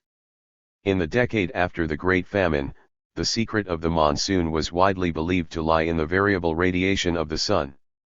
In 1852, the Swiss astronomer Rudolf Wolf had demonstrated the existence of an 11-year sunspot cycle, and by the early 1870s a number of British scientists and scientific amateurs, Stewart at Kew Garden, Lockyer in Ceylon, Meldrum in Mauritius, Chambers, Hill, and Hunter in India, and so on, were proposing sunspot correlations to the frequency of tropical cyclones and the behavior of the summer monsoon. 12 If the desiccationist theory that tied drought and crop failure to the reckless destruction of trees and forests retained some authority among colonial foresters and hydraulic engineers, solar theories otherwise held the high ground. 13. Famine was still ravaging India when Norman Lockyer and William Hunter informed readers of the 19th century that a well-marked coincidence exists between the 11-year cycle of sunspots and the rainfall at Bombay. 14 The next year Hunter published a widely applauded study, The Cycle of Drought and Famine in Southern India, that purported to demonstrate a determinate relationship between sunspots and rainfall in Madras since 1813. Hunter also excited Lloyd's actuaries with an article correlating shipwrecks and sunspots based on an analysis of data in the firm's loss books. 15 If Hunter balked at including the temperate latitudes in the arena of solar-determined precipitation, the Mauritius-based observer C. Meldrum was convinced that mean rainfall in Edinburgh, Paris, and New Bedford was even more strongly determined by sunspot periodicity than in Madras. 16. The triumphant claims for a solar regulation of the monsoons encountered considerable skepticism from more cautious or statistically sophisticated researchers. 17 Blandford and his collaborator, the mathematician Douglas Archibald, supported by India's most eminent amateur meteorologist, like General Sir Richard Strachey, argued that any coincidence between the rainfall and sunspot cycles in tropical India involved a range of variation too small to generate crop failures like those of 1876 to 77.18. But their reservations were overwhelmed by the general excitement in the international scientific community.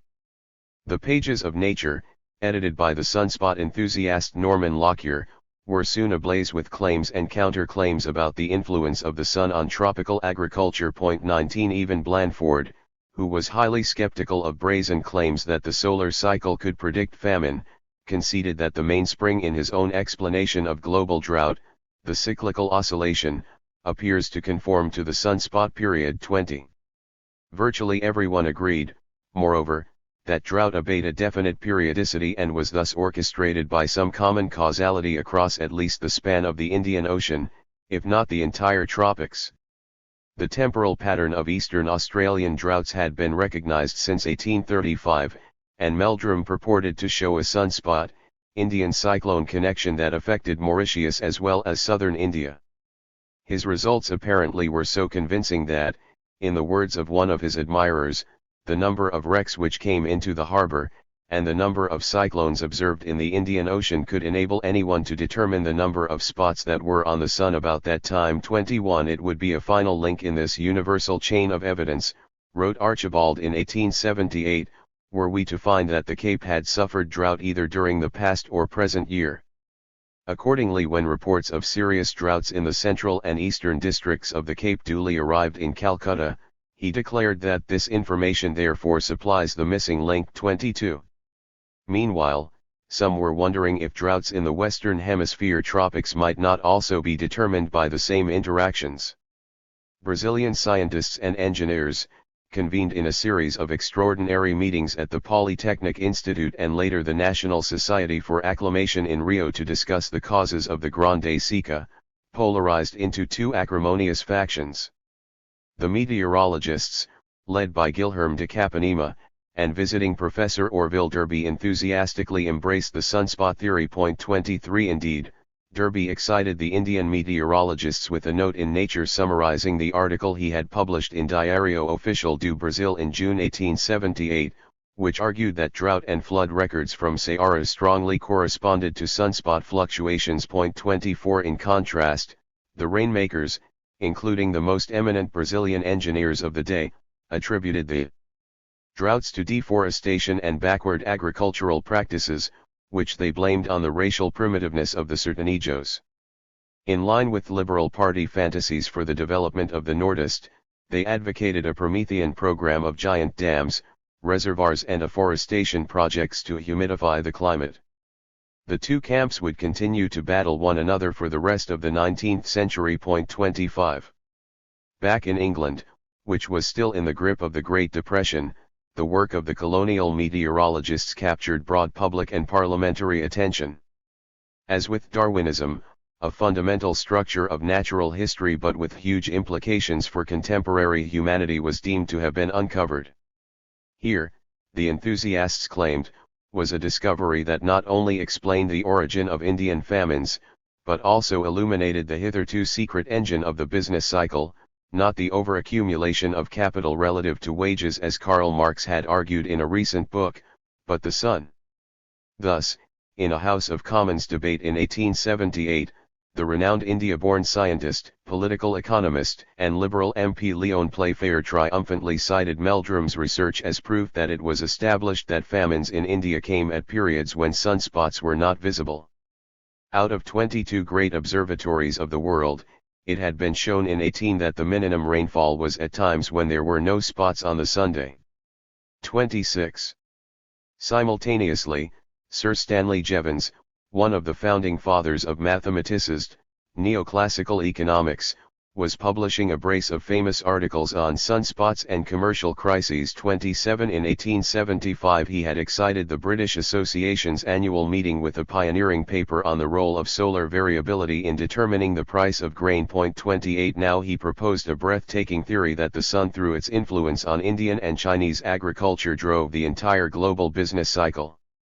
Today seen as embarrassing curiosities in the great man's collected works, at the time of their writing these articles had a specific political urgency.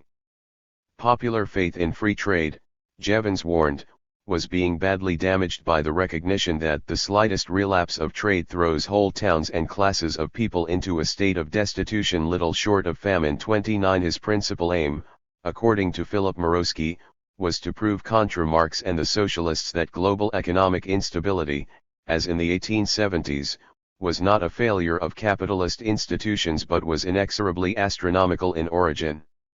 All of Jevons's innovations in economics, his pioneering efforts in marginalist price theory, his work on the coal question, and his sunspot theory, may be understood as a unified response to the increasing skepticism about political economy in Britain.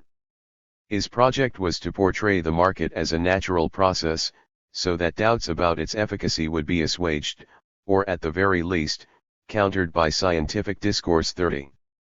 Although Jevons's correlations between Wolf-Zurich relative sunspot numbers and 14 English commercial crises between 1700 and 1878 became a butt of humor even in his lifetime, including a satirical statistical study showing that the periodicity of winning Oxbridge teams in collegiate boat races was the same as that of sunspots, he stubbornly defended their statistical significance as the cornerstone of any scientific theory of the world economy. 31 Moreover, he argued that periodic booms and famines in India and China were the critical transmission belt between the sun and British industry. A wave of increased solar radiations favorably affects the meteorology of the tropical regions, so as to produce a succession of good crops in India, China, and other tropical and semi-tropical countries. After several years of prosperity, the 600 or 800 millions of inhabitants buy our manufactures in unusual quantities. Good trade in Lancashire and Yorkshire leads the manufacturers to push their existing means of production to the utmost and then to begin building new mills and factories. While a mania of active industry is thus set going in Western Europe, the solar radiation is slowly waning, so that just about the time when our manufacturers are prepared to turn out a greatly increased supply of goods, famines in India and China suddenly cut off the demand. 32. Later, in a note to the Times, Jevons attempted to explain in more detail how solar variation acting upon the poverty of India could be the prime mover of the prosperity of England. He boasted that historical grain price data from India, which supposedly reflected the sunspot cycle, was the missing link. The secret of good trade in Lancashire is the low price of rice and other grain in India. Although he admitted that some may jest at the folly of those who theorize about such incongruous things as the cotton gins of Manchester and the paddy fields of Hindustan, to those who look a little below the surface the connection was obvious. Cheapness of food leaves the poor Hinduriyat a small margin of earnings, which he can spend on new clothes, and a small margin multiplied by the vast population of British India, not to mention China, produces a marked change in the demand for Lancashire goods. Let it be remembered, too, that because the impulse comes from India it does not follow that the extent of the commercial mania or crisis here is bounded by the variation of the Indian trade. The impulse from abroad is like the match which fires the inflammable spirits of the speculative classes. The history of many bubbles shows that there is no proportion between the stimulating cause and the height of folly to which the inflation of credit and prices may be carried. A mania is, in short, a kind of explosion of commercial folly followed by the natural collapse. 33. Although Jevons died in 1882 while fast at work correlating new drought data from Brazil to buttress his theory, cyclomania continued to hold sway through the rest of the decade, and, indeed, to captivate eminent researchers well into the early 20th century. 34 Surely in meteorology, as in astronomy, the famous solar astronomer and editor of Nature, Sir Norman Lockyer, preached to eager Victorians, the thing to hunt down is a cycle, and if that is not to be found in the temperate zone, then go to the frigid zones and look for it, or the torrid zones and look for it, and if found, then above all things, and in whatever manner, lay hold of it, study it, record it, and see what it means. 35. The sunspot cycle, in particular, seemed to be the big wheel that turned all the smaller wheels, regulating fluxes of rain and grain and thereby, as Jevons had shown, exchange rates and share prices. Political economy was unmasked as a mere province of solar physics. The most triumphal pronouncements came from the ebullient Lockyer, who believed that changes in sunspot spectra represented heat pulses that could be directly correlated with monsoonal rainfall. His research was sponsored by the Privy Council's Solar Physics Committee and reflected Whitehall's keen interest in any influence upon imperial trade balances. As Lockyer reassured Lord Salisbury, the riddle of the probable times of occurrence of Indian famines has now been read, and they can be for the future accurately predicted, though not yet in various regions. The Nile River failures follow the same law. 36. Geopolitics and the Southern Oscillation. By the early 1890s, however, heroic solar correlation had begun to run afoul of its own burgeoning contradictions and inconsistencies. For every study that associated drought with sunspot maxima, there seemed to be another that correlated it with sunspot minima. 37 Lockyer's and Hunter's work had quietly sidestepped the embarrassing paradox, pointed out by Koppen as early as 1873, that in the tropics, maximum temperature coincides more nearly with the minimum than with the maximum of sunspots, preceding the former, however, by 1 to 1.5 years. 38 As more sophisticated statistical tools became available, it became obvious that the algorithms used to detect these cycles could, in fact, find them in random data. Although Wolf's sunspot cycle was real enough, there was a creeping crisis of confidence in its presumed signature on Indian agriculture and Lancashire profits. The all-encompassing explanatory fabric that astronomers, meteorologists and neoclassical economists had woven in the late 1870s began to unravel. Figure 7.3 The Southern Oscillation. In the meantime, while others were still counting sunspots, Blandford had launched a pioneer investigation of snowfall in the Himalayas. He had been mandated by the 1877 Famine Commission to develop a method for forecasting drought and suspected that the Tibetan snowpack might be a more reliable precursor than the sun. Since the monsoons were driven by the differential heating/cooling of the mountains and Tibetan plateau vis-a-vis the Indian Ocean, he proposed the logical hypothesis that the varying extent and thickness of the Himalayan snows exercise a great and prolonged influence on the climatic conditions and weather of the plains of northwest India. In 1885 Blandford won accolades for successfully predicting deficient rains over western India as a result of a late and abnormally large spring snowfall in the western Himalayas. Building on this core technique of using one season's snowfall as an analogue for next season's rainfall, his successor Sir John Eliot added more variables, including Indian Ocean trade winds, Nile floods, and rainfall in South Africa and southern Australia. As we have seen, Eliot's growing confidence in his forecasting skill soon became tragic hubris. The disastrously wrong forecasts preceding and during the terrible Western Indian drought of 1899 threw the methods into disrepute. 39. From the perspective of modern research, it is clear that Blandford and Eliot were correct in assuming that the Tibetan snow mass plays a fundamental role in conditioning the monsoon. But it is only half the story. Monsoon variability, we now understand, is an interaction between the weather of Eurasia and the dynamic convection systems of the tropical Pacific and Indian Oceans. In focusing on variable heat storage in the Himalayas, Blandford and Eliot ignored clues that might have led them to the discovery of the Great Indo-Pacific Heat Engine, ENSO. Blandford had first glimpsed its power in the violent atmospheric oscillations that had accompanied the 1877 drought, and researchers in the 1890s were citing it again. In the lead was Lockyer, the indefatigable solar cyclist, who had been convinced by his son James that analyses of the Indian meteorological record indicated that atmospheric pressure might be a better correlate to solar activity than rainfall. Examining global data, the Lockyers proposed that Blandford's seesaw was actually a conflation of two separate systems of atmospheric oscillation, one in phase with India, the other with Spain. As the elder Lockyer explained it, if the effect of the sun was to create, say, a lower pressure at some point on the Earth's surface, this would necessarily be balanced by higher pressure somewhere else. As the sun's effect varied, so the atmospheric pressure at these two poles would oscillate. 40. The Lockyers ultimately failed to adduce compelling evidence for a statistical or causal linkage between solar cycles, Indian air pressure variations, and rainfall anomalies. But their emphasis on interhemispheric atmospheric oscillations, with possibly more than one frequency, provided a compelling framework for the next generation of research.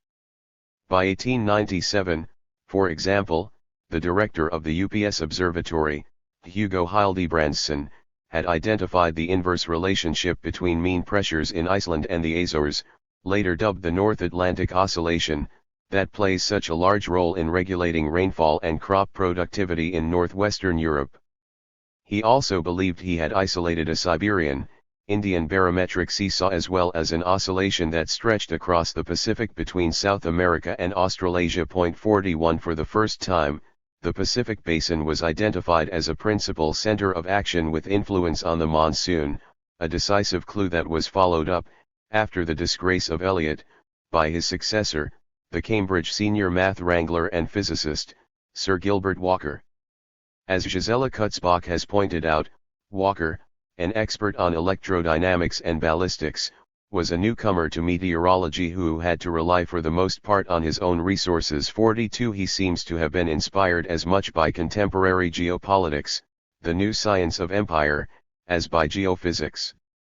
In an analogy with Alfred Mahone's famous dictum that modern world power depended upon the control of a handful of strategic choke points of maritime commerce, Walker surmised that global agricultural production also depended upon a few strategic points of world weather. 43 Reclaiming the bold optimism of the sunspot chasers a generation earlier, he pursued a program of geohistorical reductionism whose goal had been adumbrated by Britain's chief geopolitician, Halford Mackinder, in a famous 1904 address on the geographical pivot of history.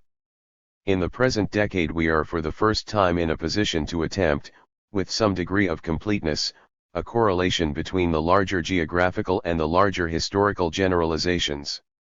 For the first time we can perceive something of the real proportion of features and events on the stage of the whole world, and may seek a formula which shall express certain aspects, at any rate, of geographical causation in universal history. 44. For Walker, the meteorological pivot of history, the secret of the monsoons, which regulated the lives of more than half the Earth's population, was hidden in the pyramid of weather data that had accumulated since the observational revolution of the 1870s. To excavate it he proposed to radically increase the volume of computation. Today, of course, supercomputers crunch endless terabytes of weather observations, but Walker, a demon statistician, mobilized pharaonic levies of Indian clerks to manually process worldwide pressure and rainfall data through his esoteric regression equations. The widespread drought and agricultural crisis of 1918 gave renewed urgency to these calculations. Yet, as Mark Kane has pointed out, this was little more than a huge scientific fishing expedition. No conceptual framework supported the patterns he found. Methods were strictly empirical. 45 Although Walker speculated, as had Hildebrandsen earlier, that polar circulation might be a driving force of global pressure fluctuations, it was little more than a hunch. 46. Nonetheless Walker's dogged superempiricism eventually produced a rich harvest. After 20 years of patiently crunching numbers and expanding his data sets, the Director General of Observatories in India was able to present overwhelming evidence for three coherent systems of intercontinental atmospheric oscillation. In 1924, Walker first used and defined the term Southern Oscillation as a seesaw in atmospheric pressure and rainfall at stations across the Indo-Pacific region, where increased pressure in locations surrounding the Indian region tended to be matched by decreased pressure over the Pacific region and decreased rainfall over India and Java. The two other oscillations involved out-of-phase atmospheric pressure between the regions of the Azores and Iceland, named the North Atlantic Oscillation, and between Alaska and the Hawaiian Islands, termed the North Pacific Oscillation. 47. This was a fundamental breakthrough, the global drought pattern first convincingly identified by Blanford in 1877-80 was now unequivocally related to the action of the Great Barometric Seesaw over the equatorial Pacific Ocean. It soon became apparent that the Southern Oscillation provided the most potential in terms of long-range forecasting, in that it displayed marked interannual variability in its lead and lag correlations with climatic conditions in each season over a large part of the Earth's surface. 48 Walker clearly grasped that changes in the intensity and location of the Great Tropical Convection Cell as reflected by the Southern Oscillation, would affect the summer monsoon over India, and in 1928 he proposed an additional link between the sow and drought famines in northeast Brazil. There was growing confidence in the Indian government, as well as scientific circles, that Walker was breathtakingly close to his quarry. But it ultimately eluded his grasp. In the absence of any theoretical model for understanding the teleconnections between strategic centers of weather action, Walker was thrown back on an alchemy of formulae. Despite ever more Baroque regressions, he could not discover an index or system of equations that would give even proximately reliable advance warnings of drought. Maddeningly, the monsoon consistently turned out to be a better predictor of the sow than vice versa. Walker found that Indian summer rainfall, while weakly correlated with pressure variations some months earlier in locations as far away as South America, was more strongly correlated with subsequent events. 49 After the initial excitement generated by his path-breaking papers in the 1920s, this predicability barrier was one of a number of difficulties that led to declining interest in the Southern Oscillation from the late 1930s through the early 1960s. Of particular concern was the lack of any physical mechanisms that could explain pressure fluctuations such as the SO, NOW or NPO, let alone growing efforts to link numerous climatic patterns to lunar, solar, and planetary influences. In addition, the correlations and algorithms described and used by Walker and others were often found to have diminished when the original data sets were extended as more data became available. 50 Indeed, no infinity of atmospheric data would have ever provided Walker with ultimate insight into the mechanism of the Southern Oscillation. The missing link to the problem of the monsoon, in fact, lay outside the boundaries of meteorology, in yet unsuspected large-scale temperature fluxes in the equatorial Pacific Ocean. A Walker formula. Southern Oscillation Index equals plus 0.7 plus 0.7 plus 0.7 plus 0.7 plus 0.7 plus 0.7 to 0.7, 0.751. Bjerknes and the ENSO paradigm. 40 years after Walker described the Southern Oscillation, Jacob Bjerknes at UCLA began to look at the problem from an oceanographic as well as meteorological point of view. Bjerknes, then in his late 60s, was a legendary figure who during the First World War, collaborating with his father, had revolutionized meteorology with the modern frontal theory of how mid-latitude weather is determined by the clash of polar and humid air masses.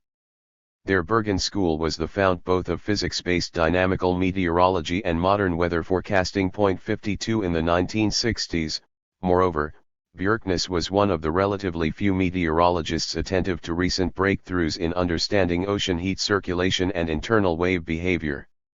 Building on the correlation discovered by the Dutch meteorologist Hendrik Berliage in the 1950s between the time series of the SO index and sea surface temperatures off Peru, and using international geophysical year data that provided, for the first time, observations of large-scale oceanic warming extending across the equatorial Pacific beyond the dateline in association with an El Nino event, Bjerknes argued that the SO and El Nino were the respective atmospheric and oceanic expressions of solar energy cycling in powerful pulses through a coupled ocean-atmosphere system. 53-54. The Southern Oscillation, Bjerknes argued in his famous 1969 paper, resulted from a chain reaction exchange of energy between the ocean and atmosphere. To begin with, the differential between the warm pool in the western equatorial Pacific and the cold tongue in the east forces relatively cold, dry air westward where it is heated and moistened over progressively warmer water. This trade wind, part of which returns in the upper levels to sink over the eastern Pacific, pools more warm water in the west and thus reinforces the gradient driving its flow. Or, in Bjerknes's own words, an intensifying Walker circulation provides for an increase of the east-west temperature contrast that is the cause of the Walker circulation in the first place. 55 This, of course, is a classical example of positive feedback, and it also works in the opposite direction. Should the easterly trade winds abate, the warm pool will move eastward, which, in turn, will further suppress the gradient. Sea temperatures in the central equatorial Pacific increase from the influx of warm surface water, while off the Ecuadorian/Peruvian coast the classical El Nino warming results from the suppression of wind-driven upwelling. Cold events, by contrast, involve an interactive intensification of the trade winds, warm pooling in the west and cold upwelling in the east. In either state of the Walker circulation, in other words, there is a powerful feedback loop that accelerates movement towards the extreme points of the cycle. The southern oscillation, moreover, is a real transfer of air mass, via intensified or weakened Walker circulations, between the monsoon regions and the equatorial Pacific Ocean. 56. The great perturbations in tropical weather, in other words, are self-generated and self-sustained. They do not require the intervention of sunspot cycles or other exogenous forcings. The essence of Bjerknes's model, explains George Philander, is that changes in oceanic conditions are both the cause and the consequence of changes in atmospheric conditions. Anomalies of sea surface temperature cause the trade winds to strengthen or weaken, and this in turn drives the ocean circulation changes that produce anomalous sea surface temperatures. To ask why El Nino or La Nina occurs, continues Philander, is equivalent to asking why a bell rings or a taut violin string vibrates. The southern oscillation is a natural mode of oscillation of the coupled ocean-atmosphere system. It is the music of the atmosphere and hydrosphere. 57. Bjerknes's theory was stunningly bold, but it left unsolved a key dynamic element of the problem. What forces or instigates the nonlinear transition from one state to another? And, similarly, how do El Niños terminate? As Bjerknes acknowledged in 1969, just how the turnabout between trends takes place is not yet quite clear. The study of a sequence of global meteorological maps during typical turnabouts may clarify part of the problem. An additional key to the problem may have to be developed by the science of dynamic oceanography. 58. In the event, the latter contribution was most crucial, and it was left to Klaus Wertke at the University of Hawaii in the mid-1970s to rebuild Bjerknes's theory upon a more sophisticated foundation of ocean physics. Wertke conceived of El Niños as turbulent heat relaxation events that arose in response to intensified trade winds and greater than average pooling of warm water in the western Pacific. 59. Like the rest of the world ocean, the Pacific is composed of two layers of fluid, a very deep cold layer and a shallow surface layer of warmer water. 60. The abrupt temperature transition between the two is known as the thermocline.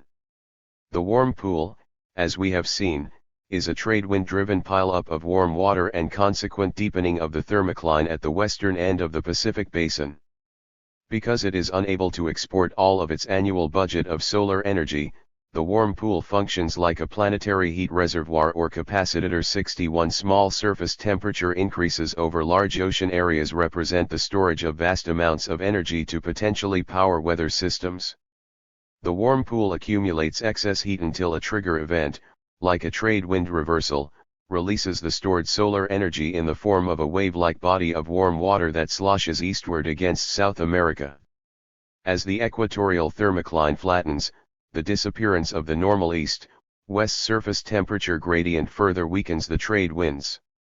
The slackening or cessation of the trade winds, in turn, simultaneously releases warm pool water eastward while allowing warm surface waters to accumulate off equatorial South America. 62. The complexity of causal feedbacks, of course, makes it difficult to disentangle the ultimate initiating factor. The idea of westerly wind bursts across the international dateline that trigger Kelvin waves in the thermocline was first introduced by Ricci in 1975. Research in the mid-1990s, armed with data from the Tropical Ocean Global Atmosphere Monitoring System, has tied these bursts to unusually strong instances of an intraseasonal atmospheric fluctuation in the tropics known as Madden-Julian oscillation. The MJO interannually waxes and wanes in strength, with peaks in El Nino years. Researchers are uncertain whether these intensifications of the Madden-Julian are powered by rising sea surface temperature or are simply stochastic. Moreover, just as ENSO creates weather, it is in turn modified by weather. Although the heat reservoir model explains how El Niños in general evolve, part of the reason for irregularity in the ENSO cycle in terms of frequency, duration, and amplitude of warm and cold events may be attributed to the nonlinear interaction of higher frequency weather variability with lower frequency ocean atmosphere dynamics. 63 On the timescale of El Niño events, weather is statistically noise. To make forecasters' lives more difficult, ENSO, like all nonlinear dynamic systems, also probably incorporates an important quotient of deterministic chaos. 64. Wordkey also clarified the physics of what happens when the southern oscillation dips far below the x-axis of the graph. As the system relaxes at the end of a warm event, it tends to overshoot its mean state. The El Niño phase is rapidly followed by its inverse mirror image, the cold phase that Princeton's George Philander labeled La Nina in a famous 1985 article. During a La Nina event, unusually strong trade winds recharge the heat content of the warm pool while the IACZ retreats westward over Indonesia to the edge of the Indian Ocean. The extreme climate phenomena accompanying La Nina are opposite in sign but usually comparable in magnitude to those associated with El Niño, so that droughts are often followed by severe floods as in China in 1897-98 or 1997-98.65. Wordkey's revision, of course, was not the end of debate about the dynamics of El Niño, but it does punctuate the passage from the heroic days of first capturing ENSO in the nets of analysis to an era of mature theory in which the construction of complex predictive models, using data from toga arrays in the equatorial Pacific, has become possible. In 1986, two oceanographers, Mark Kane and Stephen Zbiech, encapsulating Bjerknes's key variables in a simple atmosphere-ocean coupled model, successfully forecast the 1986-87 El Niño. A decade later, several models correctly predicted the onset of the 1997-98 event, although its surprising intensity and spectacularly sudden ending led some ENSO modelers to grade their efforts as mediocre. Still, the basic physics underlying ENSO is now firmly understood. El Niño, southern oscillation variability, declares a leading researcher, is the first great coupled atmosphere-ocean biota puzzle that humankind has solved. 66. Multi-decadal regimes. Among the problems that remain, perhaps the highest priority is understanding the complex symphony of ENSO over time. 67 Paleoclimatologists and paleoceanographers are now beginning to make fundamental contributions to ENSO research. El Niños in modern times have a quasi-periodic frequency of 2 to 7 years, but most researchers are convinced that this oscillation is nested within other cycles, powered by similar physics, with lower frequencies ranging from decades to millennia. 68 Since the compilation of the first ENSO chronologies in the 1970s, for instance, there has been intense curiosity about the weakening of El Niño from the early 1920s to the late 1950s in contrast to the strong cycles before and after. Figure 7.5, based on sea surface temperatures from the eastern Pacific since 1860, clearly shows a decline in both the frequency and intensity of warm events from 1925 until 1958. There are also striking differences in the relative percentages of El Niños and La Ninas. Is this evidence that ENSO oscillates between high amplitude and low amplitude regimes on a multi-decadal scale? If so, the implications for our understanding of agrarian history in the tropics and North China would be profound. Figure 7.5 Changes in ENSO amplitude. Some researchers think they can already glimpse the outlines of large-scale temporal structures. Rasmussen, Wang, and Ropolowski, after crunching a mountain of historical data, believe that 31-year fluctuations in ENSO cycle intensity broadly correspond to changes in all India monsoon season rainfall variability, to the modulation of the intensity of drought episodes over the U.S. Great Plains during the 20th century, and, less clearly, to the century-scale variation in Sahel rainfall 69 California tree rings and Andean ice cores, as well as instrumental rainfall records, provide additional evidence of changes in ENSO amplitude at a roughly similar frequency. 70 On the other hand, recent coral core data from eastern tropical Pacific, which extends ENSO event history back to 1600, indicates a strong variability in strength and coherence of the signal over 10 to 25 years. 71 The two sets of data may not be contradictory, since the first frequency might well be a harmonic composite of the second. ENSO cycle variability could even prove fractal across a spectrum of time scales. 72. One explanation for regime variability is that ENSO is modulated by decade to century-long changes in atmospheric and oceanic boundary conditions, especially in the mid-latitudes where ocean cycles tend to have longer periods. The North Pacific, in particular, has important sea temperature fluctuations at 25 to 40-year-long wavelengths that correspond to putative ENSO regimes or epochs. 73 All the more intriguing, then, that the central and eastern tropical Pacific abruptly warmed in 1976 to 77 in tandem with the cooling of the central and western North Pacific. This change of base state, which persisted until 1998, probably amplified the effects of succeeding El Nino events since they were piggybacking an increase in background sea surface temperature. 74. Some have attributed this change in ocean background state to anthropogenic warming, but others argue that it is the expression of a somewhat mysterious temperature flux known as the Pacific Decadal Oscillation. 75 Aside from intensifying El Niños, it also seems to have significantly modified their behavior. Before 1977, the warming along the Southern American coast led the warming in the Central Pacific, whereas after 1977 the warm events first appeared in the Central Pacific. 76. Recent research, however, suggests that the PDO is only one of a quartet of major temperature thermocline oscillations in the Pacific. If so, ENSO may be complexly interacting with an entire cacophony of discordant cycles, including perhaps the epochal cycle in the Indian monsoon. 77 Untying this Gordian knot of phase-locked and resonating frequencies is, to say the least, a daunting challenge.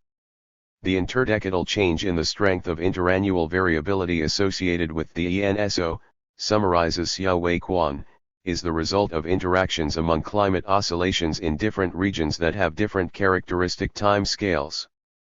Particularly, the interaction between the multidecadal oscillation in the monsoon region and the North Pacific and the interdecadal oscillation in the tropical Pacific Ocean, and the interaction between the quasi-20-year oscillation in the tropical Pacific and the quasi-25 to 40-year oscillation in the North Pacific and the 10 to 15-year oscillation in monsoon region were of special importance.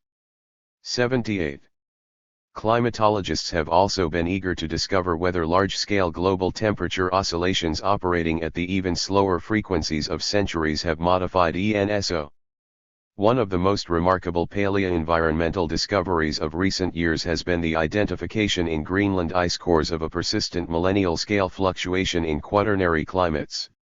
Historical periods of global warming and cooling, like the medieval climate optimum and its successor, the Little Ice Age, have been unmasked as the muted Holocene expressions of the so-called Donsgaard/Escher oscillation.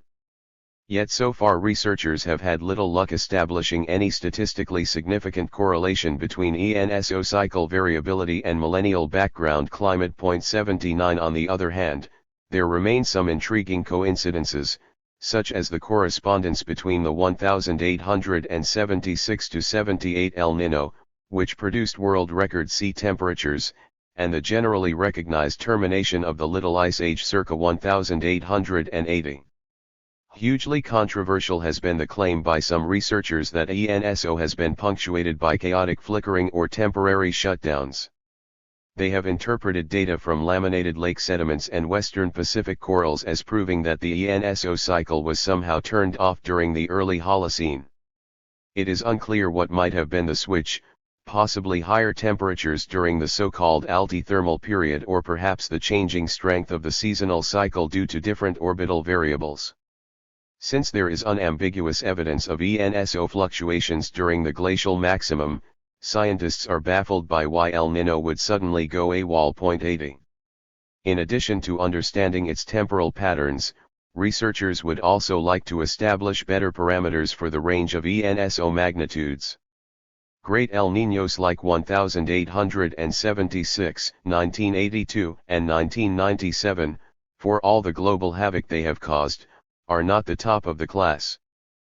Paleoclimatologists in South America have found startling evidence of mega El Niños like the medieval Chimú flood, vastly more powerful than the most severe historical event, associated with epic droughts and fires in the Amazon and biblical deluges in coastal Peru.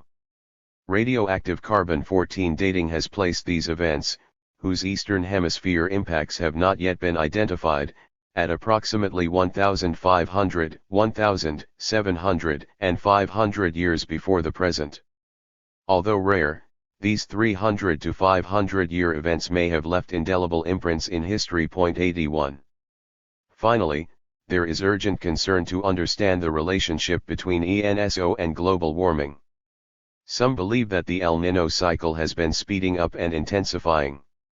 In the historical ENSO record, for example, there have been only 8 or 9 very strong El Niños since 1728, an average of once every 42 years. Yet 2 of the 3 largest have recently occurred within 14 years of one another. Even stranger was the persistent El Nino of 1990 to 95, the longest in the historical or, indeed, paleoclimatic records.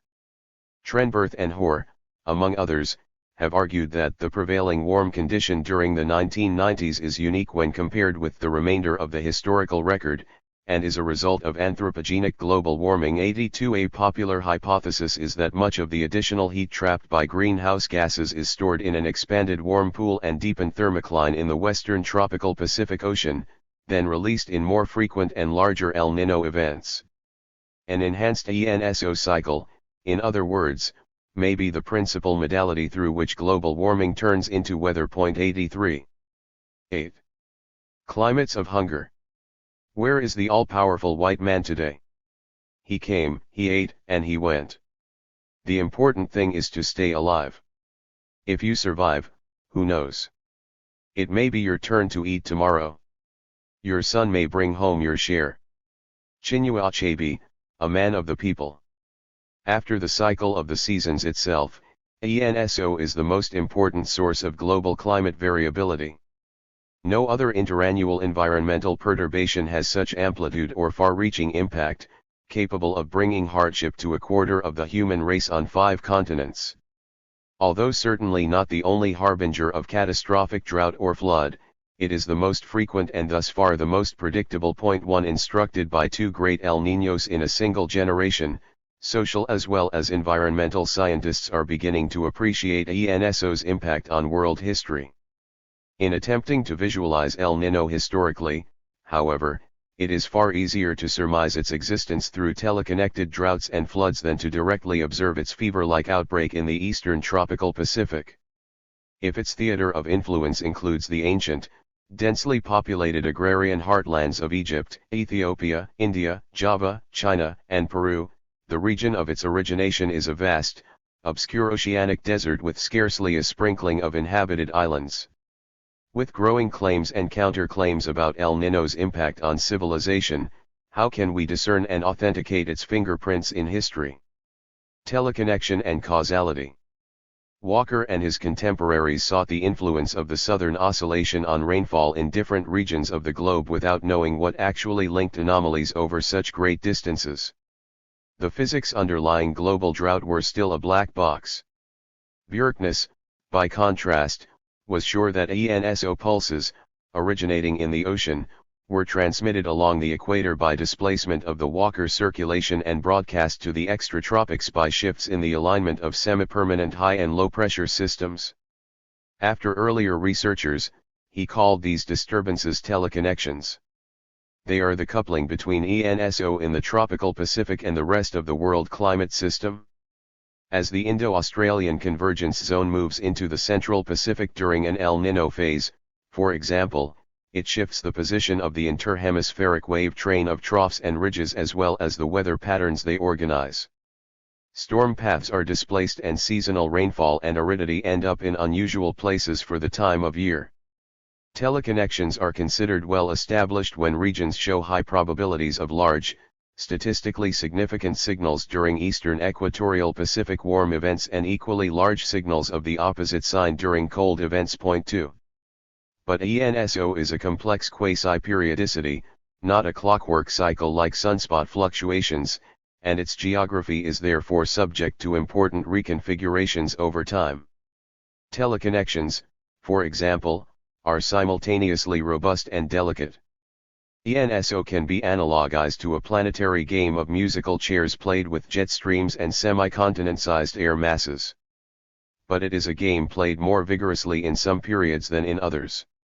Teleconnections are strongly seasonal, but they also fluctuate over longer periods. There is persuasive evidence that the global power and organization of teleconnection patterns wax and wane according to strong/weak states of the underlying ENSO regimes that were discussed in the last chapter. Teleconnection fields were strongest and spatially extensive in 1879 to 1899 and again after 1963. The El Nino events of 1876 to 77, 1899 to 1900, 1972 to 3, 1982 to 83, and 1997 to 98 produced exceptionally coherent teleconnection patterns. Conversely, they were weakened, fragmented, and their spatial scales tended to be most contracted between 1900 and 1963, especially during 1921 to 41.3.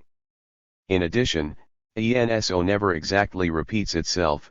Each El Nino is a distinctive, even eccentric, historical event.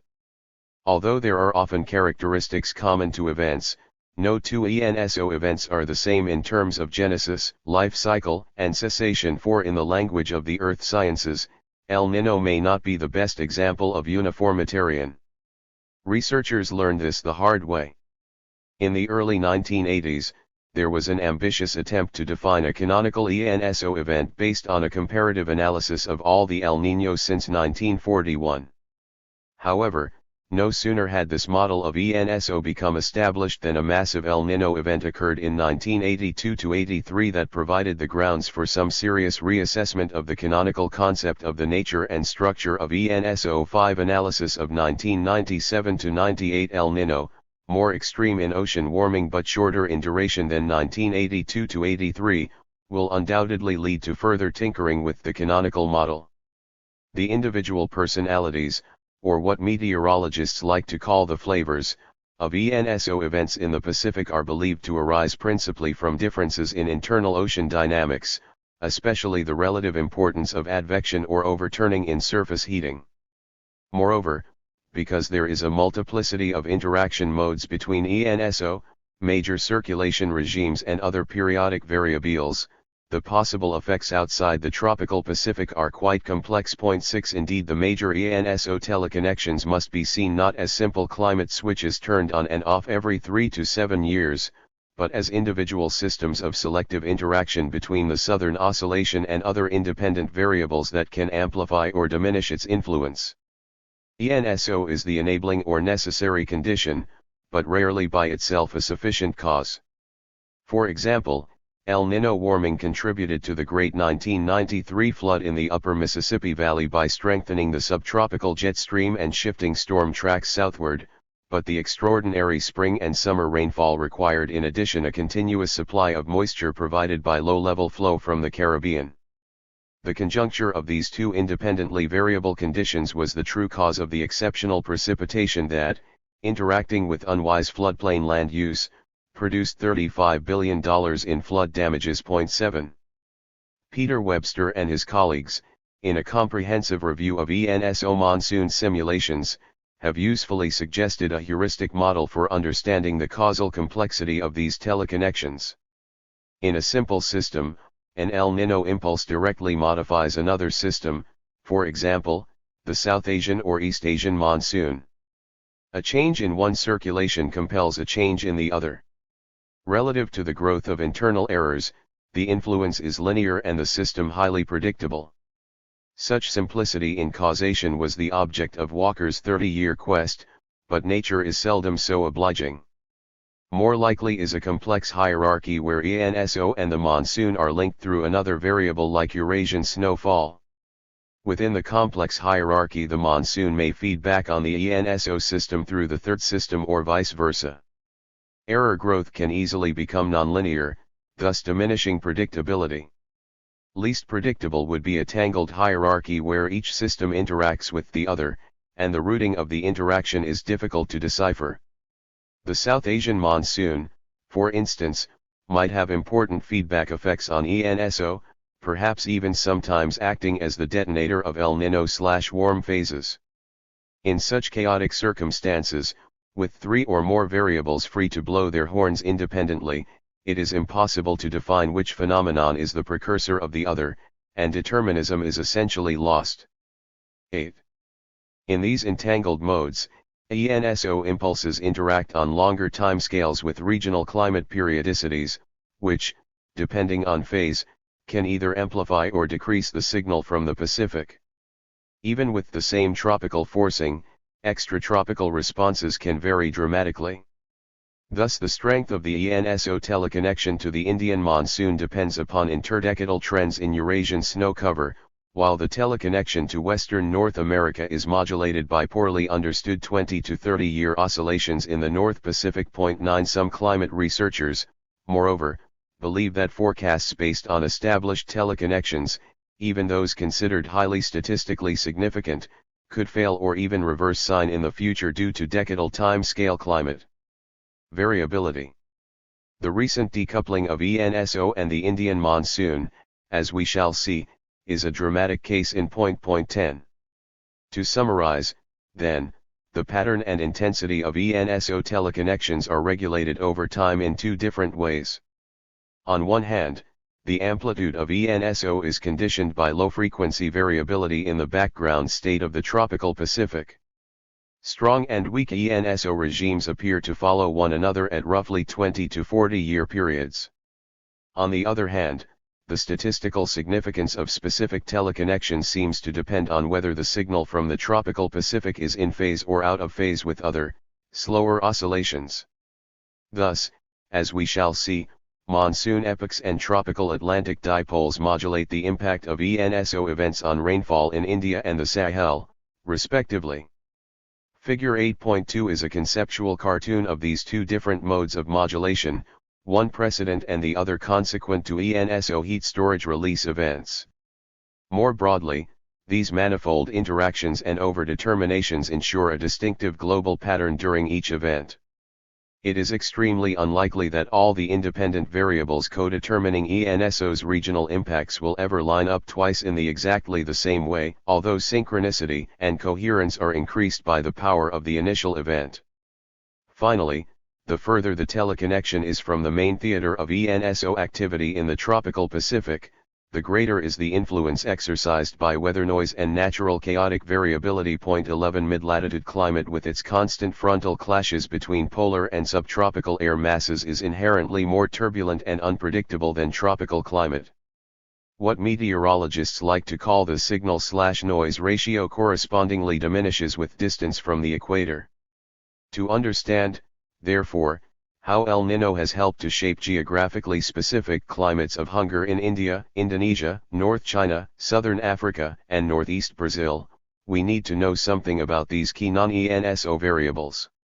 A survey of recent research on teleconnections, which also provides an opportunity to rediscuss some of the meteorology of the 1876–78 and 1896–1902 droughts, is followed by a brief overview of the archives and proxies used to establish ENSO chronologies. Needless to say, This account is self-consciously hostage to progress in a dynamic research arena, particularly as ENSO climatologies become more fine-tuned by season and sub-region. India. Unlike the West where the year is divided into 4 seasons, the Indian calendar consists of a triad: the cold season from October to December, the hot season from January to May, and the rains of the summer monsoon from June to September. 12. Drought in the subcontinent is a deficiency in the crucial summer monsoon, which provides 75% to 90% of rainfall for agriculture. 13. When the number of monsoon depressions or low pressure areas is normally low, and/or the monsoon trough lies close to the Himalayas for extended periods, there will be drought. The dry savannas and scrub forests of the Deccan Plateau in the rain shadow of the Western Ghats, along with the semi-arid plains of Rajasthan and the Punjab, are the regions most sensitive to ENSO-driven fluctuations in the monsoon, although, as the calamity of 1899 to 1902 revealed, more than 2/3 of India is susceptible to drought at some time. Annual rainfall variability, less than 15% along the west coast and in Assam, rises to more than 40% in Rajasthan. According to modern estimates by the Ministry of Agriculture, 56 million hectares of farmland are subject to inadequate and highly variable rainfall. 14. Famine can originate from floods or war, but drought is the proximate cause of most Indian subsistence crises, and 21 out of 26 droughts since 1877 have been attributed to El Niños. 15. 16. If ENSO events are thus the strongest control governing the interannual behavior of the Indian monsoon, there is also internal epochal variability in monsoon rainfall over India and Southeast Asia that is probably related to fluctuations in Eurasian snow cover, especially on the Tibetan Plateau, whose thermal properties determine monsoon intensity. 17. Monsoons, of course, are driven by the seasonal temperature/pressure gradients between land and ocean. An unusually large winter snow cover over Tibet, as Blandford surmised in the early 1880s, will weaken the summer monsoon because there is decreased opportunity for protracted surface warming and accordingly less gradient to drive the air masses northward. Thus, high snow cover will reinforce the effect of an El Niño event, while low snow cover will tend to counteract it. 18. Meteorologists talk in terms of constructive and destructive interference patterns between the two phenomena. Indeed, researchers at the Indian Institute of Tropical Meteorology have recently shown that the greatest modern droughts have occurred when there was phase locking between an intense El Niño and a below normal rainfall epoch. 19. On the other hand, powerful ENSO events can fail to produce serious droughts when the Indian rainfall oscillation is cresting in its above normal mode. The situation since 1980, however, is without precedent in the historical record. Recent Eurasian surface warming, and thus the thermal gradient driving the monsoon, is larger than in any previous era of the instrumental record. At the same time, the El Niño low-pressure center has moved further southeast during post-1980 events, consequently shifting monsoon-blocking subsidence in the Indian Ocean away from India toward Indonesia. As a result, India escaped widespread drought and confounded meteorological predictions during the Great El Niños of 1982 and 1997. Researchers are now exploring the intriguing possibility that global warming has broken the link between ENSO and the monsoon by preventing monsoon failure. 20. If so, it would be a singular silver lining in the present trend toward more frequent and destructive El Niños. Figure 8.3. ENSO and deviations in all India rainfall. Source: Julius Lingo, The Indian Summer Monsoon, in Navarra, p. 107. Figure 8.3 shows the annual deviations of all India rainfall from the long-term mean. Huge negative spikes correspond to the 1877, 1899, 1918 and 1973 El Niño droughts. The stable weather of the 1880s is clearly legible, as is, even more dramatically, the subdued El Niño cycle from 1922 to 1972. The final bars register the delinkage of Indian rainfall and ENSO in the 1990s. Such large-scale data, however, cannot reveal crucial regional variations. The devastating drought of 1896–97 in central India, for instance, is masked by positive rainfall anomalies elsewhere. Indeed, as Ramasamy Sapia demonstrated in a path-breaking 1989 study of El Niño's impact on Sri Lanka, national climate statistics are artifacts that need to be resolved into finer-grained temporal and spatial patterns.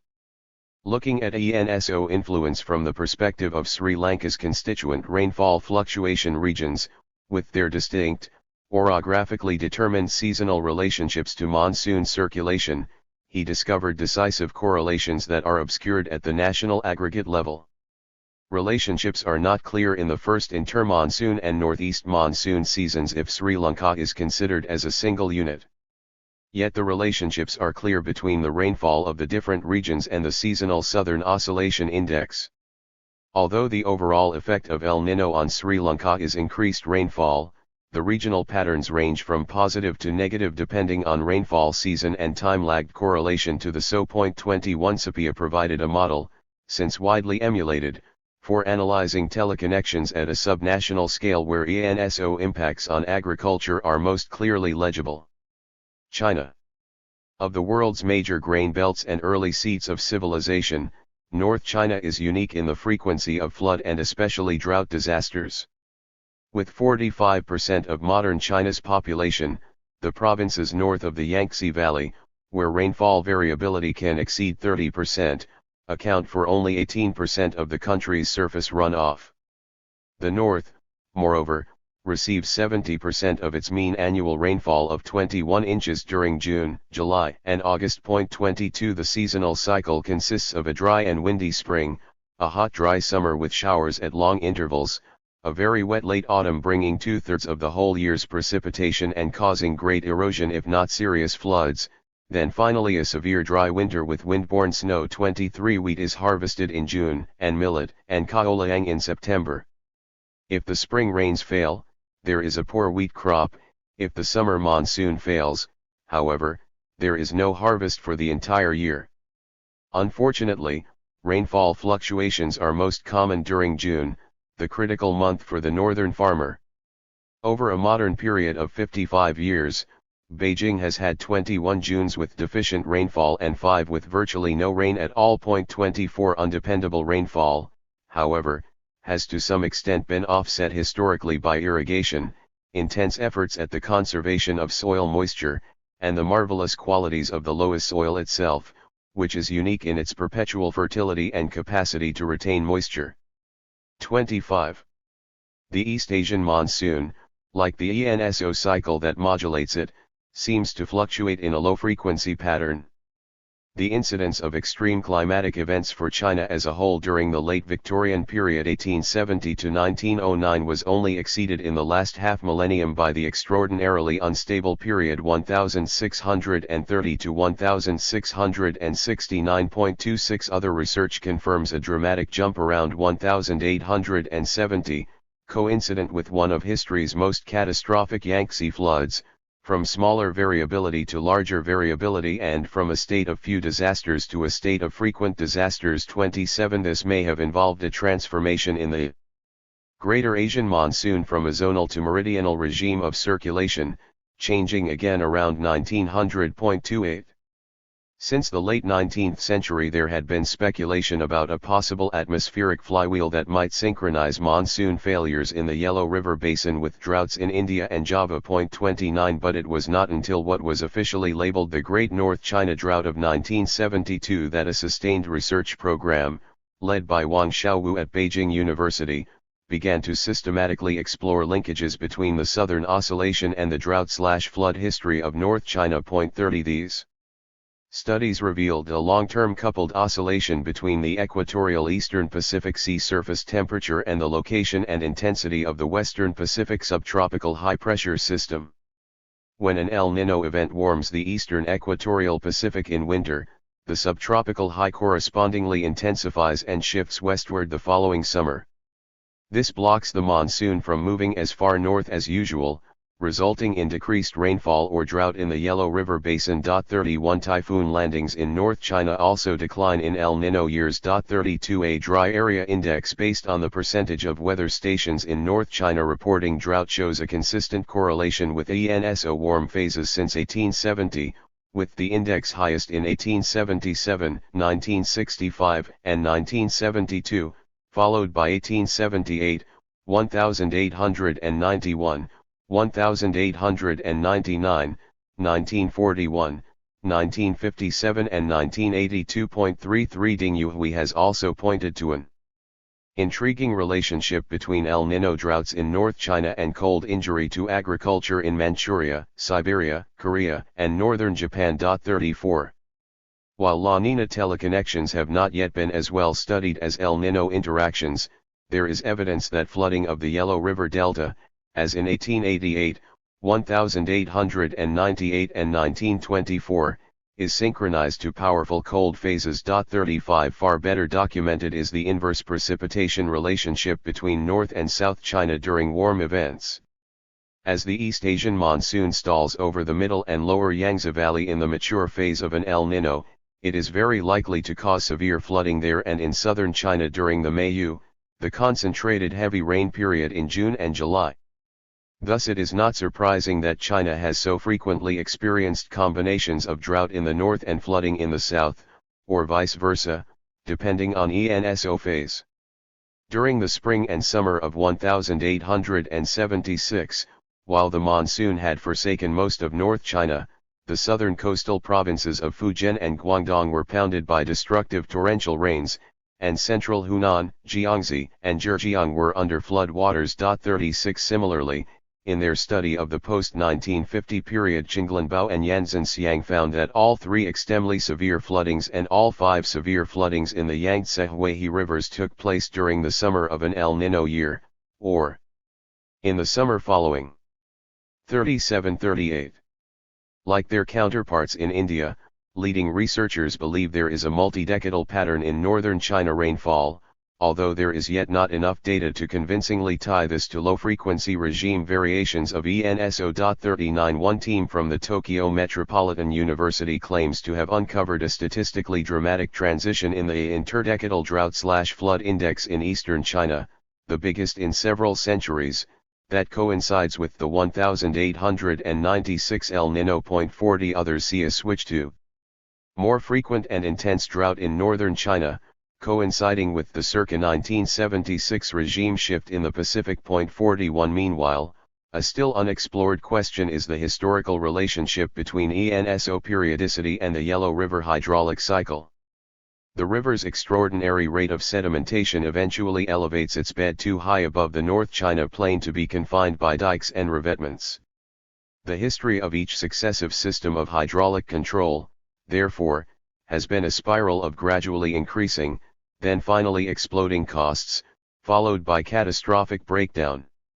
It was a singular misfortune of the late Qing that an intensified El Nino regime in the last quarter of the 19th century coincided with an advanced state of sedimentation and decay in the flood control infrastructure. Finally, there is controversy over the contribution of ENSO to the agricultural catastrophe of Mao's Great Leap Forward. The drought famine of 1959-61, which killed 20 million peasants, was the most deadly of the 20th century, perhaps of all time. Given the PRC's impressive commitments to food security and disaster mitigation in the early 1950s, as well as its dramatic success in raising average life expectancy, the scale of this Holocaust is stupefying and, for many sympathizers with the Chinese Revolution, almost inexplicable.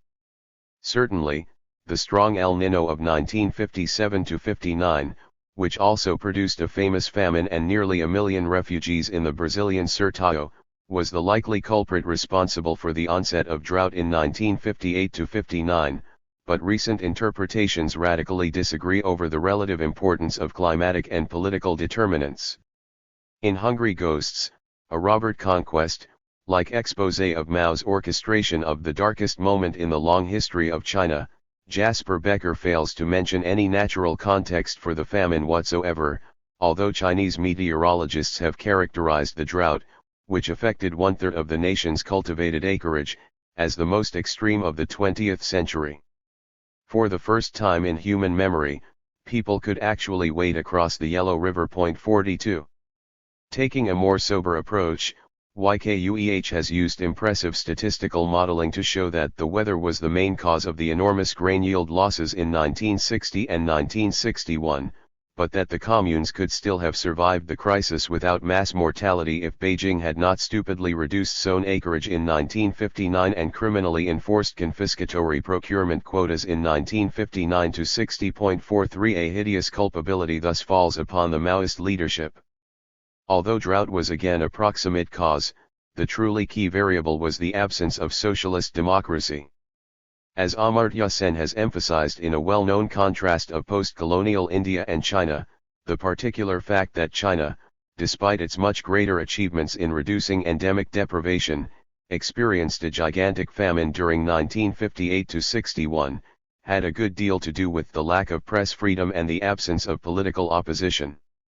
The disastrous policies that had paved the way of the famine were not changed for 3 years as the famine raged on, and this was made possible by the near-total suppression of news about the famine and the total absence of media criticism of what was then happening in China. 44. Southeast Asia. In the classical El Nino pattern, an anomalous high-pressure zone forms over Indonesia as the Pacific warm pool moves eastward towards the international date line. This can delay the onset of the western monsoon, especially in the central and eastern parts of the country, by more than a month. The Dutch meteorologist Hendrik Berliage, who resumed Sir Gilbert Walker's research on the southern oscillation, calculated in the 1950s that fully 93% of Javanese droughts during the colonial period had occurred in the course of these negative SO anomalies.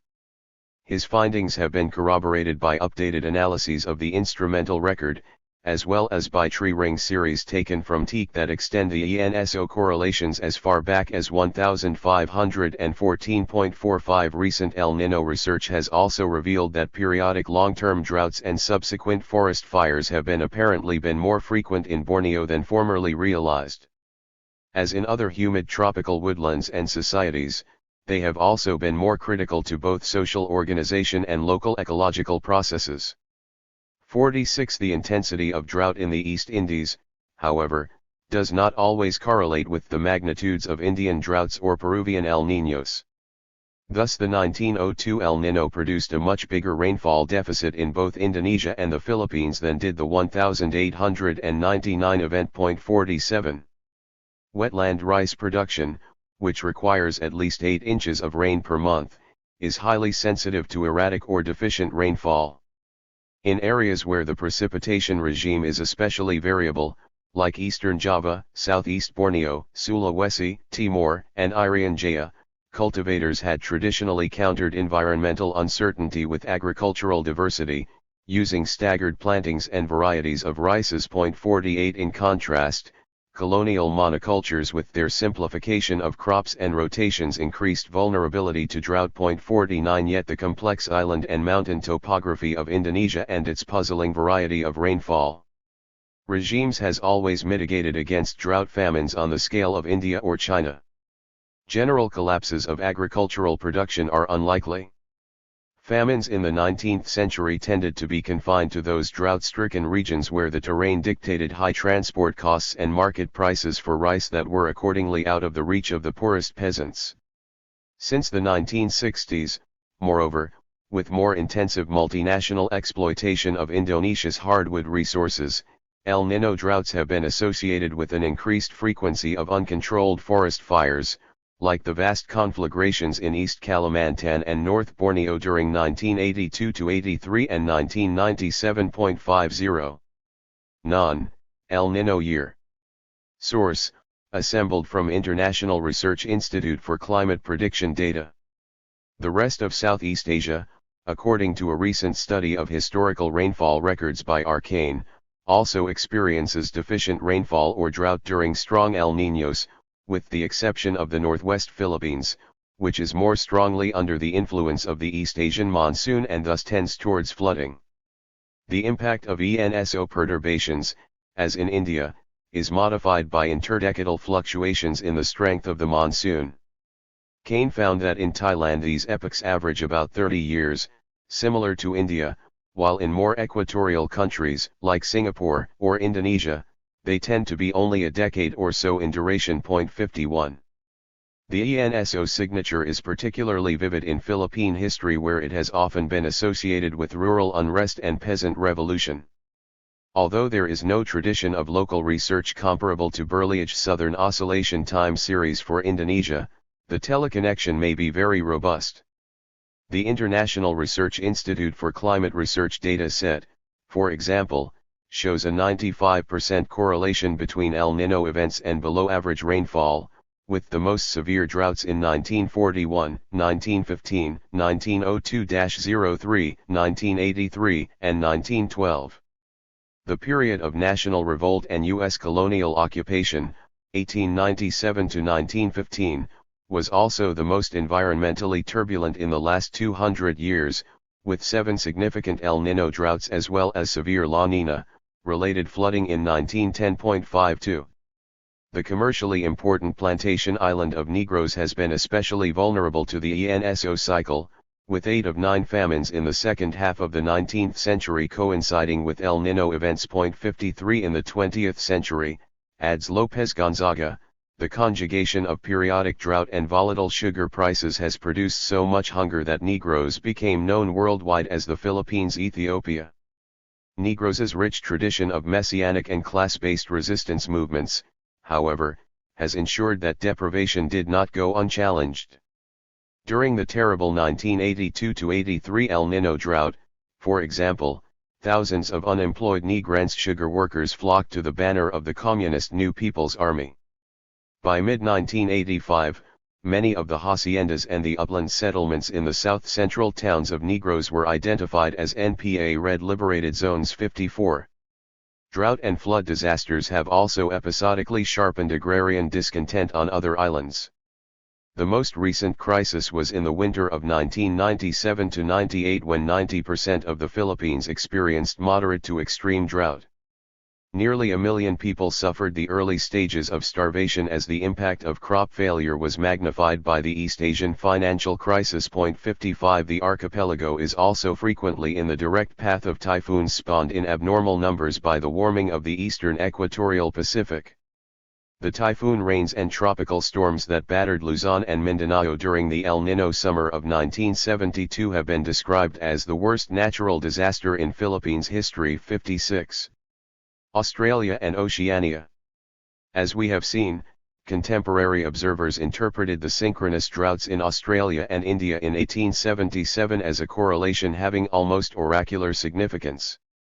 10 years later, in a review of historical data, Sir Charles Todd, government astronomer and meteorologist for South Australia, confirmed that the coincidence was indeed a fundamental meteorological relationship. Comparing our records with those of India, I find a close correspondence or similarity of seasons with regard to the prevalence of drought, and there can be little or no doubt that severe droughts occur as a rule simultaneously over the two countries. 57 Modern research has shown, however, that while mean surface pressure and rainfall over most of Australia fluctuate with the Southern Oscillation, the correlation of drought with ENSO is strongest in New South Wales and northern Victoria, where tremendous losses were sustained by agriculture and the wool industry during the El Nino events of 1877, 1884, 1888, 1897, 1899, 1902, 1915, 1918 and 1958. At such times, vast areas become an Antipodean dust bowl. Not surprisingly, Anyang explains, the most severe wind erosion occurs during droughts. At the end of the 1895 to 1903 drought, a huge series of dust storms engulfed Victoria and parts of New South Wales, Queensland, and South Australia over a 3-day period from 11 to November 13, 1903. Many places experienced gales of dust, fireballs, lightning, and darkness during the day that was so intense that the fowls roosted. 58 El Nino also orchestrates the fire cycle in the sclerophyll flora of eastern Australia, which episodically climaxes in great regional firestorms like the Ash Wednesday disaster of February 16, 1983. The environmental history of Papua New Guinea/Irian Jaya is poorly understood, but El Nino droughts and La Nina floods are probably prime movers of episodic migration and intercultural violence. In 1997, for example, the combination of drought and killing frost forced tens of thousands of highland farmers to trek to the lowlands in a desperate search for food and water. The shortage of water also forced the huge gold mine at Porgera in the central highlands to shut down, and fires did terrible damage to forests on the western side of the island. 59. ENSO is also the major control over rainfall in New Caledonia and, presumably, the rest of Melanesia. As the warm pool and its associated convergence zone move eastward, there is a tendency for local colder than average sea surface temperature, for saltier than average sea surface salinity and consistent rainfall shortage. In strong El Nino years, river flows decline by more than half, while during La Nina events they double. The La Nina effect is sometimes catastrophically reinforced by typhoons that track in the direction of New Caledonia during cold event years. 60. As the most important variable in the ecological metabolism of the tropical Pacific, ENSO has also deeply shaped Polynesian history. In New Zealand, the north and east coasts of the country, including most of the urban population, are vulnerable to El Nino drought, while higher than average rainfall occurs along the west and south coasts of the South Island. All the island groups near the international dateline, meanwhile, are subject to drastic rainfall variation as the warm pool shuttles back and forth in the course of the ENSO cycle. The southern oscillation likewise determines the geography of tropical cyclone activity in the Pacific, and island communities east of the dateline experience high risk of damage during ENSO events. 61. El Nino is the major control on agricultural output and water supply in the Hawaiian Islands. During warm events, the subtropical jet stream intensifies and moves southward, leaving Hawaii on the anticyclonic side in a region of strong subsidence. The colder sea temperatures in the north-central Pacific likewise reduce evaporation and promote subsidence. 62. Nearly all major statewide Hawaiian droughts have coincided with El Nino events, with the driest years in 1877, 1897, 1926 and 1919. 63. The recurrent droughts from 1982 to 83 onwards played a major role in the decline and eventual shutdown of most of the state's once dominant sugarcane industry. Fijian agriculture, both the sugar industry and food crops like rice and kava, has likewise suffered severely from recent El Niños. The 1997-98 drought was the worst in Fiji's modern history and led to the declaration of a state of emergency with 270,000 people at one point dependent on relief. 64. The drought crisis, which especially undermined indigenous subsistence agriculture, was probably a contributing factor to renewed ethnic tensions that led to the coup and hostage crisis in summer 2000. South America. Brazil's Nordeste has long been a puzzle to climatologists. Due to its geography, one would expect a rainfall distribution typical of equatorial areas.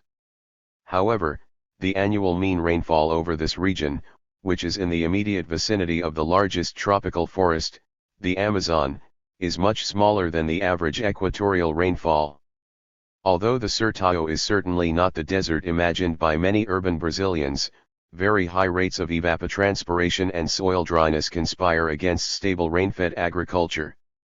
Its semi-aridity, most researchers now believe, is principally determined by the way the tip of the Nordeste protrudes well into the influence of the stationary South Atlantic subtropical high. 65-66.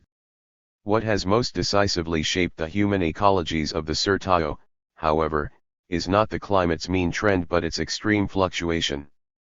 The core of the Sertão, for example, experiences rainfall variability in excess of 40%. 67. Even compared to North China, this is an extraordinarily high quotient of environmental instability. Moreover, even during a normal year 80 to 90% of the rainfall is concentrated during the wet season. the duration of the rainy season is fairly constant, but its starting point, which coincides roughly with sowing time in the agricultural calendar, may vary by between 55 and 85 days. The reduction of total rainfall by 1/3 can have disastrous effects if the start of the rainy season is delayed for long enough to make the crops fail. Certain Ijos believe that if the rains don't come by St. Joseph's Day, March 19, a Sika will surely ensue. Erratic seasonal distribution, in other words, is just as much a problem as an annual deficit in rainfall. 68. Sir Gilbert Walker was convinced that the Surtayo's irregular rainfall resulted from some influence exercised by the Southern Oscillation. He even proposed a statistical formula in 1928 that tied the incidence of drought-famine in Sahara to the phases of SO. 69. Subsequent research has elaborated Walker's insight in terms of ENSO teleconnection theory. It works like this. Rainfall in the northern and central Surtayo is concentrated in the months when the intertropical convergence zone in the Atlantic Ocean reaches its most southerly position.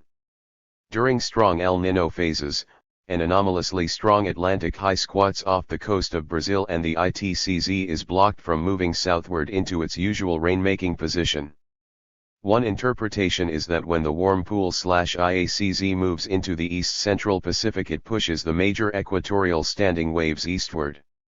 The influence on the nordists' rainfall, however, seems to be very sensitive to the exact timing of the onset of the El Nino, and not all warm phases bring droughts. 70. Nonetheless, rainfall records from Fortaleza show that the 10 driest January to July periods have all been synchronized to strong El Niños. 71. In addition, there seems to be a strong inverse relationship between El Nino drought incidence in the Nordeste/Amazonas and unusually wet episodes in southern Brazil that is analogous to the dipolar relationship between North China and the Yangtze Valley. 72. Although the droughts of 1877–79 and 1888–91 were the most severe as measured at Fortaleza, recent data from the International Research Institute shows the 1896–97 drought, which accompanied the War of Canudos, was also exceptionally intense by 20th century standards. Moreover, general drought conditions persisted almost unbroken until 1907 and then, after a few humid years, resumed with the sharp El Nino spikes in 1915 and 1918. 73. Indeed, the 3 decades from 1888 to 1918, as elsewhere, constitute an epoch of extraordinary environmental turmoil in the Nordeste. El Nino droughts have also played destructive roles in the history of Andean and Amazonian cultures. As the research of C. Cavids has shown, the phasing of droughts on the Altiplano of Bolivia and Peru, as well as the outer Amazon basin, is synchronized with ENSO. Although the interannual precipitation variability in the Altiplano is not as large as in northern Peru, there are years when the winter dryness extends into spring and summer, thus producing droughts. It has been demonstrated that these droughts are especially pronounced during the years when northern Peru is struck by ENSO episodes. 74. Southern Peru's most severe modern droughts were in 1940–41 and 1956–58, with the later leading to near famine and widespread agrarian unrest. 75. In Amazonia, Cavids has demonstrated that Manaus's rainfall is severely reduced by El Nino blocking of the intertropical convergence zone. 76. ENSO, in fact, may be the chief climatic regulator of Amazon basin ecology, producing the periodic droughts and accompanying wildfires which are the major natural disturbance regime. Even in the absence of fire, El Nino events, which lengthen the Amazon dry season, have stunning impacts on forest productivity and resultant carbon fluxes. A recent study of 1982–93 satellite data suggests that powerful warm events can temporarily transform the Amazon basin from a major net CO2 source to a net sink of comparable magnitude, a phenomenon with planetary biogeochemical implications.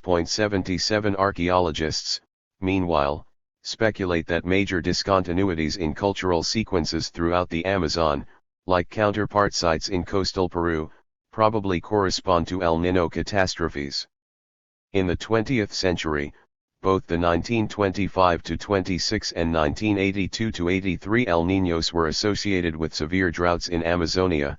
During the former, forest fires raged uncontrolled for months, reputedly trapping and killing thousands of rubber gatherers. 78. When Amazonia, the Altiplano, and the Nordeste are dry, most of the southern cone is anomalously wet. The Great Parana River Basin, which encompasses 2.6 million square kilometers of Bolivia, Paraguay, Brazil, and Argentina, typically experiences rainfall maxima during El Niños. 79. The 1982-83 event, for example, produced the Parana's greatest historical flood with flows of almost Amazonian volume. 80. Across the Andes, central Chile is similarly inundated during most El Niño years. Researchers have shown how the wave train of troughs and ridges in the southern hemisphere, as in the northern, is realigned by warm events, a blocking high over the Bellinghausen Sea usually leading to intensified winter storm systems over Chile's most populated provinces. It is an impressively consistent relationship, with 20 out of 23 of the wettest years in central Chile over the last century correlating to El Niños. 81. North America. During a canonical El Niño event, some of the warm water that piles up against the equatorial coastline of South America is driven far northward. The subsequent warming and rise in sea level by as much as a foot of Mexico's Pacific coastal waters have profound meteorological effects. During the 1896 El Niño, for instance, central Mexico was gripped by severe drought while the north of the country experienced excessive precipitation, a pattern that was repeated during the very powerful 1982-83 event. 82 Again, in 1997-98, soaring ocean temperatures produced a crippling drought in the western parts of central Mexico. Hundreds of forest fires broke out and covered the entire country with a thick layer of smoke that extended to the adjacent areas of the United States. 83 Under La Nina conditions, as in 1999-2000, the pattern reverses. Unusually wet conditions in the Mesa Central contrast with severe droughts in Chihuahua and states east of the Continental Divide of the Sierra Madre.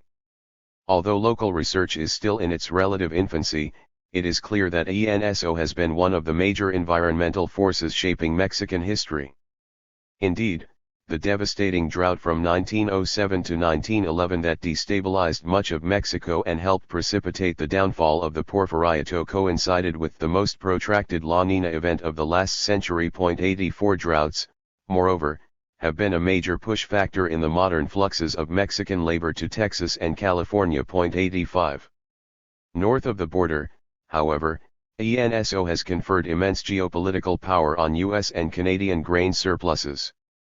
According to a 1997 study by researchers at the University of Illinois, the year preceding a warm event onset usually correlates with bumper crops in the U.S. Midwest, while the El Niño year itself typically brings mild winters and early spring plantings. 86 A 1999 paper, more specifically focused on the Corn Belt, also found a positive relationship between farm output and the ENSO warm phase. 87 American grain production, in other words, is typically in meteorological antiphase with El Niño.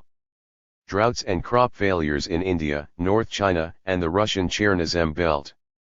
This potential to relieve the world's hunger during periods of synchronous global drought, as Kansas populists realized in the 1890s, was also a partial solution to the problem of periodic overproduction in the Plains states.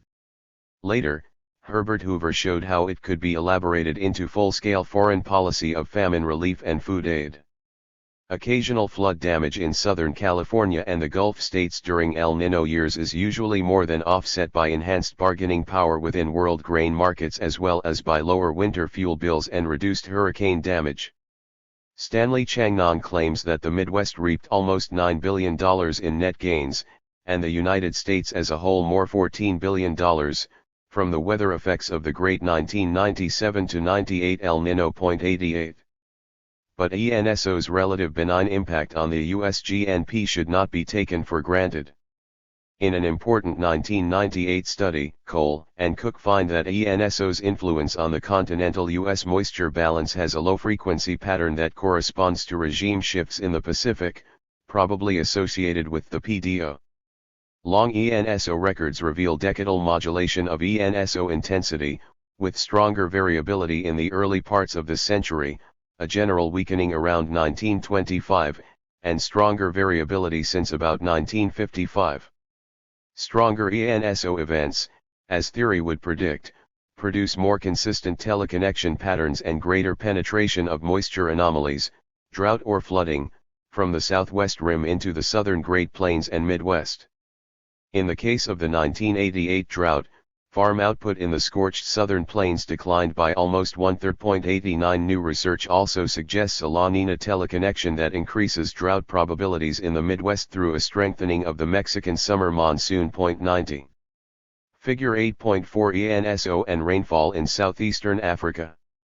Source, from Eugene Rasmussen, Global Climate Change and Variability, Effects on Drought and Desertification in Africa, in Michael Glantz, Drought and Hunger in Africa, Denying Famine a Future, Cambridge 1987, p.10.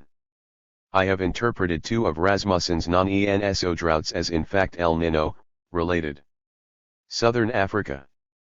Catastrophic drought has been one of the principal axes of the history of southern Africa. The devastating aridity in Zimbabwe and much of South Africa since 1980, culminating in the 1991-92 drought and an 82% decline in maize production, reminds us of what the protracted droughts of the 1820s, 1870s, and late 1890s must have been like. 91 Dependent like northeast Brazil on the unreliable southern migration of the ITCZ, Natal, Zululand, the Transvaal, the Zambezi Valley and the low veld of southern Mozambique have been accurately described as kingdoms of uncertainty where rulership was traditionally legitimate by rain-making power and the relief of the poor during droughts. Moreover, there is compelling, generally accepted evidence of strong teleconnections between rainfall in southern Africa and ENSO. 92 A 1998 study confirmed a correlation between the 10 strongest 20th century El Niños and rainfall over the entire southern half of Africa. The three major centers of synchronized drought were eastern South Africa, southern Tanzania to northern Mozambique and, surprisingly, along the South Atlantic coast from Namibia to Gabon.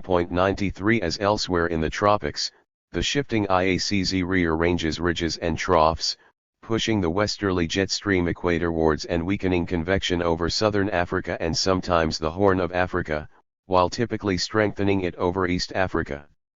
The inverse pattern of exceptional convection in the south, associated with strong La Nina events, can also be devastating to agriculture as the Great Flood of Winter 2000 in Mozambique grimly demonstrated. The impact of ENSO, however, is modulated by two other circulation regimes, an 18 to 20-year regional rainfall cycle and the trans-equatorial phenomena known as the quasi-biennial oscillation, which involves reversals of stratospheric winds. 94 The 1957-58 and 1977-78 El Niños, for example, had virtually no impact on southern Africa. Nonetheless, it is estimated that at least 20% of summer rainfall variance in southeastern Africa is accounted for solely by the relationship with the southern oscillation, and ENSO forecasts, which provide surprisingly accurate predictions of maize yield in Zimbabwe up to a year in advance, are now being used as an early warning system for millions of African farmers. 95. The Horn and East Africa. ENSO impacts on the Horn and East Africa are less straightforward. In Ethiopia there are three agricultural seasons, the main rainy season, Kremt, the dry season, Bega, and the season of small rains, Belg. Meteorological research, especially analyses of the fluctuations of the Nile flood, which originates in the Ethiopian highlands, supports a persistent teleconnection between Ethiopian weather and ENSO. However, the outcomes for agriculture are highly variable since El Nino phases correlate both to catastrophic failure of the Kremt rains and to above normal Belg rainfall. In 1997, for example, the rains largely failed during the Kremt, but November, usually the driest month, was unusually wet. 96 Still, because the Kremt is most critical for agriculture and pastoralism, the impact is usually severe. Table 8.5 shows why El Nino has become synonymous with hunger in northern Ethiopia, especially in Wallo and Tigray, which are in the rain shadow of the Great Highland Massif. 97. On the other hand, the autumn rainy season of southern Ethiopia and Somalia, like the short rainy season in neighboring coastal East Africa, has a positive linkage to El Nino. Here drought famine, as in 1998 to 2000, occurs in the wake of protracted La Niñas. 98. La Nina. Largest crop failures are in bold. Source, based on chronologies in Joachim von Braun, Tesfaye Teklo, and Patrick Webb, Famine in Africa, Baltimore 1998, pages 36 and 39, and Werkina de Gifu, Some Aspects of Meteorological Drought in Ethiopia, in Glance, Drought and Hunger in Africa, pages 29 to 31. The Sudan and Upper Egypt, as we have seen, have tended to experience famine in synchronization with the Horn. Nile flows, of course, are the addition of seasonal rainfall over the Ethiopian highlands, which supplies 80% of basin discharge via the annual flood of the Blue Nile, and the smaller but more regular outflow from the Great Lakes of Central Africa via the White Nile. Within the vast Nile basin as a whole, it is estimated that as much as 40% of interannual rainfall variability is due to ENSO, but the two major watersheds, as one would expect from their different climatologies, react independently and asymmetrically to global forcings. Thus El Nino phases primarily affect the Blue Nile system, with Ethiopian droughts leading to 5% to 15% reductions in the total basin water budget, while La Nina phases can produce spectacular 10% to 25% increases in precipitation over the White Nile catchment. 99. Like Brazil's Nordeste, East Africa is surprisingly dry for its low latitude. Undoubtedly the most impressive climatic anomaly in all of Africa, writes G. Truartha, is the widespread deficiency of rainfall in tropical East Africa. 100. The highlands of Madagascar intercept much of the moisture in the southeast trade winds, while the rain-bearing equatorial trough passes the region rapidly, being hastened far to the north in the northern summer and far to the south in the southern summer. 101. According to Laban Ogalo and his colleagues at the University of Nairobi, an estimated 50% of East African rainfall variance is directly attributable to ENSO. 102. In Kenya, where the major growing season is March to June, the devastating rains of 1998 upheld the hypothesis that the same displacement of the ITCZ that produces drought in southeastern Africa brings extreme rainfall to eastern equatorial Africa. Conversely, historical rainfall data from the Kenyan coast, commencing in 1900, demonstrate a consistent relationship between La Niñas and dry anomalies. This suggests that the devastating Kenyan drought at the very end of the 19th century, which overlapped with El Nino droughts elsewhere, arose from the powerful La Nina event of 1898 that punctuated the El Nino pulses of 1896 to 97 and 1899 to 1900. 103. As the annual rainfall anomaly index for East Africa shows, this event was extraordinary in magnitude. Such broad-brush portraits, however, are locally modified by the region's Great Lakes and complex topography. Current research has thus adopted a methodology similar to the rainfall fluctuation region approach pioneered by Sapia in his analysis of ENSO in Sri Lanka. Working from rainfall records in 136 stations throughout Kenya, Uganda, and Tanzania, Ogalo and his colleagues have identified 8 coherent subregions with distinct seasonal patterns of rainfall and correspondingly different interactions with ENSO. Under this higher magnification, East Africa in strong El Nino/La Nina years presents a variegated pattern of local drought amid generally abnormal regional rainfall. Thus during warm phases, when coastal rainfall is torrential, there is frequently a late onset to the March, May rains in the western highlands of Kenya, northwestern Kenya, and northeastern Uganda, as well as significant deficiencies in summer rainfall over the central Rift Valley. The suppression of this seasonal rainfall can have severe socio-economic impacts, especially on agriculture.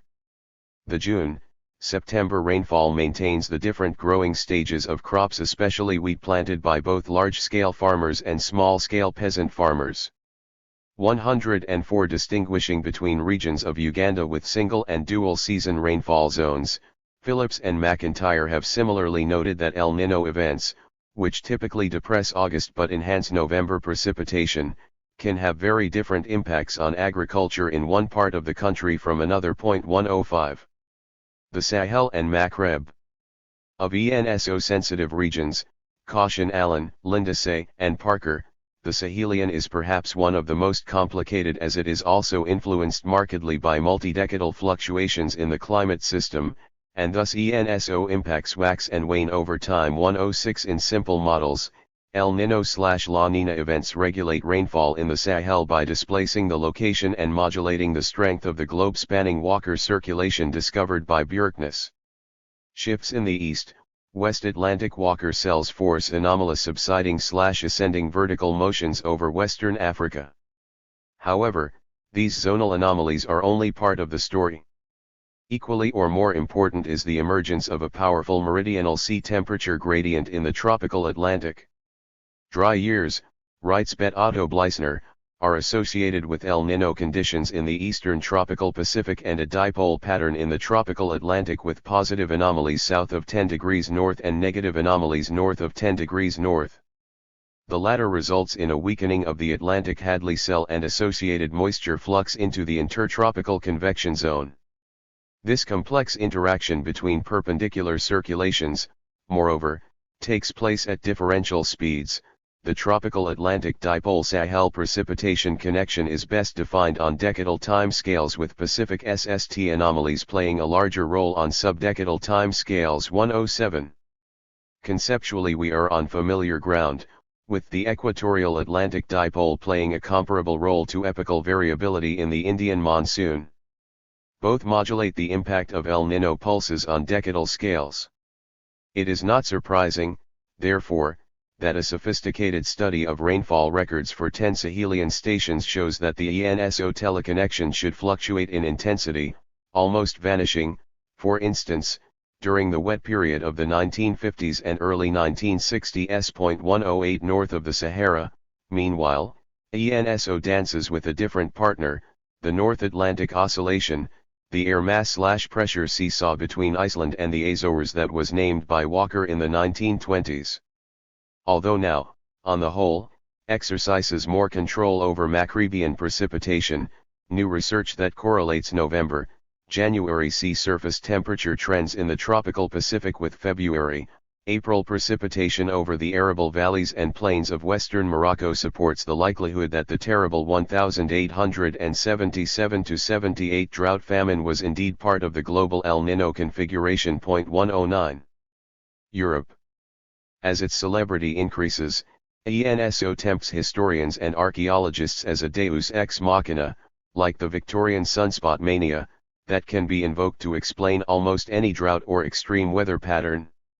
Indeed, since ENSO is in a warm phase approximately 20% of the time, and because of the temporal lead/lag patterns in its teleconnections, nothing is easier than establishing a circumstantial correlation between a given historical event and an El Nino outbreak. 110 Accordingly, we should be deeply wary of claims about El Nino causality where the putative teleconnection is not solidly grounded in theory or supported by a robust time series.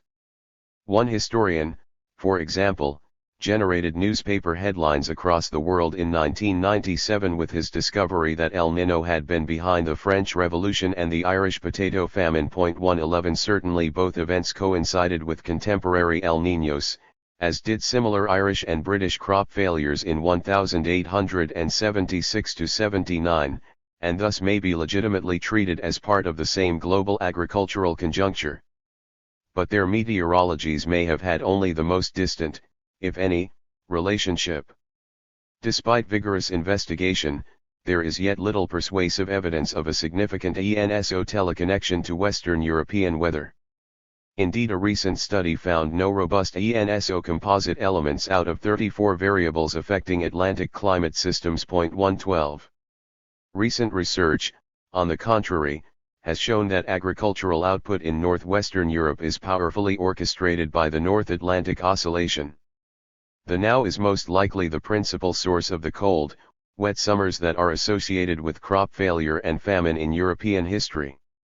There may well be, of course, some atmospheric flywheel that meshes the NOW and ENSO into a single planetary system, but according to a 1998 review, no study has so far defined a clear-cut association between the NOW and ENSO 113 if the Great El Niños of 1876-77 and 1982-83 were accompanied by a strengthened NOW that brought milder winters to western Europe. Other strong El Niños are perversely correlated with a weakened NOW and more severe winter weather. 114. There is more evidence that the tropical Pacific exercises some influence over precipitation in the western Mediterranean and southern Russia. Ropolowski and Halpert in the late 1980s, for example, identified a positive SO relationship with summer rainfall in North Africa, the Mediterranean, and the southeastern Iberian Peninsula. Their correlations, however, lacked a clear physical explanation and did not cast light on whether there was a teleconnection in other seasons. 115 In a 1998 study, Alfredo Rocha re-examined the Iberian data for the 1900 to 96 period. He found that El Nino was associated with below-average spring and winter rainfall over the southeastern Iberian Peninsula, and above-average autumn rainfall in the peninsula as a whole. The teleconnection, however, is moody, having waxed and waned in strength over the course of the last century. 116. Any historian, meanwhile, must be considerably impressed by the synchronicity of drought and crop failure in South Russia with worldwide ENSO events. Yet this apparent teleconnection linking drought on the Volga steppe with warming/cooling in the eastern tropical Pacific should be treated with great caution. At this writing, there is no literature in English that illuminates a plausible mechanism or tests the statistical significance of these correlations. The seasonal fit between El Nino events and Volga droughts is not consistent, and in some cases warm events follow so quickly on the heels of cold events as to blur which ENSO phase is being correlated. Moreover, the putative Volga teleconnection does not reproduce itself in larger geographical units of analysis. When Meshcherskia and Blachevich in a 1997 article, for example, divided the basic cereals producing area of the former Soviet Union into European and Asian halves, the most significant pattern they discovered was a dipole where drought in the west is accompanied by normal or excessive moisture in the east, and vice versa. Although like most Russian researchers they did not specifically probe an ENSO connection, their century-long data on drought magnitude correlates primarily to a cold event chronology.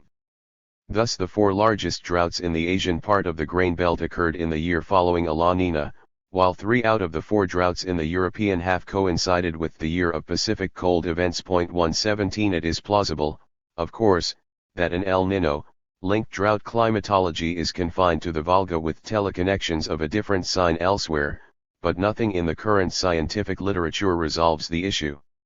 Yet if ENSO's precise role in Russian weather is still a rich mystery, it remains of obvious geopolitical consequence that Volga grain shortfalls and famines have repeatedly aligned themselves, through whatever causality, with global El Nino droughts.